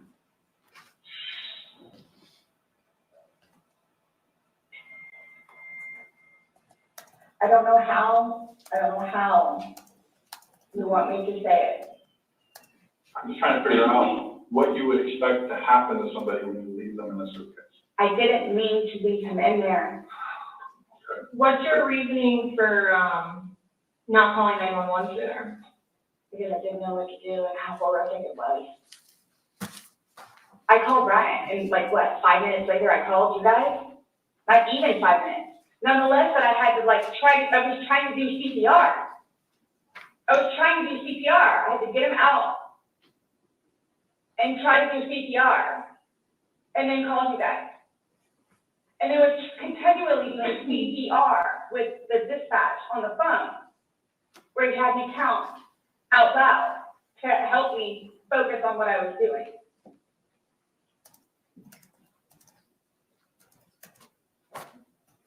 Thank you. I don't know how, I mean, you can sit here all day long and say, I thought he was gonna get himself out, but that you didn't, and you went upstairs, and you stayed there for 30 minutes before you fell asleep. But can I say too, like, You chose not to ever at any point during that 30 minutes walk back down and check on him. no, wait 1 second, because I know, like, with you all, and then, like, because you continually ask me, like, time frames, where I told you, like, I don't bother even looking at the clock most of the time. So it's like a guesstimate. So for all I know, maybe it was 10 minutes. Okay. But the point is, you left the living room where he was begging for help and upstairs. Regardless of how long you were there, you left. You say, I thought he was the boy calling wolf. Again. okay. So when he asked to be let out, like, what's your reasoning for not letting him out? When I was upstairs? No, when he's asking on the video, he asked multiple times. He asked to be let out, I can't breathe. Why didn't you let him out? Well, number one, I had no idea it was going to end like that. Okay. Number one. Okay. Number two, just, you know what? I'll give you 5 minutes or so in there. They'll give you 5 minutes or so. 5 minutes for what? Well, based off the video, one video is at 11:12 and the next one's at 11:23, so you actually gave him at least 11 minutes per video recording. So my thing is, when it stopped, he asked multiple times, I mean, why? Why did you not let him out? It's just a simple question. To be honest with you, I mean, Were you punishing him? no, just. Well, that's what you're saying in the video. This is what you got, this is what you make me feel like. See, and then it's all backfired on me. Like, it's all backfired on me. And I understand the severity of this. I just. You do. It's awful, I know. Okay. It's awful. And I will tell you both this right now too. I will never drink alcohol again. Okay. Like, I will never drink alcohol again. I don't care what it is in any way, shape, or form. Let's get back to this. What was the reason for leaving him when he's begging to be let out? I don't understand that. What I have a feeling was, and again, it's the whole time frame thing. You both. I'm not asking a time frame. I don't care about a time frame. He's in the bag saying, and you say, fuck you. For like the whole few minutes that he was in there, Minimum 11, but yeah. Just you. 11. For one video. Well, in between those two videos. Between the 11 two minutes. videos. Yeah. So what's the question again? When he's begging for his life, telling you he can't breathe, let me out, and you say, fuck you, why don't you just let him out? What are you trying to prove to him?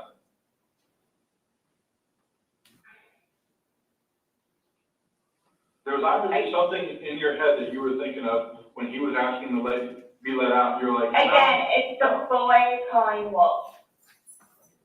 okay, but where does this game end? You say this is a game, you got. Obviously, the wrong way. So what was your intentions for leaving him in there? And it's not fair. It's not fair. You guys are trying to, again, he's in there. Night, night. That's what happened. No. That's absolutely what happened. How's it not? You got up off the couch, walked up a flight of stairs, and got in your bed. Thinking he was going to get out. And he didn't, and you still didn't go down the. And it's the whole 30-minute thing that you guys are trying to do, whatever. For all I know, 10 minutes. He's begging for his life, telling you he can't breathe. I don't know what you want me to tell you. I don't. I didn't intentionally mean for this to happen. But you can't tell us why you left him in there and left it. That's my only issue. What am I supposed to write? What do I write? So my thing is, what I have a feeling is, I went upstairs and just hit the bed, kind of thing. But again, I'm thinking, he'll be up here in a minute. But then I go out. But my question is, why didn't you just let him out prior to going? I don't know why. He's begging to be let out. He's not laughing. He's not having fun. You said this was supposed to be fun. You were laughing before. Before you said he was laughing, you were laughing. You went upstairs. He had his fingers out of the bag and he was playing. But obviously that's not the case. So are you guys? So what is it you're trying to We're just trying to figure out why. Why? What? Why? What was the motivation for leaving him in the bag? Why didn't you left in the bag? Why did I didn't have any motivation. It was he and I having a great day, fooling around and being stupid, and apparently me going upstairs and hitting the bed, not going to sleep, where it's I'm tired now, and I'm going to sleep. That's excluding, it's a good analogy for the day, excluding the fact that he's got a bump on the back of his head, a bump on the front of his head, and his lip is busted, and he has a Oh my bump gosh. on his eye. I don't know what you all want me to tell you. This is not fair at all, Yes. that you all are assuming that that's from me. Where else did it come from? If you were, say it's opposite, you were in the suitcase and you're asking to be let out, would you hope that that person would let you out? You're asking to be let out of the suitcase, should they not let you out? Eventually, I'm guessing. I'm blaming it on the wine. Blaming it on the wine. So you guys are assuming that. You keep saying we're assuming, we're not, we haven't assumed anything. But you guys are assuming that that's what I did. No, by what, Like, this is- the facts of what happened. We got there, you said you pulled him out of the suitcase, you said you went up, you went to bed. We're not assuming that. These are the facts that you're telling us. So Now, it's oh, I'm tired. Oh, I'm tired. Well, that's what you told me on a sworn recorded statement yesterday. Because when I said, oh, you went upstairs and passed out, you were like, no, I did not pass out. You got attitude with me because you were assuming, you thought I was assuming that you were drunk. So that's an assumption. That was an assumption when I said you passed out. And guess what? You corrected me. you were very adamant about the fact that both of you had your weapon out. What's your favorite word to use? Compensated. You used it today too, to say that you guys were within your wedge. There's two empty bottles of wine. No, but I didn't drink both of them. I think you did. We didn't. There's receipts for the They were city. both purchased yesterday, so I don't know how you did, because they weren't there the day before. So one was. Two Publix receipts from yesterday. Only thing purchased on either one was a single bottle of wine, 2 of them. So we had each bottle of wine that was empty in your garbage can that you purchased yesterday, or he purchased, but you two would have consumed together. Okay, well, I mean, it's receipts, so it's not even worth the going back. So this is, so I don't know what you guys are, I don't know. We were just hoping that we could figure out why you. What was the motivation? There was no motivation. Wow. Well, we're watching a video that, after talking to you, everything was laughing and fun. Now we're watching a video where it's not laughing and fun. He's begging for his life, and you are in a very angry voice telling him to fuck off. No. Yes, that's absolutely what it was. It's not an assumption. The video's there. We played it for you. So you guys think that I intentionally? You got up off the couch, It doesn't and matter. walked up the couch, or walked up the stairs and got into bed. That was intentional. There's no way getting around that. You intentionally did that. Nobody drugged you up there. You didn't float up the damn stairs. Okay, well, it's not fair. It's not fair that you guys keep trying to say that that's what I did. I don't know what to tell you. You told us that. You didn't go upstairs? Again, there was a hole in a suitcase. I insisted from the hole with one finger. Well, the damn hole didn't do him no good, did it? But he could push it open. No, he didn't. The video has him pushing up. If he could push it open, why wouldn't he have gotten out himself? Why would he beg you to open it? Because he can't breathe. Okay. If someone can do something for themselves, they're gonna do it. They don't need assistance unless they need assistance. So, but why would he start doing it? Because he couldn't, because it was all the way zipped. Okay. It wasn't. I intentionally didn't do it. That I intentionally did not do. Well, you didn't intentionally do what? Zip it all the way. He nor I, nor. That's why this. You two didn't lay hands on each other. No. No. I don't have anything. You're right. He doesn't. Whatever that is, whatever it He is. does. See, this is what happened. It's not fair that you guys, just because he has those, automatically blame it on me. Like, well, what about when you had your injuries and he gets arrested? Is that not fair? Really? Like, really? Exact same thing. Really? He has injuries. You have injuries. Like, what does that mean? I don't have any injuries. Correct. Because he and I have not been at it with one another. So every time that you guys fight, you both hit each other? So you should have probably gone to jail all those times that you went to jail for domestic? Well, the one I did. But he completely trashed the police report. Because that's nothing what happened. Because the reason why I got taken in was because my story was different than his. So I'm being portrayed as like this abuser. We're not saying that he doesn't abuse you. Absolutely. We're not saying. So I'm the one that's being portrayed as the abuser. Because I have never dealt with anything like this before. I don't know what to do, how to do it, and I always know what to do and how to do it. This, I don't know. So I don't know like what's going on or like. We are simply trying to find out as well. Again, we got one side of the story.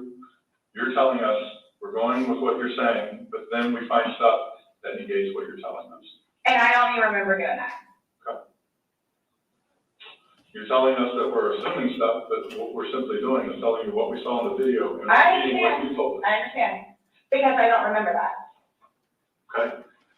Doesn't mean it didn't happen just because you don't remember it. So is the texting thing something about me? Like what's the one? Texting? Oh, no, I'm texting. So, You guys are scaring me, so like I don't know like what to expect. I mean, I had questions of things that need to be taken care of. Like I don't. okay, you left him in the bag when he's begging you, saying, I can't breathe, let me out, and you said, fuck you. And you got up off the couch and went upstairs and left them in that bag. Not intentionally. Again, I would never do that to George. you did. Not It happened. intentionally. Know that. I don't. Know that. You got up and you went up to bed. Alcohol is a shitty thing. It's alcohol. Not, again, The reason that you killed him? you all, Please sit down. listen to me. Please sit down. You all, listen. I did not intentionally kill him. So your intention. I don't know what it is I need to do, or how to do it, or what to say, or how to say it. But what was your intention? Everyone knows everything that I've done for George, and loved him, and continuously helped him throughout his life with me, and made him a happier, better person. Everybody has their limits. Everyone knows that. Everybody has their limits. So it's like, okay, so while we're in a good place right now, I'm gonna snap. Is that what it, while we're in a good place right now? Yeah. Absolutely. I got you on video screaming, "Fuck you." This is what it feels like when you're choking me. This is what it feels like. Which was however long ago. You The said it. video was from last night. Clearly, So it wasn't that, yeah. there's still feelings towards it. You wouldn't say it if you didn't feel it, But I would never do that. but it happened and you did. But you But did. that's after being playful, But no one's and having laughing. a good day. No one's laughing except you. Everyone's having a good day. Oh, I'm sorry? I would hate to see a bad day. Y'all are making me out to be a person that I'm not. Or will I ever be. Or are you a different person when you're drunk? People have different personalities after they consume alcohol. It depends. Well, Because you're sober now, so sober you, Nice but what about person. drunk you? not, it's both of us. It's both of us. And it's not fair that you all are assuming that the marks that he has on him are from me. We asked you where they came from. I have no idea. Well, nobody else was there, so nobody else was. I have no idea. I swear I did not lay a hand on him, You just zipped them in the back. nor he. You just zipped them in the back. And then you flipped the bag around several times. I didn't do that intentionally. You didn't intentionally flip the bag around? No, why would I do that? Well, you Good told us question, you you did. did. When he was upside down. Right. But you had to flip You them upside down. can't get in a suitcase upside down because Oh my when God. you put the See, stuff that's in, where's the body? That's unfortunately, because nobody else was there. That's We have a unfortunate. video showing the suitcase in several different positions. So, it shows, one, like she just said, it had been on its back with the lid open for him to get in there, you just zip it up. Then it shows it on the other side with him in it, so you had to flip it to there. Then there's another video where it's on its back again, so you had to. I'm leaving it like this, please. I'm leaving it like this. I did not intentionally do this. No malicious intent or effort was towards this. No malicious. I would say because that helps you sleep, but you're not sleeping, so. I mean, Last night, I maybe got an hour. Right. in your voice, you can hear the maliciousness. The fuck you is very, very. You don't talk to people like that. That's not like a common, like, hey, Scott, fuck you. That's not common. It's not something people do. And no one that sees that is gonna think that. Okay. So we were trying to give you an opportunity, and it is what it is. There's no maliciousness towards that. I would probably be calling myself. My intent was not for that to happen. But you went upstairs and went to bed. Or maybe you passed out, I don't know. Waiting for him. And the whole time frame thing, it's like, it's regardless, that's not really fair. Regardless, waiting for him, it's not like you walked up the stairs, you can't fly up the stairs, no one can take you up the stairs. Okay. You go up the stairs, you lay in the bed, and you wait for him. Who cares if it's 5 minutes, who cares if it's 30 freaking seconds? He's begging for his life, he's begging to get out. You go upstairs. You leave them. It doesn't matter. So get the time frame out of your mind. It's totally, it's like, it doesn't matter, it doesn't matter. Because there's this. So it doesn't matter anything what it is I say. So it makes no difference whatsoever. It just, you're lying and like you're now changing your story. Lying about what? You're now you were drunk. Oh, I never said that I was drunk. Exactly what you did here today. That's okay. Earlier. Everything was Alcohol. alcohol. You blamed it on alcohol. You blamed it on alcohol. Alcohol doesn't lie to people. Yes, but I never said I was drunk. Yes. So you did this, you did this sober. You knowingly left them down there sober. I have already told those of you also that we were both drinking. Right. But you want to admit that you were drunk. I'm telling you all those. This has changed my life. I will take this. I don't know. Yeah. That's a true statement. Absolutely. But you're trying to dance around the fact that you So, but what did. you don't, okay, just. You left them in there. You didn't try to dance around the fact. You left them in there. This is not, You didn't leave them in there. it's not cool. Like, this is not cool. It's not cool. That is. He's dead. It's But not- you think that I did that intentionally. You think that I did that intentionally. You essentially left them in there and left the room. You went upstairs to a different room. You intentionally did that. You did. Yes. Because I'm thinking he's gonna get out. Okay, he didn't. Obviously not. When somebody's begging for their, saying, I But can't when you breathe. say that, though, but you have to, If you let me out, I can't breathe. no, George, though, like, again, I thought it was a boy crying wolf. So it's just like, what? Oh, so if your son was in there and said, I can't breathe, are you gonna open it, or is he 9, so he's not, really? It's not a big deal. I'm just asking a question. Oh, you said you would never put your son in a suitcase. You would only put George in there. No, George got in a suitcase. And you zipped it up. Not all the way and not intentionally to leave him there. That's what happened. But you keep going away from it. I don't know. That's exactly what happened. Are you all trying to have me admit that? Like, are you trying to have me admit that? Because I will never admit it because it's not true. It's not true. I'm basically stating as a fact that that's what happened. Okay. You videotaped him asking to be let out. You go upstairs. So what, guys? So what? Like, just, I don't know what you want me to say, other than it was not out of maliciousness or intentional. I don't know what or how I can say it. I love George. Love him. To this day still. Love him. Love makes you do crazy. It's not one of those things where it's like, oh gosh, you know what? I've done enough for you at this point. I never gave up on him. Why I'm here today, I'm not giving up on him. I would do anything for him. Well, you gave up checking up on him. I would let him suitcase. Oh gosh. Okay.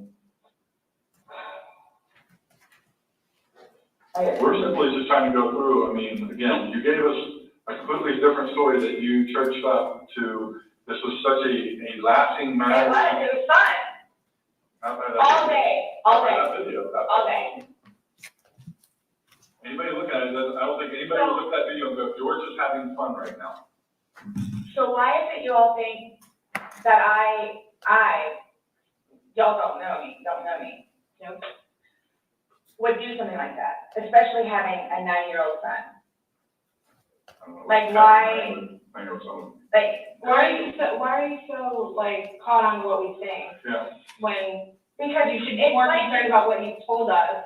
It's because like you guys are like trying the things that the video shows that are opposite of what you told us, and then what you know. Like what is opposite? Well, you said that it was funny, and you're the other one. We were playing before that. Okay. But then it stops. Yeah. It obviously stops being fun. Well, Because you're screaming at him, he's I'm begging to get screaming out. at him. Sounds like screaming at me. I don't know what you all want me to tell you. In no way, shape, or form that it's intentional. At all.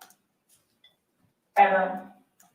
Okay. Are you still gonna allow us to do your fingernails? Go for it.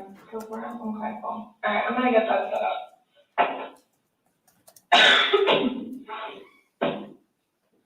Do you need to know that when you come back and I ask about this? Yeah.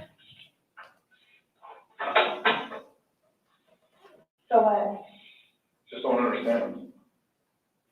So it I was. don't understand how your story changes so much to the How fact is it changing? Please help me explain it, understand. you went on about how this was such a playful thing and you guys were laughing. And it probably was for a few minutes, but then it obviously changes.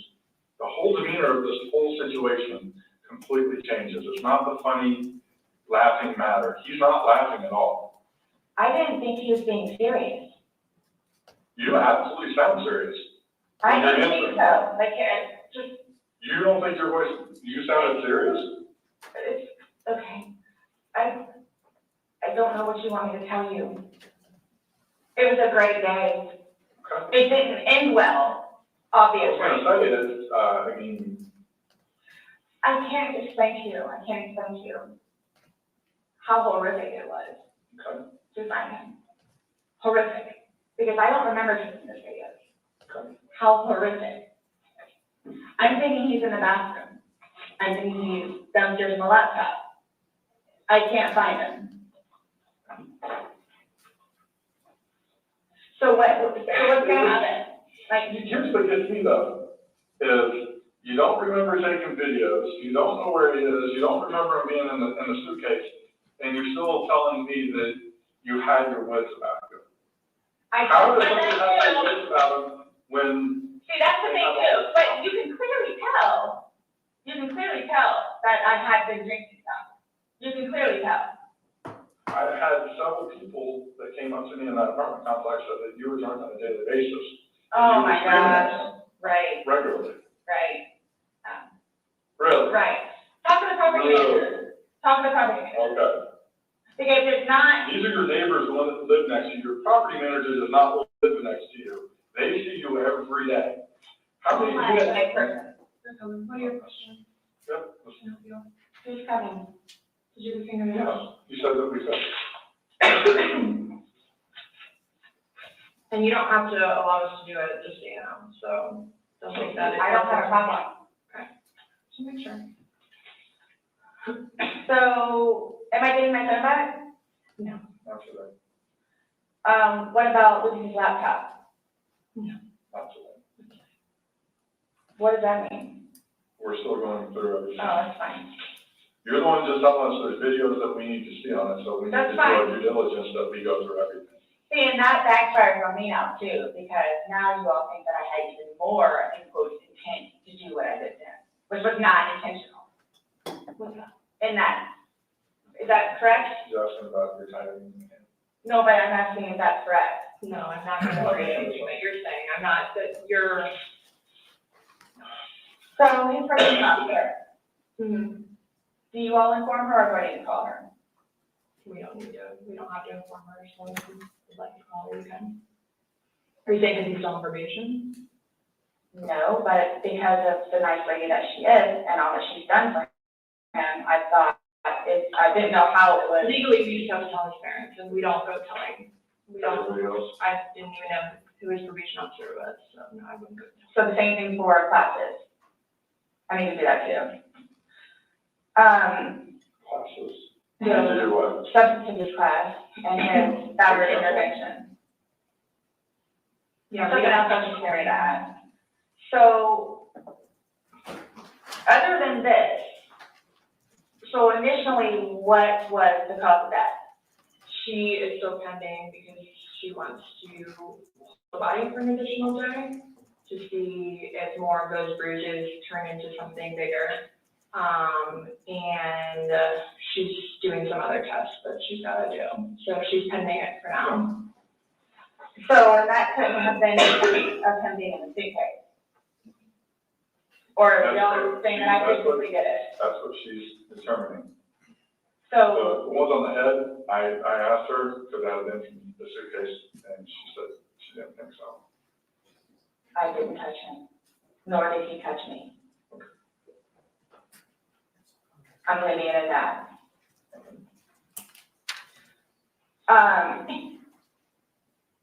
So I don't know if you all know how to do this because so that's what I was gonna ask you. So are you all updating his parents today or when you get final, whatever? What does it matter? What we tell his parents meeting? Because we're gonna talk to with them. Okay, I have to. but it's gonna come down to me. What do you mean? Like, so it's being put on me. Who said that? But I'm not, so what is it to tell them? We're gonna give them an update, just like we gave you an update on their autopsy. Okay, so it's whatever Well, Bruce.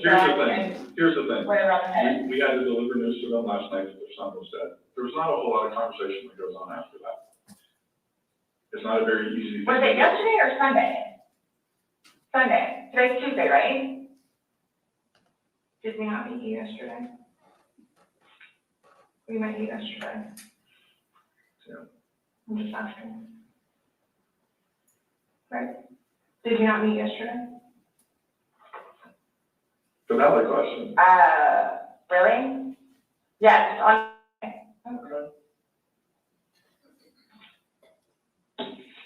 Got it. Perfect. So I don't know if I asked you guys or how I find this out other than talking to his parents, which is not gonna happen. Yeah, probably terrible idea. How do you guys suggest me finding out about funeral? That's not even something that's been probably talked about between the family. That's not something we asked. We have no way of. I didn't know, that's why I'm asking. It'll be up to them to make their arrangements of what they want to do. Like she just told you this quick, just being told last night, I'll pretty much be willing to wager that they have not even considered what they're gonna do. I body can't even be released, so. I've been there with parents, grandparents, and uncles. So I don't know if I have the right to or not, but like I was gonna call his former employees whom he really cared for and let them know. You can call whoever you want. I just don't want to do something that I'm not supposed to. How do I go about getting his wedding ring, engagement ring? If that's a medical examiner's office, it'll come to us eventually, and then. It'll be released to Oh, the next of kin. yeah, okay. I bought it for him. That is a civil issue. It was on his finger, it goes to them, they're the ones that are gonna release it, we don't have any say in it. So I won't get that back.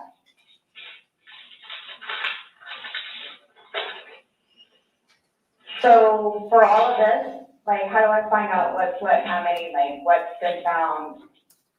What do you mean?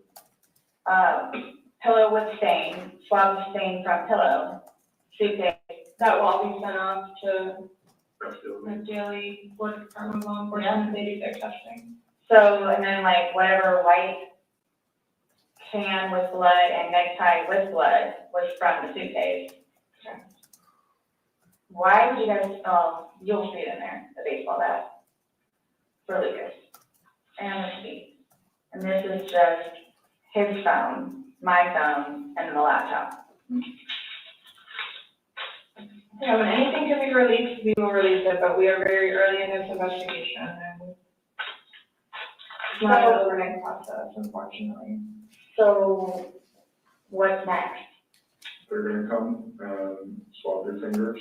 No, I'm talking about like in the long run, like what do I need to like, do I need to be doing something or like? I can't tell you what to do. I mean, like, so like for, like, I don't understand, like, I don't know if you guys are just gonna like, because it makes it sound like to me, like, I'm being accused of something that was not intentional. I'm being accused of it. And a handful of other things I'm being accused of. Okay. So I don't want to be at home with Lucas and you guys show up. So We're still investigating, I don't know what you want me to tell you.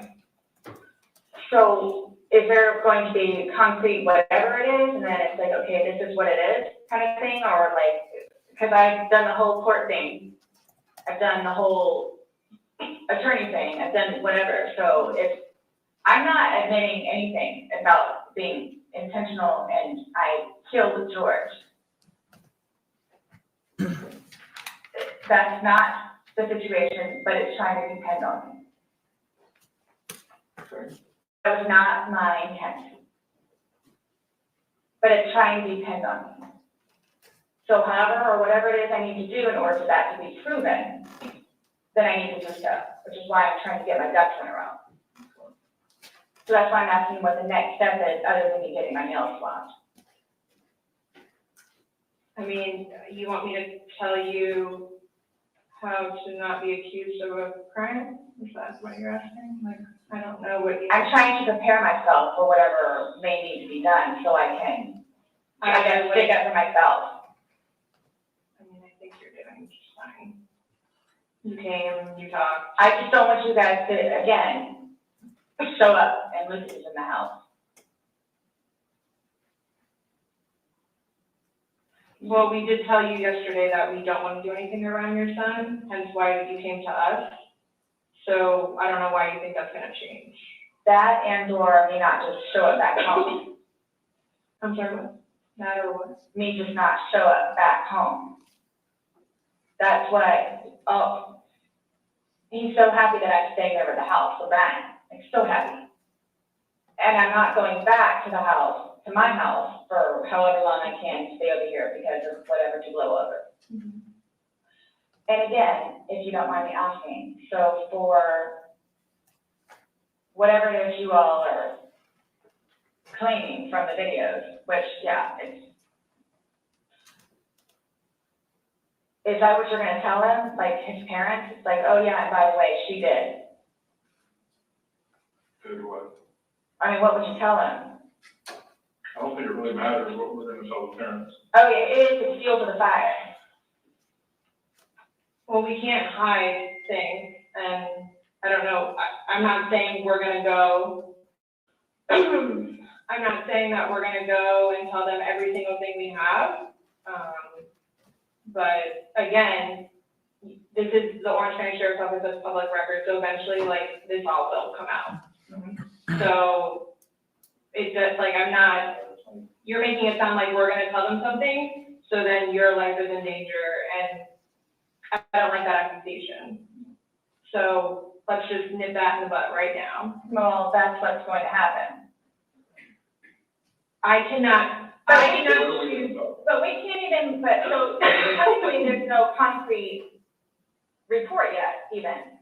Right, so it's, You want me to like tell you exactly what I'm gonna tell them? I don't know what I'm gonna tell them, let's just leave it at that. Just like you don't know why you went upstairs, I don't know what I'm gonna tell them. so Parents that are dealing with. can I call you the way that I did last time? Yeah, my phone is line. This should be there now. No, I'm not. I get it, look, I get it. That was really bad. So that's what scares me.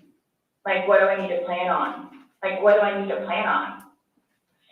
I promise you, on my son's life, it was not intentional. I promise you, on Lucas's life, it was not intentional. I don't know you, I can't say I know anything about you, I don't know what would be a true statement, what would not. I mean, if you're promising on your son's life, that's fine. That's how much it means. Sorry. That's how much it, look, that's how much it means. I hope you take that to heart, please.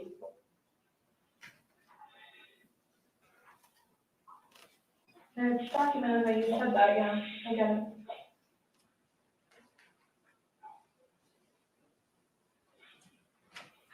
Do you have any idea when I can get my phone back? There's someone. What did you say? I just said no telling. I mean, our digital forensics unit is, got a lot of cases on their plate. I mean, Well, and that's not testing my laptop, it's Lucas's laptop. So he plays, you'll see all the games he has on there. As soon as we can get that back to Lucas, we will. As soon as we can release your phone, we will. But we have no way of being able to tell you because we don't have control over their case other than how they arrange what they do. So I don't know. And at this point, I think honestly, with everything else that's going on, it should probably be at the bottom of your list of worries. I'm trying to make Lucas happy so he can have his laptop back. Did Brian not have a laptop for him? He has his laptop that he has to do for work, but he doesn't want him using it or breaking or dropping.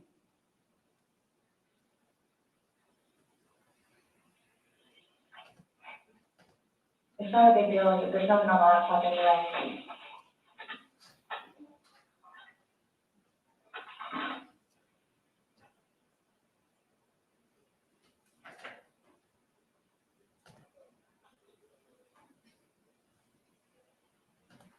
So you will keep me posted, like updated?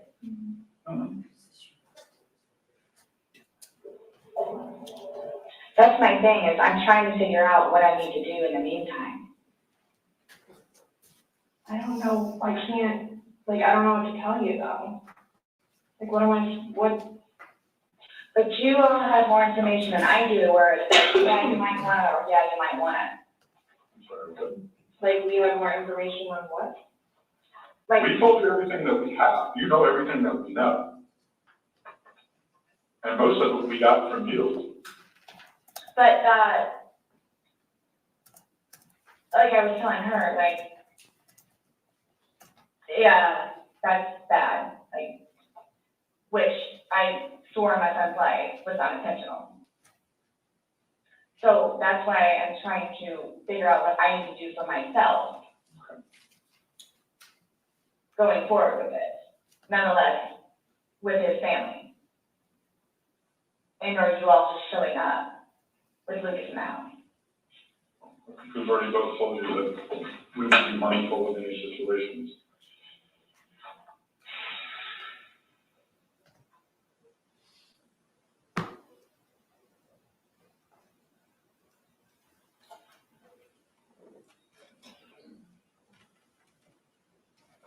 So do you guys, I guess you're gonna call me tomorrow? Or do we have to come back down here? I'll chat with you next time. I have no idea what I'm gonna call you next. Isn't the report come out tomorrow?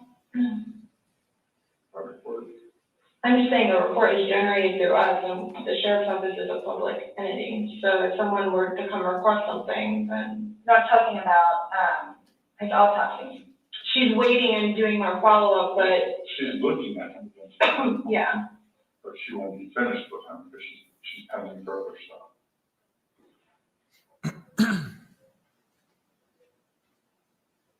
So after this, what? I'm done for now?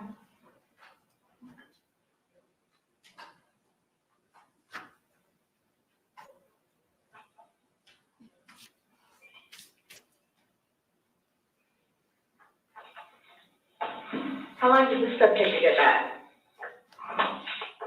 The FDLE results? You won't get back the swabs and stuff. We'll stay. They don't know about it?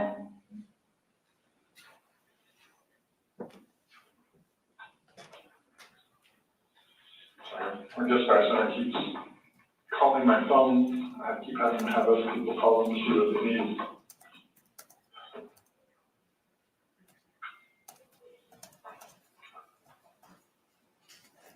I hope you all can really both truly understand that that was not my intent. I miss him a lot. I mean, No.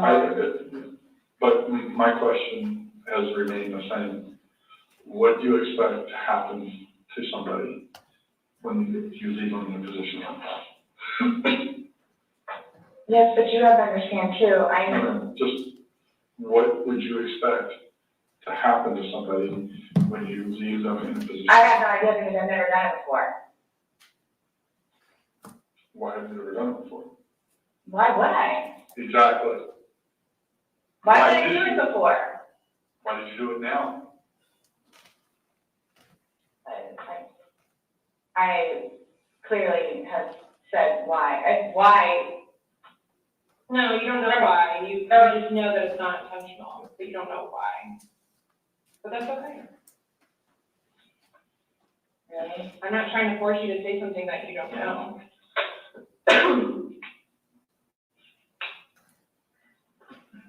Stating and penning.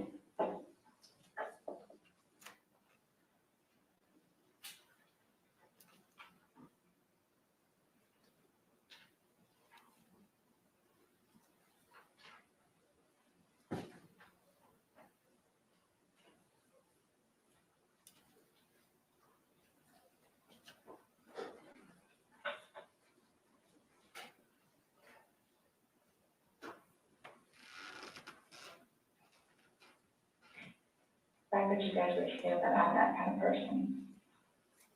We're not assuming anything. We're going by the facts. It happened. Like you said, you don't know me.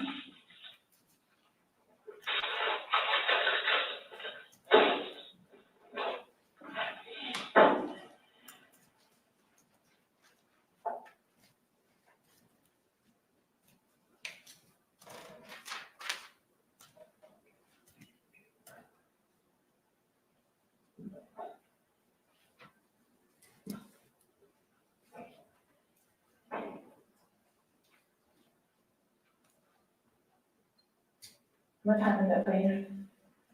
4:46.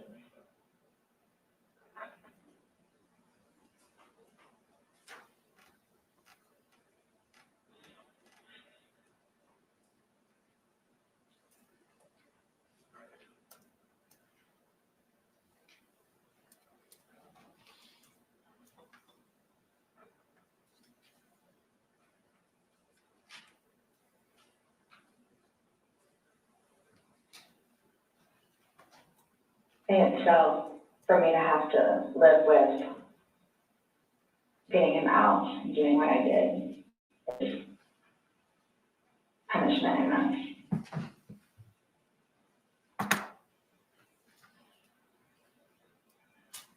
I think that's why I haven't slept, because that's all we see. So that right there says something.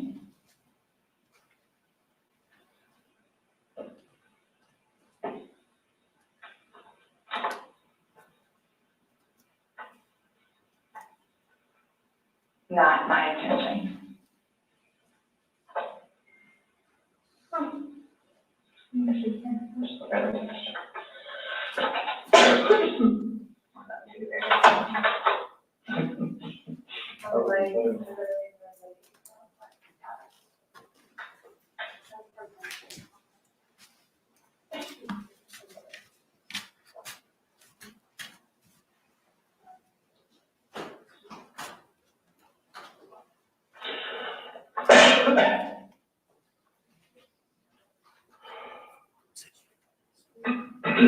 Nonetheless, I have to live without him now. Nonetheless. Punishment in itself.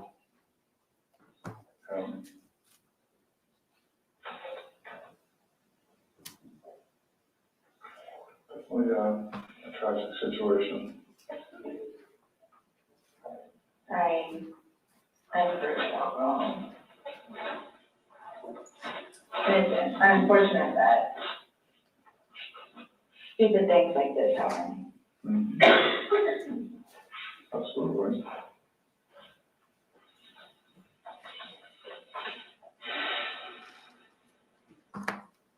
Nonetheless, I have to live without him now.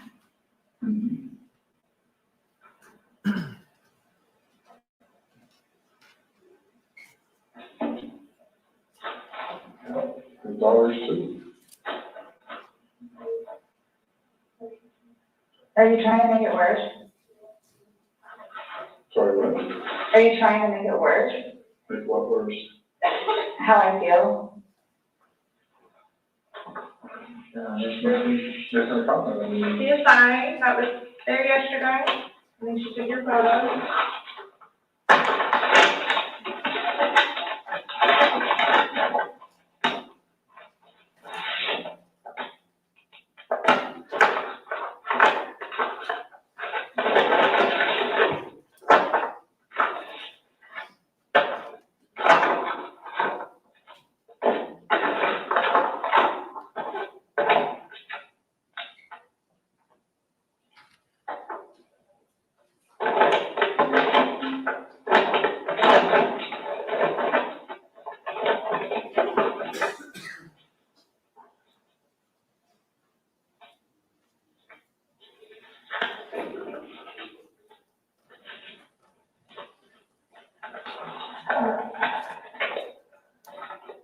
just gonna take a shot and go around on one hand and then shoot separately for your other hand.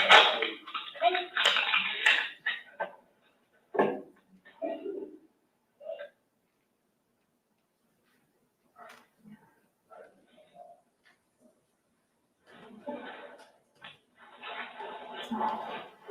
Right hand.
Okay, Sarah. So, you're not free to go. Okay. Do you promise everything you told us was the truth? Or no? Everything we talked about today? Yes. What do you mean? He asked to swear. Remember I swore you yesterday on the audio recording? I just forgot, so you raised his hand to remind me to tell you. Okay. Do you promise to swear that everything we talked about today has been true and accurate to the best of your knowledge? For which? True and accurate to the best of your knowledge. What, that it wasn't intentional? Everything you said today, everything that's come out of your mouth has been true and accurate to the best of your knowledge. To the best of my knowledge. Correct. Yes. Why? That's how you talking to somebody this week to assure that everything that we talked about is true and accurate to the best of that person's knowledge. not a trick question. To the best of my knowledge? To the best of your knowledge. Everything that you told us today is true and accurate to the best of your knowledge. Yes, but it was not intentional. Okay. Okay. All right, do me a favor, stand up. I need you to turn around, face the wall. Put your hands behind your back. Do you have anything in your pockets that I should know about? No. Okay.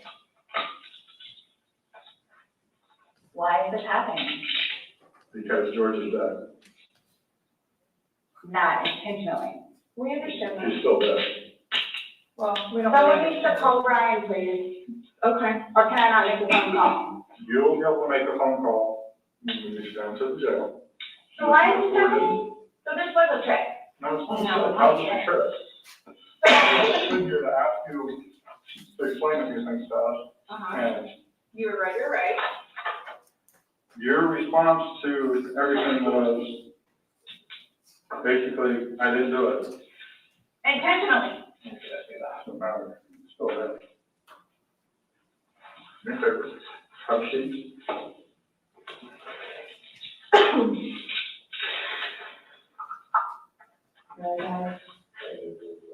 Really? So if I didn't show up. Why is this happening? Because Before you all said I could leave. That I was done after that. we were done, yes, we were done. Absolutely. So now, so that's what it is, We are done. right? Not intentional. Okay. So what am I supposed to do now? You will, Someone needs to call Brian. Lucas is waiting for Mom to come home. This was not my intention. I thought I was waiting for you all to come and figure out what's what and how many. that's what we're trying to do. And I was going to be able to go home and see Lucas. Now he's just not gonna have me come home. So there's nothing that I can do. No. There's nothing that I can do in order to go home and see Lucas and prepare. You'll be afforded a time in court, you'll be afforded an attorney, you'll be afforded a chance to talk to a judge, and all that stuff will be worked out. But what's the time frame for that though? I have no way of being able to tell you, you should make a first appearance probably tomorrow morning, if not tonight, depending on how things are busy, how quickly you get down there. I have a don't work in. suspicion that it's gonna happen. And I need water like really bad, dude.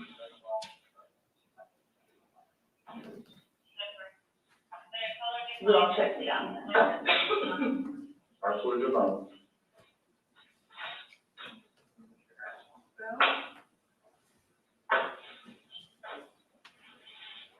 I just got those. Okay. Yeah, you're not allowed in the jail. So I can't even figure out what I got. What? And what am I supposed to do with my car? So you find where it is. When you get down there, you'll have 3 phones, you'll be able to call. What, as soon as possible? Yeah, once you get down there, give a pin, you'll be able to use a phone in the waiting But how room. long will that take, because I need to talk to Brian? Yeah, no, it depends how busy, how quickly they get you through. I would say within the hour. It's a free phone call in the lobby, it's a free phone call. All I'm doing is bringing their Yeah. newspaper and all this. She has no clue. So can I ask you, or whoever it is, those holding cells, the holding cells, am I gonna be talking about those? I don't know. Last time I had a panic attack. Let them know that. Yeah. I don't know. Well, you're familiar with the big bay. As long as you go in and you act civil to them, they'll set you in the big bay. You'll be left there for Can a you while. request that when I'm in? No, that's not us. We don't work at the jail. As long as like you say, you don't have If to. you go in and act like this, you'll go in and they'll put you in the big bay. If you go in there screaming and kicking and yelling and How do I cursing, do that? I don't know. I'm just letting you know that's what happens. That's how they weed people out. If you go in acting like this, So I asked for the big bang? they'll put you there as long as you're acting like this. Yeah, because the last time I had a major panic attack with the little thing. Thank you. I have not. So what am I gonna do with my purse? Okay. At first it's gonna come, but the cigarettes and stuff can, so.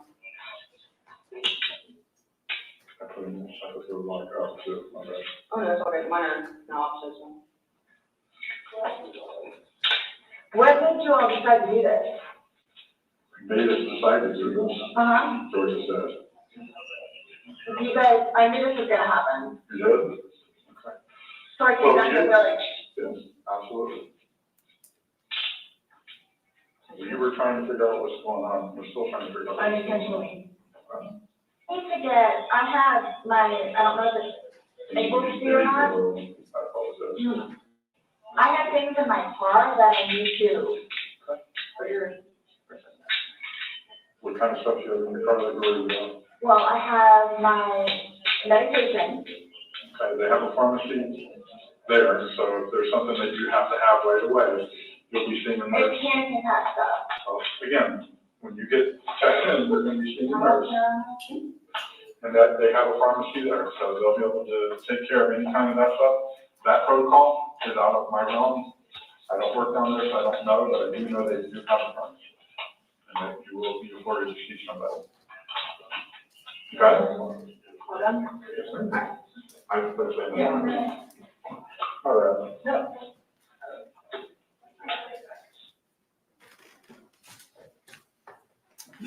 Judge, can we approach the bench? Yes. Oh, Lordy. Why does he want to approach the bench? It's already been played. Did they do something wrong? I bet he's going to call out something that they did. They didn't delete this word, Judge. We had asked for that to be redacted. I'm a little claustrophobic. Really, Sarah? Really? You guys. Hang out. Cookie's going to come up in just a minute here when we're done. And when they call it, we'll do the drawing really quick for the members only. And then we'll have Cookie come up. Let me put the invite in the chat for Cookie.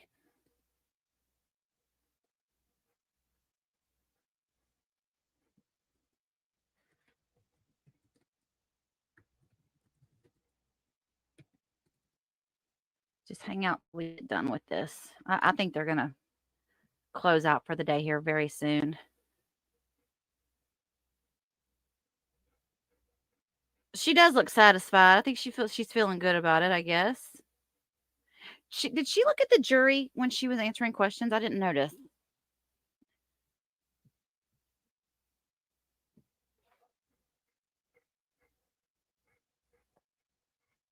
It is. You're absolutely right, Super Kelly. It's like her using claustrophobic is like our analogy. Yeah, I'm not going to take that road or All right, members of our jury, I whatever have an he said. instruction that I need to read to you at this time. You have heard and watched a recorded interview that contained opinions and statements by Detective Lowen and Detective Koepsell to Sarah Boone. These opinions and statements are pertinent only to explain the reactions and responses they elicit. You are not to consider these opinions and statements by the police officers as true, but only to establish the context of Sarah Boone's reactions and responses. You may continue. Ma'am, did all of these events that you have testified to in regards to your investigation, did they all occur in Orlando, Orange County, Florida? Yes, they did. And ma'am, do you see the person today here in court who admitted to zipping up George Torres in the suitcase? Yes, I do. Do you see the person today here in court whose voice you heard on the suitcase video taunting George Torres? Yes. Do you see the person here today in court who admitted to you flipping George Torres while he was in the suitcase? Yes, I do. And do you see the person today here in court who admitted going to bed while George Torres continued to suffer in the suitcase? Yes, I do. Could you please identify that person by an article of clothing they're wearing? Yes, she's at the defense table in black and I guess a pinkish top. Your Honor, may the record reflect that the witnesses identified the defendant? Record will so reflect. No further questions at this time. Members of the jury, it is 5:59. I tried to get you out of here before 6. We will continue with the balance of the state's presentation tomorrow at 9 a.m. I'm going to give you another instruction similar to what I've read you previously over the last couple of days. Jurors, you must not conduct any investigation on your own. This includes reading newspapers, watching television, or using a computer, cell phone, the internet, any electronic device, or any other means at all to get information related to this case or the people and places involved in this case. This applies whether you are in the courthouse, at home, or anywhere else. You must not visit places mentioned in the trial or use the internet to look at maps or pictures to see any place discussed during the trial. Jurors, do not watch local news or read local newspapers. Jurors must not have discussions of any sort with friends, family members, or even your fellow jurors about the case or the people and places involved. So do not let anyone make comments to you or ask questions about the trial. I want to stress again that just as you must not talk about this case face-to-face, you must not talk about this case by using an electronic device. You must not use phones, computers, or other electronic devices to communicate. Do not send or accept any messages related to this case or your jury service. Do not discuss this case or ask for advice by any means at all, including posting information on an internet website, chat room, or blog. With that, members of the jury, we'll be in recess for this evening. We will see you tomorrow at 9 a.m. And again, I thank you for your attention and your sacrifice in this matter.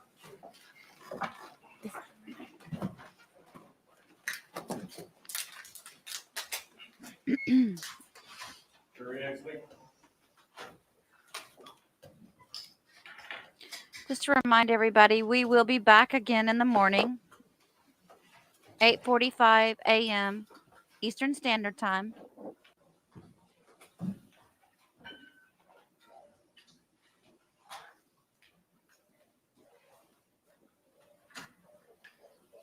Y'all may be seated.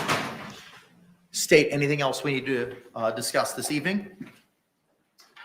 I've received a motion from the defense that I guess they filed at 5:08 p.m. regarding the witness Pearl Walker to appear by Zoom. It is not something I can agree to, and I'm not sure if they're meeting for deposition or trial or both. It doesn't specify. No, I talked to Ms. Walker's daughter, who is her caregiver, and they're going to have her down here at 6 o'clock at the state attorney's office for the deposition. and then they'll go from there. Kevin Beck's going to be handling the deposition. But she's outside the courtroom, Judge. Okay. Specifically referring to a motion for witness to appear via Zoom filed October 21st, 2024 at 5:08 p.m. The court has reviewed it. We can address this tomorrow after you've had the opportunity to take the deposition. I would just submit based on what we've just heard, she can appear in person because she has. Is that your final position? Yes, sir. Okay. I think it would be wise to ask her those kind of questions from the lawyer so they would be able to give a more detailed response about why she doesn't want to appear in court. But I understand their position. Here's the problem that I have. The rule 3.116D requires or allows the court to have virtual testimony or remote testimony if all parties consent. And I'm not hearing consent on behalf of the state attorney's office. And in reviewing the other portions of that specific rule, it all follows if there's consent. So I can't allow your request based on the lack of consent between the parties. So for the record, the motion for witness to appear via Zoom filed today, October 21, 2024 is denied in accordance with Rule of Criminal Procedure 3.116, Section D, Paragraph 1. Judge, and the only other thing is we're trying to logistically get our witnesses here. We got to fly one in, and of course, Ms. Walker and the experts. I'm just asking for what their plan is for their case for tomorrow.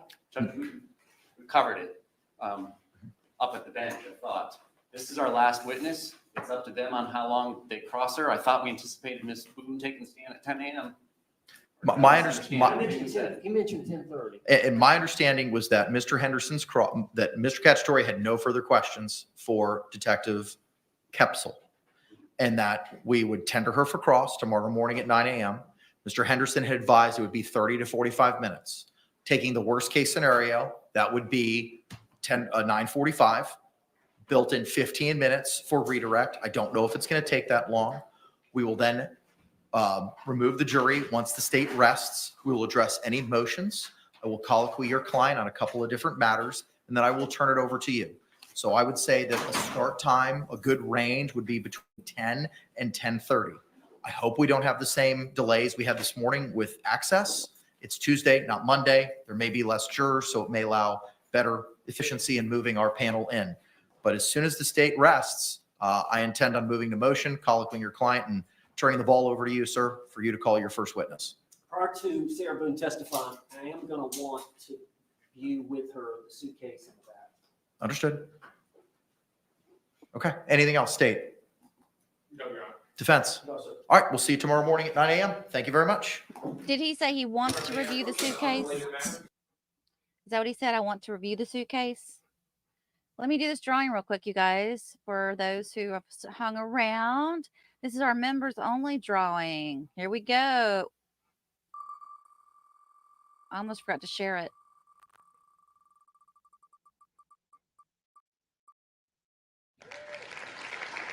Rosie. Rosie, are you here, girlfriend? Oh, it even has a clapping thing on it. Isn't that cool? Rosie, if you are here, you have won our members only earbuds. Please make sure you email me. My email address is in the description of every video. On the title of your video, put I am a winner. And in the base of the video email, on the title of your email, please put I am a winner. And on the base of your email, please give us your mailing address so that we can get those earbuds to you. You have until tomorrow to respond. Tomorrow, early tomorrow, because I'm going to start drawing tomorrow. With that being said, guess what it's time for, everyone? Cookie's Corner. Hey, baby. Hey, how are you, Cookie? Man, it's been a good day, ain't it? I guess. Sam thinks so. I'm not completely convinced. But yeah.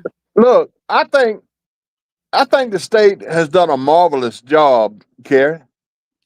They have laid this thing out, and the way that it wrapped up with this evening, with that jury having to leave and sit there and just have to take in everything they've seen and heard today, I absolutely believe it is genius. I think we're in great shape.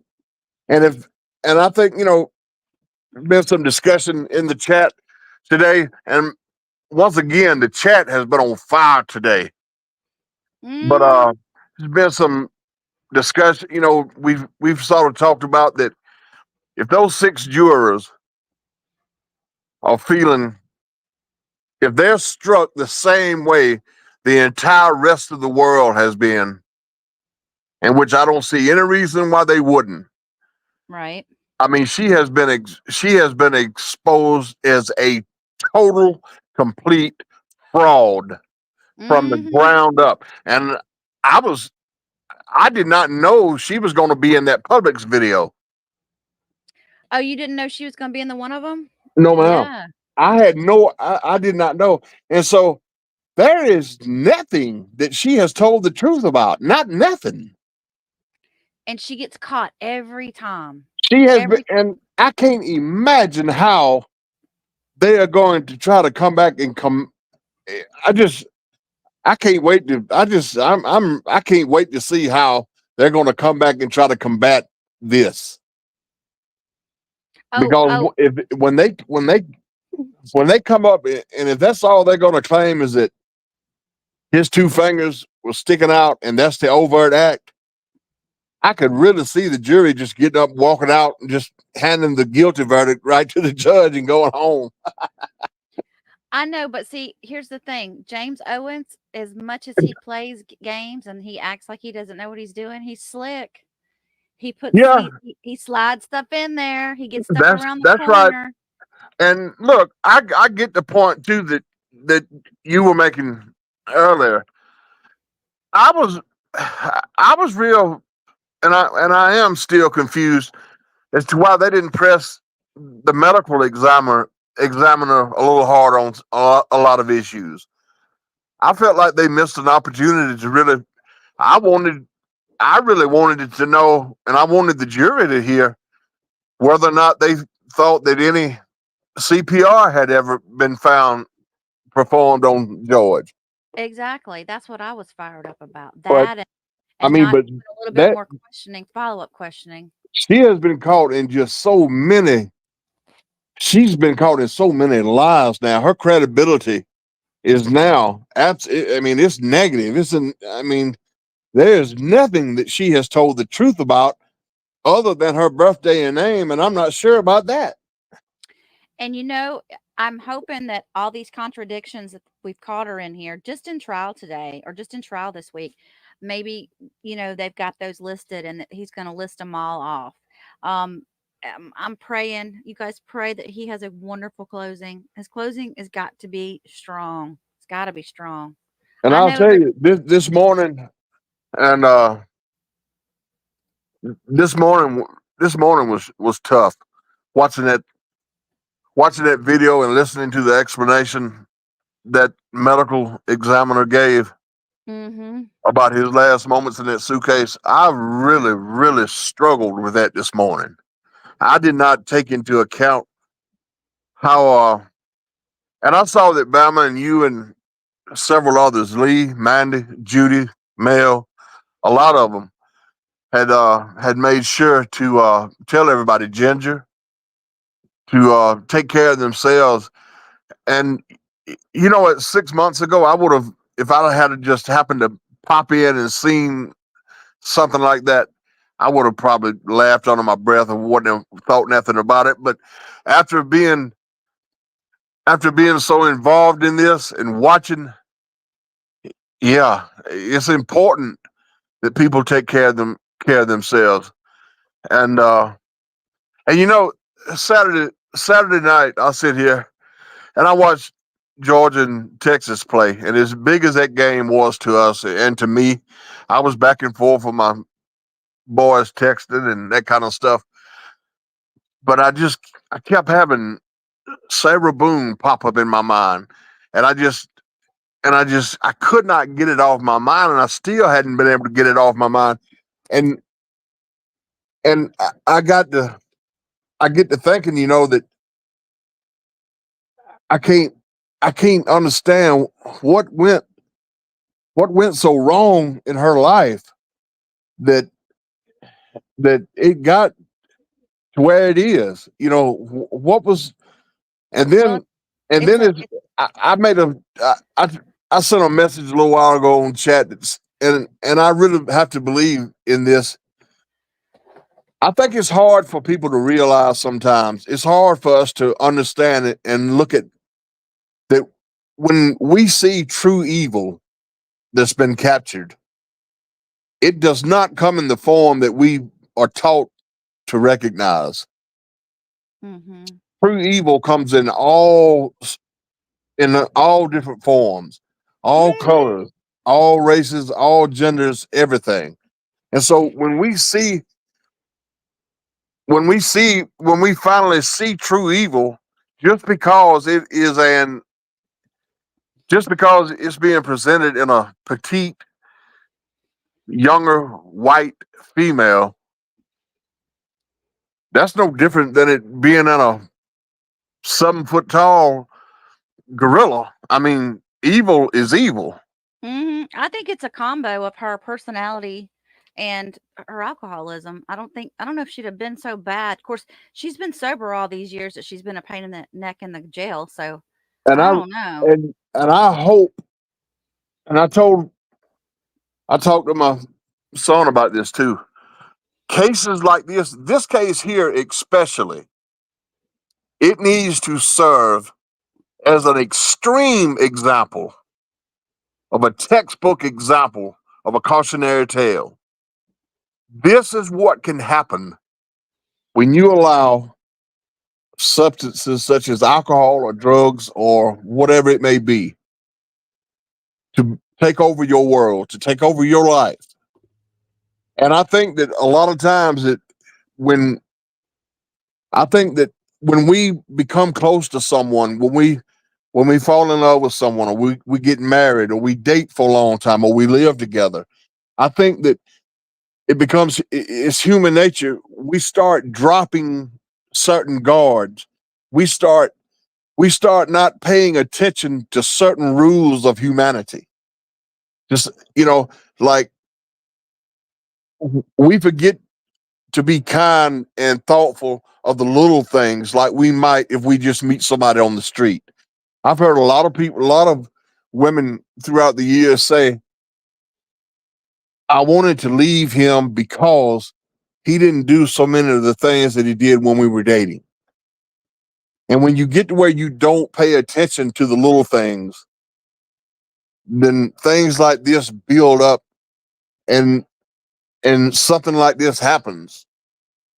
And man, this is just awful. Let me tell you what happened.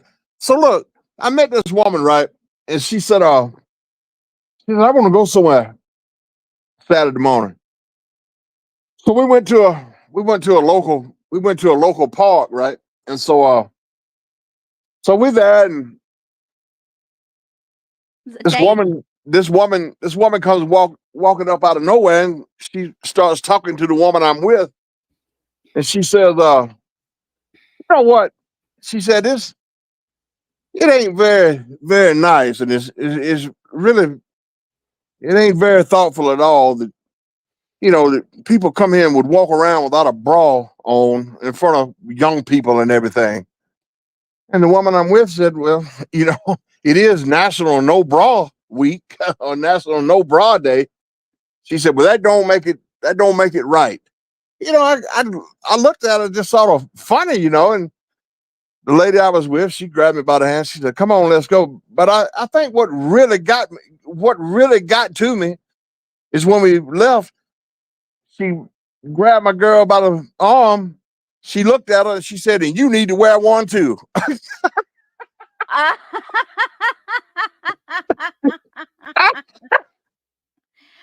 should have known there was a joke in there. I'm trying to picture you. I'm trying to picture it, and I couldn't picture it. Yeah. Look, I've been paying attention to y'all making all these pole dancing comments and stuff, and I told somebody in the chat, I said, I dated a pretty good sized woman one time, and she wanted to pole dance. I suggested she probably get a bigger pipe. She left me. She put me in the wind. She needed more like a covered pipe or something. You know what I mean? Oh no, Patty in the chat had said that song had her dancing on the chair, and I said, "Uh oh, we got to watch out. Patty might end up on a pole soon." I love that country song. I love that country song where he talks about keeping his daughter off the pole. I love Yeah, that song. yeah. So anyway, I'm excited about tomorrow. Tomorrow will be interesting when she takes the stand. Yeah. How do you cross-examine Chelsey though? I mean, what in the world? I mean, Sarah did all that. She did all that talking herself. I can't possibly understand. I can't possibly see where the defense.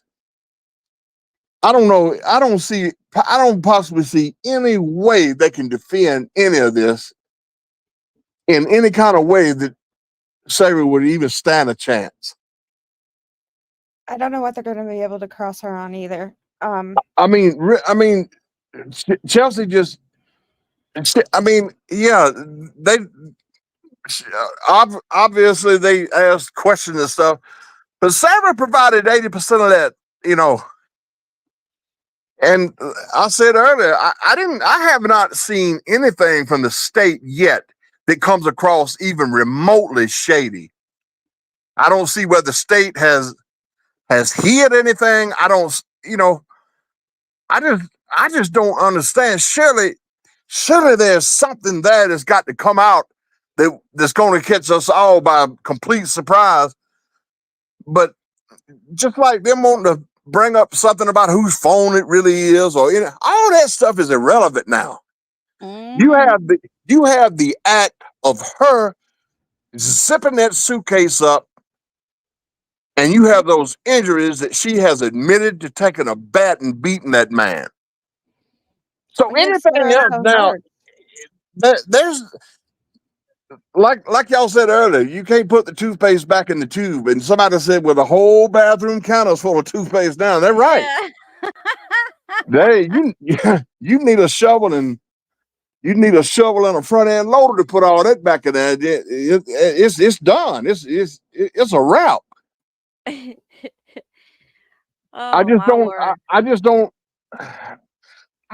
cannot for the life of me understand what Sarah Boone is thinking about by turning down that plea deal. Me either. Other than the fact that she is just really, really just eating up this attention, and maybe that's it. I don't know. I swear I don't. I don't understand it either, because if she really wanted to get out of prison, she would have taken that deal. But I think she's arrogant enough to think that people are going to side with her. They're going to see her as the victim of BSS, that they will be on her side once they hear her story. She's just all about herself. But what she doesn't realize in being all about herself is the trouble she puts herself in, right? My goodness, you're right, Sam. Because now we've heard it in her own words in several different forms. And I know chat was upset around lunchtime or during the lunch break, what I saw of chat. Because, you guys, I can't pay attention to you and actually do like work. So I had to listen and do my own work. People were upset because more stuff isn't coming in. They don't need it. I mean, yeah, I understand that you all want the world to see it. You want the jury to see it. Well, it's out there. So once the jury's done, if they want, they can go find it. But they don't need it to convict her. And why turn it into a circus it doesn't need to be? That just feeds Sarah's greed for attention.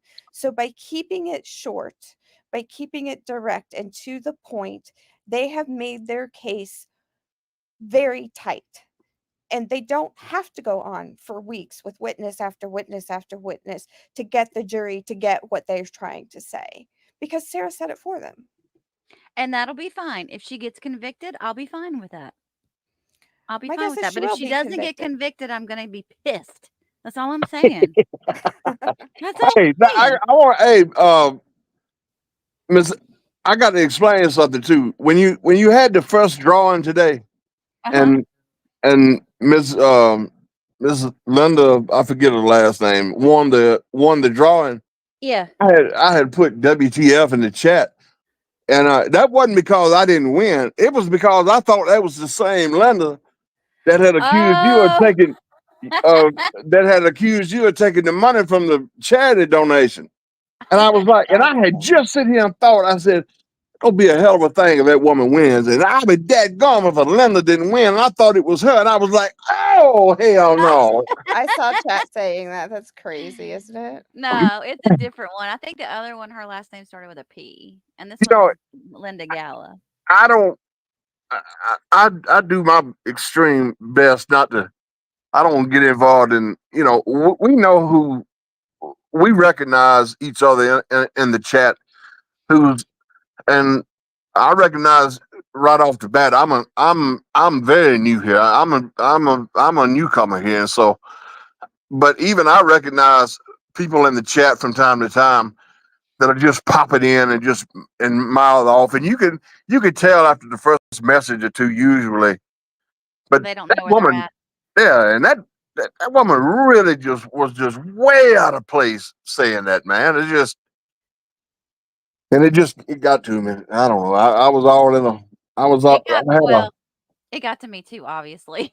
I had a lump in my dadgum throat at that time. Anyway, after that video and the medical examiner, it was just so tough to sit here and watch that and really. You don't. I don't know. And I'll tell you something else too. I turned the chat off for just a few minutes to where I could just watch. And I want you to know, man, I felt so dadgum alone. It's like I had to hurry up and turn the chat back on. I felt like I was just sitting here by myself, It's like I was scared to be here by myself watching all that. So I had to hurry up and turn. Yeah, man. I get sort of funny like that. I don't know. I like watching stuff with y'all, but like if I go on like a court TV or something and I'm watching the interviews and stuff they do, I just turn off the chat. I don't Well, you do a lot, Miss Carey. I mean, I don't think nobody would be in the right mind to fault you for cutting off the chat with everything that you do and then having to put up with Mark. Great day. I mean, Oh, we did. There was something in one of the other comments that was in live TV, live trial TV or whatever their name is. What's the name of it? Damn it. Live TV trial or live trial TV, I think is the name of it. Live trial TV, I think. Live trial TV. Okay. So a lady had made a comment because they were doing something after hours and they were just talking about their experience there being at the courthouse and they were excited about being there and they were just going on and on. And somebody actually put in the chat, in the comments, well, we really don't want to hear about what y'all are doing. We just want to get to the good stuff, get to what happened in court. And it made me mad and I had to respond to her. And I don't usually do that, but I was like, you know what? You should be thanking these people for giving you coverage for the jury selection. Well, I can tell you right now, you got several in your chat that I need to boot. No, I'm just kidding. No, no. I was gonna say you got more than several. That somebody can come in here and say something ugly about you if they want to, but you got some women and men too in this chat that will forevermore crawl there. You know what? I saw it today too. Ooh-wee. Woo! They get riled up. Don't be getting riled up. Don't be getting riled up. Cass and Ginger and Mel and showing off Bama, boy. You cross Bama if you want to. You don't mess with Bama. You don't ever mess with Bama. You now. don't. No. Somebody came for me last week, or I think it was somebody came for me the other day. Yeah. And chat was like, absolutely not. Oh yeah, they shut that down right quick like. They did. Yeah, they were saying that Miss Carey he's a Southern Belle and whatever, and you had some guy said, well, I'm a Southern gentleman too, but you mess with Carey and you'll see another. So I'm thinking, we're gonna have to put a EMA rating on this chat. It's gonna get back. I may be a Southern belle, but let me tell you, I grew up in the woods, and you can't take the girl out of the woods sometimes. I guarantee you. What you know, And but no, but what I get I get it. There are people on YouTube. We saw it with one creator that did it with the Daryl Brooks thing. He had somebody on, said he was sending them money, and he never did. We right. haven't done that, but that's why I didn't want to do something like that. I wanted to do it through YouTube's program, so we would never be questioned. And the fact that she said something, I was like, oh no, you didn't. Well, Mm-mm. look, a lot of unless I read a thing one time that like for every dollar that you donate to a charity, something like less than a cent winds up in most cases less than a percentage of a penny after all expenses and that kind of stuff. And yes, there's some element of criminality involved in it, but most of it costs. What you're doing is like the purest form of from the pocket to the source donation. Yeah, yeah. This I is don't. like No, the purest form of being able to get $5 from me to $5 to whoever that charity is for, it goes because straight to you don't them. Yeah. have all that that's involved in the middle. It costs to get money donated. Well, that's why I like the fact that YouTube was covering all these, all the transactions and everything. And I thought, oh, that's cool. But it Right. seems like there's some quirks in there. You know, YouTube has a weird thing about iPhone, and somehow or another, iPhone they have a hard time buying memberships, and I almost wonder if they're still having that same problem when it comes to making those donations. But I don't know if they just can't do out because people from Australia, Michelle from Australia, she couldn't donate. Well, hey, So, Miss Sam, Mm-hmm. how much do you think has thus far has been brought out that Sarah probably never thought would? How much information about her? Well, how much about this whole trial? I really think that Sarah never intended on Never. right. No. I don't think she ever expected. She really shortchanged the prosecution, in other words. I don't think she ever believed that so much would be found out and laid out so meticulously.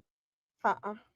She didn't. And she also thought that when she got in front of a jury, they were going to be 100% on her side from the get-go. Thank you to everyone in chat who's saying such nice things. I really appreciate you. Yeah, I don't think Sarah, she was mad, right? When she found out that the police interrogation was online. And then she rebelled against the cameras. So I think she started to understand that some of her dirty laundry was going to be aired.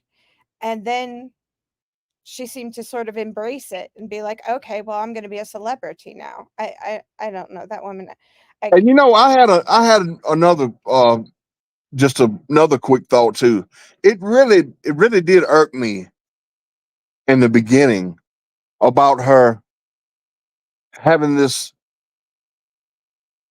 dream team around her in this trial, because there's no way the average Jane Doe or average John Doe would ever have that in real life. I mean, other than if you're loaded or got plenty of money. I guess I really just hated the fact that it seems like that, that part of her little scheme come together. But also, I'm wondering, with her appearing there in her little smart attorney outfit and with that dream team image surrounding her, I'm wondering if that don't work against her too. how ridiculous it looks. I'm wondering if the jury don't look at that and think, if they truly don't know all the behind the scenes, if they don't look at that and think, yeah, there's a young white rich woman trying to, well, they're not going to look at her and think she's young, but another white rich woman going to get off because she's done put out all this money on all these lawyers and stuff. So I really feel like that could work against her. Yeah, because they don't know how much she. Yeah, you're right. They don't know if she's paying for them or not. And it just I hate. I really, and I understand how all this come together, but, and I don't want it.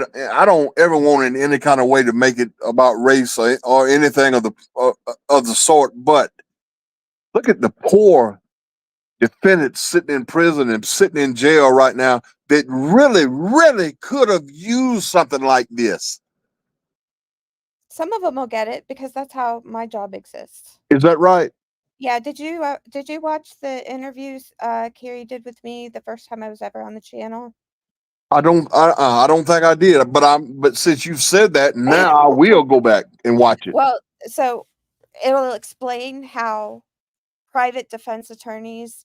The reason I have not asked you, Miss Sam, about what you do is because I'm not aware of exactly what your position is. What do I do? And I didn't want to ask you something and it be and you say, Cookie, shut up, you know. Not at all.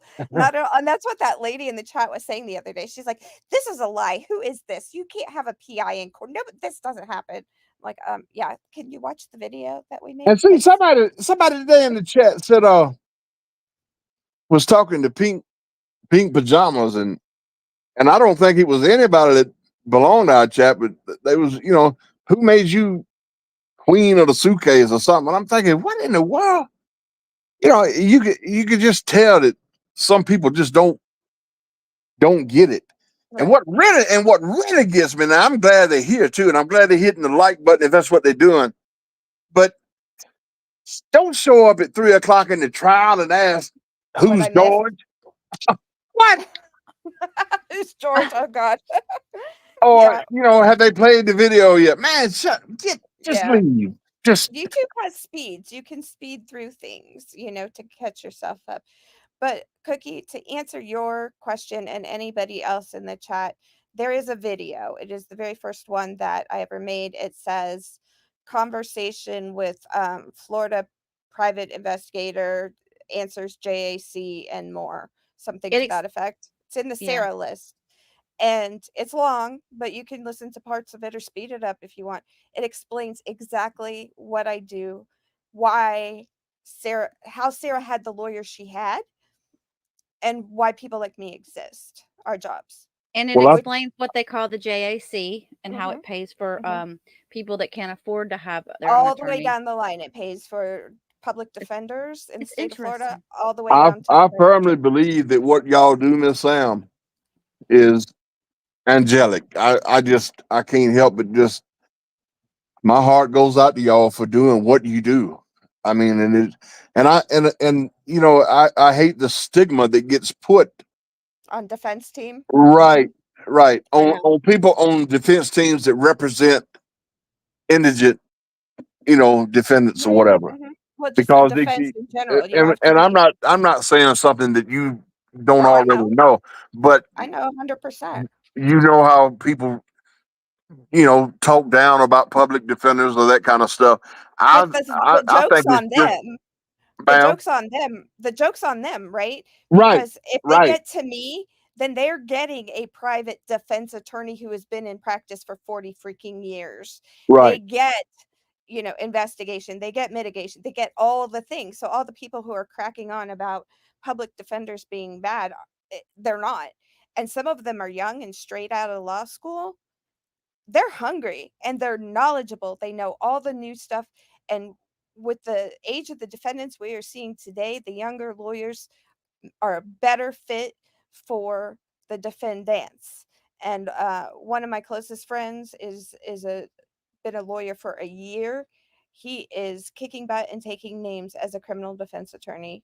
I can't believe it. And they like him because they see themselves sort of in him. It's an age thing, you know, but I don't think disparaging the public defender is, I think it's a stigma, like you said, but I don't think you get bad work.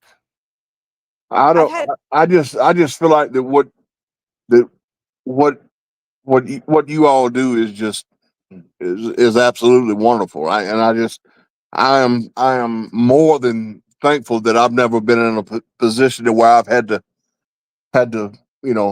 ever had to worry or had to acquire those kind of services. You But and me both. if I ever am, I'm glad to know, thank the good Lord above, that y'all are there, that people are there for it. But I guess what gets me is the fact that so many resources have been wasted on this woman. Mm-hmm. I Good mean, resources. right. I mean, there and for Miss Cashman and for Mr. Bankowitz and some of the other attorneys and all, I hope that when this is said and done, that and which really, I don't feel like that people in any kind of way ever believed any of that stuff Sarah Boone had to say about them anyway. I think they saw right through that from the get go. But from what all that she has put everybody through, and for the women out there that are, are really in desperate situations and really need these resources and really need this defense, this kind of stuff right here, it hurts the entire it hurts the entire cause. Yeah. As far as Think I about what Cookie. Think about what it does to true abused women right, exactly. and men. So And yeah. right, and men too, but the women who are, when I today listening to that medical examiner, sitting there and just watching that video again, and knowing that those jurors it made me question everything I've ever said ugly to somebody, every wrong act I've ever done. And I can't stress enough to my kids, man, that every day counts. Life is so short and so precious to be taken for granted. And it's extremely too short for you to throw your entire life away on something like this.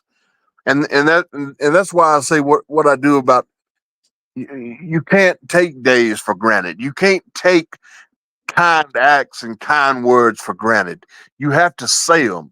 You have to be aware of your situation. You have to be aware of what's going on right in your own home. Because every day now that I follow so much of this true crime, I see some of the most evil acts that I've ever dreamed of in my life, man, that people do to one another. And it's like it just comes out of the blue and you think it's spontaneous, but then you get to reading about it and you get to watching it. Man, it's not spontaneous. There's telltale signs everywhere. And yes, every so often there's evil for no reason. But this right here was Sarah Boone. There were telltale signs everywhere. Well, wait a minute. Our little sleuther, Yana, has found something, you guys. She's already found Pearl Walker, the woman that they've mentioned. Uh-huh. Let me show you. Where'd you go, Pearl?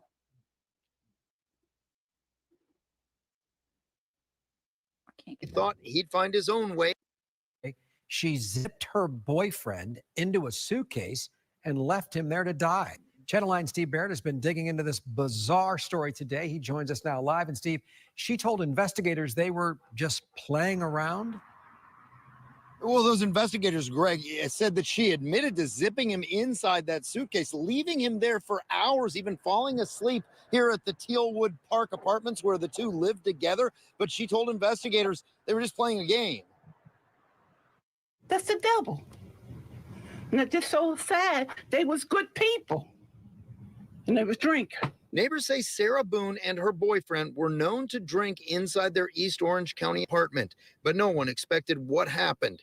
Pearl Walker learned from her daughter. She said, Mommy, somebody got killed or murdered. I said, really? I said, oh my God, Marlene.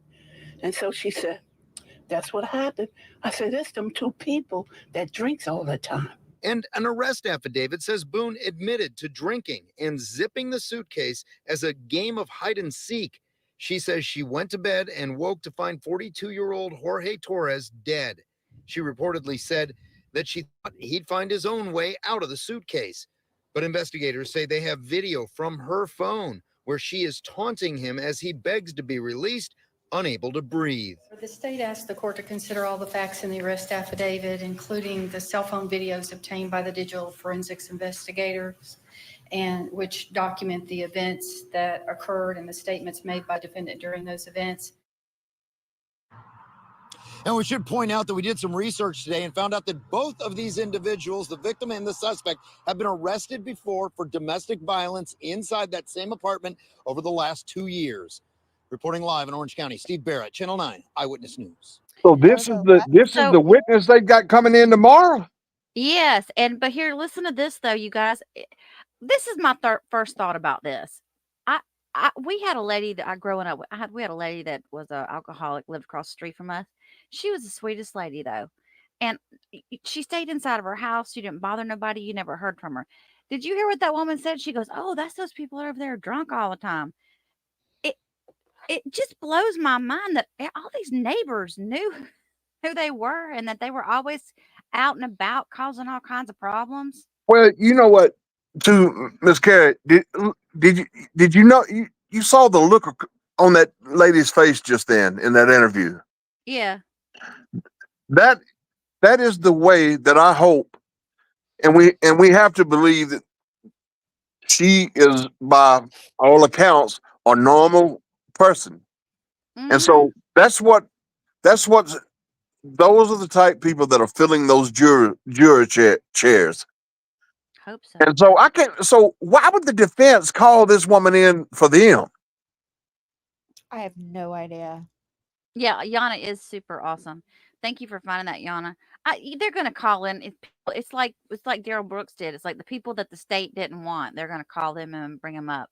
Oh, let me thank Wizard of Ego for her super chat. Did you see that, Laura? And when looking at those, God knows, man, those pictures of George, those bruises and marks and stuff on him. And that lady's describing, that medical examiner describing the percentage of that oxygen going down bit by bit. And man, I just sit here, man, I had tears coming down my big old cheeks, and I could not fathom, man, somebody doing that. And so, and I guess it was bittersweet, because as bad as it was making me feel, I know what that jury's thinking. I hope so. I hope you're right. I hope it's enough. And looking at those photos and that video of the inside of that house, there is no doubt in my mind that was housekeeping done before those people arrived. That is not the inside. That is not the inside of a home where two 24/7 alcoholics live. And I know, bye, Miss Sam. I'm still here. No, that's me. I'll be right back. That is not the inside of a home where two round-the-clock alcoholics live. Yeah, and I'm tidy. And I'm Lee had said something earlier today. I think that she had mentioned that her past other half he was a raging alcoholic, and that it was up to her to take care of that her house was clean and stuff. Well, that's fine when you got one side that's doing it, but as an alcoholic myself, and I consider myself an alcoholic because that's what I am. Even though I'm clean and sober, but what I'm saying is, as a diehard alcoholic, we do the absolute basic necessities, and that requires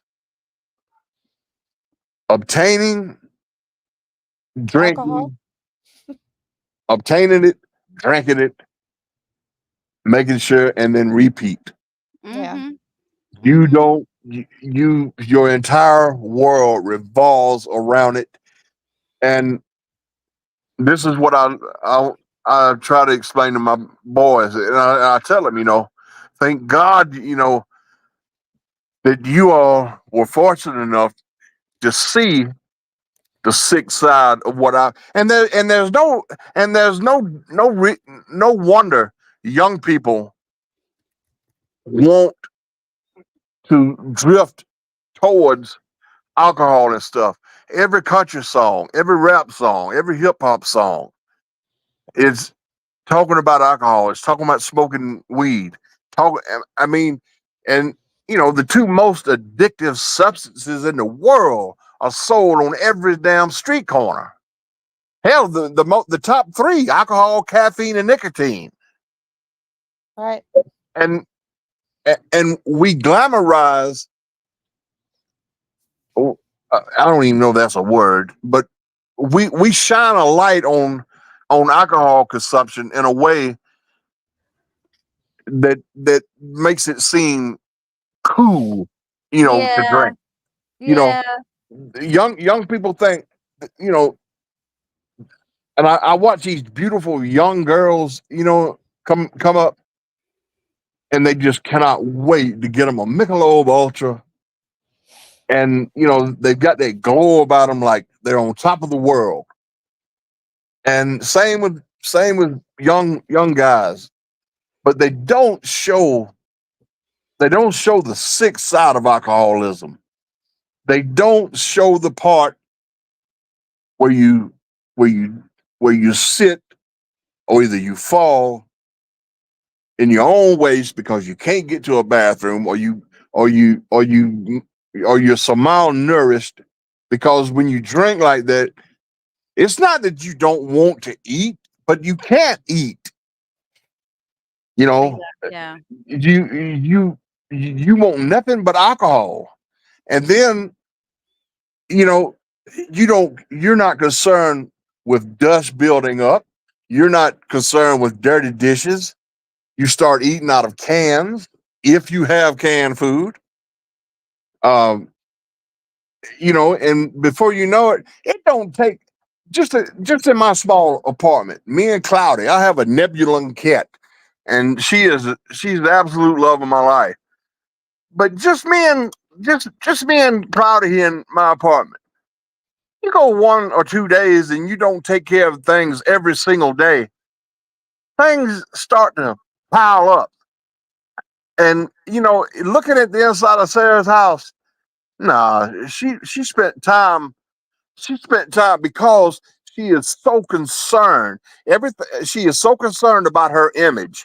Everything she said and done from day one has been about self-preservation. She barely even Everything. spoke about her son. I would have Right. been worried about. I would have been talking about my dogs. I would have been worried about my dogs. And here she is, a mother, and she barely spoke about her son. Right. The only time Lucas comes out of her mouth is because he's used as a prop. Hey, I wanted to say something. I saw not Yana. Cher had a good question, a legal question. What was it about? Does the vote have to be unanimous with all six? She wanted to know if the jury needed to be unanimous. It does. And she also wanted to know if the judge chose the sentencing. And he does, but he has to go by the Florida guidelines. And so she guidelines out at the minimum to 22.5 years. He's got discretion up to the maximum for her charge. And if I may, I would like to address Zephyr Sky, who I know is been in this chat a long time. She's a member, or I'm assuming you're she, sorry. I'm sorry that you feel like there's a special place in hell for defense attorneys. I hope you don't ever need one. Amen. And you see, it's those kind of comments right there that just No. really. I'm gonna cut that off because I think y'all are misunderstanding Zeph. Because she said here earlier she didn't mean to, and she wasn't trying to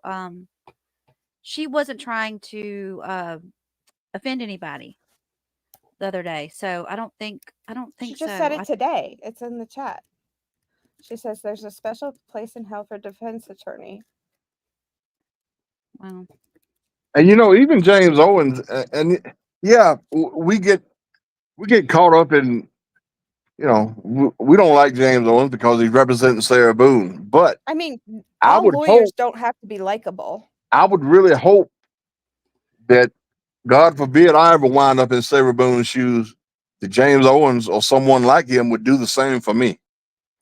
Well, it's the reason we have the system we do. And I hope nobody needs a defense attorney, but hating on them, I don't think is, well, obviously. I am extremely impressed with Judge Cranick, though. Mm-hmm. Judge Cranick. I like him a lot. Yeah. Judge Cranick is not leaving anything to chance. I like the way that every step of the way, he's holding everybody accountable. He's doing things by the book. And Sam, let me ask you, are appeals automatic, or can an appeal be denied? Well, appeals are only automatically granted when you've got a capital case. So, like, for example, Wade Wilson, who was recently sentenced to death, despite what his whole fan club thinks, the way the situation works, the state, the current attorney, whoever represented them at the trial level, files for a notice of appeal. That starts the process in motion, and a new appellate attorney will be appointed also by the state, and the record will be made. Sarah doesn't get an automatic appeal, meaning that it doesn't happen without her hand in it. She can file an appeal, but it's not automatic. And am I right too when I say that if you accept a plea deal, that's done. You don't get to come back on that. Although, some of them try, but you can't. And did you see, speaking of Wade Wilson, where he refers to Sarah Boone as his soulmate? Oh my God, okay, no. They're just out for publicity. I haven't gotten that far with his calls. I have to take him in doses. I don't like Wade Wilson. I saw that last night on a channel that I follow sometimes. I don't even mind telling you who it was. It was on AG Tactical. I love him. And I really enjoy watching his stuff. He's funny. He is. But he is.